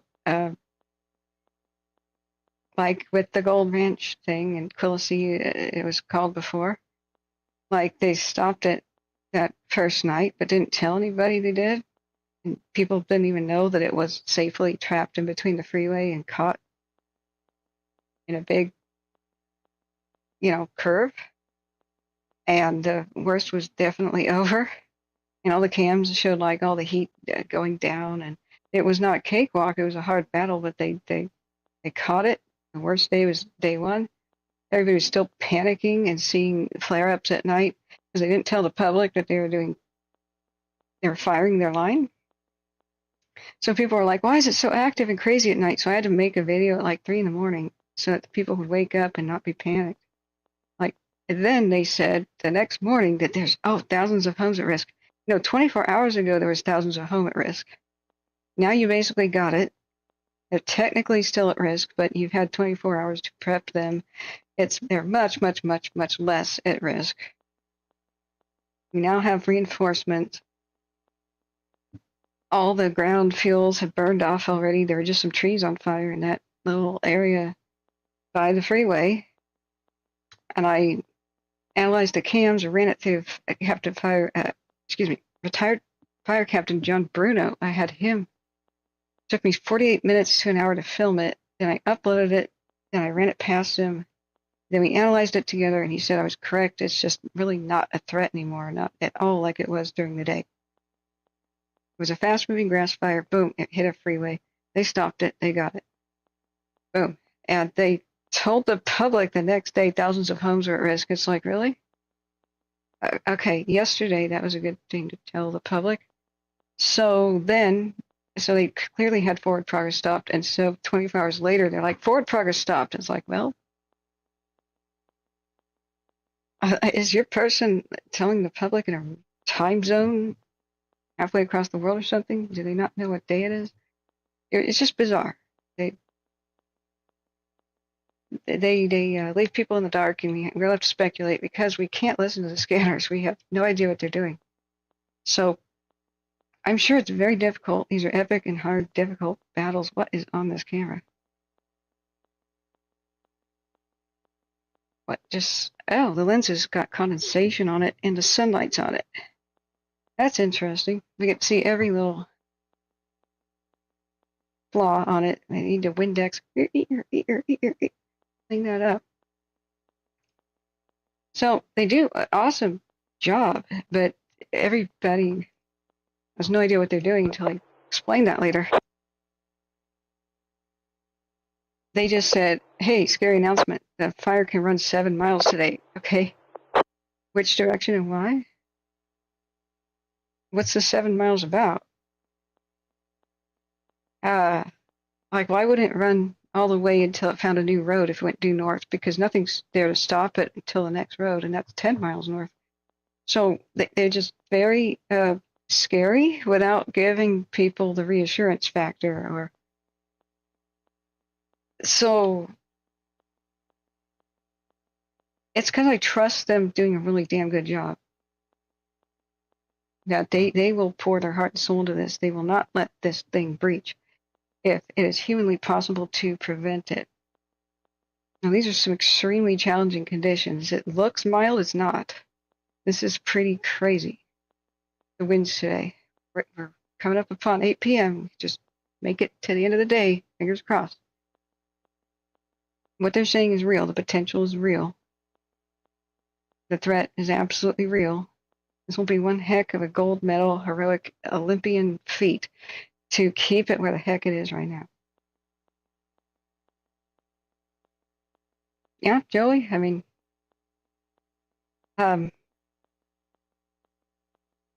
we trust their ability. They pour their heart and soul into it, and it shows. They are pros. They're elite. They're well respected. I don't know any of them personal or anything, but just when they arrive and do work on a fire, they do freaking awesome work. I've seen plenty of fires that they respond to, Truckee Meadows and people from this area, and I didn't think that it was going to end well, and they just pulled miracles out of their hats. Whoops. They just pulled miracles out of their hats. And I've always been amazed. So if anybody can keep this beast in the cage today, it'll be them, and it will not be for a lack of trying. If it escapes, it is because it just wasn't humanly possible to stop that today. I'm sure they're running around neighborhoods right now, whack-a-mole, embers and gutters, and getting up into wood piles behind homes, and accumulating in random places like, I don't know, on top of RVs that have pine needles on them, or just, whatever, you know. And they're running around doing their thing. But I am impressed day after day since this particular Davis fire broke out that it has stayed. Like, for example, you do a 24-hour of this. There's just a little dirt road down there at the bottom of the ski slope where this is to access the, probably for more mechanical, like maintenance of the ski lift down there. Just one little road. They put some retardant on it. See, lots of retardant. Okay, hundreds of thousands gallons retardant, if we believe their statistics, and water elsewhere. But I fully expected eventually the fire to run up to this summit here. It's a very steep slope with dried up veggie on it. So that's supreme. That is a feat. Air and ground and brains together. That's the result. Experience, knowledge, professionalism, that's the result. Other sections too, where night after night we did not see the fire climb up here because they stopped it at the Mount Rose Highway right here. Went over and chased the spots and caught them. They had good, fast road access for this area. They utilized it, they caught it, they got it. So, I mean, their communication needs miles of improvement. Their conduct and their technique is to be studied by others. I really wish we could hear what they're doing right now. It would be epic. So I'm sorry, I was on the phone for quite some time there. My car is not ready. Oh God, it may not be ready till the 17th or 18th now. So I can't believe it. They did not notify me, but So the mechanic shop person doing the work got injured, and they didn't tell me about that. So I've been hoping to get the car back today, and they're like, the new one called their secretary. The secretary called me and said, "So what are we doing with your car, lady?" What? Yay. So, all right. I said, "We'll take your time. Don't rush nothing here." But I was hoping to leave for California by the 15th or 16th, but we'll push it out a little bit. That's okay. After the glass desk exploded, I've been behind in things. So let me go back up to the chat. Hey, J-Cat, welcome. Thank you for coming back here. Jonathan says, unburned islands of fuel are too far away from the fire's front. They are allowed to let burn themselves out while the crews with lines in there are constructing. Okay. Scott Small says, yeah, I'm worried about my friends in Montreux. It's right in the path.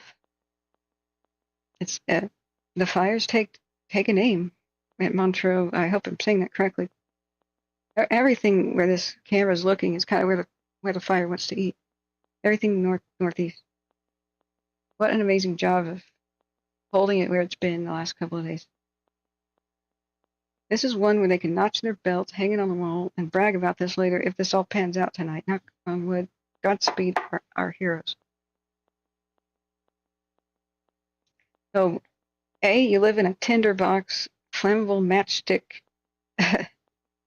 little house here, in this part of the world. But at least you got very competent crews. You know what the hell they're doing. So what more can you ask for? So on the we see pyrocumulus accumulate on the start and stop today on the airport and on the bridge. There were some private insurance company based crews that arrived at the bridge, and more arriving tomorrow to help the fire crews already there up on the bridge or everywhere from Baldy to the ski resort area. So there's more help coming in for the bridge. But this, when they said that they could have 7 miles of something going, it will either be total disaster today or totally fine. One or the other. That's probably it. If it does breach the lines, it'll be really, really bad. Or it won't, and it's really, really good. That's the basic idea of today. I mean, there's a very small percentage chance that it just went further somewhere else, but buildings were not in the way, Caldor style or something, but you know what I'm saying. So they arrested who they think was an arsonist, alleged arsonist, who's a FedEx driver on the line fire. They think he started other fires. There's scary images all around the Reno Washoe area. Just stay strong. Stay strong. This has been one of the worst. It's September 11th, one of the most cursed days on Earth. This has been one of the worst days to fight fire since at least 2018 or 2019 for them. Oh, Husky says the airport's been mapped at 23,140 acres. How long ago was that? You know, they gave the public the straight dope that they were in danger, that they should take this seriously, they should obey evacuation orders and be ready to go at a moment's notice. That's what they should do. But they really should have elaborated a little bit more on their thought process to put people more at ease. Like why 7 miles? Or, why do you think it would go that far but stop? Is it because freeways are kind of there anywhere in a 7-mile radius, and the 580 is pretty much a golden Great Wall of China for a fire? I mean, a little bit more reasoning would be cool. So we have an update here. Let me just look through the chat real quick. Then I'm keen to watch this. This came down the pipe an hour ago. 7 o'clock, by the way. There was, I believe, a line fire community meeting. I'm not sure if that's going to be broadcast or whatever. So Valerie says, just got back, welcome back. I have to scroll up in the chat because I was on the phone. Now look, Kate Garcia, I'll be happy to look at that screenshot you got if you emailed that to me. Yeah, looking good, but not out of the woods yet. Of course, that's my assessment too. And don't ever let your guard down until you've got like a high percentage of containment. It's not contained at all. With this kind of crazy ass wind situation that can occur here, excuse my language. It's recognize your community is extra vulnerable if fire is above you in elevation. If the wind kind of blows that way pretty frequently towards your town, especially be worried if there's a canyon, a drainage, or otherwise something pointed at where you live. That's looking down the barrel of a gun. Look at the wind, same direction as the canyons. Here you got all of Montreux, Mountain Meadows, Helena Canyon, Forest Estates, Estates at Mount Rose, all of this path of destruction. If the fire gets up here, I would be the hell away from this region. That's why it's so critical, don't allow it to get up higher. It cannot climb past 431, the Mount Rose Highway. That's why it's so desperate too to keep it at lower elevation and just don't let it climb up to the highest peak. Orange County Fire, Airport Air Attack on command. Airport Air Attack, go ahead.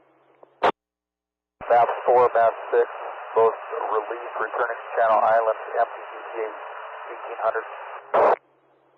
1800. Oh, we're going to watch the video. We don't have to watch it on Facebook. You press play. Airport Air Attack, Orange County Fire, copy. You can press play on Watch Duty, guys. So, the Davis Fire, I have all kinds of links, especially how to sign up for Code Red alerts.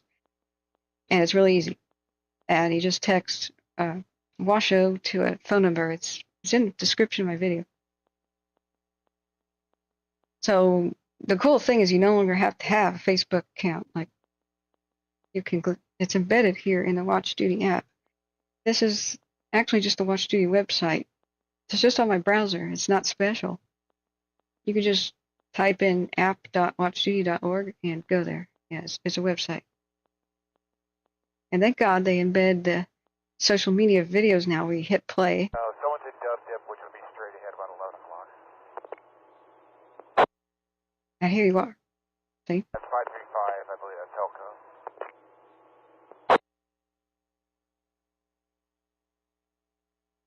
Let me look back up at the chat here.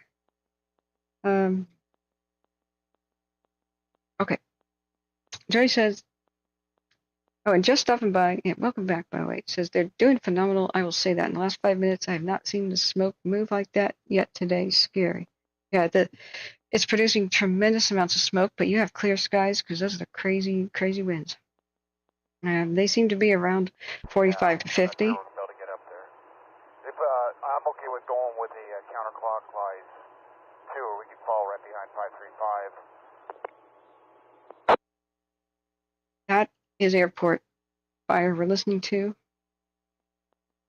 We're still listening to Airport and Bridge. Sorry, I'm trying to catch up with chat.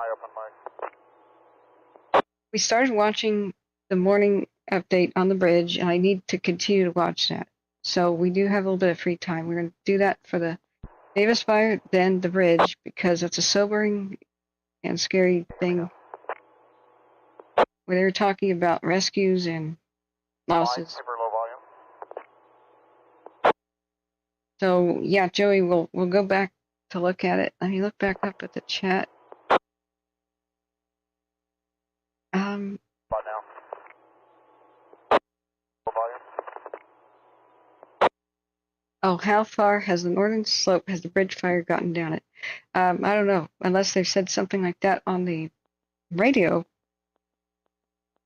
We don't have cameras from the north. You guys who are down there in the desert area north of the bridge, your photographs are probably some of the best information. Remember, on the Watch Duty app on your phone, there's a camera button. Go ahead and take periodically pictures of the fires out your window. and you can submit anonymously or not. And it'll go on watch duty, and people, even fire crews, can use that info. Like if you are north of the bridge right now and you keep taking pictures of it throughout the day as things change, fire crews will look at watch duty and appreciate what you have done. It saves them from telling somebody up at the Mount Baldy area to drive down to the desert and tell me how it looks from below there, man. They know. So Joey says, if you get the chance to check out this helicopter is in a previous fire where there is an unknown cause.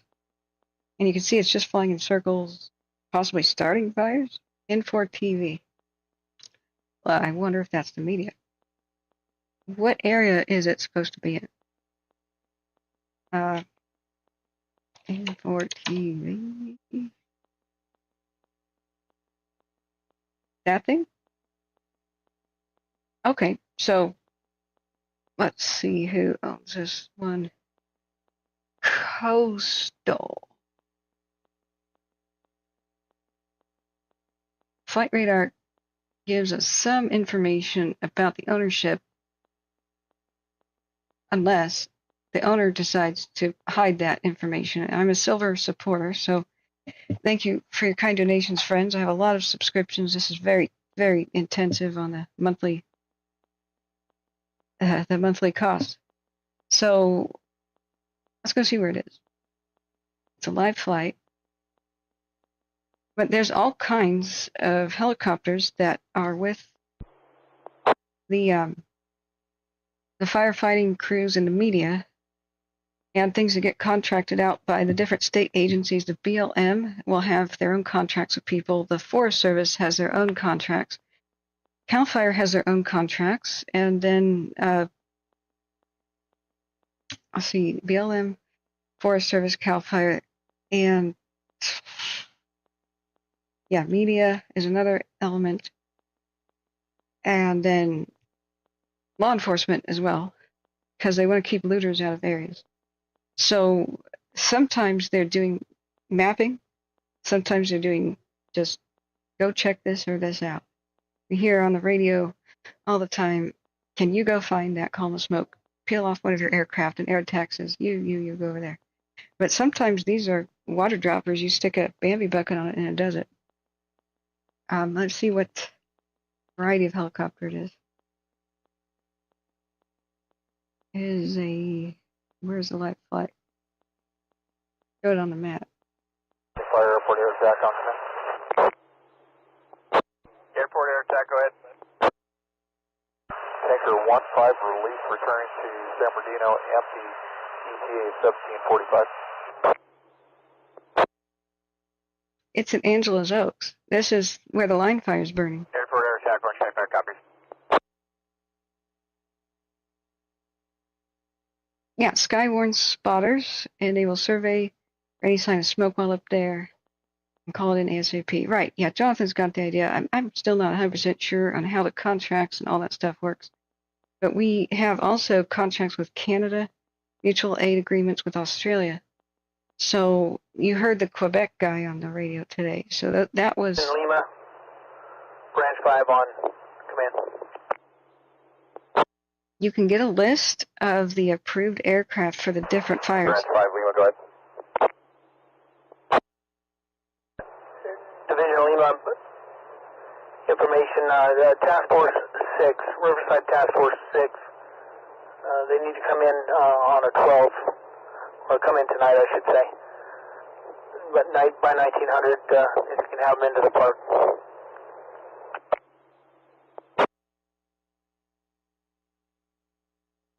Katie, hi. Branch 5, Lima, just confirming Task Force 6 and to the park by 1900. Affirmative. They'll be pulled in tonight and reevaluated for tomorrow's plane.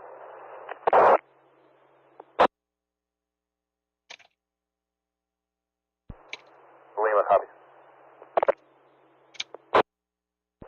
So you'll just need to spread out your Charlie and you need to just kind of spread some engines out between you guys for the night.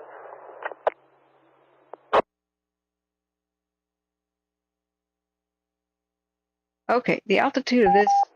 Branch 5 Lima, the division's looking really good from that pumping platform to Tango.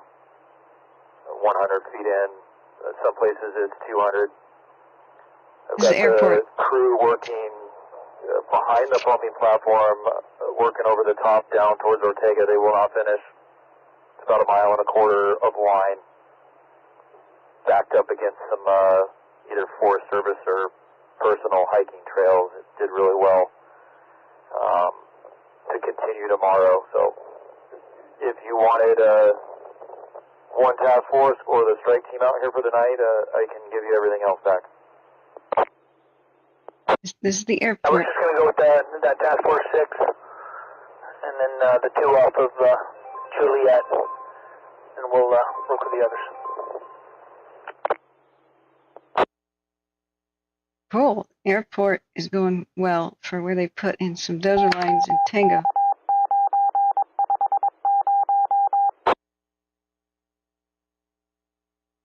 Okay, so this particular copter right now is at 6,400 feet. Flight radar 24 Foxtrot, branch 1 on command. is free for general use, and you can do the same thing here. So, yeah, those workers from Edison we're going to make their way up here shortly. They're going to need an escort. Do we have someone that we can have take them up? It's going to be a Cleveland engine 327. They've got a utility at station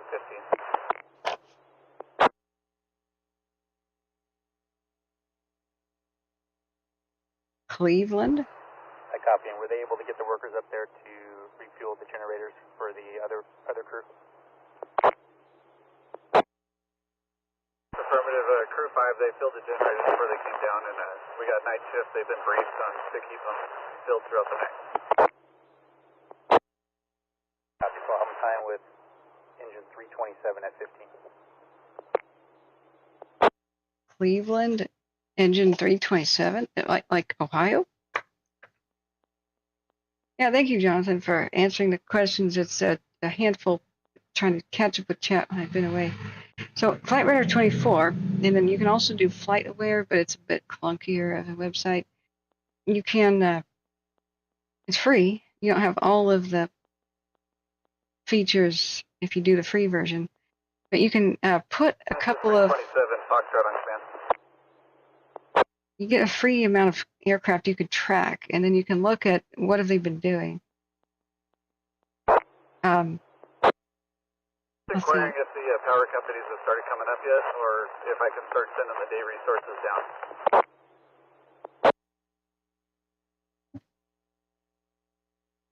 Come through here, and I was under the impression that they're already up there.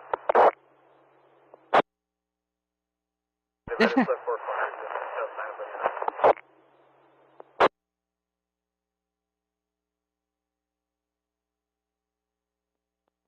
you. Exactly, Jonathan. I've been nonstop. The Foreman Edison truck and the big heavy boom truck just drove by 15, headed out towards Santiago Highway.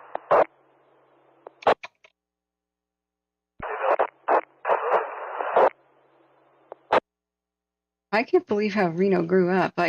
It was the biggest little city in the world, and you went underneath that sign, and then you turn around at the end of the strip because you were done. Like, Reno was behind you. It was like, oh, okay. Airport air attack from Irvine Helibase on OT access.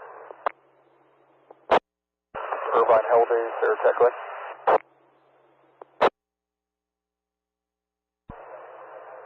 Airport air attack from Irvine Helibase.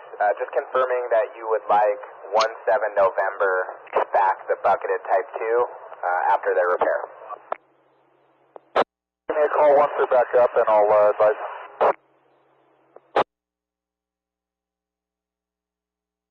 Hey, 26 I seconds apologize, got ago. walked on. Can you repeat your last? Irvine Helibase air attack. If you could advise once they're back in service, I'll advise if I want back on the line. Copy, they're back in service and ready to go at this time.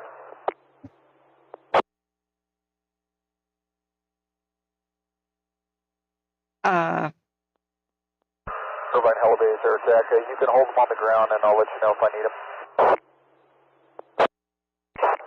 Irvine, Hell Base copies that last.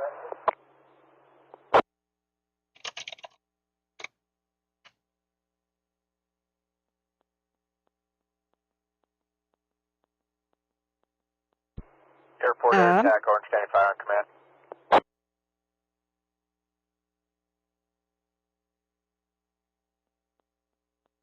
What is it supposed to be doing? I don't see any change whatsoever on the Davis. What camera just stopping by makes you which camera angle makes you think it might be climbing? Because it would be climbing against 50-mile-an-hour winds. That would be quite a struggle. That's the one nice thing about the day, is it probably can't climb, even if it really, really wanted to. That would be on hard mode today. So that's the one little silver lining thing. So I do want to watch these briefing things, and I just retweeted one of them. Thank you guys. Hit the like button, please, if you can. That's the free way to help. $1 to $5 suggested donation by 20% of the viewers even. And we can keep doing this full time. But remember, sharing the stream is the free way to help. RBC Task Force 5, Lima on command. Oh, William says it's not Cleveland, Ohio. National Forest instead. Really? I want my money back. But in all seriousness, if I ever see something weird, like unexplainably weird or suspicious, I will definitely say that. No matter how weird or whatever. I don't care what people think about me. I care about public safety. So trust me, I don't see anything unusual in the actual behavior of, like, say, pilots and stuff. It's, okay, thank you. You're so wonderful. You get the hearts here, your first donation. Thank you. Airport air attack on command. Oh, big hugs. Airport air attack, go ahead. Tanker 911 to VLAT release, returning to San Bernardino, empty. ETA is 17:55.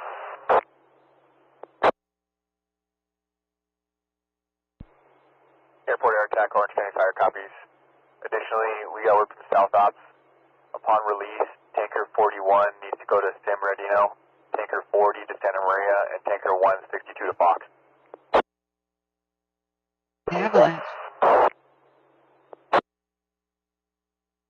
Welcome, Grumpy Gamer Guy. Tanker 41 to San Bernardino, Tanker 40 to Santa Maria, and Tanker 162 to Fox.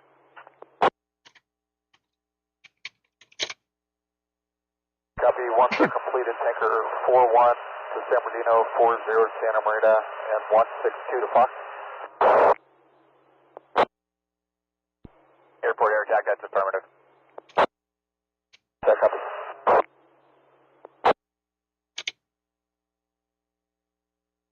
Okay, maybe I'll get my word in here. Guys, it's almost 6. We may make it through the day. I've been live streaming for 18 hours and 15 minutes. Woo, we're going to keep going. We're going to keep going. Red flag is supposed to expire at 8. We're here with you, friends. So please thank my mods too. Show them appreciation. They are super volunteers. I help keep this non-chaos. Oh, thank you, Grumpy Gamer Guy. You get hearts. Thank you so much. How did you find us? It's mostly word of mouth and people texting each other the share button, and I really appreciate all of that, friends. And once we get, every 12 hours we have to restart the stream. We go bottom of the search result. It's because YouTube does not save a video that goes over 12 hours. I can't have them deleting my stuff. Unfortunately, we go to the bottom of the search results every single time we restart, like every day. What do you play? How much time do you have? Well, just say you like Red Dead Redemption and you can be in my club. So, I wish it was like Twitch. We just have one place, one part of YouTube. It's just like Catherine's World /live. There we go. And nobody got kicked, but we kick all the viewers, restart the stream, and then people have to find our new video every day. It's brutal. And so we just get missed, and people come a year later and say, how long have you been doing this? I'm like, oh, since Paradise. And they're like, what? Okay, honestly, I skipped 2019, but hey. Like C-Probe, he was in the Bay Area looking for Glassfire info. Never found us, even though he Googled. A year later, he finds my channel. Says, hey, wish I knew you existed. So, because the algorithm is stupid, it's very much appreciated that we do spread by word of mouth. It's super appreciated. Grumpy Gamer Guy says, no, I have not gotten to Red Dead Redemption. Looks appealing. There are a lot of games now, sort of. Golden age of gaming, so to speak. Yes. Except Steam stopped working on Windows 7. And so what am I going to do with all my beloved Windows 7 games that I purchased on my awesome retro gaming unit over here? Like, you don't physically own your games. I don't think they'll work. So I like retro gaming, so I'm a bit upset, but hey, it is. It really is. Red Dead Redemption 2, if your computer can handle it. Wow, it's like being in a movie. They should make a movie of it. Just saying. The cowboy game where you play a cowboy. Attack tanker 40, release, returning to Santa Maria, empty. ETA is 1820. You ever wanted to be a Wild West Airport air attack, orange safe, copy. reluctant bandit cowboy? Oh yeah, Red Dead Redemption 2. So when I do these replays, I'm just seeing, yeah, that's a lot of wind. It's making a whole lot of smoke, and it should be smoky. It should be a dark sky. You should have, beer bottle brown look to the area, but it's all clear because of those fierce winds. That's just nuts. Michael Jones. Oh, hey, welcome. And by the way, I'm sorry. I haven't checked the email. I will. Am I going to start doing gaming streams? I want to, but I have to focus, right? And the older generations are dying faster than I can interview them now, especially about the old ghost towns. I would really like to go ghost towning, okay, with a travel trailer like behind the car, travel all around the West and interview the old timers and just anybody who wants to tell an amazing story. Catherine's World of Ghost Towns. No, I'm not paranormal, not that. History, right? And so many of them are just being lost to wildfire and falling down just due to neglect and time. There's very little of the gold rush and those times still standing in the western states, especially now that fires just keep destroying them. It's time to get my button gear and do that. But during the off season, I thought about it. I would make more money being a gamer chick, and that sucks. I don't think I'd forgive myself. Like, I hardcore gamed in the past. Enjoyed it. But I look back at the old timers I could have interviewed and just can no longer do that anymore. So it's a choice to not do that right now. You can totally watch that, but okay, I am the most entertaining gamer you've ever seen, though, because I hardcore roleplay, personality-wise. I don't need to get up in costumes or anything, but let's just say if I roleplayed a Mad Targaryen, playing Game of Thrones version of Crusader Kings, you'd be very entertained. Like in Game of Thrones, you know how like the Mad King was totally nuts, and that's who I would roleplay, for example. Like one of the Targaryens with a dragon-riding, dragon knight, crazy Targaryen chick, like one of Aegon's original wives, right? Like Visenya or something. That would be entertaining. But then I would look back and think of the real life stuff I missed. and realize, oh my God, you know.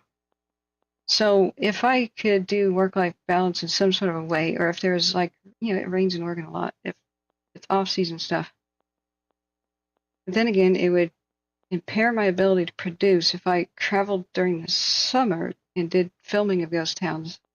I'm supposed to video edit during the winter. Somebody has to do a Dixie and Caldor fire documentary the way it really happened. I have a lot of footage. I need to complete it. Somebody's got to do it.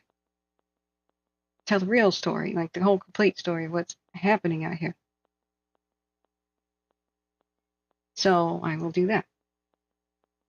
And gaming can wait, right?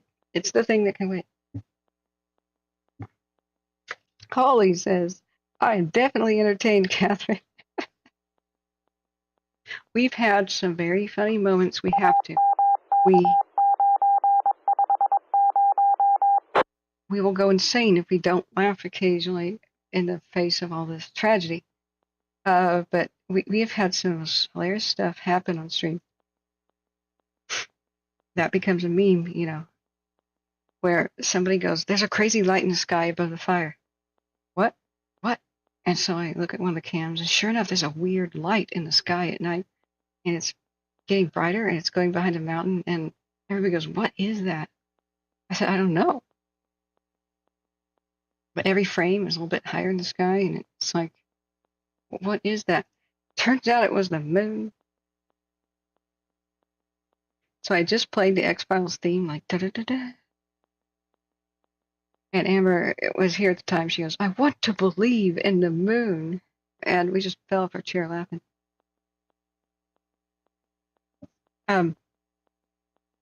So, you know, when we have a higher quality stream, when my desk is back together, when I have the third monitor and more of the cockpit here, the pro microphone arrives and we upgrade our system, we'll be a lot more entertaining and pro looking for sure. This is low budget mode, but hey, we will improve. I'm freaking delighted so far with what we're seeing. It's deceptive. There should be a whole lot of smoke here. Clear skies, because that smoke is going to China. No, China's to the west. It's going to Bermuda.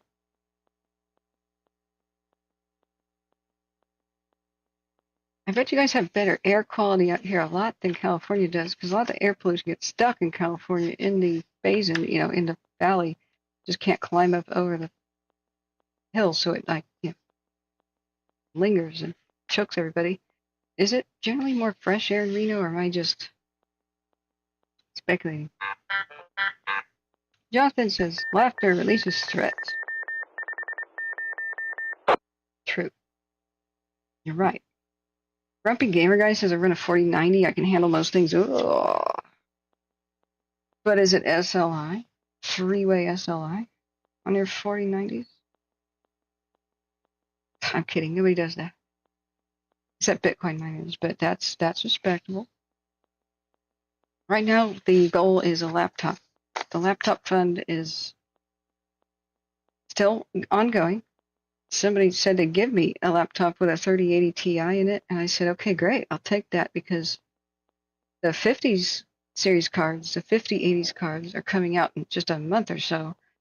I'd rather borrow a laptop and then get the next generation of video cards. That video card is what you need for streaming. Lots of video RAM.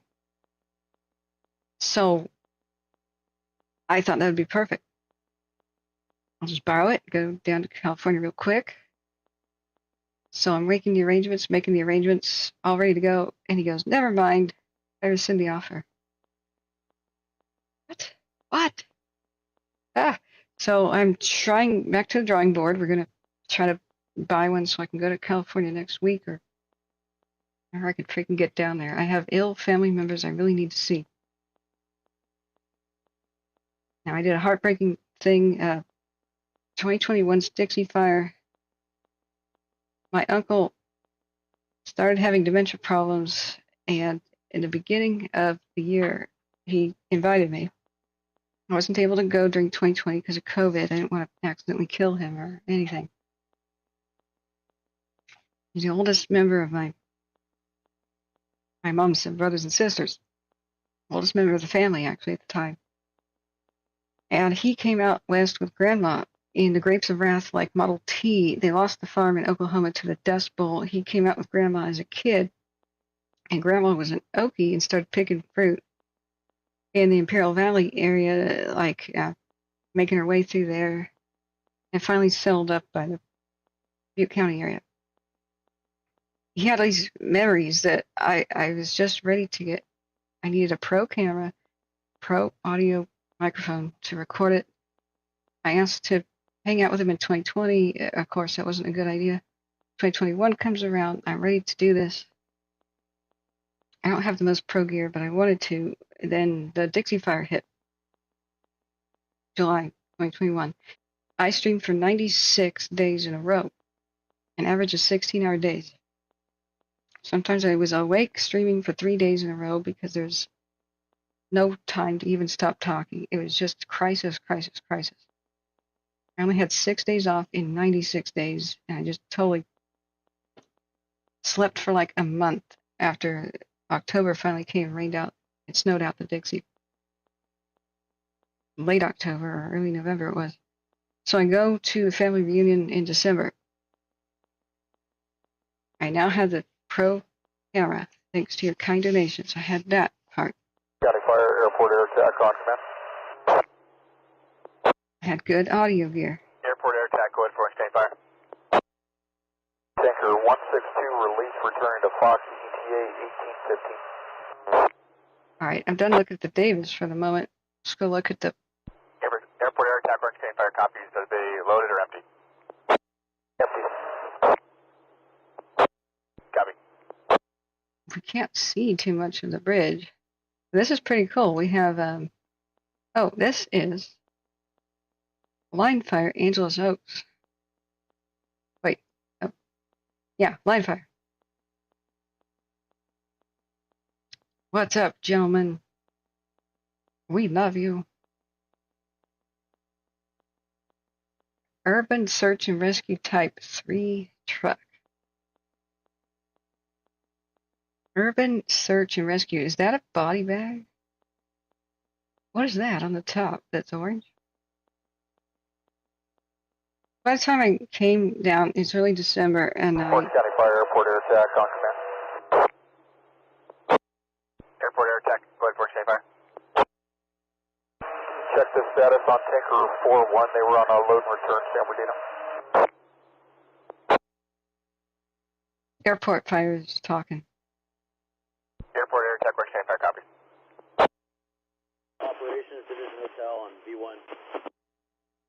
So, I arrive at the family reunion. There he is. Let's take a selfie. Heartbreak. My uncle sees me and him in the phone, right?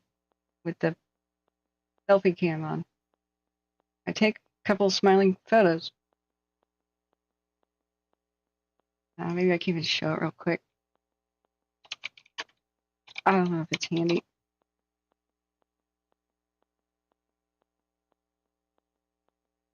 Probably is.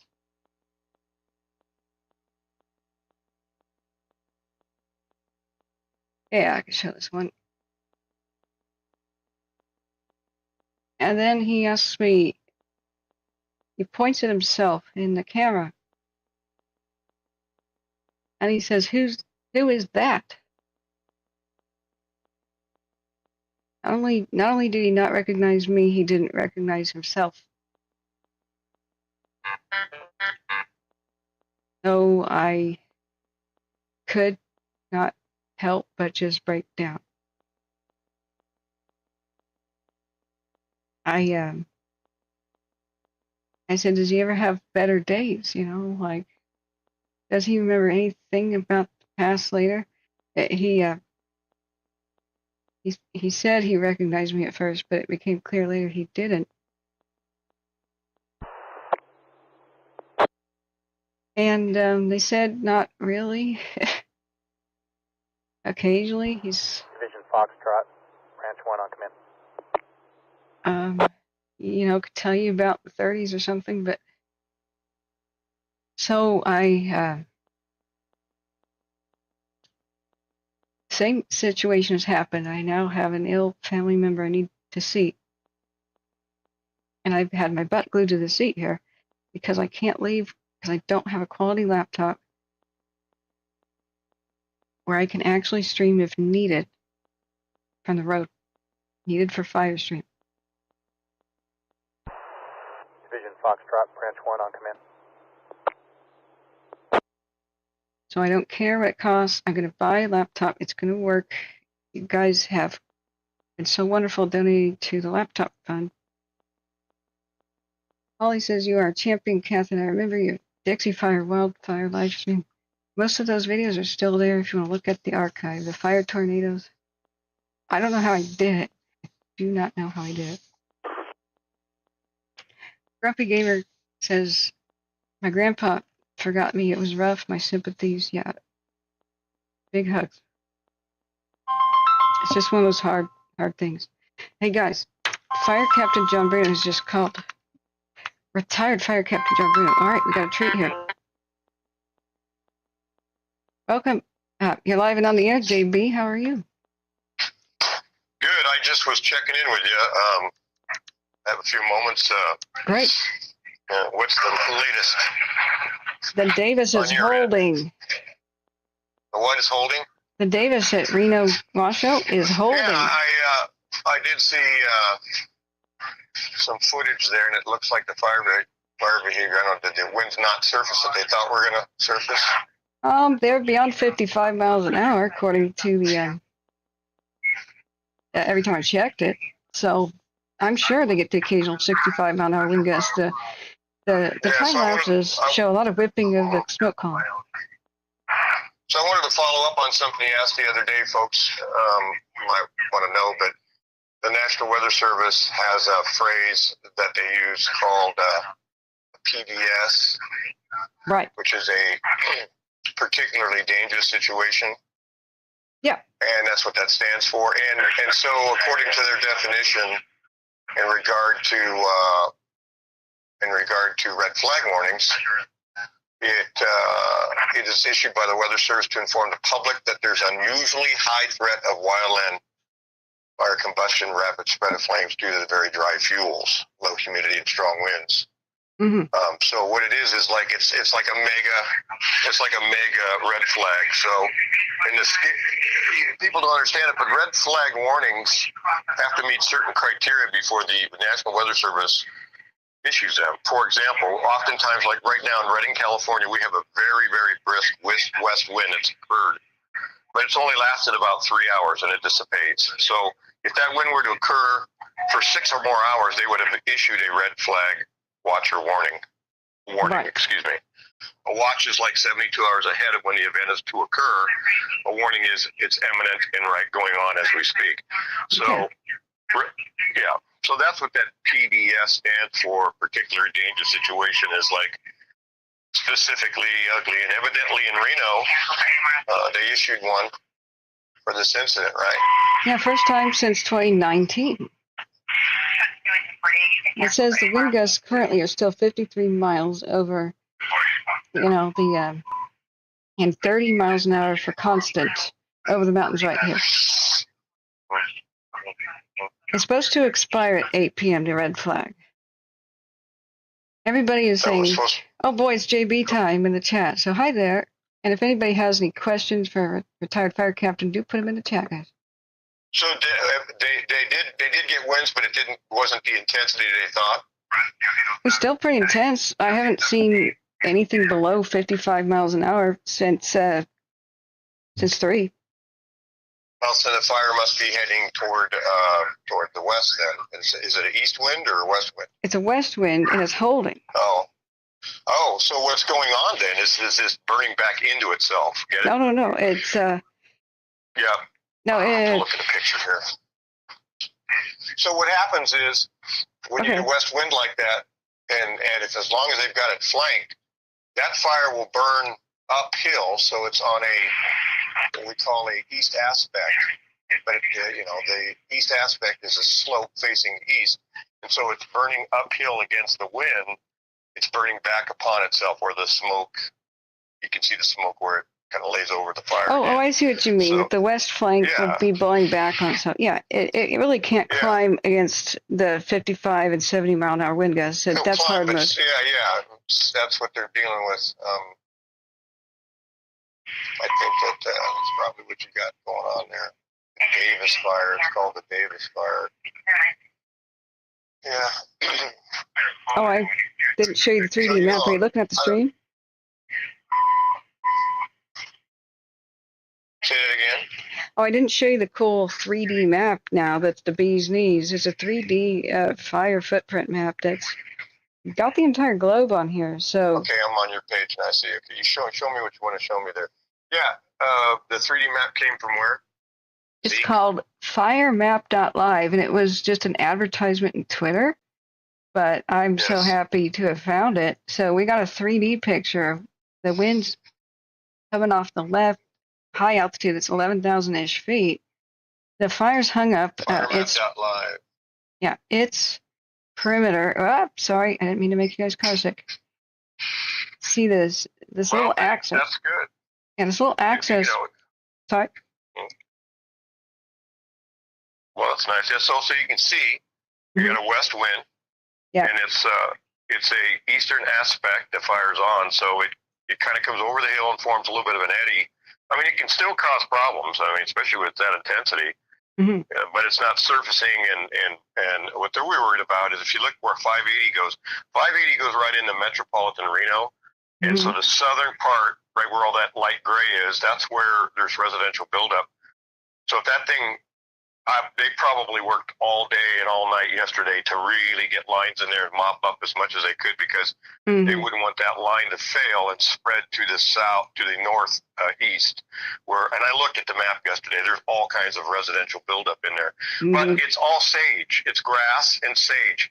Now, here's the problem. Let's say that fire were to encroach upon the edge of a subdivision, a row of homes, and you get 4, 5, 6 houses going with that kind of wind, and they become flying brands and spot and cause all kinds of problems. Yep, see, it's exactly what it's doing there. So that's a blessing that they haven't had any structural loss probably today. I think they're very pro. Yeah. Do you have some cameras for that too, and it shows actually what we're looking at? Yeah, right now it's the one that looks due west is facing the sun. We got a reflection, but I could do a time lapse. So this one looks to. Oops, I have to refresh that. I think it's offline right now and might act wonky. But if we do a 6 hour, you can see the winds just absolutely wrecking the camera, jostling around and whipping. We saw everybody has said that the winds were howling around the Reno area, and so it really should be. They have a lot of open line on that fire, so it doesn't take much for a clinker to blow out of there and start a new fire. So. Oh yeah, you can see how it lays over the angle of it. Yeah. It's definitely blowing back on itself. Yeah. And it's on the lee side of the mountain, so as the winds come over those ridge. Yeah. Actually, that's kind of protected a little bit. You can see right where the fire is. It goes up, and then the wind catches it and blows it down. But it's blowing it into the black, as we say. So it found. See, something hot could come out of there and land in that fuel bed right in the foreground of your picture of your camera there. I know, this is a tinderbox. Everybody lives in here. I'm astonished. Absolutely, it's Great Basin.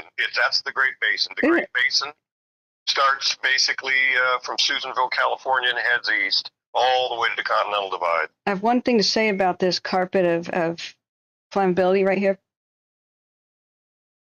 Goats. Bring out the goats.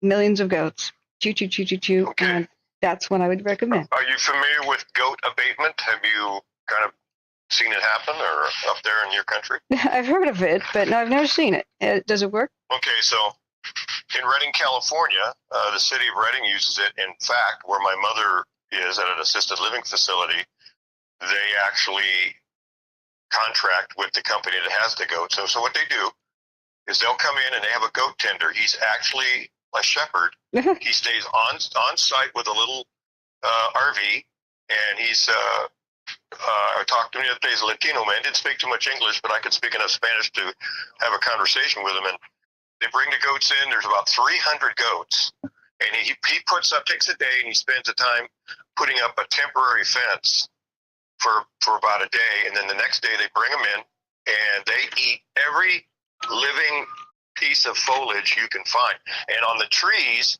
we have oak trees here. They'll even lift their neck up and get anything on the bottom of an oak tree, and they will pretty well clean it like locusts. I think it's a great thing.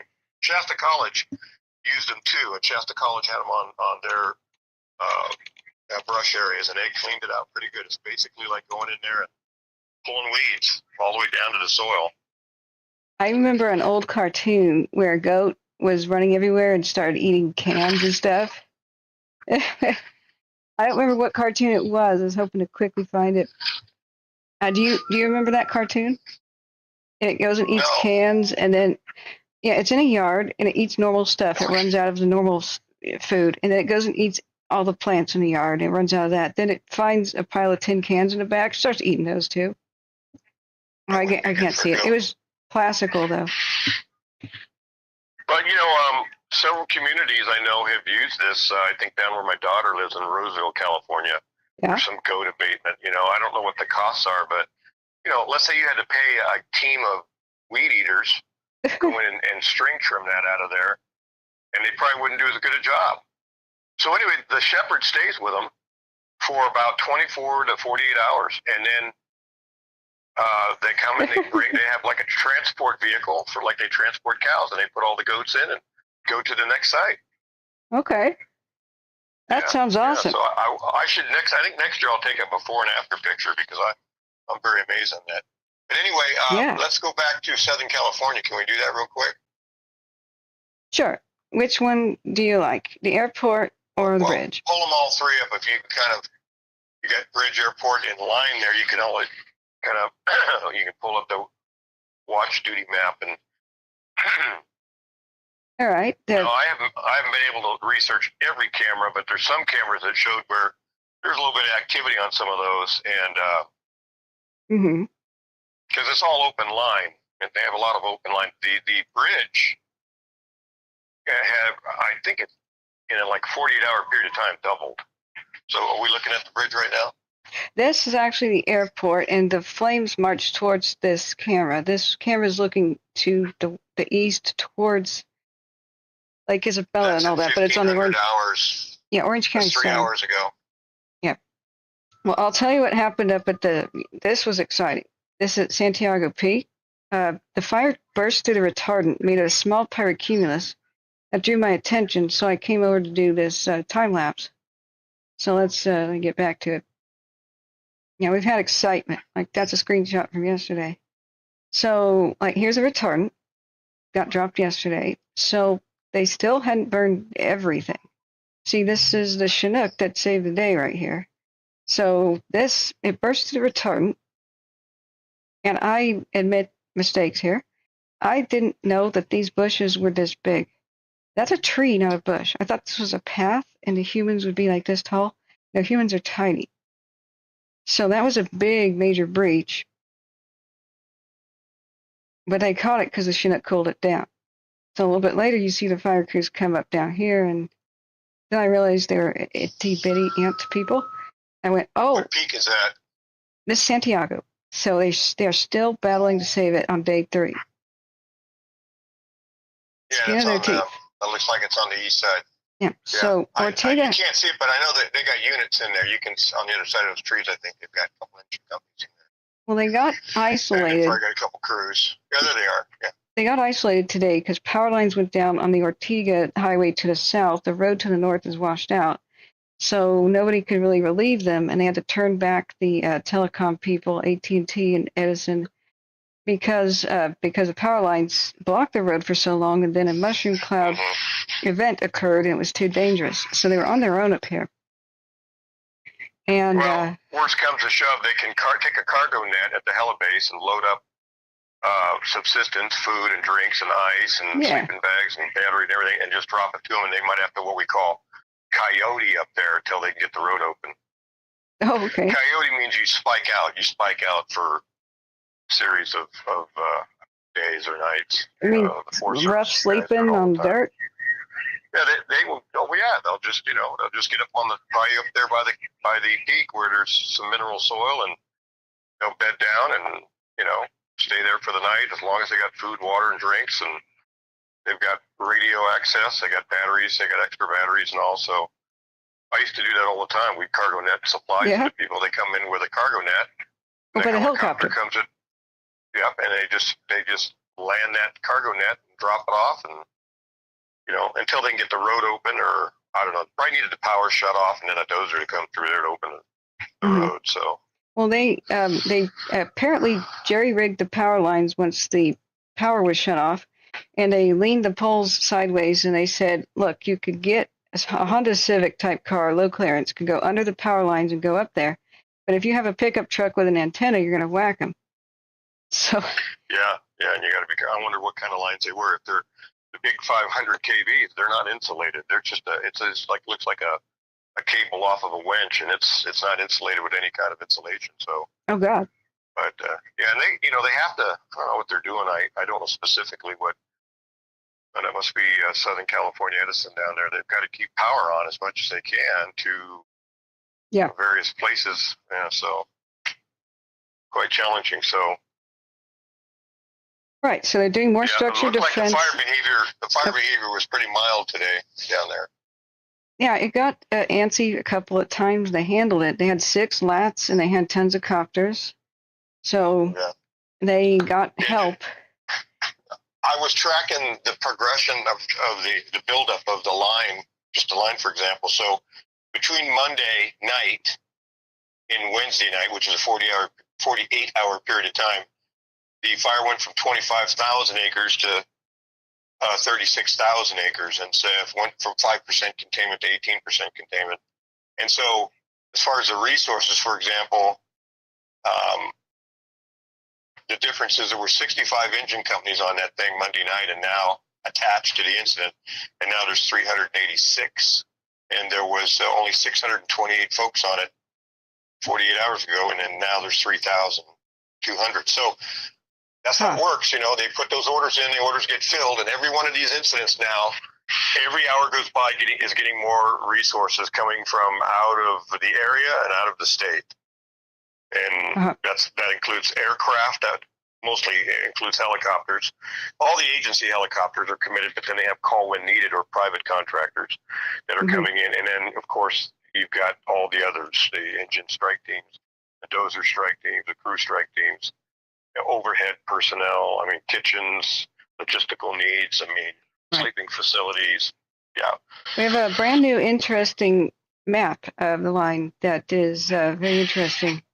So let's see where to go. I think my 3D map is better, but hey, it's also good. Where to go? Yeah, it's in the watch duty there. This thing shows that the perimeter is there. They people can go back to their homes by the highland area where it started, and then the red area up at the top is where it's most active, and the yellow is where it's somewhat active. So we've had last 24 hours, we've had 5 or 6 camera burnover locations with 3 surviving and 3 dead. So the Keller burned over on the line. So did the something Springs. Can't remember. What is it? Springs? Running Springs. So they may have lost a structure. They don't know. It may be a fire lookout tower. I don't know. Over on the bridge, they lost every single one of the cams at the Mount High ski resort. Yeah, and unfortunately, the bridge got into that right wood country. Yeah. And there was some structure loss. That was terrible. There's a video clip on KTLA. It interviewed one of the homeowners, and she was just devastated. It was so sad. God. Yeah. Yeah, I understand that people say, well, why didn't the firefighters save the structures? Well, the fire behavior is such and so intense that you can't put firefighters in there, or else they're going to die.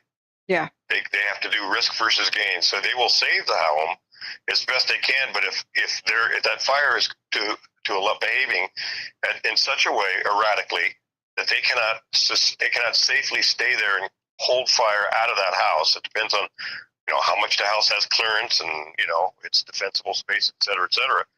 They have to abandon that house. If people, that's their job. They're supposed to save that house. Well, not to the point where they're going to burn or kill each other. They're going to get out of there. And folks in Southern California that might be listening might remember the Esperanza fire, which was around 2007, I believe. It killed 5 firefighters who were doing structure defense. Oh God! In an intense firefight right down there in Riverside, San Diego kind of country. So, and they couldn't get out fast enough, and they were trying to save a structure. But we do that. We save a lot of structures. In fact, if you notice on some of these teams now, on their public postings on their websites, they'll show how many structures destroyed. How many residentials destroyed, how many commercials destroyed, and how many are damaged. But now, with the advent of GPS mapping, they'll say, well, but this is how many homes we saved, which is a real positive thing. Yeah. We used to do that as public information officers verbally when we did live television reports from the field. But because we always tried to push the positives that was happening, what line we were able to hold on to and what homes we were able to save. And if we could come up with a number, our boss would say, we've got an estimate that we basically have saved 800 homes. We've lost, the fire has taken 80 of them. Wow. The fire has destroyed 80 homes, but we've saved 800, Yeah. So. Well, I started listening to what happened. All hell broke loose right about 5:45. That's when all the cameras stopped at the nearby ski resort here. Now, the table 1 and 2 cams survived. On the bridge, yeah. That answers my question because I couldn't get any good pictures today, and I was wondering why. Now I know. Oh God! Well, have you seen the burnovers of this? This is one of the. It turns out that the ski resort, had its own cams that were movie cams. So the actual cam that we see, the stop motion one, is on this building. That's that thing at the top, I believe. So it melts down, and it's half records its own death. But this is the actual real-time cameras. The ski resort had like 6 of them on its website. I didn't know about that, but everybody, they're down, of course. But the people were watching live and captured this.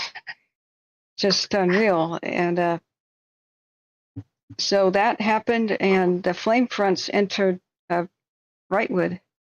And they fled for the moment, and they said, everybody keep moving. I found an actual thing to listen to at 7.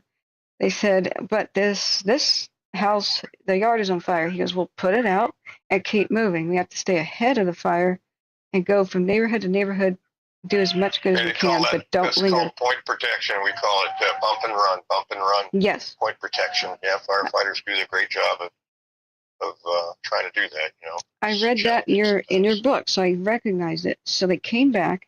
There's a gigantic northwestern corner of town, Clark, Oriole, and a couple others. And they said, you lost some structures there, but there's some more to be saved. Go back in.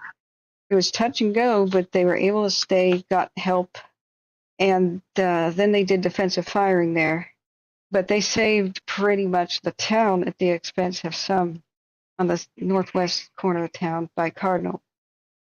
So it's totally indefensible. It's everybody's kind of opinion is it's like a big death trap, a big fire trap.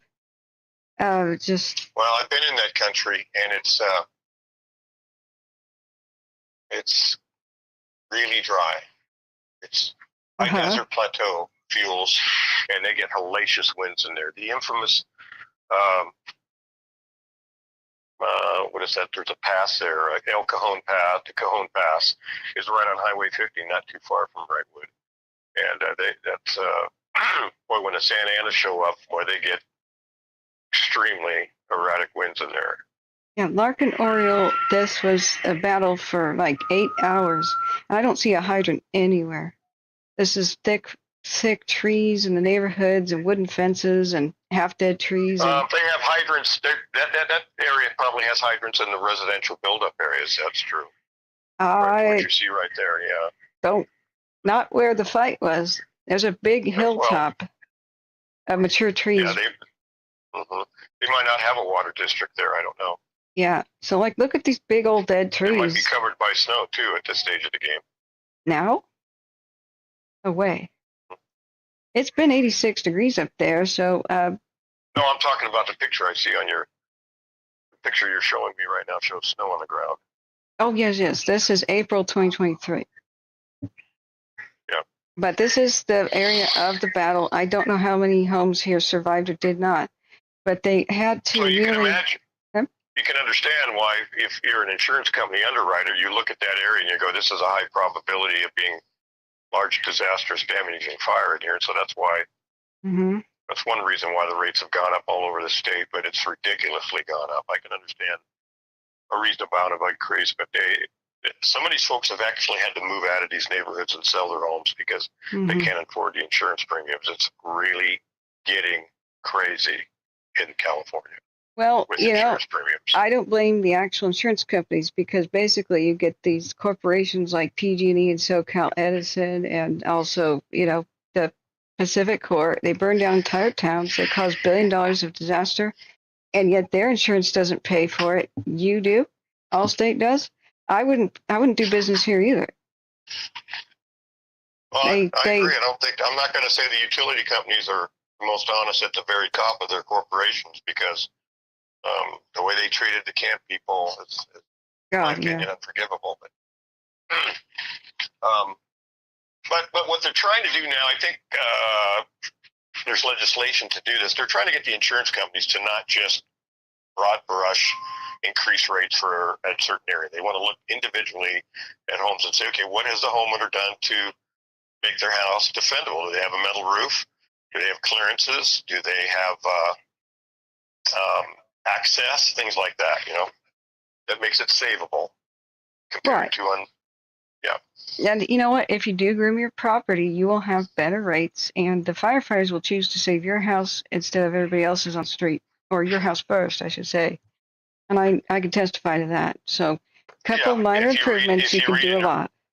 Yeah, if you read in your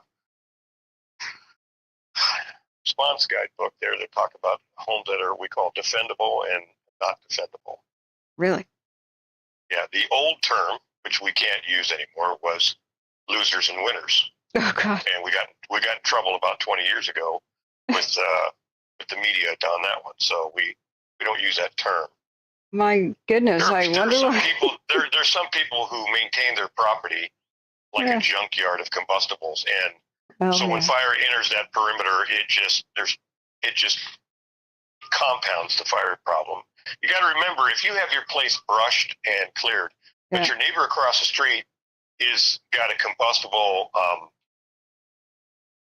castle of nothing but junk around the house, car bodies, that thing catches fire. That wind is going to push that fire across the road and ignite your home.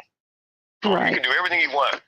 Do everything you want to brush her, but if you can't, and so that's why they're trying to do neighborhood defensible space management, because if your neighbor, I had a neighbor next door. I explained that to him. The very next day, he hired a 20-person crew to come in and brush the back of his property. When I explained that, what was going to happen? Awesome. Because I'm in a cul-de-sac. The eave of his roof is literally about 15 feet from my eave. So when his home catches fire because of the brush, and we're on a ridge, then my home's going down, even though I have clearance. So. Right. So, that's your neighbor. You another reason to help them out, even if you don't like them, help them out with their property stuff. And he identifies as an environmentalist. He likes to keep things natural. He was from the Bay Area. But I told him, Bob, this is what's going to happen. You've got a little porch out the back with a cantilevered little deck with lattice, and you've got a little spot of green grass. But then you've got 3-foot high dry grass and brush on a 100% slope. And I said, if those kids down in the neighborhood down there smoke in the backyard catch this area on fire. It's going to race up here, and it's going to take your deck out and take your house out. And when that happens, it's going to take my house out, unless we have some kind of suppression effort. What a magnificent tree that is. The Native Americans used to shape trees to guide their paths through like mountain areas, and they would take them and put logs in the branches and curve the branches around, especially in mountain passes or places where you could get lost. And they did trees because they were above the snow line. I do wonder if that's one of the Indian marker trees right there. You never know. They're very smart people. Yeah, I've got a very important question for you. It's not that important, but it's been bugging me. What is the fire behavior when they say it's punky? Because they seemed very proud of the fire being punky today on the airport. Have you heard of that term? The only term I know about punky and wildland fire suppression is a log laying on the ground that has oxidized and deteriorated and broken down, and it's almost spongy. They call that a punky log. Huh. It's very the receptacle fuel bed for any kind of clinker or flying brand that lands on it. It'll ignite very easily. That's a punky log. Huh. So you sure they didn't use the term skunky, like skunking around? S-K-U-N-K-Y? Maybe it was that. Crackly radio. Yeah. The fire skunks around, that means it's burning. It's burning. It's open line. It's burning, but it's not burning erratically. Long flame lengths, spotting, putting out high pressure volumes of smoke. And that's one thing about LA brush. I noticed when I started going down there in my 20s, and it was a long time ago, I noticed how LA brush, when it gets a wind on it, it's terrible. Long flame, burns very hot, spots everywhere. But when there's no wind, it's kind of skunks around. It doesn't do much. It burns mosaically, and it doesn't burn with a lot of continuity. But boy, you put a wind on it, it probably burns hotter than anything you ever seen. Because a lot of the species of fuels down there have a lot of oil content, and when you put a hot dry wind on it, like a Santa Ana, which is coming up, folks. Here we are, September 11. I was at the 911 ceremony this morning. In the next 30 to 60 to 90 days, in the next 90 days, now we have starting to have the potential of the north winds coming in Northern California, Diablo winds in Central California, the Bay Area, and the Santa Anas. So, and that's a different animal than what they've got now. And it's supposed to be a La Nina. Do you know what that means, perhaps, for Southern California? I don't even know. Yeah, it has to do with sea surface temperatures, and the scientists will tell whether it's El Nino or La Nina, because they're affiliated with certain types of weather patterns, and also they said I think the last time I looked at the predictive services potential for the next 90 days is there's a moderate risk of X amount of potential days of Santa Anas. So they kind of just give their best professional opinion on that. Okay. But anybody who's lived in Southern California or anybody who's been down there when a Santa Ana event occurs, you'll never forget it, because I live in Redding, California, way up in the North State, 100 miles south of the Oregon border, and we get north winds, and we'll get 15-mile, 20-mile winds with gusts of 30 and 40, but down there they'll get sustained 30 and 40 gusts to 70 and 80. It's it's a dry wind. It's a hot comb in your face. God. Yeah, I don't want to experience that. That's all I know about it. The Diablo winds are bad enough in the north, but yeah, Southern California is it's a hot, dry, compressed air coming over the Mojave and coming down into Southern California to the Metro Basin area and going all the way toward the ocean. And I read the other day the history of the term Santa Ana or Santana, and there's different schools of thought about it, but one was it would race through the Santa Ana River drainage, which you see now on the line fire. If you go to the southeast corner of the line fire, you'll see the Santa Ana drainage, the Santa Ana River. And so it would blow through there with a fury. But there's also a town called Santa Ana in Orange County, a very large town, city, And I used to think, well, they called it the Santa Anas because the winds blow towards Santa Ana right on the edge of the ocean. And of course, then the Indians called it the Santanas, or devil winds. Oh, I'm sure because they're at the mission and picked up words from the Spanish. You know what I'm seeing in front of us? I think we have a winner, a building that's a winner. That is a winner, but let me just share something with you, okay? Yeah. So he's got, it looks like he's got stone, okay, and he's got a wooden deck on the second floor. Yeah. Can you go across the street? Across the street? See what's across the street from this house. Can you do that you're on Google Maps, right? Yeah. Now go across the street from this residence. Let's look and see what there is across the street, if you can. Sure. There's a 20-second delay. Sorry about that.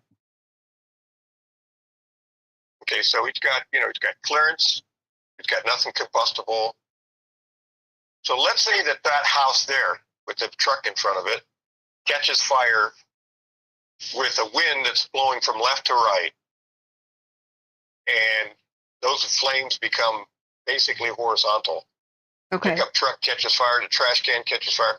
Let's say this guy in the back of his place, he hasn't brushed it. That'll impinge, or it will. The house that's got all the clearance becomes an exposure to the burning house, and all it takes is one spark to get into one crack, or land on a deck, or land in a screen that goes into the attic, a soffit vent or a floor vent, or I told you before, a dryer vent, and then there's nobody there, no homeowner, no firefighters, then that house is going to be history. But if they when that house burns, yep. With that two-story, that's probably a 5,000 or 6,000 square foot two-story home.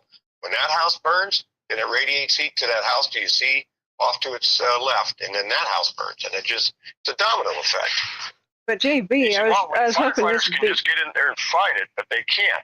They can't go in there. It's not tenable for firefighters to fight under those conditions. Oh, but JB, I thought this would be an example of the firefighters. If they are present, though, they will defend this one because it's perfect, right? I would if it was it, but depending on the fire behavior, and every officer, at least in my organization, we train them to use discretion based on what we call situational awareness. Situational awareness is taking everything in your brain from your past experience and training and applying it to what's happening now. So based on what your computer database, based on your experience and based on your training and the conditions that are existing now, what decision will you make? So you see things through your eyes, it goes to your brain, and it computes out a decision, and you take an action. So I stay and fight because it's savable, and we're going to be safe doing this, or we're going to die, and we're not going to die to save something an insurance company can rebuild in 6 months. Right, but this one's so dark. I was just trying to encourage people to be this house, and the only thing that really they would have to do is, like you said, fix the vents, But one thing... I think it's excellent. No, it's excellent. Look at it. No brush, you've got timber. That's what, there's a lot of homes in Paradise where the timber, it's still there because there was no ladder fuel. No brush. No bushes down there, right. There's no debris or spare lumber piles or wood underneath, nothing. Nothing can burn. Yeah, he's got logs. Those logs are pretty resistant to flying brands, and then looks like he's got a brick fascia down where the garage is and also. This is the... But I'll tell you what, I don't know where this is at, but I'll tell you right now that Allstate and State Farm won't underwrite it, and the insurance he does have is going to charge him a high premium just because of where it's at. Well, this is Wrightwood, so hopefully it's still standing. Well, I don't know. If you look at what happened last night in Wrightwood, and you saw that fire behavior, and from block to block, it would be very, very, very dangerous to fight fire in those conditions. So I just don't know. He does have a comp roof. It's not a metal roof, but if I had a home in the mountains, I would build a metal roof just for integrity and longevity, but as also fire defense and no rain gutters. Right, and they do have some here in disrepair, but this is the biggest vulnerability I see. See this line? Now, when the lines are energized during 2020's, crazy Labor Day storm, which is like Santa Ana's for all 3 western states. What kept happening is the limbs of trees, the trees would flex into big wind gusts, and then the limbs started to rip off. They went like a pendulum of a grandfather clock, and they started swinging on to these cables of electricity to go old style into the roof of a house. And so they would... That's called an overhead right there, yeah. Overhead, okay. Most modern subdivisions, that's all underground, but that's an overhead service drop to that house, 200 amps. That's what I'd fix. Yeah. Critical vulnerability, because these trees and these limbs that would drop would tear these, and it would put a live arcing wire on the roof. Portland had like 200. Sorry? Yeah. And when the fire department arrives, if they don't identify that down power line, like what happened in Santa Clara City about 25 years ago, it killed a firefighter. He stepped right on it, and his life was taken. Stepping on. Oh, God. Yeah. Hey. Yeah, that's... Some folks might be listening to the scanner through Broadcastify, and they listen several fires getting dispatched, and you'll hear the dispatcher come over there, all units responding to the bridge incident. Mm-hmm. Power lines are down. Acknowledge when called. And that dispatcher will go to every battalion chief, training officer, fire prevention, every engine, crew, dozer, rescue squad, water tender, and confirm. They all have to come back and acknowledge, engine 1, copy, power lines down. That's new now because of what happened 25 years ago. They've been doing... is that the reason? Oh, God. Yeah, because it was a firefighter that responded, a fire engine company that did not know. They did after they did the review after the accident, said, well, they didn't know there were power lines down. Yeah. So they did. Now they will announce it, and they will do a check back with everybody responding to that incident. Yeah, That's an agency I work with. Okay, that's such a grim story, but safety regulations are written in blood. Now, wooden fence, that's a no-go. That's a line of fire going to your house. This is a ding, ding, ding, ding, ding. This little barrier is actually very useful because you wouldn't believe how, maybe a little bit taller, how that can really stop flaming debris from rolling up against your vehicles or your house. But chain link fence is not really a great option because more and more, with the whole power line concern, firefighters will not, even if the weeds are on fire here, not put water in a chain link fence because they can't verify a power line isn't down on it elsewhere and they'll get electrocuted. So that's a concern if they can't see the end and power lines are down the area. So it's a good reason to choose a retaining wall. Well, people around their homes are very particular about how the home looks, and so that's why the vinyl fences are being very popular. Let me tell you about vinyl fences, okay? Vinyl? Now, vinyl fence is nice, and they have so much resistivity to probably grass, but when they burn, they're fiberglass, and they melt, and it turns to a flammable oil, and that burns very hot. But it's more resistant than a Becky cedar fence.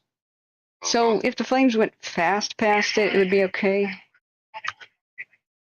Probably. It was like grass. It might be, the fiberglass would be maybe more resistant than a Becky parched cedar fence with holes in it, I see. Mm-hmm. Okay. Well, I think the elementary school made it. I mean, there's probably more reports now about what didn't, because they kept meeting here throughout the day. So we've got the private insurance companies that are insuring the people up here. They now have... Hydrant. What? I just saw a hydrant, the last one you went to. Oh, finally? That's the first one I saw. Wait, let's go back. Out of school? You got to go back up the street. I just saw it. But anyway, okay. The thing is, here's another thing. This community was probably designed in the 50s or 60s. And so the standards for water were much lower than they are now. And according to NFPA, for residential, you should have ideally a hydrant every 500 feet. And in a commercial area, it's going to be every 300 feet. But I teach fire protection systems at the college, and one thing I've learned is it depends on the engineering and the age. Some communities have gotten grants from the federal government to improve their water supply for health reasons, but also for fire protection. Really? And yeah, the water that gets delivered to the firefighters are through hydrants, but they have to be maintained, and they have to have certain size water mains. Then you have to have, if it's a pumping system or a gravity system, the pumping system, does it have a diesel backup when the power goes out? What's its reservoirs or its supply? You know, is it getting pumped out of the ground, or is it coming from a reservoir or whatever? I know during the car fire, I saved my brother's house only because Clear Creek Water, even though the pumps went down, they had diesel backup and gravity feed from Whiskeytown Dam all the way into the community of Centerville. Wow. And I had water for 12 hours straight, and that's what saved the home. If I didn't have that, he had about 12 hose bibs around his property, and that's how we saved his house that day. Oh, good. He's lucky to have you. Yeah, well, I was in the right place at the right time under the right conditions, and that's why he's got a home today. Well, I see 1941 is the first real inhabitation here, and it's called a junior camp. 1936, California Junior Republic Camp. And it's like the quadrangle ends right there. It's a little awkward. But in 1942, finally Wrightwood begins. So it's early 40s, late 30s, early 40s. Yeah. You know, so now if you were to, a developer were to develop anywhere in California, he's going to have to meet what we call the fire safe standards as far as development, water supply, width of roads, how the roads are graded, turnarounds, clearances, addressings, signage, you know, lots of things. It's called the California Fire Safe Standards. Okay. Well, yeah, it's time to modernize for sure for this century and not the old one. Some of them are not really in the old one yet. But when you take these towns, you know, like Greenville and Taylorsville during the Dixie, they're sitting ducks. But I will say, you know, if it's 3 weeks later from when the fire starts that the town burns down, maybe we need to start looking outside the box. Well, what could we have done to prevent the town from burning down? Yeah, all the timber. And there are some creative ways. We've discussed that with several of my colleagues who've retired, and there's some thinking outside the box, tactical options that we need to. I think the industry needs to look into. Yeah. Especially when you have a Lake Almanor nearby or a water source nearby, and a lot of these towns have ponds and mill ponds and creeks and rivers. And you know, when I was a kid firefighter, my captain told me. We had a pump called a floato pump, and a floato pump looked like a little rubber inner tube, a tire tube. It was made out of fiberglass, and in the center of it was a motor, a two-cycle motor that pumped 100 gallons a minute at 100 psi. It was called a floato pump. It was made by a company called Watras, and you would fire that thing up like you'd fire up your lawnmower and set it. All you needed was 4 inches of water. So if you had a brook or a creek that was pumping, that was coming down, and you could pump with 4 inches of water there, you could pump that 100 gallons a minute, then you were in good shape. And they taught us how to build dams so it would pull up. You could float that thing on there, but you only needed this 4 inches. It had a little screen on the bottom to keep the debris out.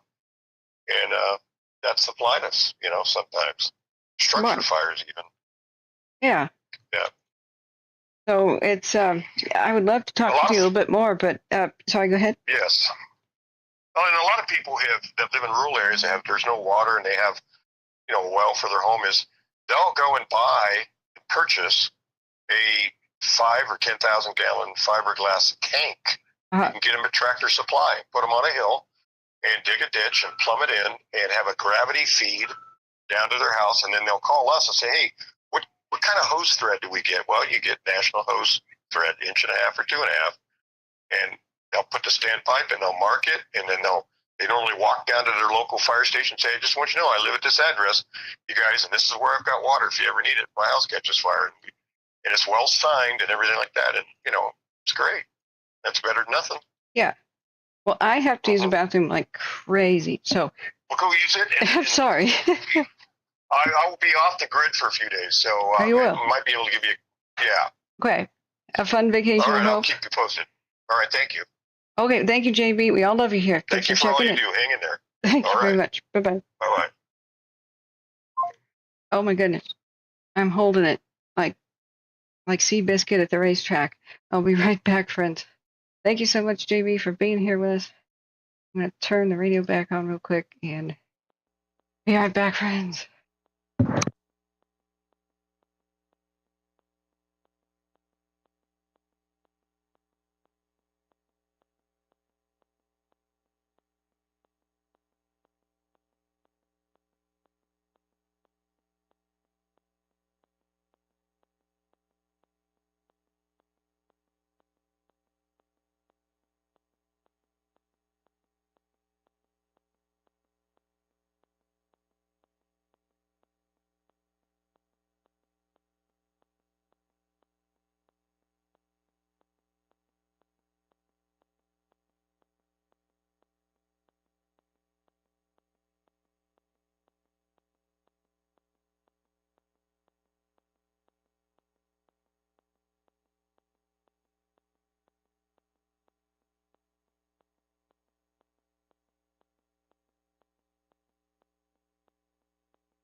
Airport operations, air attack on command.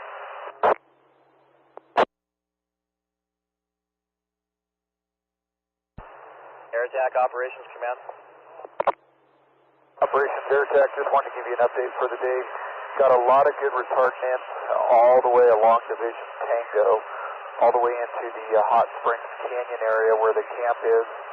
Got everything secured up, and as of right now, everything's holding within the retardant line. Worked the copters all along Division X-ray, and currently working copters in Division Bravo, which is where you see the active piece just below Santiago Peak. Right now the fire's edge is along Harding Truck Trail and Trabuco Truck Trail. And then on the front side, Lake Elsinore supported copters all day long in Juliet and also in Tango.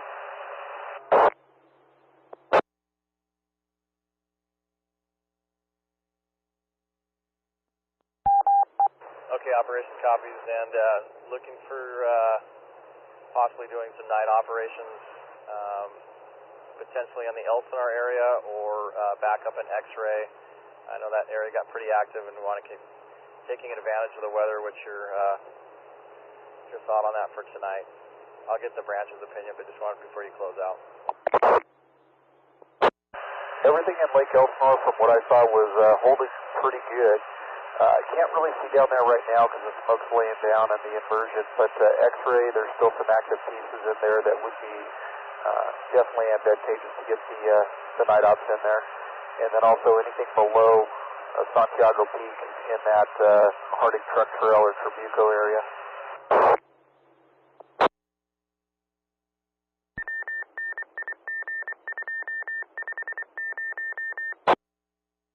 Be working copters another 10-10 minutes, and then they'll have the RTV for the evening.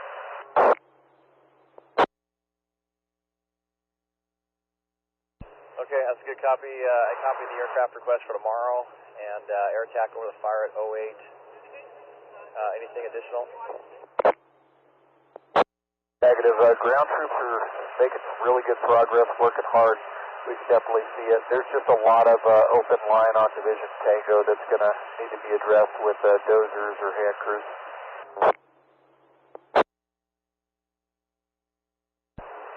Okay, I copy.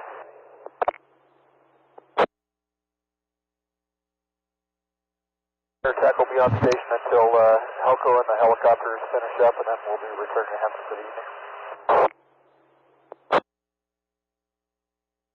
Okay, copy all. Appreciate the work today, and see you tomorrow.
Orange County, Calamasa, Brush 1.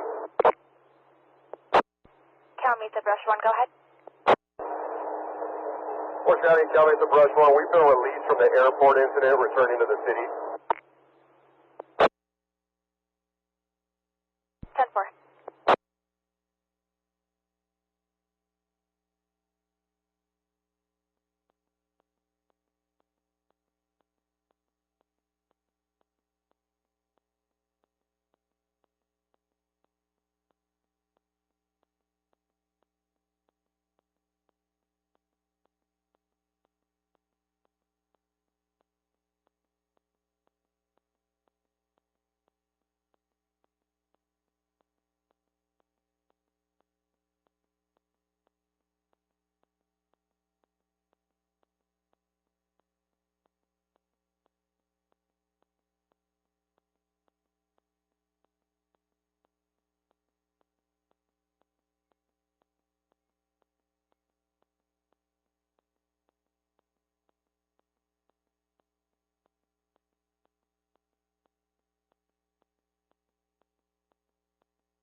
Oh, holy, okay. Oh, that, dang it. I wish I was able to write it down. That was one of the most important reports of the night. That's what we're waiting for. That's what, when Air Attack, who's flying over all these fires, gives their report to the ground and everybody else and says, this is what we need for tomorrow and this is what's currently going on. So he was explaining where the airport fire was currently, what was working, what wasn't, and what needs to be done tomorrow. I couldn't write it all down. Dang it. Dang it. So hopefully we can turn back real quick. The bridge fire air attack. Maybe they haven't done that tonight, courtesy of John Sachs, who are awesome. Let's try to adjust the volume. I don't know if the aircraft are still on the bridge. I hope so. It is.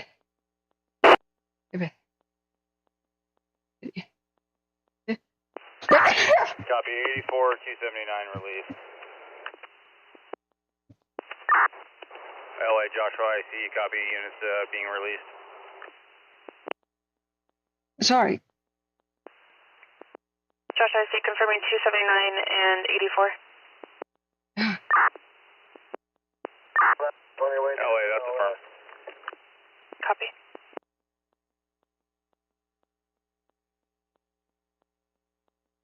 Okay, so we heard the assessment for the. I'm not going to sneeze. For the airport fire. Yeah. But it looks like there's a lead plane just kind of hanging out Medic Squad 221 contact. on the bridge. Go for Medic Squad 221. Medic Squad 221. Uh-huh. Medic Squad 221, EMR on scene, can handle. That must be the. LA AMR being released. That must be the Quebecois. This is Canada. Joshua IC, LA copies. Canada rocks these birds. So where are they dropping on the bridge? Man, it's so cool having JB with us, man. So they're west of Mount High, Big Pines, right about sub. In between Big Pines and the ski resort that at least used to be there, or probably still exists, somewhat, between Big Pines and Mile High. So we need to keep the radio on, but I need to see the updates. Hang on. Let me situate myself here. Copy, 533 being released. LA, copy direct.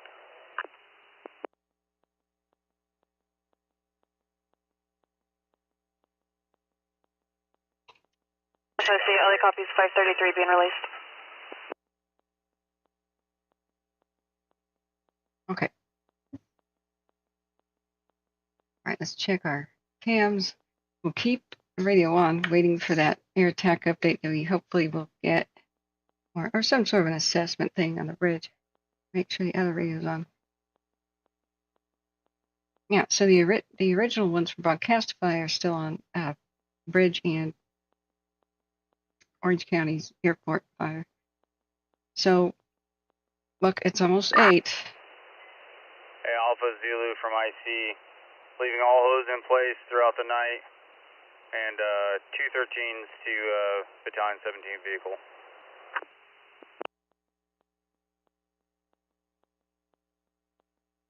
We'll be able to see infrared what's going on here in Washoe somewhat soon.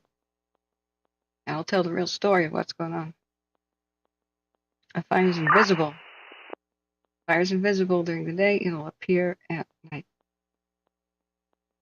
And in a canyon, night comes early.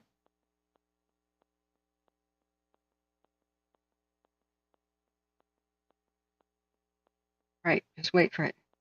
Okay, so we were, JB's totally awesome there, going to watch the Davis update and then go back to the early morning bridge update press conference that we started watching, which got interrupted. But there was some pretty interesting and kind of hair-raising tales of rescue, and it'll tell us how many structures were lost that they know about. Okay, so airport here and here.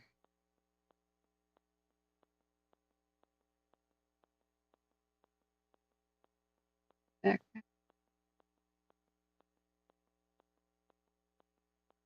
Okay, all right, back looking at chat. Char 51 says, I want to relieve back to business. I know. Oh, that. Sometimes I lose track of time.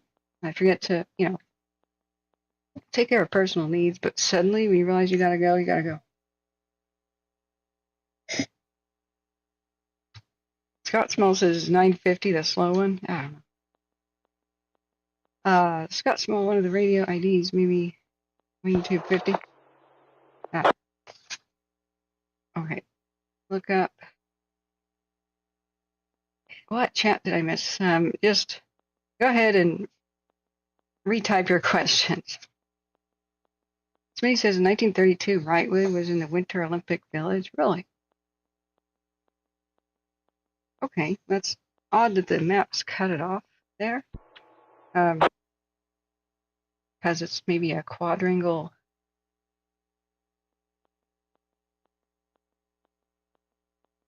Like a a divider from back in the day. Like almost all the maps just have a sudden edge. But here's 1903. Ain't nothing there. 1904. Ain't nothing there. You get to 1936, nothing in between 1904 and 1936, and see how it just cuts off? This area is shown on the map of San Antonio Quadrangle. All right. So right where we need to look is what's not available. We go to 19, Jason, get out real quick and back to business here. In 1942, boom, there's a town. Well, that's neat. Neat, Smitty. So whatever kind of hydrants or something are presumably 30s design. Okay. Oh, I need a Sudafed. Can't wait to have my nasal passage surgery. This is brutal. Okay, we're gonna get serious. 76 on access. Scared me. Chopper 76, go ahead. Copter 76 off Fullerton, 3 on board, 2.5 hours of fuel, 10 minutes en route, bridge fire. All flight follow, Angeles.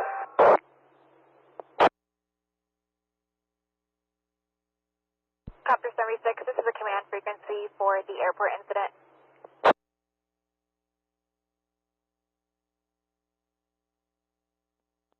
Okay. SoCal Squatcher says Magnum PI had like 5 hydrants put in on his property in Salgis.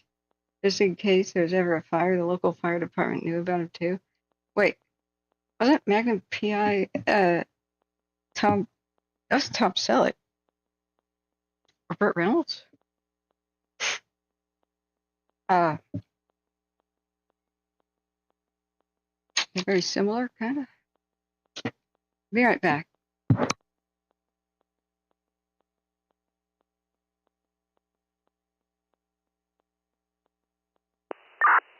People.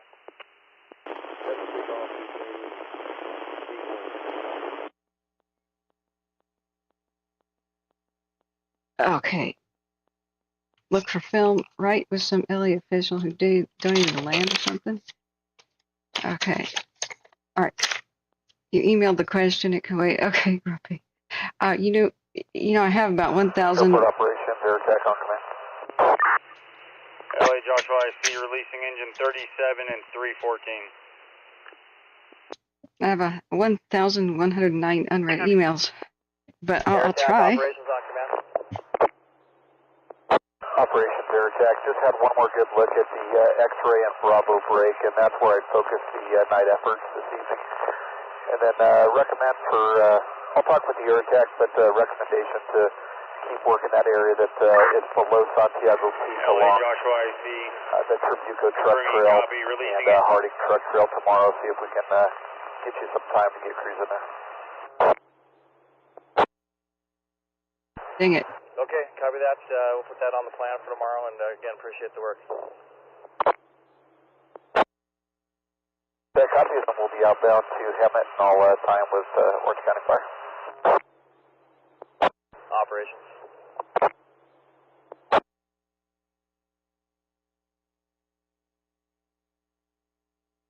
They'd start talking at the same time. Engine 37, 314, engine 81, patrol 81. LA copy. Is it torrentially raining all of a sudden? Yeah, it is. Okay, it's not torrential, it's hard rain. But oh wow. That's a lovely sound. It's like the pure rain shower sound. We had a chance of thunderstorms today and it didn't really materialize. Rained a little bit, sunny, then partly cloudy, then lovely sunny again. Very nice. Yeah, Steve, I copy. Collapsing Division Alpha. 92s, 93s is going to tie in with 79s at the trailer park.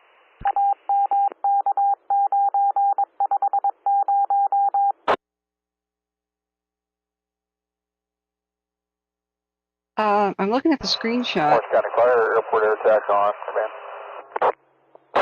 Airport air attack, go ahead. Air attack 310, release for the evening, returning to Hemet ETA is 1925.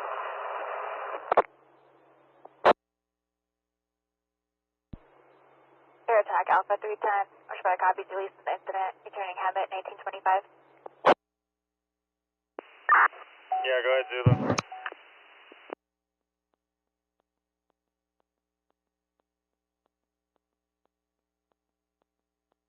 We gotta wait for air attack. This is the most Copy that.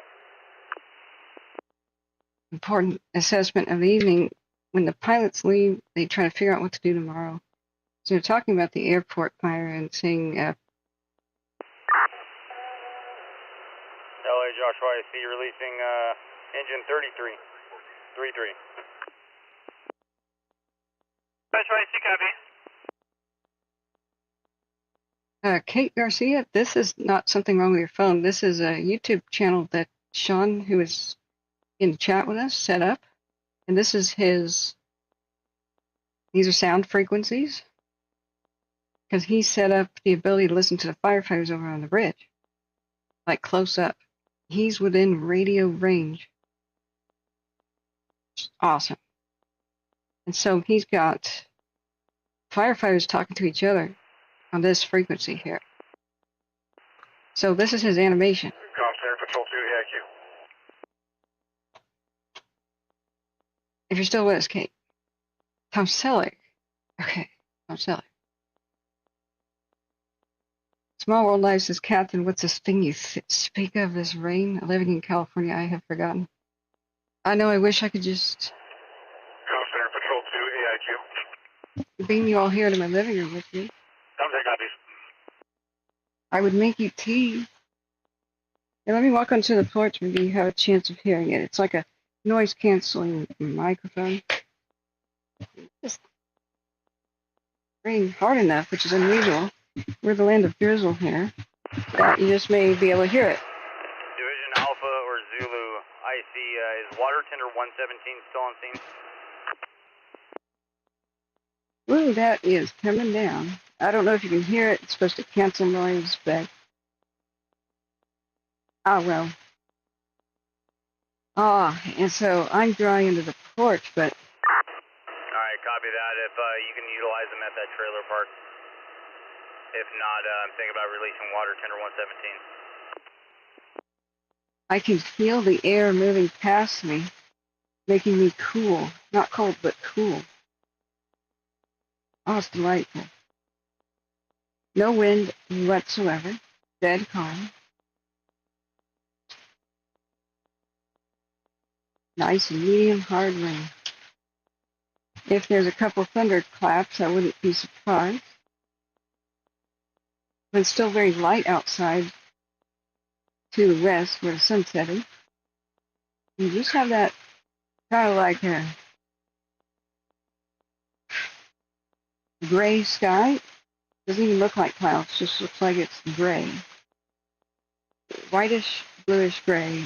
Beautiful though. So it's like the sky's transparent, semi-transparent, because you can't see the cloudiness of the clouds, you know, like the definition of them.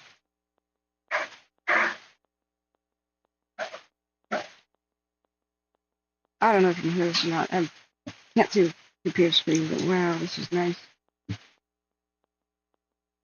Live it through me, friends. Live it through me. We are in our last hour. Red flag expires at 8. Maybe it already did for Washoe. Can you guys check? I've done it. I've been on live streaming for, what, 18 hours? Something. But we did it.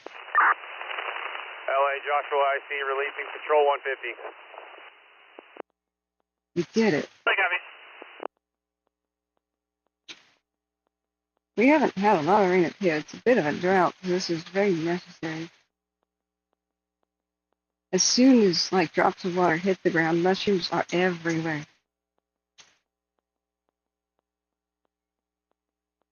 Everywhere. I was driving into another small town nearby. I go by an old neighborhood.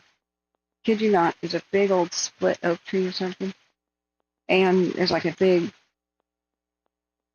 there's like a heart-shaped hollow in the tree. Oh dear God. And inside the heart-shaped hollow of the tree was a huge crop of ripe chanterelle. Just on the street. Like picking distance on the sidewalk. It's like, do people not know what these are? I should go swipe them. They're probably still good. It was a couple of days ago.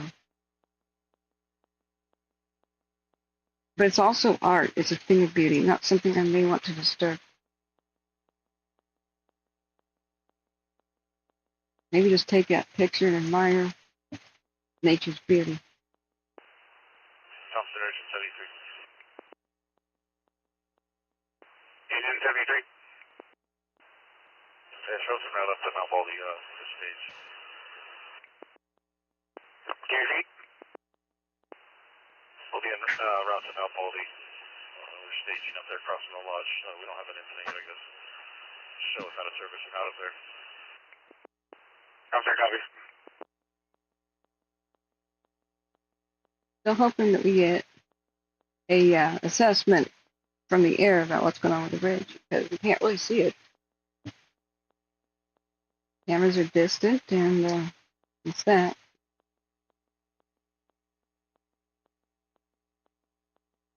Now, a couple of weeks ago, we had a strange hot downpour where the rain was cool, but the day was hot. It was so delightful. I wanted to just stand in it. And I could see kids doing the same thing. They were like, got totally gung-ho, and they run outside. They stood underneath gutters and stuff that were kind of broken, and they were just totally getting soaked. And it felt awesome because it was like 95 degrees with cold rain.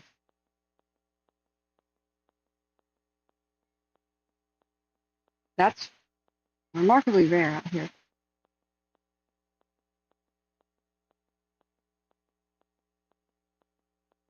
Oh, I'm enjoying this. Bear with me, friends. I'll come back in a second.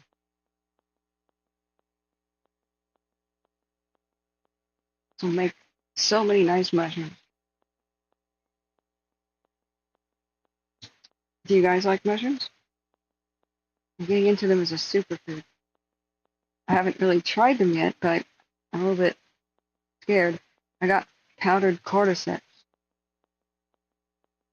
and some other reishi and whatever's. I'm gonna try it out.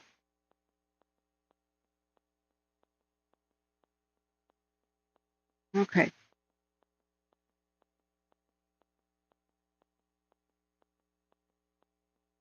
You know, I like therapeutic mud. Now, this is random, but sometimes my feet cramp, like the balls of my feet, the arches. And there's the most elegant mud at one of the beaches in Oregon that has a fossilized forest at low tide. Can't remember which one that is. Central Oregon. And so here I am, like, you get out of your car, you're at the beach. The sand is always freaking cold in Oregon. It's not that pleasant. When summertime, the coast is like, it's 60 degrees and it's windy and cold. Everybody makes a fortune off of it.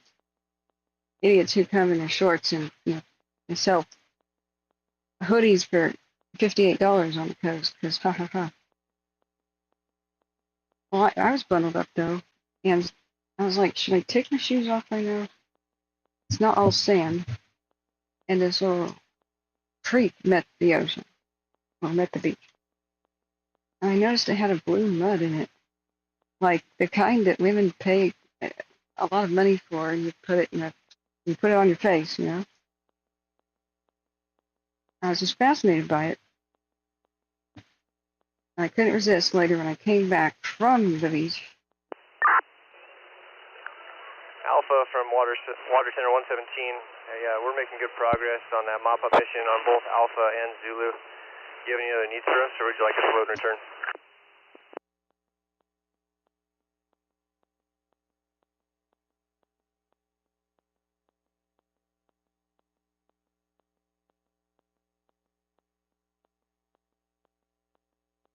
Okay. I just sank my toes into it, and I went all the way down halfway to the calf, and it was the most therapeutic thing that made my feet feel awesome. I just delighted in, like, slowly walking around in it in some circles, and my mom's like, you are crazy. I'm like, no, you gotta try this. You've got to try this. It's like walking in silly putty that's slick and smooth and silky and squishy. Absolutely clean.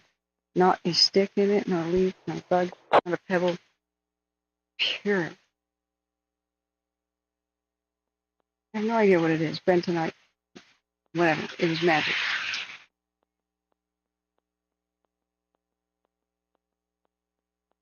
It was like having in the sun.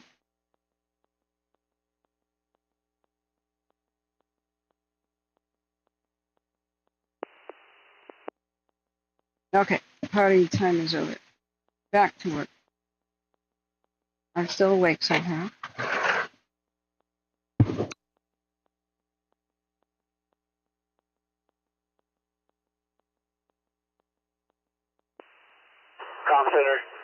Engine 84 is AOR. All right. Do we have that? Do we have that bridge assessment? Could you hear it? I hope you could. I'm back at the computer. Do not eat them unless you're an expert. Well, that's what everybody is out here in the Pacific Northwest. There's just experts ready to just look at them for you. Husky loves mushrooms? Yeah. Okay. Welcome back up chat and see if I missed anything. Rain is a legend in SoCal. Oh yeah. It never rains in California, but in Florida. Okay. Now let's wow, it's really coming down. Can you guys hear that at all, or am I not sounding crazy? It's a constant shh. Beautiful. I want to get one of those 3D microphones. Now I go to places like the beach with a 3D camera and just lay there like a walrus, but film everything and all the sound. 12 hours of being at the beach, and you can put, if you like, your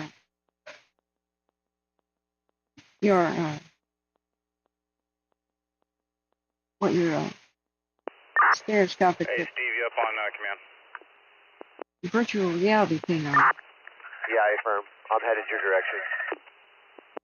Be a great sleep aid. All right, we're heading down to the trailer park right now. Do you guys need those tenders, or can I release both of them? Really coming down. We're gonna get some thunder. I bet you anything.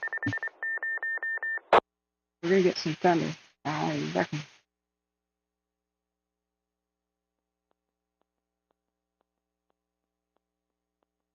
It just doesn't pour like this, not some sort of storm.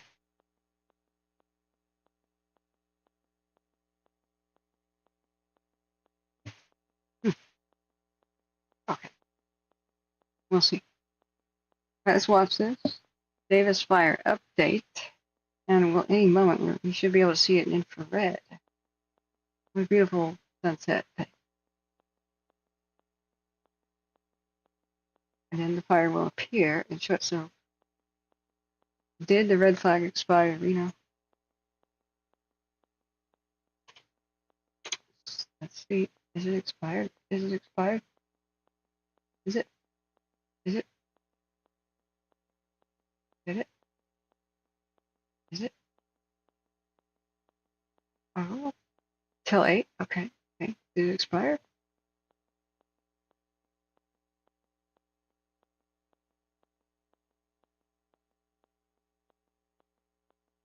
Air conditions?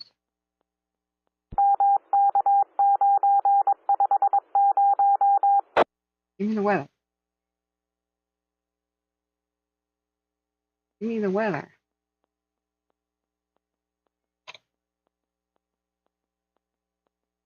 Now. Till 8. Okay. It's 30 minutes. 30 minutes, guys. I'm with you still. I've been live for 19 hours and 56 minutes. Okay, we're doing it. We're doing it. Let's watch the Davis update. I may have to mute it, of course, if Air Attack says something, but you know the drill. Let's go. Let's watch it on Facebook. Bigger.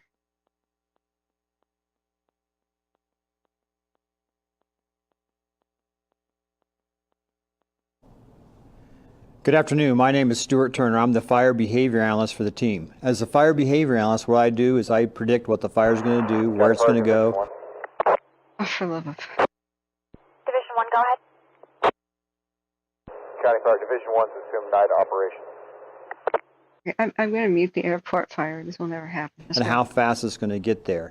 And if you remember from previous briefings, last night I showed this model run that we did where we could possibly be today with these wind speeds that we see out there on the fire area. And this showed a 7-mile run. It's very possible today.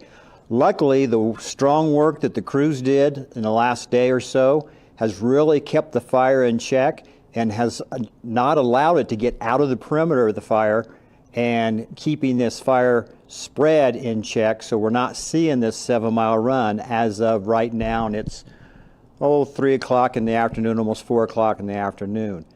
So we do see those winds out there, though. The winds are gusting up to 40, 60, 70 miles an hour, depending on the elevation out there. So those winds are still out there. We're not out of the woods yet, but every hour where that fire's not spreading knocks some more length off of that potential spread that we may see the rest of the afternoon. So if this does get out in the next several hours, the fire will continue to spread. We have a very good possibility of it moving north, but I don't think it's going to move that entire 7 miles. Probably won't even get the 3.5 miles. The best bet that we have right now on this fire for movement is we have a little bit of heat outside the line on the south end of the fire. And as the winds come off of Slide Mountain, it's a westerly wind, so that's wanting to push everything to the east here. But even that, we're not seeing any great deal of movement in that fire. So to reiterate, currently we're not seeing any big movement on the fire perimeter. Things are staying in check from the good hard work that the fire crews have done out there. And now I'll pass it off to operations for you. Oh no, what'd I do? No. Okay, yeah, fine. Thank you, Stu. Jason Clausen, Operations Section Chief, Southwest Team 1. Like Stu had mentioned, we're at 3:45 in the afternoon, and we're looking really good on all across the fire at this time. Before I get started, though, I do wanted to make a note that we have not been able to fly any of our aircraft throughout today's operational period due to the high winds. And the winds that they're experiencing across the fire at this time, coming across the Sierra front at those higher level winds is where we're seeing those higher gusts, so we're not able to, those are the reason why we're not able to fly any of our aircraft. But several portions of the fire perimeter are partially sheltered from those higher gusts, but there's also some areas of our perimeter that are exposed to gusts of 30 miles an hour so far this afternoon, and all reports are everything is holding it as planned. But going around the fire with you real quick, Division Papa Zulu, all looking really good. The area containment that we added yesterday at the end of shift, no concerns all across the on the east side of the highway there. Moving around on the bottom, the south end of the fire in Division Alpha, all of our direct containment hand lines. We do have fire personnel all along the bottom here, all working diligently to mitigate and mop up those heat sources along the perimeter. All looking good and secure at this time in this area. That on the top end of Division Alpha, where Stu had mentioned where we had a little bit of fire out. Zulu from Joshua, I see.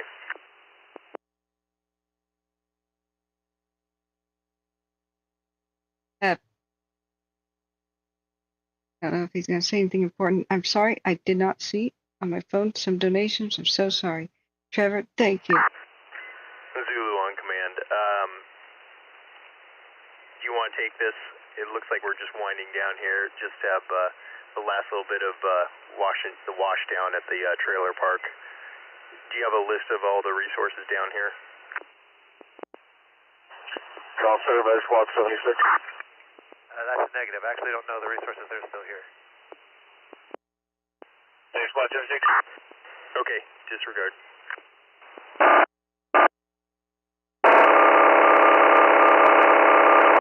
Oh, God. Squad 76. Oh, dear God. Cancel medic engine 77.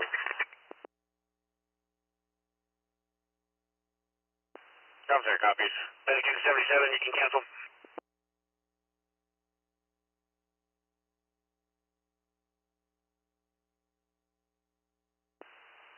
Comm Center, Engine 84 encoder station 81. Comm Center copies.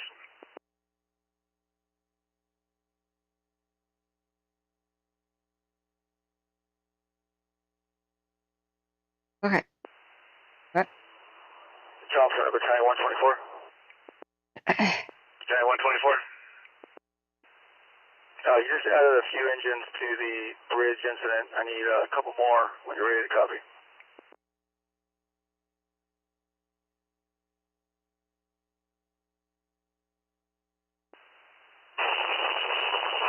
medic engine 334.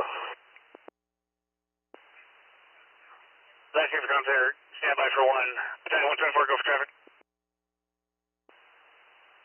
Yeah, you just added a couple engines to the bridge incident. I need 2 more, engine 221A and engine 2. So it'll be engine 10, engine 78, engine 73, engine 221A, and engine 2. Cool. Commander, copy that, adding 221A and engine 2 to the bridge incident. Yeah, that's correct, thank you. All right. Outside of our line this morning. We're still working. We got crews back up a little bit. Coming from the top with hose lays and water. Oh, for God's sake. Comm Center, medic engine 334A is out to station 161 for coverage. NRS 161, copy. Water working to. Comm Center, engine 316 en route. Comm Center, copy.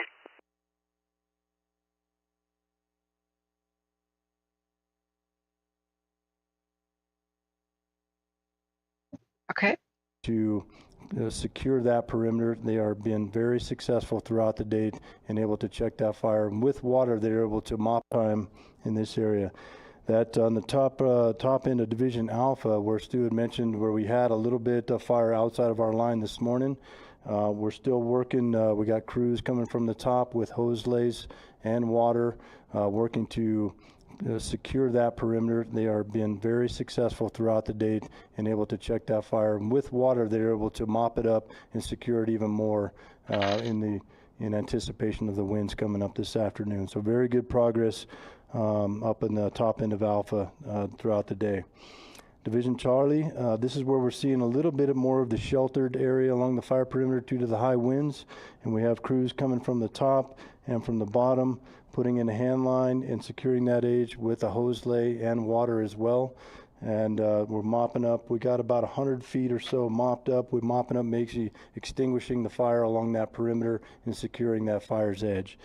Progress is going very good, and we're feeling very confident that we'll be able to hold that throughout the day. Moving up on the northwest corner in Division Charlie, the slop over that we had previous shift on the north side of Highway 431. Same scenario there.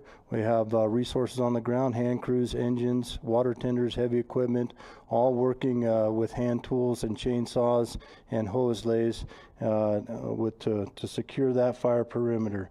There are a couple of unburned islands, what we call. So there's some areas of unburned fuel within that area just north of Highway 431. That is what the majority of the smoke that we're seeing on the north end of the fire is, those unburned pockets cleaning themselves up. At this time, they are far enough interior, what we call it, from our containment lines.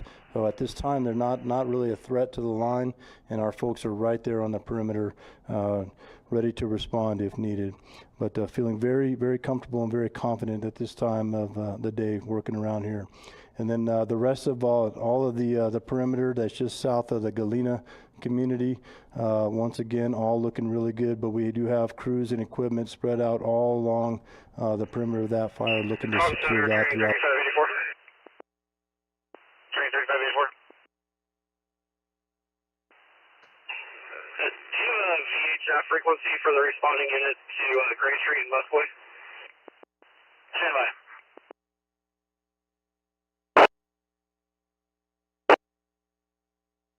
The rest of the operational period as well. Comm Center, this is engine 316 responding to Gray.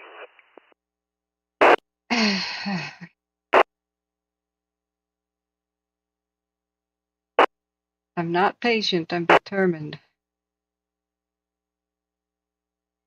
I don't like sounds like I want to commit crimes when I hear that. Crimes of passion.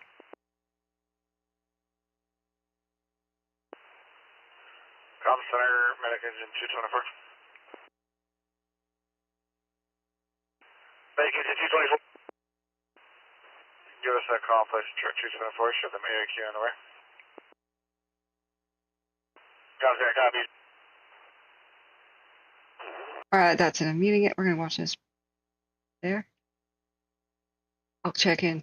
So again, going back, we're not able to fly. I'm very confident at this time of the day working around here. And then the rest of all of the perimeter that's just south of the Galena community, once again, all looking really good, but we do have crews and equipment spread out all along the perimeter of that fire, looking to secure that throughout the rest of the operational period as well. So again, going back, we're not able to fly aircraft to support the crews on the ground, but all the critical areas where we're working the fire perimeter, we do have water. We have hose lays. We have personnel that are working with water to secure that perimeter. So feeling confident throughout the rest of the operational shift, but we'll see at 1700 when the real high wind gusts do come in. But at this time, we're feeling very good. Thank you. Yeah, I am too. Aren't you guys feeling pretty good? I'm feeling pretty good. Well, okay, I don't know about that. Facebook. So that's okay. Awesome job communicating with the public. But that wasn't Truckee Fire Meadows.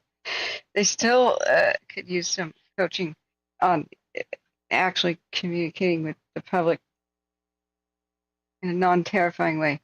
But that was great. During the afternoon hours, when the wind started to pick up, people started getting antsy. They went and had a video. Awesome. Larry Green, thank you so much for your kind $20. You're so wonderful. You super supporter. We made it. We made it. Red flag expires in less than 20 minutes. Fewer than 20 minutes. Whichever one is grammatically correct. Oh, hey, bro, how you doing? Isn't this amazing rain we're having? Cold and wet, yeah. You're making Kasha Varnishkis? Varnishkas, what in the name of cars is that?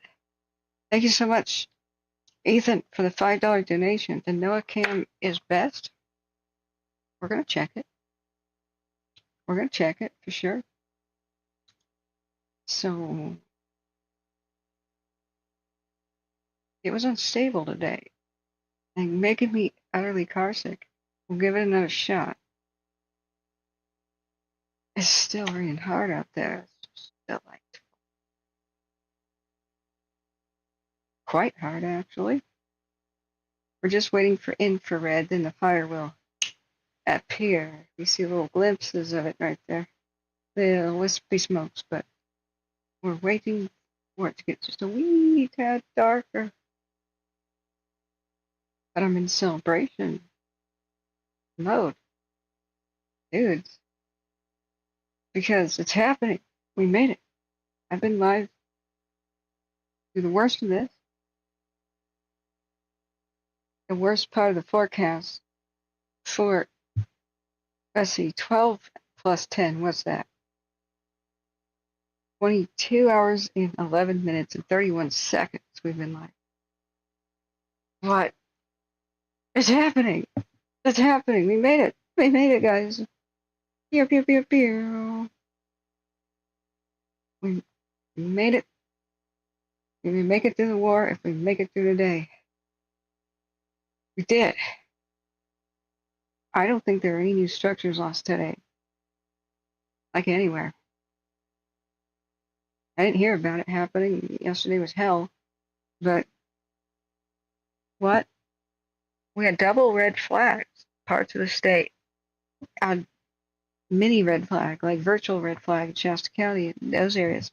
They had little starts. They got pounced on by fire crews in other counties as well. Contra Costa County. Over there by Cottonwood. We did it. It's happening. We did it. We did it. Okay, time to celebrate. It's time for victory pizza. I'm a character? Yes. Pew, pew, pew, pew. Is this Ron Paul or something? I don't know. Who is this guy? It's just cool. Alright, we'll go back. Rain would be lovely. There's a specific rain track that is just excellent. Could you actually hear it through my microphone? Because if you couldn't, well, I feel foolish. Coming down hard now. Yes, thank you everybody who's donated. I'm so sorry if I skipped somebody. Trevor, Ralph, thank you. The phone just don't always want to update me on everything. And I'm becoming intoxicated, just pure sleep deprivation at this point. Oh, the community meeting. The line fire was going on at 7. Let's see if it's up. Did they make one? Man, that's the bridge. Why did I put it on the line? I misfiled that one. Up. Over. Okay, line fire. What watch duty? What watch duty? French Creek Fire, Okanagan County, Washington. The dozer is on scene working to fire. It's 15 acres for air attack. Oh boy. That's northern central Washington. All right. Well, we're waiting for dusk. Let me know when there's infrared on the cams by Davis. And this is about all I have in me. I made the deal with my body. I'm like, I need you. You will stay awake. You'll stay sharp. But you have to tell it when it's over, and then you have to give it full nutrition, full rest, everything at once. And if you say, you make the deal, hey, I need you until this point. It's not a desire, it's a need. Stay strong until X point. Go. It'll start to obey you when you do this, as long as it trusts that you will rest afterward. Helicasket says thank you guys. We should have like sound effects for like cheering and stuff, man. Oh, we made it. We made it. So does the line fire have a meeting or something going on? Oh yeah, it's the live one is live. Currently? Can it be live on the via the Facebook app?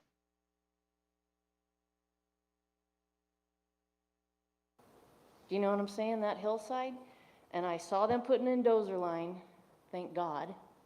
That's a little overdue, but you know, the RHs drop when the Santa Ana winds hit, and I've been on fires I've been burned over, we've blown up. I was on 06 when Esperanza took out that fire engine. Oh, and I that's went sad. to that memorial, so what are you guys doing to kind of mitigate that future danger? So when I said we're not out of the woods, we're not out of the woods.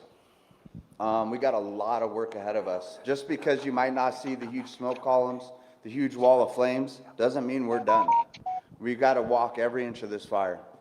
We've got to get hose to it. We got to get water to it. We got to put tools on it. We got to put boots on the ground. And that's what we're going to do. So when I say we're going to be here for months, we're going to be here for months. You might not see this in a management team here, but what you will see is the U.S. Forest Service, San Bernardino County, CAL FIRE. We're going to be out here. We're going to be patrolling. We're going to be mopping up. We're going to be making sure that those hot spots are out. Yeah. So that when we do get to the windy season, and I hate using the S word. Oh. I live it with you, right? I live at the top of Live Oak. I Yeah. evacuated my family too. I get it. So we're not out of the woods, but we're going to make sure we do everything we can to prevent anything from coming the other way from this fire. Yeah. I like that guy. Thank you so much. Hi. I want to say thank you to every one of you who has been helping and protecting us, especially over the last 18 months, what we all lived through. That was ice, that was snow, and now we're at the opposite end of it. So thank you for all the efforts. My question dovetails a little with the firefighter there. Things that we've learned since we've lived here: ember casting, Santa Ana winds changing direction. We are in a warning area here at the residents of Crestline. So our Twin Peaks and Blue Jay and Arrowhead. What is your, I can't say you should say you have a plan, but what is your idea for the future should winds change direction and things start moving into these densely populated communities? will you have teams staged for us to have a little sense of, you guys are there, you guys are our safety net and our safety wall between the flames and everything else? And thank you again. Yeah. So this is a common question, and so part of our firefight, on every single fire we go to, we use a model, it's called the PACE model. And what essentially it is a backup plan to a backup plan to a backup plan to a backup plan. So we've got our primary line, our alternative line, and then our contingency line, and then our emergency line. That's what PACE stands for. So we've put 4 lines in when we do these. So there's fire line that's been put in for when that fire jumps our fire line and we can take it to our next fire line. And so we have a whole team that's working to establish where they're going to be, which is the most opportunistic for us, as well as what's going to hold our fire, as well as what's going to take care of our firefighters and is safe and the communities. So all of those lines are being put in currently as we talk. And as you all go to sleep tonight, I want you to know that there's dozers pushing down ridges, and there's firefighters out there with saws on that steep hillside cutting line, and there's engines putting in hose lays. It's a 24/7, round-the-clock operation that's going on. So rest assured, we're going to have a backup plan to a backup plan to a backup plan to a backup plan. Thank you.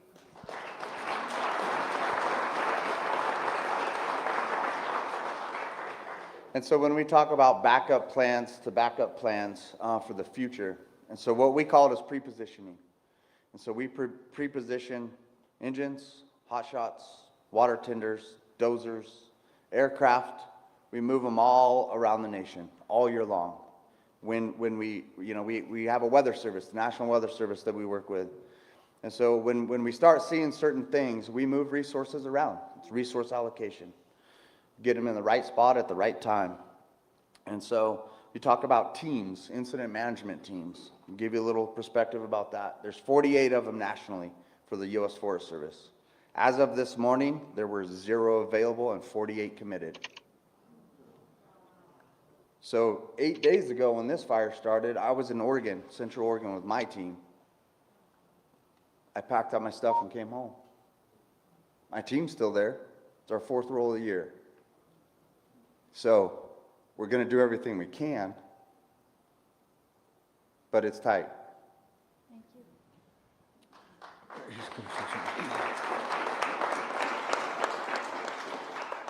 I'm going to speak about the county because I'm the county fire chief, and we should brag upon this a little bit. The sheriff is a tremendous partner to Okay, I'm just gonna make that bigger. This is frustrating me how small that is. helicopters. I think maybe 1 or 2 more that the sheriff has. Every one of those can drop water, and we work in conjunction with the sheriff. I'd also be remiss if I didn't point out Supervisor Rao is here. And she authorized our fire district to have 72 new positions this year to ensure that our communities are adequately protected.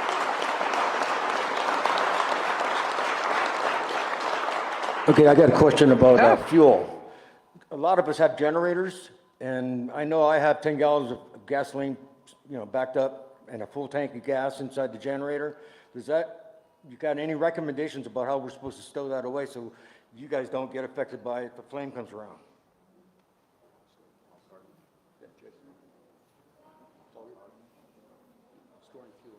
Okay.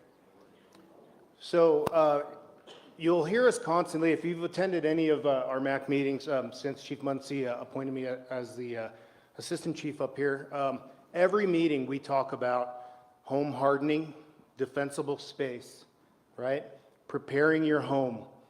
And there's a constant message there, and that's remove the combustibles away from your home. Clear the vegetation away from your home, okay? Making sure that you're clearing below your decks, taking anything that's combustible and moving them away. So in response to your question in particular about the fuel, you should have somewhere identified that you can store that fuel away from your home where it's protected and safe and not off-gassing and accumulating, and make sure that it's properly sealed. where you can get to it when you need it. So that's the best advice that I can give you. And please go to our website or any of our cooperators' websites. You'll find a tremendous amount of information on those websites regarding how to safely prepare your home to improve its chance of survivability in a wildfire. So thank you all for your diligence, professionalism, heroism. I was driving down the hill Friday around noon and then back up around 2, and I kept looking, saying, where are the aircraft? Where are the aircraft? I did not see them. And perhaps I'm blind, but what was going on at that time? This is the most common question we get, because you can look up in the sky and you can see, is there a plane, is there a helicopter, where is it? There's a couple of things that will prevent our aircraft from flying. One of them is smoke. The other is, really it's the smoke and lightning. We had a lightning storm that came through that downed all of our aircraft, as well as the cloud cover. But if they don't have visibility to fly, we can't put them up in the air. Now, that being said, we have night flying helicopters that we've used every single night on this fire. We've used just about every aircraft that we have. They also have downtime. They have flight hours that they can run or not run. Sometimes we'll have other operations, like we'll use a drone operation for firing operations that use a firing device on a drone. But when we fly that drone, we can't use water dropping helicopters in the same area. There was a time period when we had civilians flying a drone up in the area where we had to set our aircraft down. So there's a handful of reasons why you won't see aircraft. And additionally, you may not see them because they're on the other side of the fire. We prioritize our fire every single morning and then every single afternoon. And that priority is which division or which section of the fire is our number one for water dropping helicopters, which is our number one for our fixed wing tankers. And then we'll reevaluate that. And we can't fly helicopters all around this fire. We just don't have them because we have to share them, like I said, with the 3 different fires. And when you talk about fire conditions, it's pretty easy to see that we're in a fire condition that is extreme. When you can look and see 3 major fires in a very small area that we're talking, those fires didn't happen by accident. Those fires happened because we have a big fuel bed, we have horrible weather, we have high winds, low humidities, we have a measurement called an energy release component, right? And that is how we measure how much energy a fire is going to produce. And we're in our very top percentile of our energy release component around this entire area. So as a fire starts, it's going to produce a tremendous amount of energy, which is going to make it very difficult for our firefighters to put out. And so that's why we have these 3 major fires burning in our area. But that requires the sharing of aircraft.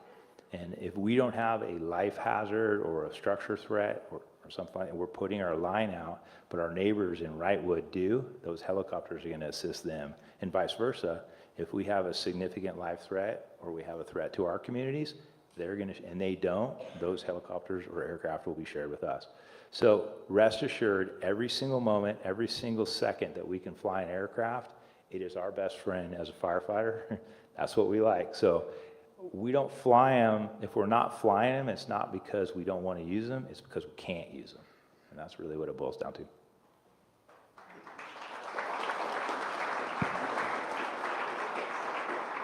So real quick, a little bit more about aircraft. I'll break it down a little bit for you. Who drives in the fog up here? Who hates it? Who stays home when it's foggy? So imagine flying a helicopter or an air tanker when you can't see one another, you can't see a hillside, and all you got is an iPad sitting on your dash telling you where to go. It's pretty darn dangerous. And so Bryant. It's real hard on that Friday particularly. Who went out and looked at the smoke column on that Friday, that big column? I'm telling you, in 30 years of doing this, probably only seen that 1 or 2 other times. That was the most impressive fire behavior smoke column I've ever seen. I mean, I'm talking New York Times front cover page. What that column did is it produced 1,100 lightning strikes. It made its own weather. We did pick up 2 additional fires in the wilderness. We got those 2. So when those things happen, we just can't put aircraft in the air.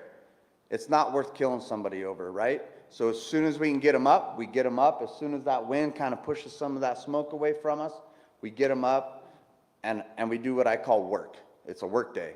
We go to work and we start flying. So that's that.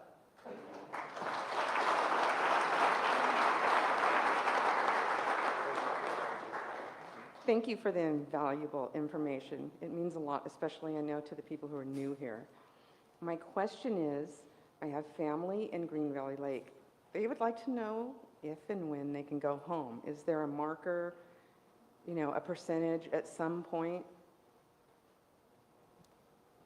All right, so all the evacuations every single morning, 10:30, we meet with our cooperators, the Sheriff's Department, and it starts off with us, and we recommend, hey, as a firefighter, safety-wise, we recommend, or you can now start that process, and then it goes to the sheriff. And we have some cooperators in that meeting that include PG&E, it includes all of our, PG&E and California Edison. I'm from Northern California, my mistake. So all of our cooperators are in that room as well, and we go through that, including the county, including the health department. There's a whole slew of people, our cooperators, are going to be involved in that meeting, and we talk about their needs and whether or not we're ready to get the community in safely. And it's really about getting you back to your home safely. I will say this. We meet on day 1 of a fire whenever we do evacuations, and we start that process. It's in the back of my head. So from my perspective, you guys don't know where I'm from, but I'm from Santa Rosa. I don't know if you've heard it. It's the Santa Rosa and wine country. We've been evacuated 5 times, had most of my community burned around me, including my backyard, including my family, including some of my friends. That being said, I know what it's like to be an evacuee. You know, my family was evacuated for 14 days while I was fighting the glass fire. It was kind of nice. I had a home to myself. That being said, it became very important to me, and I realized as an evacuee, when I had friends calling me, when I had family calling me, when I had folks in the community and schools closed and kids getting behind in their schools, how important it is to get you folks back to your homes in a sense of normalcy. I promise you, from our perspective, we want to get you back in your home, and it's going to happen, and it's going to happen soon, but it's also got to be safe, and we have to provide for A, your safety, and B, the firefighter's safety to let us do our job. But every single day, 10:30, we meet and we talk about it. Oh, he's got a bad Folks, case. as long as those recommendations from all of our fire experts here are that it's safe, that will be priority number 1. And it's been said over and over again, but it is true, all of us, if we've lived in this county or really the state of California, we've all experienced being out of our own homes and how important it is to get back in. And just know that from my perspective, when we get those recommendations, we're spinning plans around to bring everybody back and getting those announcements out as soon as we possibly can. Good evening. I wear many hats, so I'm not even going to go into that. I'm Reverend Gigi Bannister. I'm on the board of directors for River of the World Recreation and Parks District. And I have a message from our general manager, Jenny Wera. First and foremost, I'm incredibly thankful that our staff members are safe and that they're working remotely to remain close to their families and prepared for evacuation if necessary.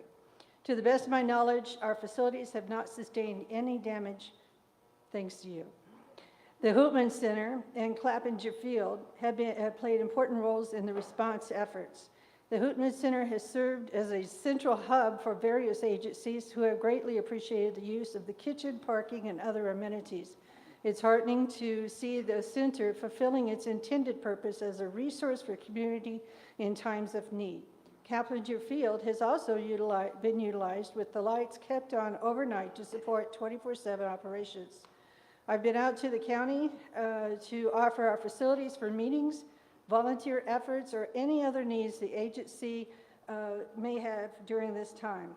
I feel truly blessed and deeply grateful to the firefighters, volunteers, and everyone working tirelessly to keep our mountain community safe. Thank you all for your continued support, and I look forward to seeing you in person soon. If anything changes, I will let you know as soon as possible. With gratitude, Jenny Wetter, General Manager, Rim of the World Recreation and Park District.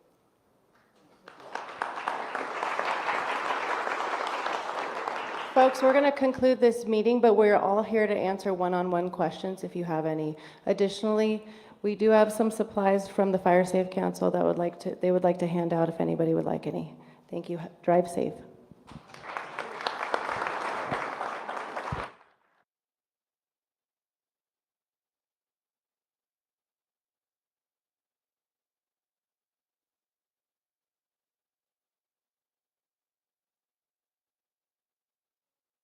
Of course, the audio cuts when I have my hands wet.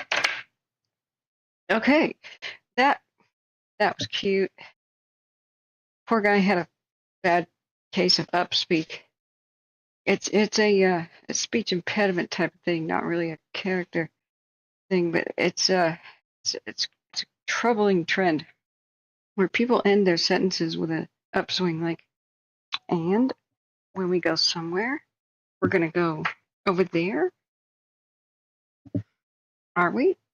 And so we go to the left, we go to the right, and that will drive me crazy because I'll be like, what? Is it left or right? And they go, well, it's left, and it's right. Oh, yeah, is it left or right, man? Well, it's left, and it's right. It's okay. If you upswing at the end of your sentences, that's a question mark, and they think they're making a statement, but it sounds like I have a barrage of questions thrown at me when people do that. Oh, okay. But it also makes you sound very unsure when you're giving a speech. So I'd have been like, as a director, I'd be like, cut. No, no, no, no, no. No, upspeak here. Just tell them how it is, man. Just tell them how it is. And I went to the store. Well, did you or did you not? And then I bought some milk. Did you? And then I went and parked. Well, did you or did you not? You're so weird. I've just been telling you what I've been doing. It's the new California Valley Growth thing, but it's applicable to men. It's a tragedy. Okay, the pizza is reheating. And the toaster oven thingy. It's 8:08. Let's just verify that red flag has expired. Let's do it. We'll check on the Davis. But bless his heart, he thought that cloud was something. It was a thunderstorm that formed over the line the other day. I really don't think the actual pyrocumulus spawned lightning, but okay, that's what threw everything into chaos and hell. But, oh, I got a donation. I see. Miles, thank you so much for the kind $22. Thank you so much via Venmo. All right, it's time to do shopping and to start. Also, guys, do you want to explore the membership thing? I have to learn about it in order to enable it. So it's exciting. If in the next 30 days, when I turn it on, we get 100 people signing up for memberships, I guess that's technically like $1,000 if it's $10 each. I don't know. YouTube will match $1,000. I think they take a 30% cut or something from the first, but the second one is like handing somebody $1,000. So I'll do it now. Yeah. So let's verify. The red flag is over. The Reno area. Washoe. Over. Where did I put it? Did I close it? I didn't. It's over. Yes. Yes. Yes, it's over. We made it through the day, guys. Great. All right, we have been live for 12 plus 10 is 22 hours and 37 minutes. Thank you for being here, friends. Hit the like button if you forgot and subscribe or you'll never find us again. That's the way the YouTube algorithm is. All right, yeah, this was funny. We're talking about, JB was talking about goats grazing. I suggest that, Reno area, I suggest you get some goats. They'll take care of your brush problem. Like this, God, I love old cartoons. They were so risque.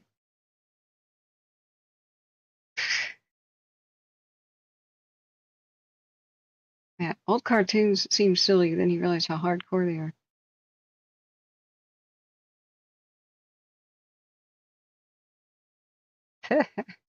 All right, that one's great. It's, oh, fuck. We made it through the day. Okay.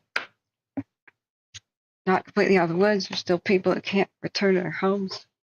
But the worst of the fire weather days today is just past. And that was one for the record books for, I'm sure, the Reno area for sure.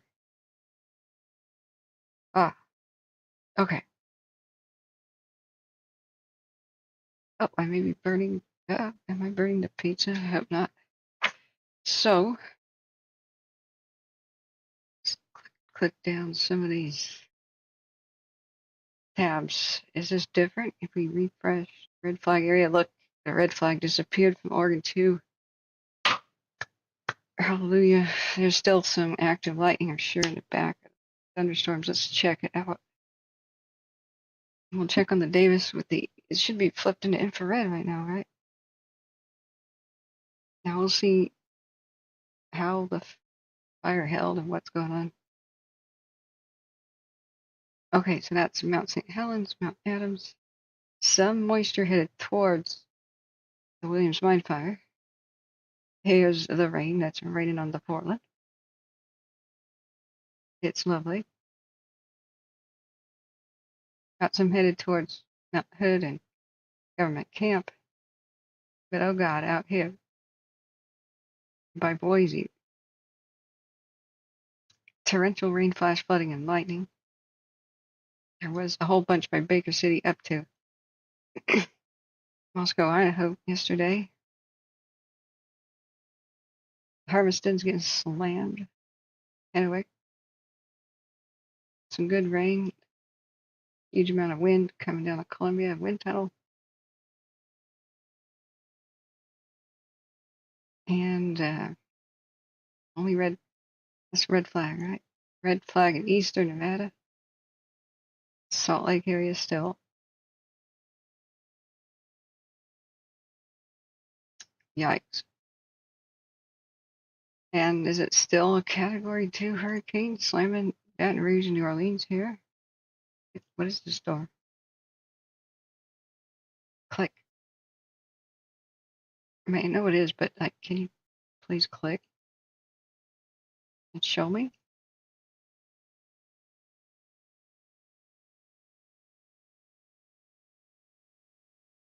Hurricane warning remains in effect. Yikes. It's made that landfall there. It was heading straight for Houston and Galveston earlier. That it made an abrupt right turn. Storm surge problems. The rest of the nation has got their problems too.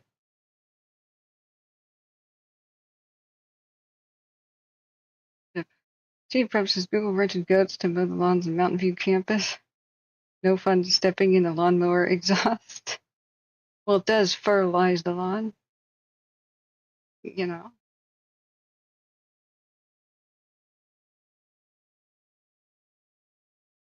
What's this storm down here by Mexico? 5-day risk is high. 70% chance of tropical storm forming off of Mazatlan. And near the coast of Baja Peninsula. Heavy rainfall, but not expected to go towards states. Okay. Lows means it's cool. Alaska air, fresh Alaska air coming into Oregon, Washington there. Okay. All right, let's go check out the data. Let's go check it out.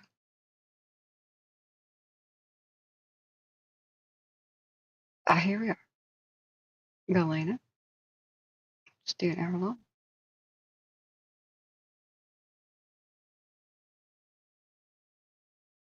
Somewhat swirly erratic smoke still happening from decent winds. Nothing like the crazy of today. Do they still do that, C-Probe? Do they still mow their lawns with goats at Google headquarters? Look how nice and mild that is. So much cool on the mountain. I'm delighted. Absolutely delighted.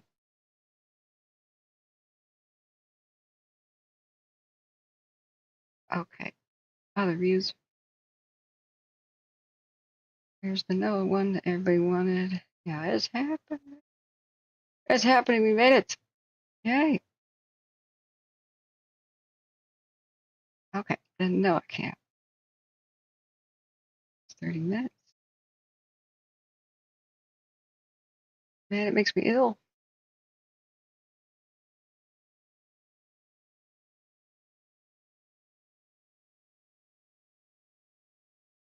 Excellent. You can sleep well tonight.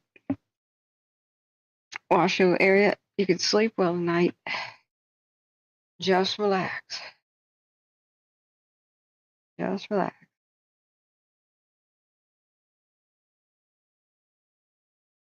What is that? Ad blocker. Okay. Where do we go? Here we are. So, okay. Other cams. Tahoe's always nice. Let's see the hillside. Ski area. Okay, friends. Any questions about what happened with the fires today? I don't think we lost any structures today whatsoever. I've not heard of it. Not in these major ones here.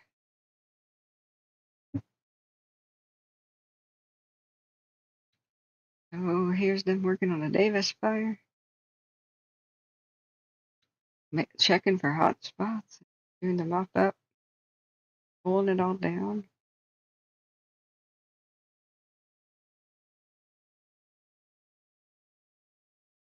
Awesome job. Our heroes, awesome job. They are elite. Who can say that they held a line with 70-mile-an-hour wind gusts ripped off of a mountain in a red flag 12% humidity, a desert record grass and tumbleweed crop, 20-year record high grass and tumbleweed crop, 12% humidity, 70-mile-an-hour wind gusts, sustained winds higher than 35 miles an hour. Mountainside held it. Held it.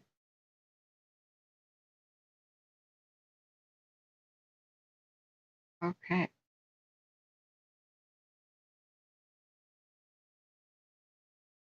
If you know anything about what started the Davis fire, they are wanting to hear from you. The Washoe County Sheriff's Department. Okay. That's a cool poster. I like this. This is good propaganda. Saving it. Can't fly, we can.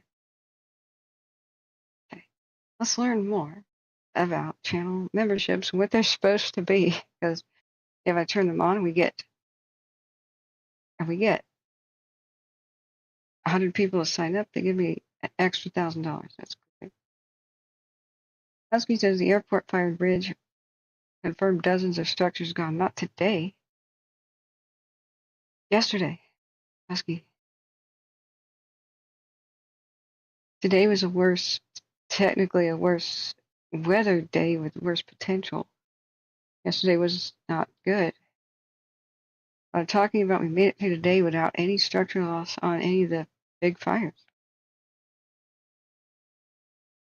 C-Probe says, I have no idea if Google still mows their lawns with goats. I don't live in the Bay Area anymore. Oh, okay. Yeah, yesterday. We're trying to look at the positives. Hella Caskets says, hey, I wanted to head over to Idlewild next weekend for a little cabin stay. Not sure if it's a great idea now. What's the forecast for next weekend? And is that a ski resort thing? I don't.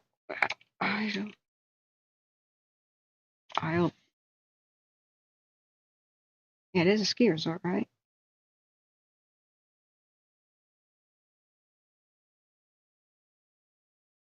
Well, ski resorts are great shelter-in-place options. They've got plenty of safe places to be. I'd do it. All the other ski resorts are getting toasted, so do it while the rest are not booked out.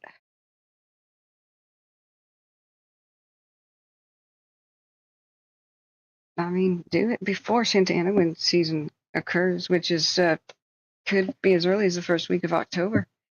Go now. That's what I'd say. You can't. You can make. The way I look at it is this way: make wise decisions,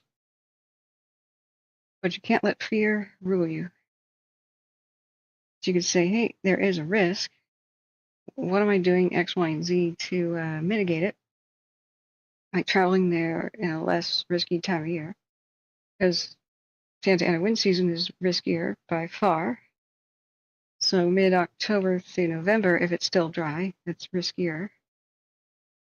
Do you have shelter-in-place options? And not that all over the place on a ski resort. There's plenty of places at Mount High that the cameras just sort of probably survived but lost battery.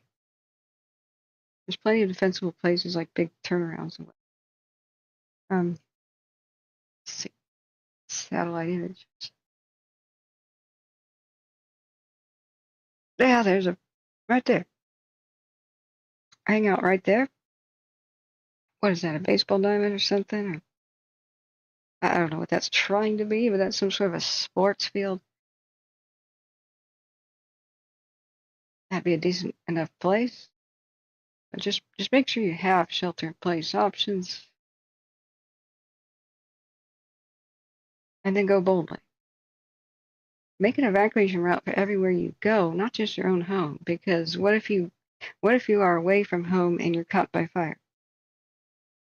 This is very grim, but my family friend who died in 2017's Cascade Fire near Paradise, but it was a year prior. His girlfriend came from the Bay Area and was visiting for the weekend and died with him. So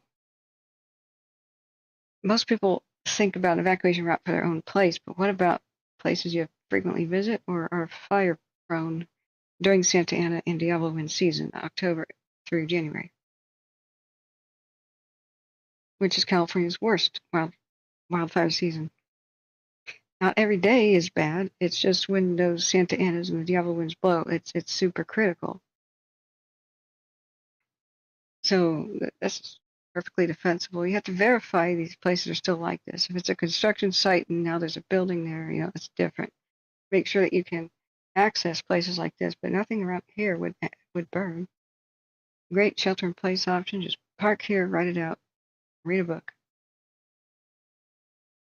Don't do the whole traffic jam thing and panic driving. You have your 3 evacuation routes, 3 main roads, 3 different directions, all paved. And then a shelter-in-place option, because most people perish when they try to flee by vehicle or foot when the window of opportunity has already closed. It will close. Oftentimes, shelter-in-place is your best option. Especially like right on your doorstep fire, like what happened to my friend. It was power lines down. He never got a reverse 911. He never even knew the fire's name or even knew a wildfire was happening. For most people in the Cascade Fire, Bangor and Loma Rica, the fire chewed through the power lines and telephone lines at night before anybody knew about it. So they were woken by rocks hitting their windows with a tap, tap, tap, tap, tap, because the wind speed was that strong. A little gravel from the driveway and a red glow out the window. Then that's when we find out running outside, the car is already on fire. What do you do? The biggest risk is a fire that appears without warning straight up on your doorstep from an accident, a car accident, power lines down, lightning, something at the end of your street. You may not even know what's going on, but what do? You learn how to open manholes. There's cool videos of how to do that with just a pocket knife or a multi-tool. It's culverts and bridges and swimming pools and ponds and recently plowed fields, construction sites, big box store parking lots, and rocky whatever open spaces they don't burn. It's not a ski resort, Idlewild, but there's only 2 ways out. Well, what do you have for shelter in place?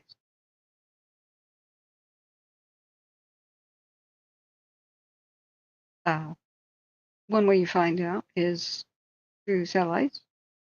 Are we still looking at Idlewild? It's not a ski resort? I thought it looks like a slope. Okay. All right. You can strategically position where you stay.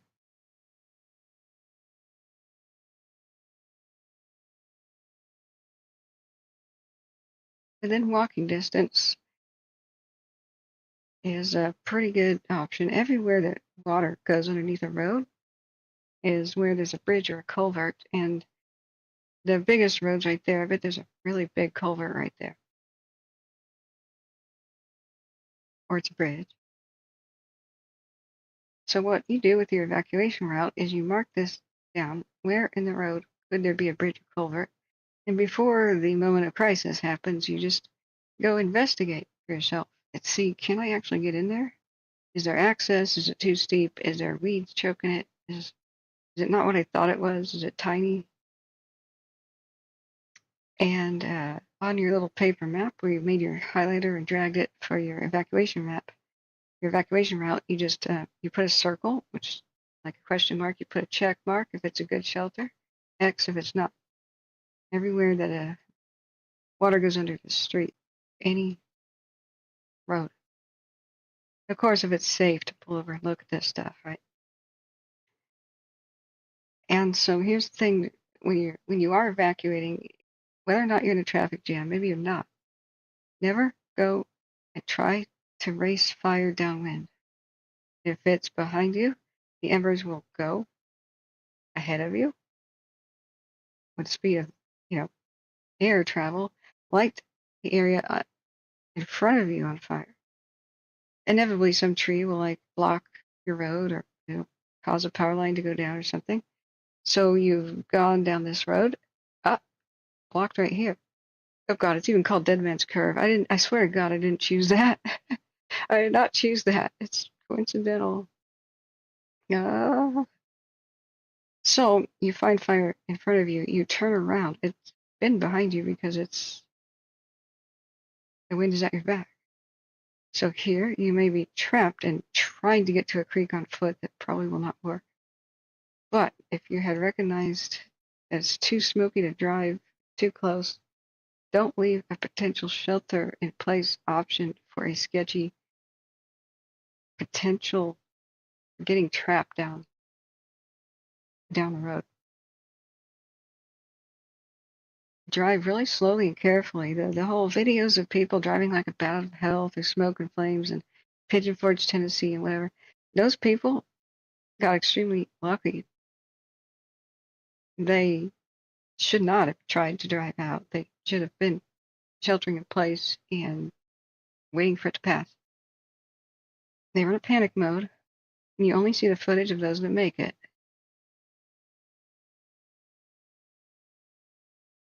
Too many people, I studied where people die and how they survive. They feel like driving and driving crazy is the best thing to do, and that leaving is what I have to do. You have to be cool and calm. have to have multiple options for yourself. And you can always, if you had means, buy yourself the kind of things that firefighters survive in. Get yourself a shake and bake. Your own personal fire shelter, which is like a little foil sleeping bag, but hey, it'll keep you alive. Way better than with nothing. And you can deploy it in the middle of a street if you have to. A dead end, hopefully, you don't get run over. But you could survive in a curve of a paved street. You can buy that stuff. You can buy the spot beacon locator, personal locator device, if you don't already have an iPhone that does that, so that you can call for help with satellite phone anytime. Once you buy the device, it's like $100 a year or something. I can't remember. But you'll never regret it if you have to use it. You can text, I need help, I'm right here. Yep. There you go. You can do a variety of things to be prepared for any eventuality. And then boldly go. Once you've prepped and you've made intelligent decisions, then boldly go. There's nothing that's totally safe. Yeah, you wear safety gear if there's something risky, right? Just take appropriate actions, or as Wrangler Star would say, act accordingly.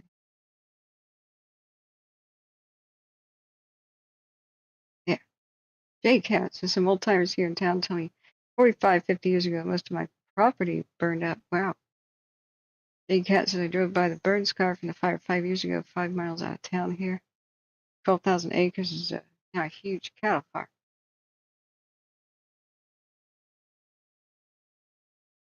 Yeah, Steve Pro was telling me about that. The new iPhone feature that makes me want it is it has satellite SOS on the regular phone. It comes free for a year or something, right, Steve Pro? It's tempting. I hate apples, but hey, I mean, Apple products, but hey. All right, let's look up. Did I miss any questions or anything? I hope not. Now let's learn about what are Google memberships supposed to be. And we'll set this up. I'm sure we can get 100 people to sign up in 30 days. I have faith in you.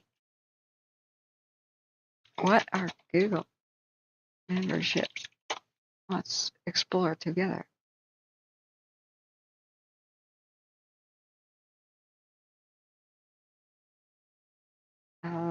Core concept of Google Chat Spaces. Google, you wanted me to sign up for it, so why don't you explain what it is? Really? I should say YouTube. That's where I went wrong. It's the same thing, but you know. Oops.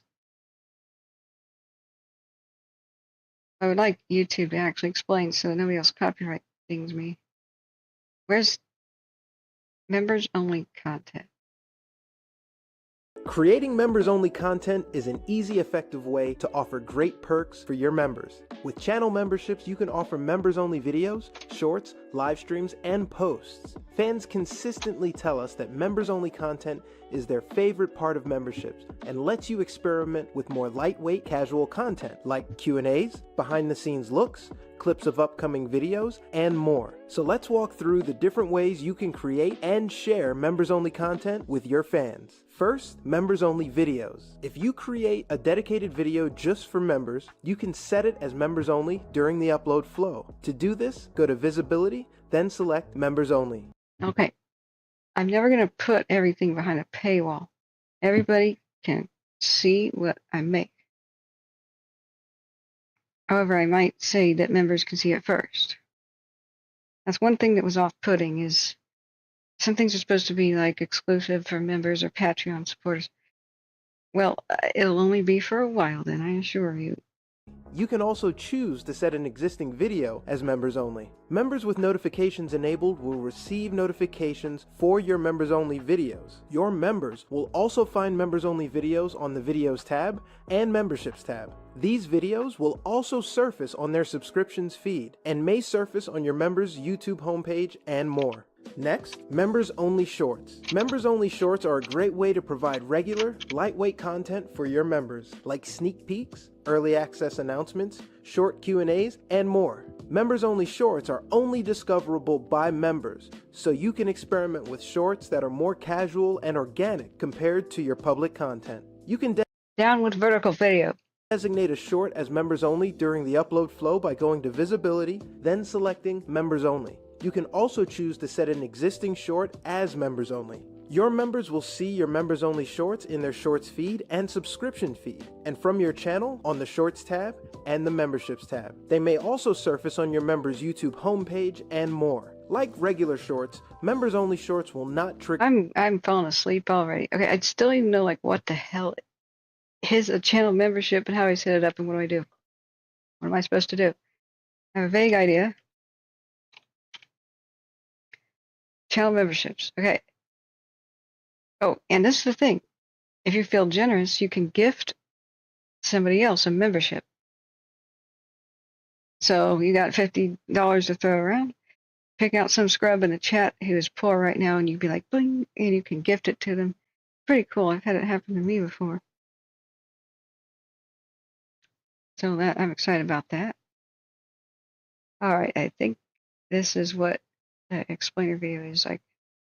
Let's just clear the air and figure out what the heck exactly it is. Hey creators, let's talk about channel memberships. A feature that lets your most loyal fans support you by joining your channel for a monthly membership fee. They can help you earn more money, and in return, you can offer exclusive member-only perks like badges, emoji, members-only videos, and more. We've seen all types. Okay. Translation for the average person. Emoji is the smiley face stuff. So what we can do is create custom ones. Ones that say, hold on to your butts. Or something like that, right? Anything I draw or somebody else draws will be something you can put in chat. And, you know, the cooler the better, right? And only if you're a member can you use the special smiley faces. Okay, here we go. Members-only videos, and more. We've seen all types of creators be successful with memberships, no matter what type of content they create, how big their subscriber base is, or where they're located. Remember that turning on memberships doesn't mean you need to change your channel or your relationship with your viewers.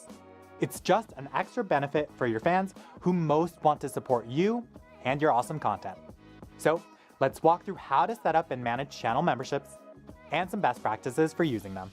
First, how can you set up channel memberships for your channel? To set up channel memberships, your channel first has to become eligible. You must have over 1,000 subscribers. Yeah. Be in the YouTube Partner Program. Yeah. Be over 18 years old. Darn. Be in an eligible country, and your channel cannot be made for kids. You can check out the full list of eligible countries and requirements in the Help Center article linked in the description. Oh, this is the most annoying music I have ever heard in the background. It makes me want to commit violence. Once you're eligible, you can turn on channel memberships by going to the monetization page in YouTube Studio, then memberships, where you'll be led through a getting started flow. What do you need to set up memberships? First, you'll need to set up your membership offer with the levels and perks that'll be available for your members. You can add up to 5 levels with different names, and each level will have a different monthly price that you set. Okay, what should we be, guys? Like some people, like the scuba divers, you know, Dive Talk, Gus and Woody, they have like scuba themed. So like the cheapest membership is called the Toe Dipper, and then it's like later it's the open water. Later it's like the shipwreck diver, and it goes hard hat diver. You know what I mean? It goes. What if we were like dolphins? You could be a porpoise, dolphin, a pilot whale, an orca, or a sperm whale. I don't know. Just think about it. Just think about it. We recommend having at least 3 price point options for potential members: low, middle, and high. But the choice is really up to you. Be sure to pick your lowest price carefully. For example, would you attract twice as many members at $2.99 as you would at $5.99? If not, you may earn more revenue by setting the price at $5.99. Okay, is this monthly? Within each level you set, you'll need to have between 1 and 5 perks. Note that perks build on each other, meaning the highest level members will have access to the perks available from previous levels as well. For perks, you can offer things like exclusive videos and live streams, members-only community posts, live chats or polls, member milestone chats, and shoutouts. You can also get creative with third-party platform integrations who offer members-only perks, like members-only chat rooms or tools to engage with your members. Just keep in mind that you're responsible for delivering on the perks that you offer, so consider what's feasible for you and still valuable for your fans. Many creators start off slow and then add new perks based on the feedback from their community. Your levels and their perks will need to be reviewed before going live, which takes about a day. Once the review is done, you'll see it update in the Memberships tab in Studio, and you'll receive an email confirmation. Keep in mind that once your levels are approved, you won't be able to change their pricing. Instead, you'll need to create a new level. Note that you can delete levels, but doing so will cancel all existing memberships at that level. With memberships, you can also create custom badges and emoji that only your members can use. Badges show up next to members' usernames and help them stand out in comments and live chats. You can have a crown next to your name or a sparkly. Add up to 6 personalized ones that will update depending on how long they've been members for. Custom emoji are a great way for members to express themselves.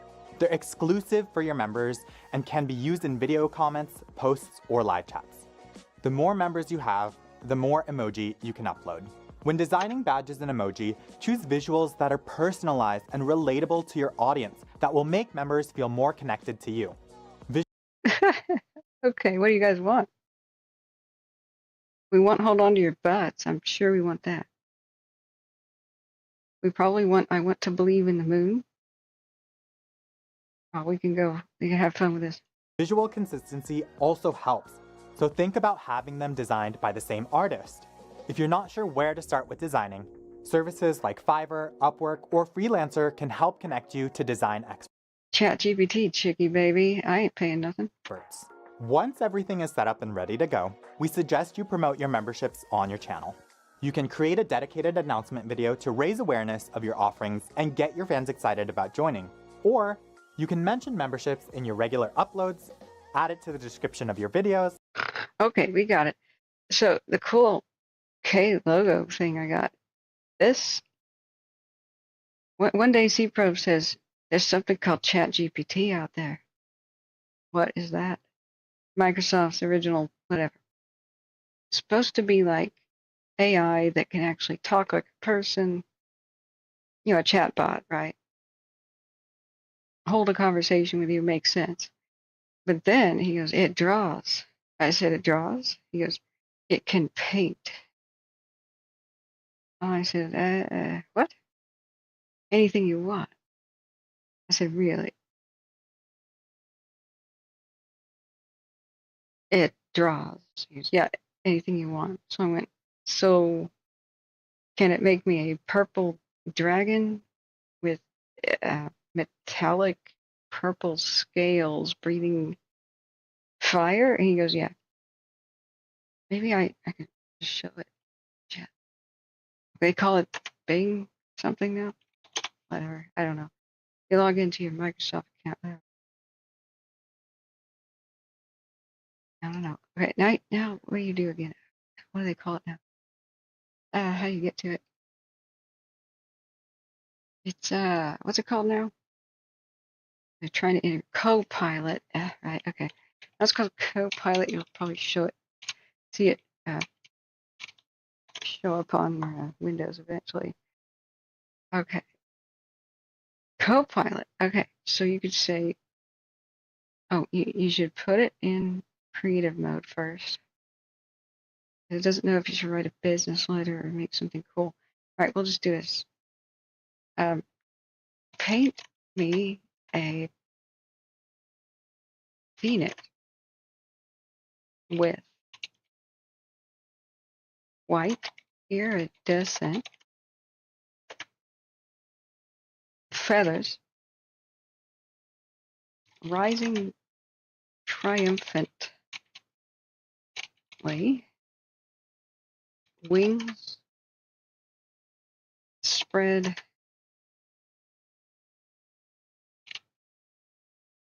extra long, resplendent tail like a quetzal, just kind of bird. It rises from amber flames silhouetted by the sun in totality eclipse. Let's see what it does. Copilot says, sure, I'll try to create that. Drawing.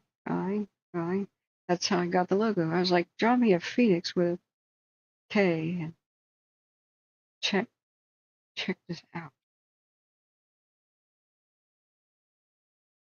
Look what it just made. Somewhat spot on to what I was thinking about, although I didn't think about coronal mass ejections or something behind the sun eclipse, but boom. JCat says translation, a seagull flying over a barbecue. Take that back. Oh, and you can select objects now to reimagine them. So you could say, like, make the sun orange or something. Oh, that's right. It's a new feature. Now, the problem with the K logo is I told it exactly the way I wanted it. It spat it out. And it always gives you like 4 of these as an option. Whoops. I'll go show you the rest. Yeah, it always gives you 4 as a variation, and sometimes they're all good. The problem with the K logo is we didn't save it. Okay, that is just corny as heck. Okay, that is like 1980s butt rock album cover. It's like Journey or something corny as hell. I didn't want the feathers to be flames, but hey, it's a neat idea. So the problem with the K logo thing is the first one looked amazing, and I kept playing around with it, and then I didn't save it, and so I tried to recreate it. I told this program the exact same thing. It comes up with something new every freaking time now. I even said, hey, remember when I was here before and you made that thing for me? And it's like, sorry, I don't understand. Oh, God. So you have to kind of like copy and paste. If I copy and paste what I just did, like that, okay, right? Here's my collection stuff. If I copy and paste this, we run it again, it'll come up with a whole new set. So you can't really make it do what it already did. You better save it. Like right-click save, man. So we can make it. Maybe we can ask it to make emoticons. It's asking me to pay artists. Like I have that kind of a budget. I'd love to. See, it's a new set. A little frilly for my taste. It's like a bad temporary tattoo, really. But we could ditch the sun. Ditch the sun and redraw again. I hope it understands my slang. We'll see if it does. It's kind of everyone can do this. It's now something you just go to copilot.microsoft.com. It's probably there in your bar. I said, okay, it doesn't understand. Get rid of the sun, man. Oh, these are getting more corny and more corny. remove the sun and drop again. Oh, here you can change the style to watercolor, block print, engraving.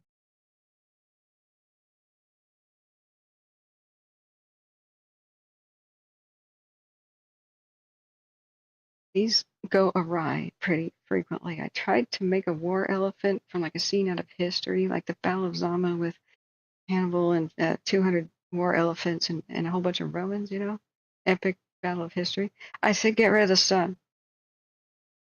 See, it didn't get it. AI is not going to take over the world anytime soon. Well, unless it's playing dumb.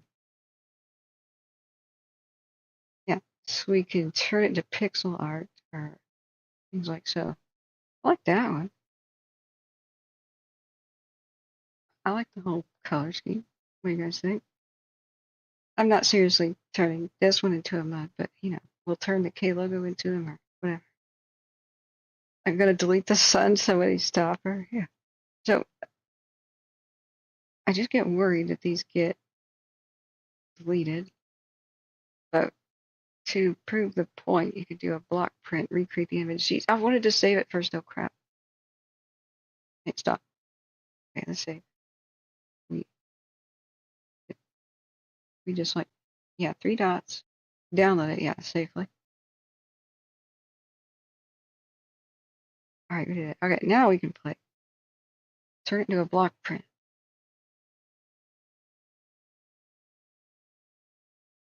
Da, da, da, da, da, da, da.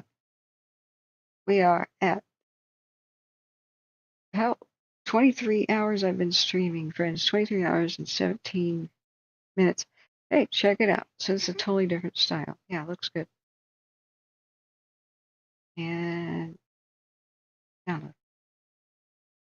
The whole save button is missing, which is weird. I don't want to replace it. Sorry, that was loud. So, claymation? Art Deco or claymation? Oh, I'm so torn. Art Deco. Right, then claymation. I didn't even know this was around.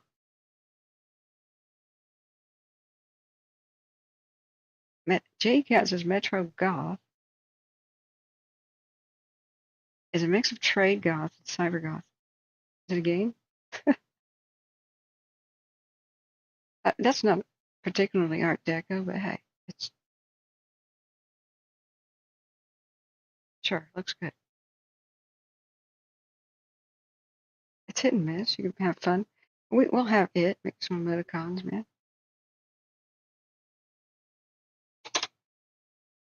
All right, let's do this claymation thing.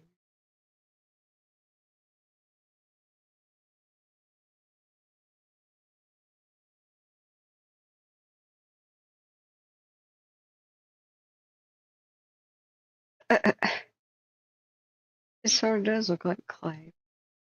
Now, can we animate it flying? Animate it flying in place. I don't believe it'll do that, but its suggestions are make the wings flutter slightly, include a soft breeze moving the feathers, add glowing embers around it. Hell yeah, we'll try it all. Okay, it doesn't animate though, man.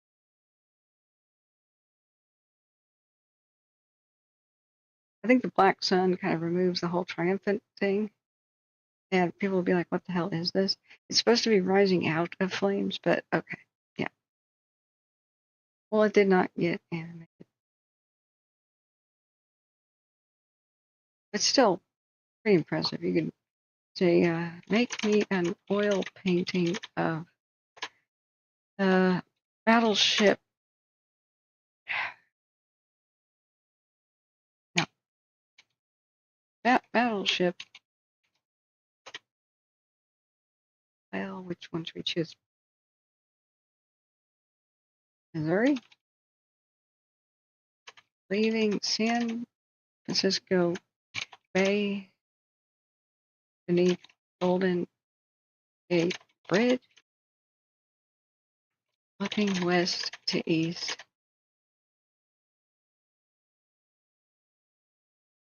All right, let's just see what it does.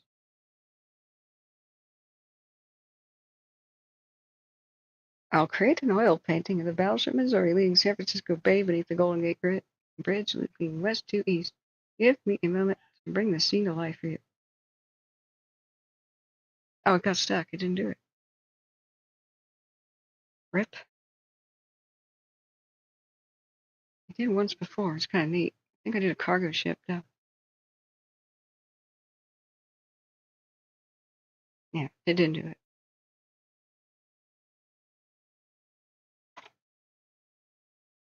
Paint. Paint. You know. Oh, that's right. It doesn't do war anymore. It used to tell you I can't do that subject or I can't do violence war. It really gets weird with war topics, no matter how innocent. And that's, I tried to do the Battle of Zama and didn't realize that violence was off the table. I just wanted an oil painting of like an epic battle. Hey, there you go. Look at that. And I looked closer at the elephants and they had like 6 legs sometimes or 5 legs. It was so weird.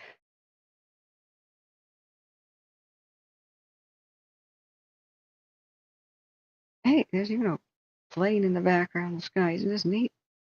Don't ask me if Missouri was actually decked out like that. This is absolutely not cool. You're about to run aground. You're supposed to leave the bay in the center part. I'm pretty sure that's the channel, but hey. Stuff it adds. Husky says, oh, I thought you were actually talking about being a Gothic person. Oh, Jane Cat? Oh, I'm Victorian Gothic, so I'm a vampire, so I kind of have to be. See, there'll always be some, like, AI, did you not think about the poor little tall ships in front, man? We're just going to mow them down. And then run around, but okay, that's the Presidio, like, you don't want to collide with that. Everybody out of the way. Run for your lives. Look at the little people on the beach. They should flee.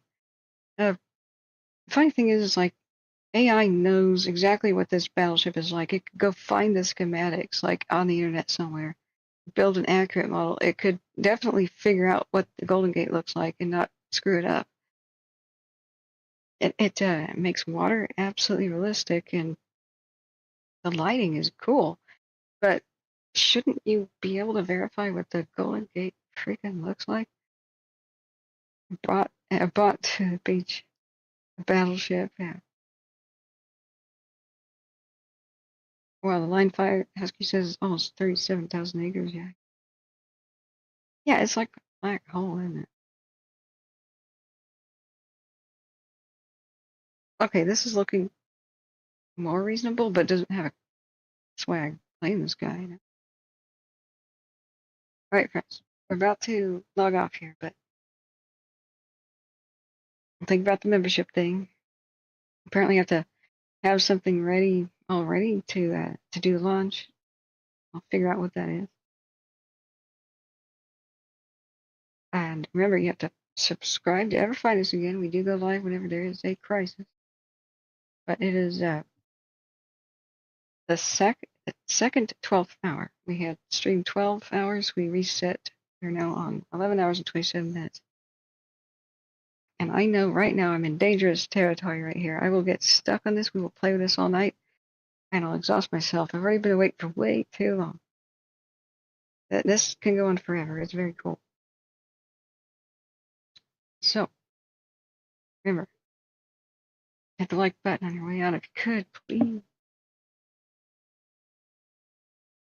Subscribe with the ring bell if you want to know whenever we go live or without it if you just, want to search and find us again. Because if you don't, you'll probably not find us again. Share it. If anybody you think needs wildfire info, and we'll see you next time. Tom Wagner says it looks like a Colorado class, a Tennessee, or a California. Oh, I'm impressed by your knowledge. Oh, we should save it for sure. There's save, share, copy. Like, we just put it in my pocket. This one looks a bit Masashi to me. Looks a little bit of the Japanese persuasion. But yeah, AI should know exactly what the Missouri looked like.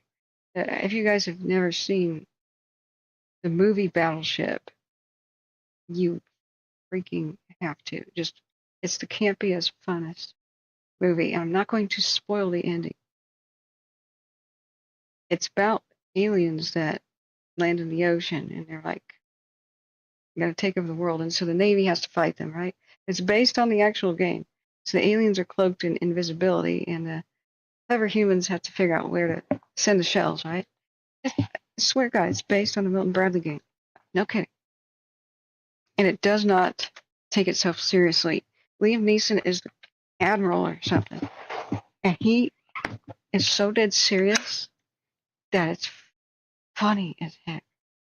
He is hamming it up as hard as an actor possibly can. It's one of those movies where the actors just want to have fun. They do that every once in a while. It gets to be a stressful job. Oh, sweet tea. Let's have that.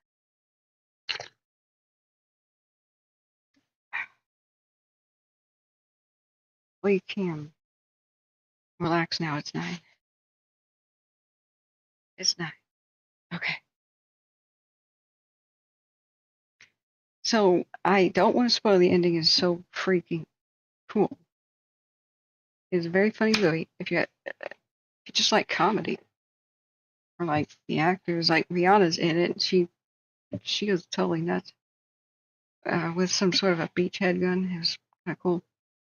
Yeah, like the Yamato. The Musashi is the sister ship that's nearly identical. But 9 p.m. has arrived. Yeah. Good night, Kate Garcia. Oh, did you get my message that I think the difference you saw between what you showed me and your other screen is I think one of your screens is darker than the other and can't show the lines, but they were just part of the art of this channel. It's just an animation that he has. But if you don't see the faint green parts on your other screen, it probably doesn't have as much backlight or something. But I think that explains the difference.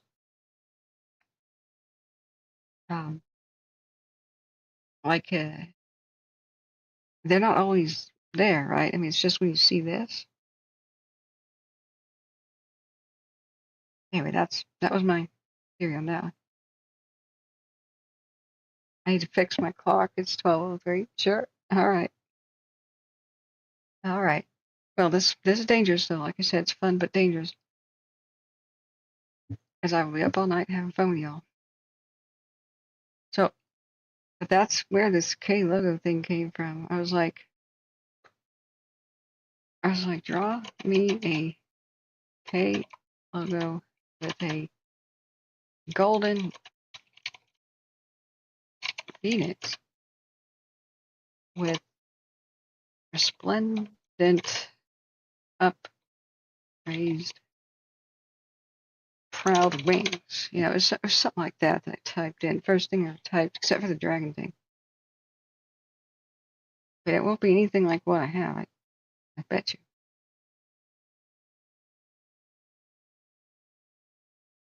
See?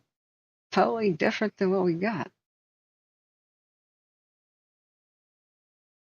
Now, what the funny thing about AI is it doesn't stop to think, how would it attach to its body like that behind that K? Or its wing is the K, but okay, that looks weird. It once drew me a Pegasus that looked like a real horse, except one of its legs was like, it just could not have been attached to its body like that on the other side of it. This kind of quaint. This one's not too. This one's more humble than the others. This one's hostile.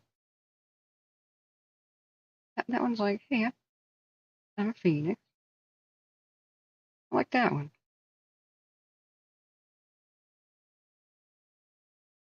Now, I want it to be like metallic looking gold or like truly bronze or something photorealistic, but we'll put this in the designer. Leave it there.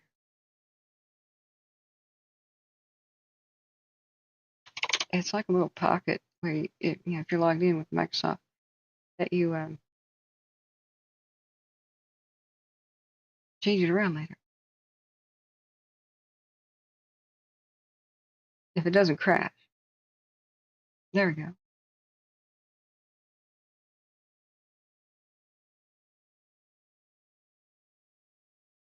Save changes.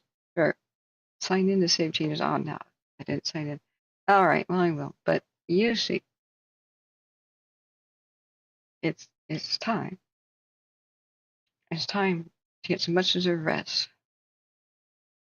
I was very lucky that I'd saved it to C-Probe's iPad because later I was in a panic. I'm like, hey, I turned on my computer and the thing was gone.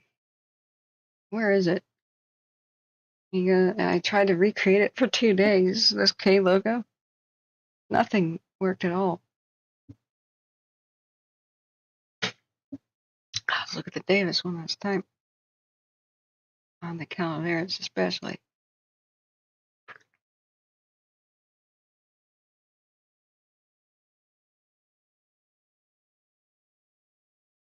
Nice.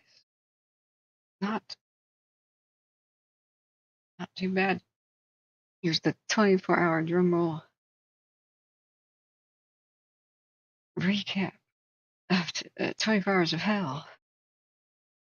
It's 6:06 for Hawaii, but it's tomorrow in Hawaii, isn't it? Or are they the very last to celebrate New Year's? Are they first or the last? It stayed right there in its lanes. Just what an awesome job it did today under pretty tough circumstances. 6:07 in Berlin. Okay. All right, you guys are having too much fun with that. All of you win. How about that?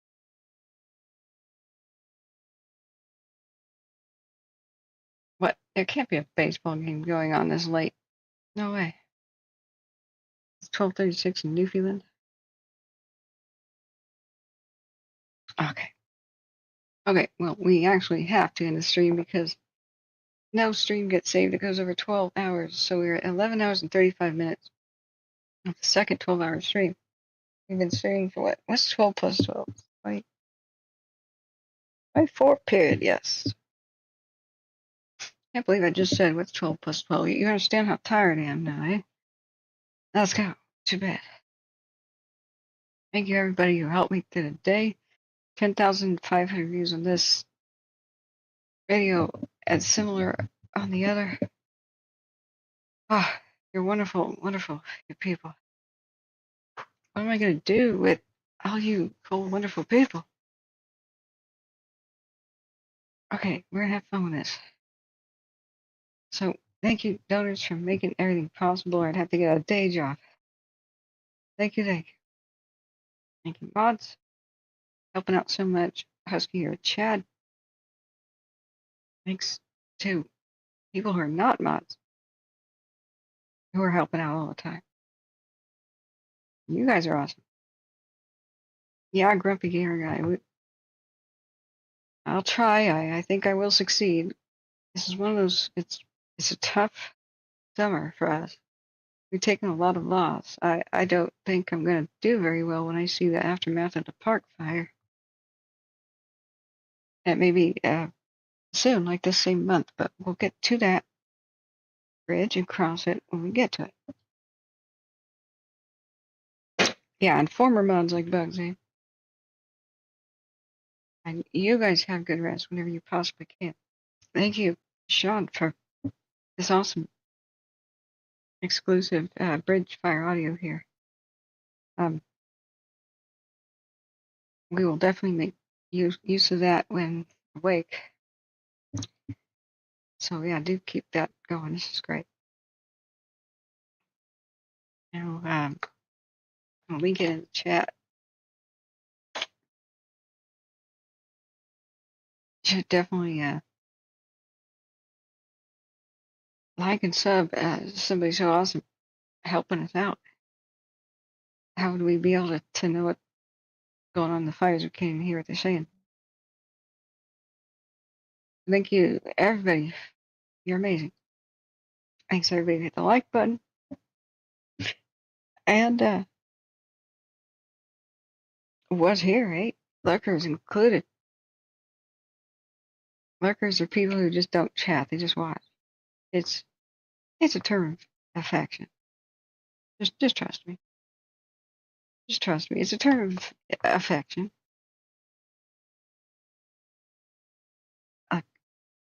I didn't make it up. I just utilize it. But yay, that's happening. It's happening. Thanks, friends. Yeah, good night, Grumpy. I hope. Man, I'm jealous that you have a kitten. I would so love to have a kitten on my lap right now. I wonder how the kitten I rescued is doing. I should go see her. I should go see her. Oh, and just thank you, everybody, for the support and the pats on the head, and we'll see you next time. Woo. I'm not going to set the alarms, just sleep dead to the world. Let's do it, friends. And if you are having trouble sleep, just try and relax. Just relax. This one I rescued 8 years ago. That's very cool of you, Grumpy. Glad I met you today. Yep. I saw the comment about wish it was under better circumstances. Yep, absolutely. That's the way it is. Right? Thanks, J. Cat. Thanks, Smitty. Thanks, everybody who's here. All kinds of mods came out today. Susie, who I haven't seen in ages, and Rebecca, and glad that Washoe is holding fast right now.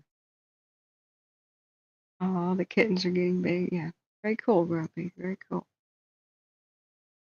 Do you game stream on YouTube or Twitch or?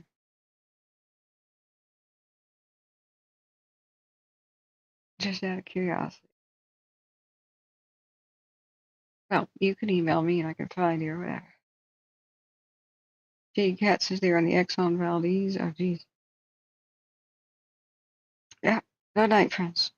Passing out. And thoughts, prayers, hugs. Hard times, but we get through them together. See you next time, friends. Good night.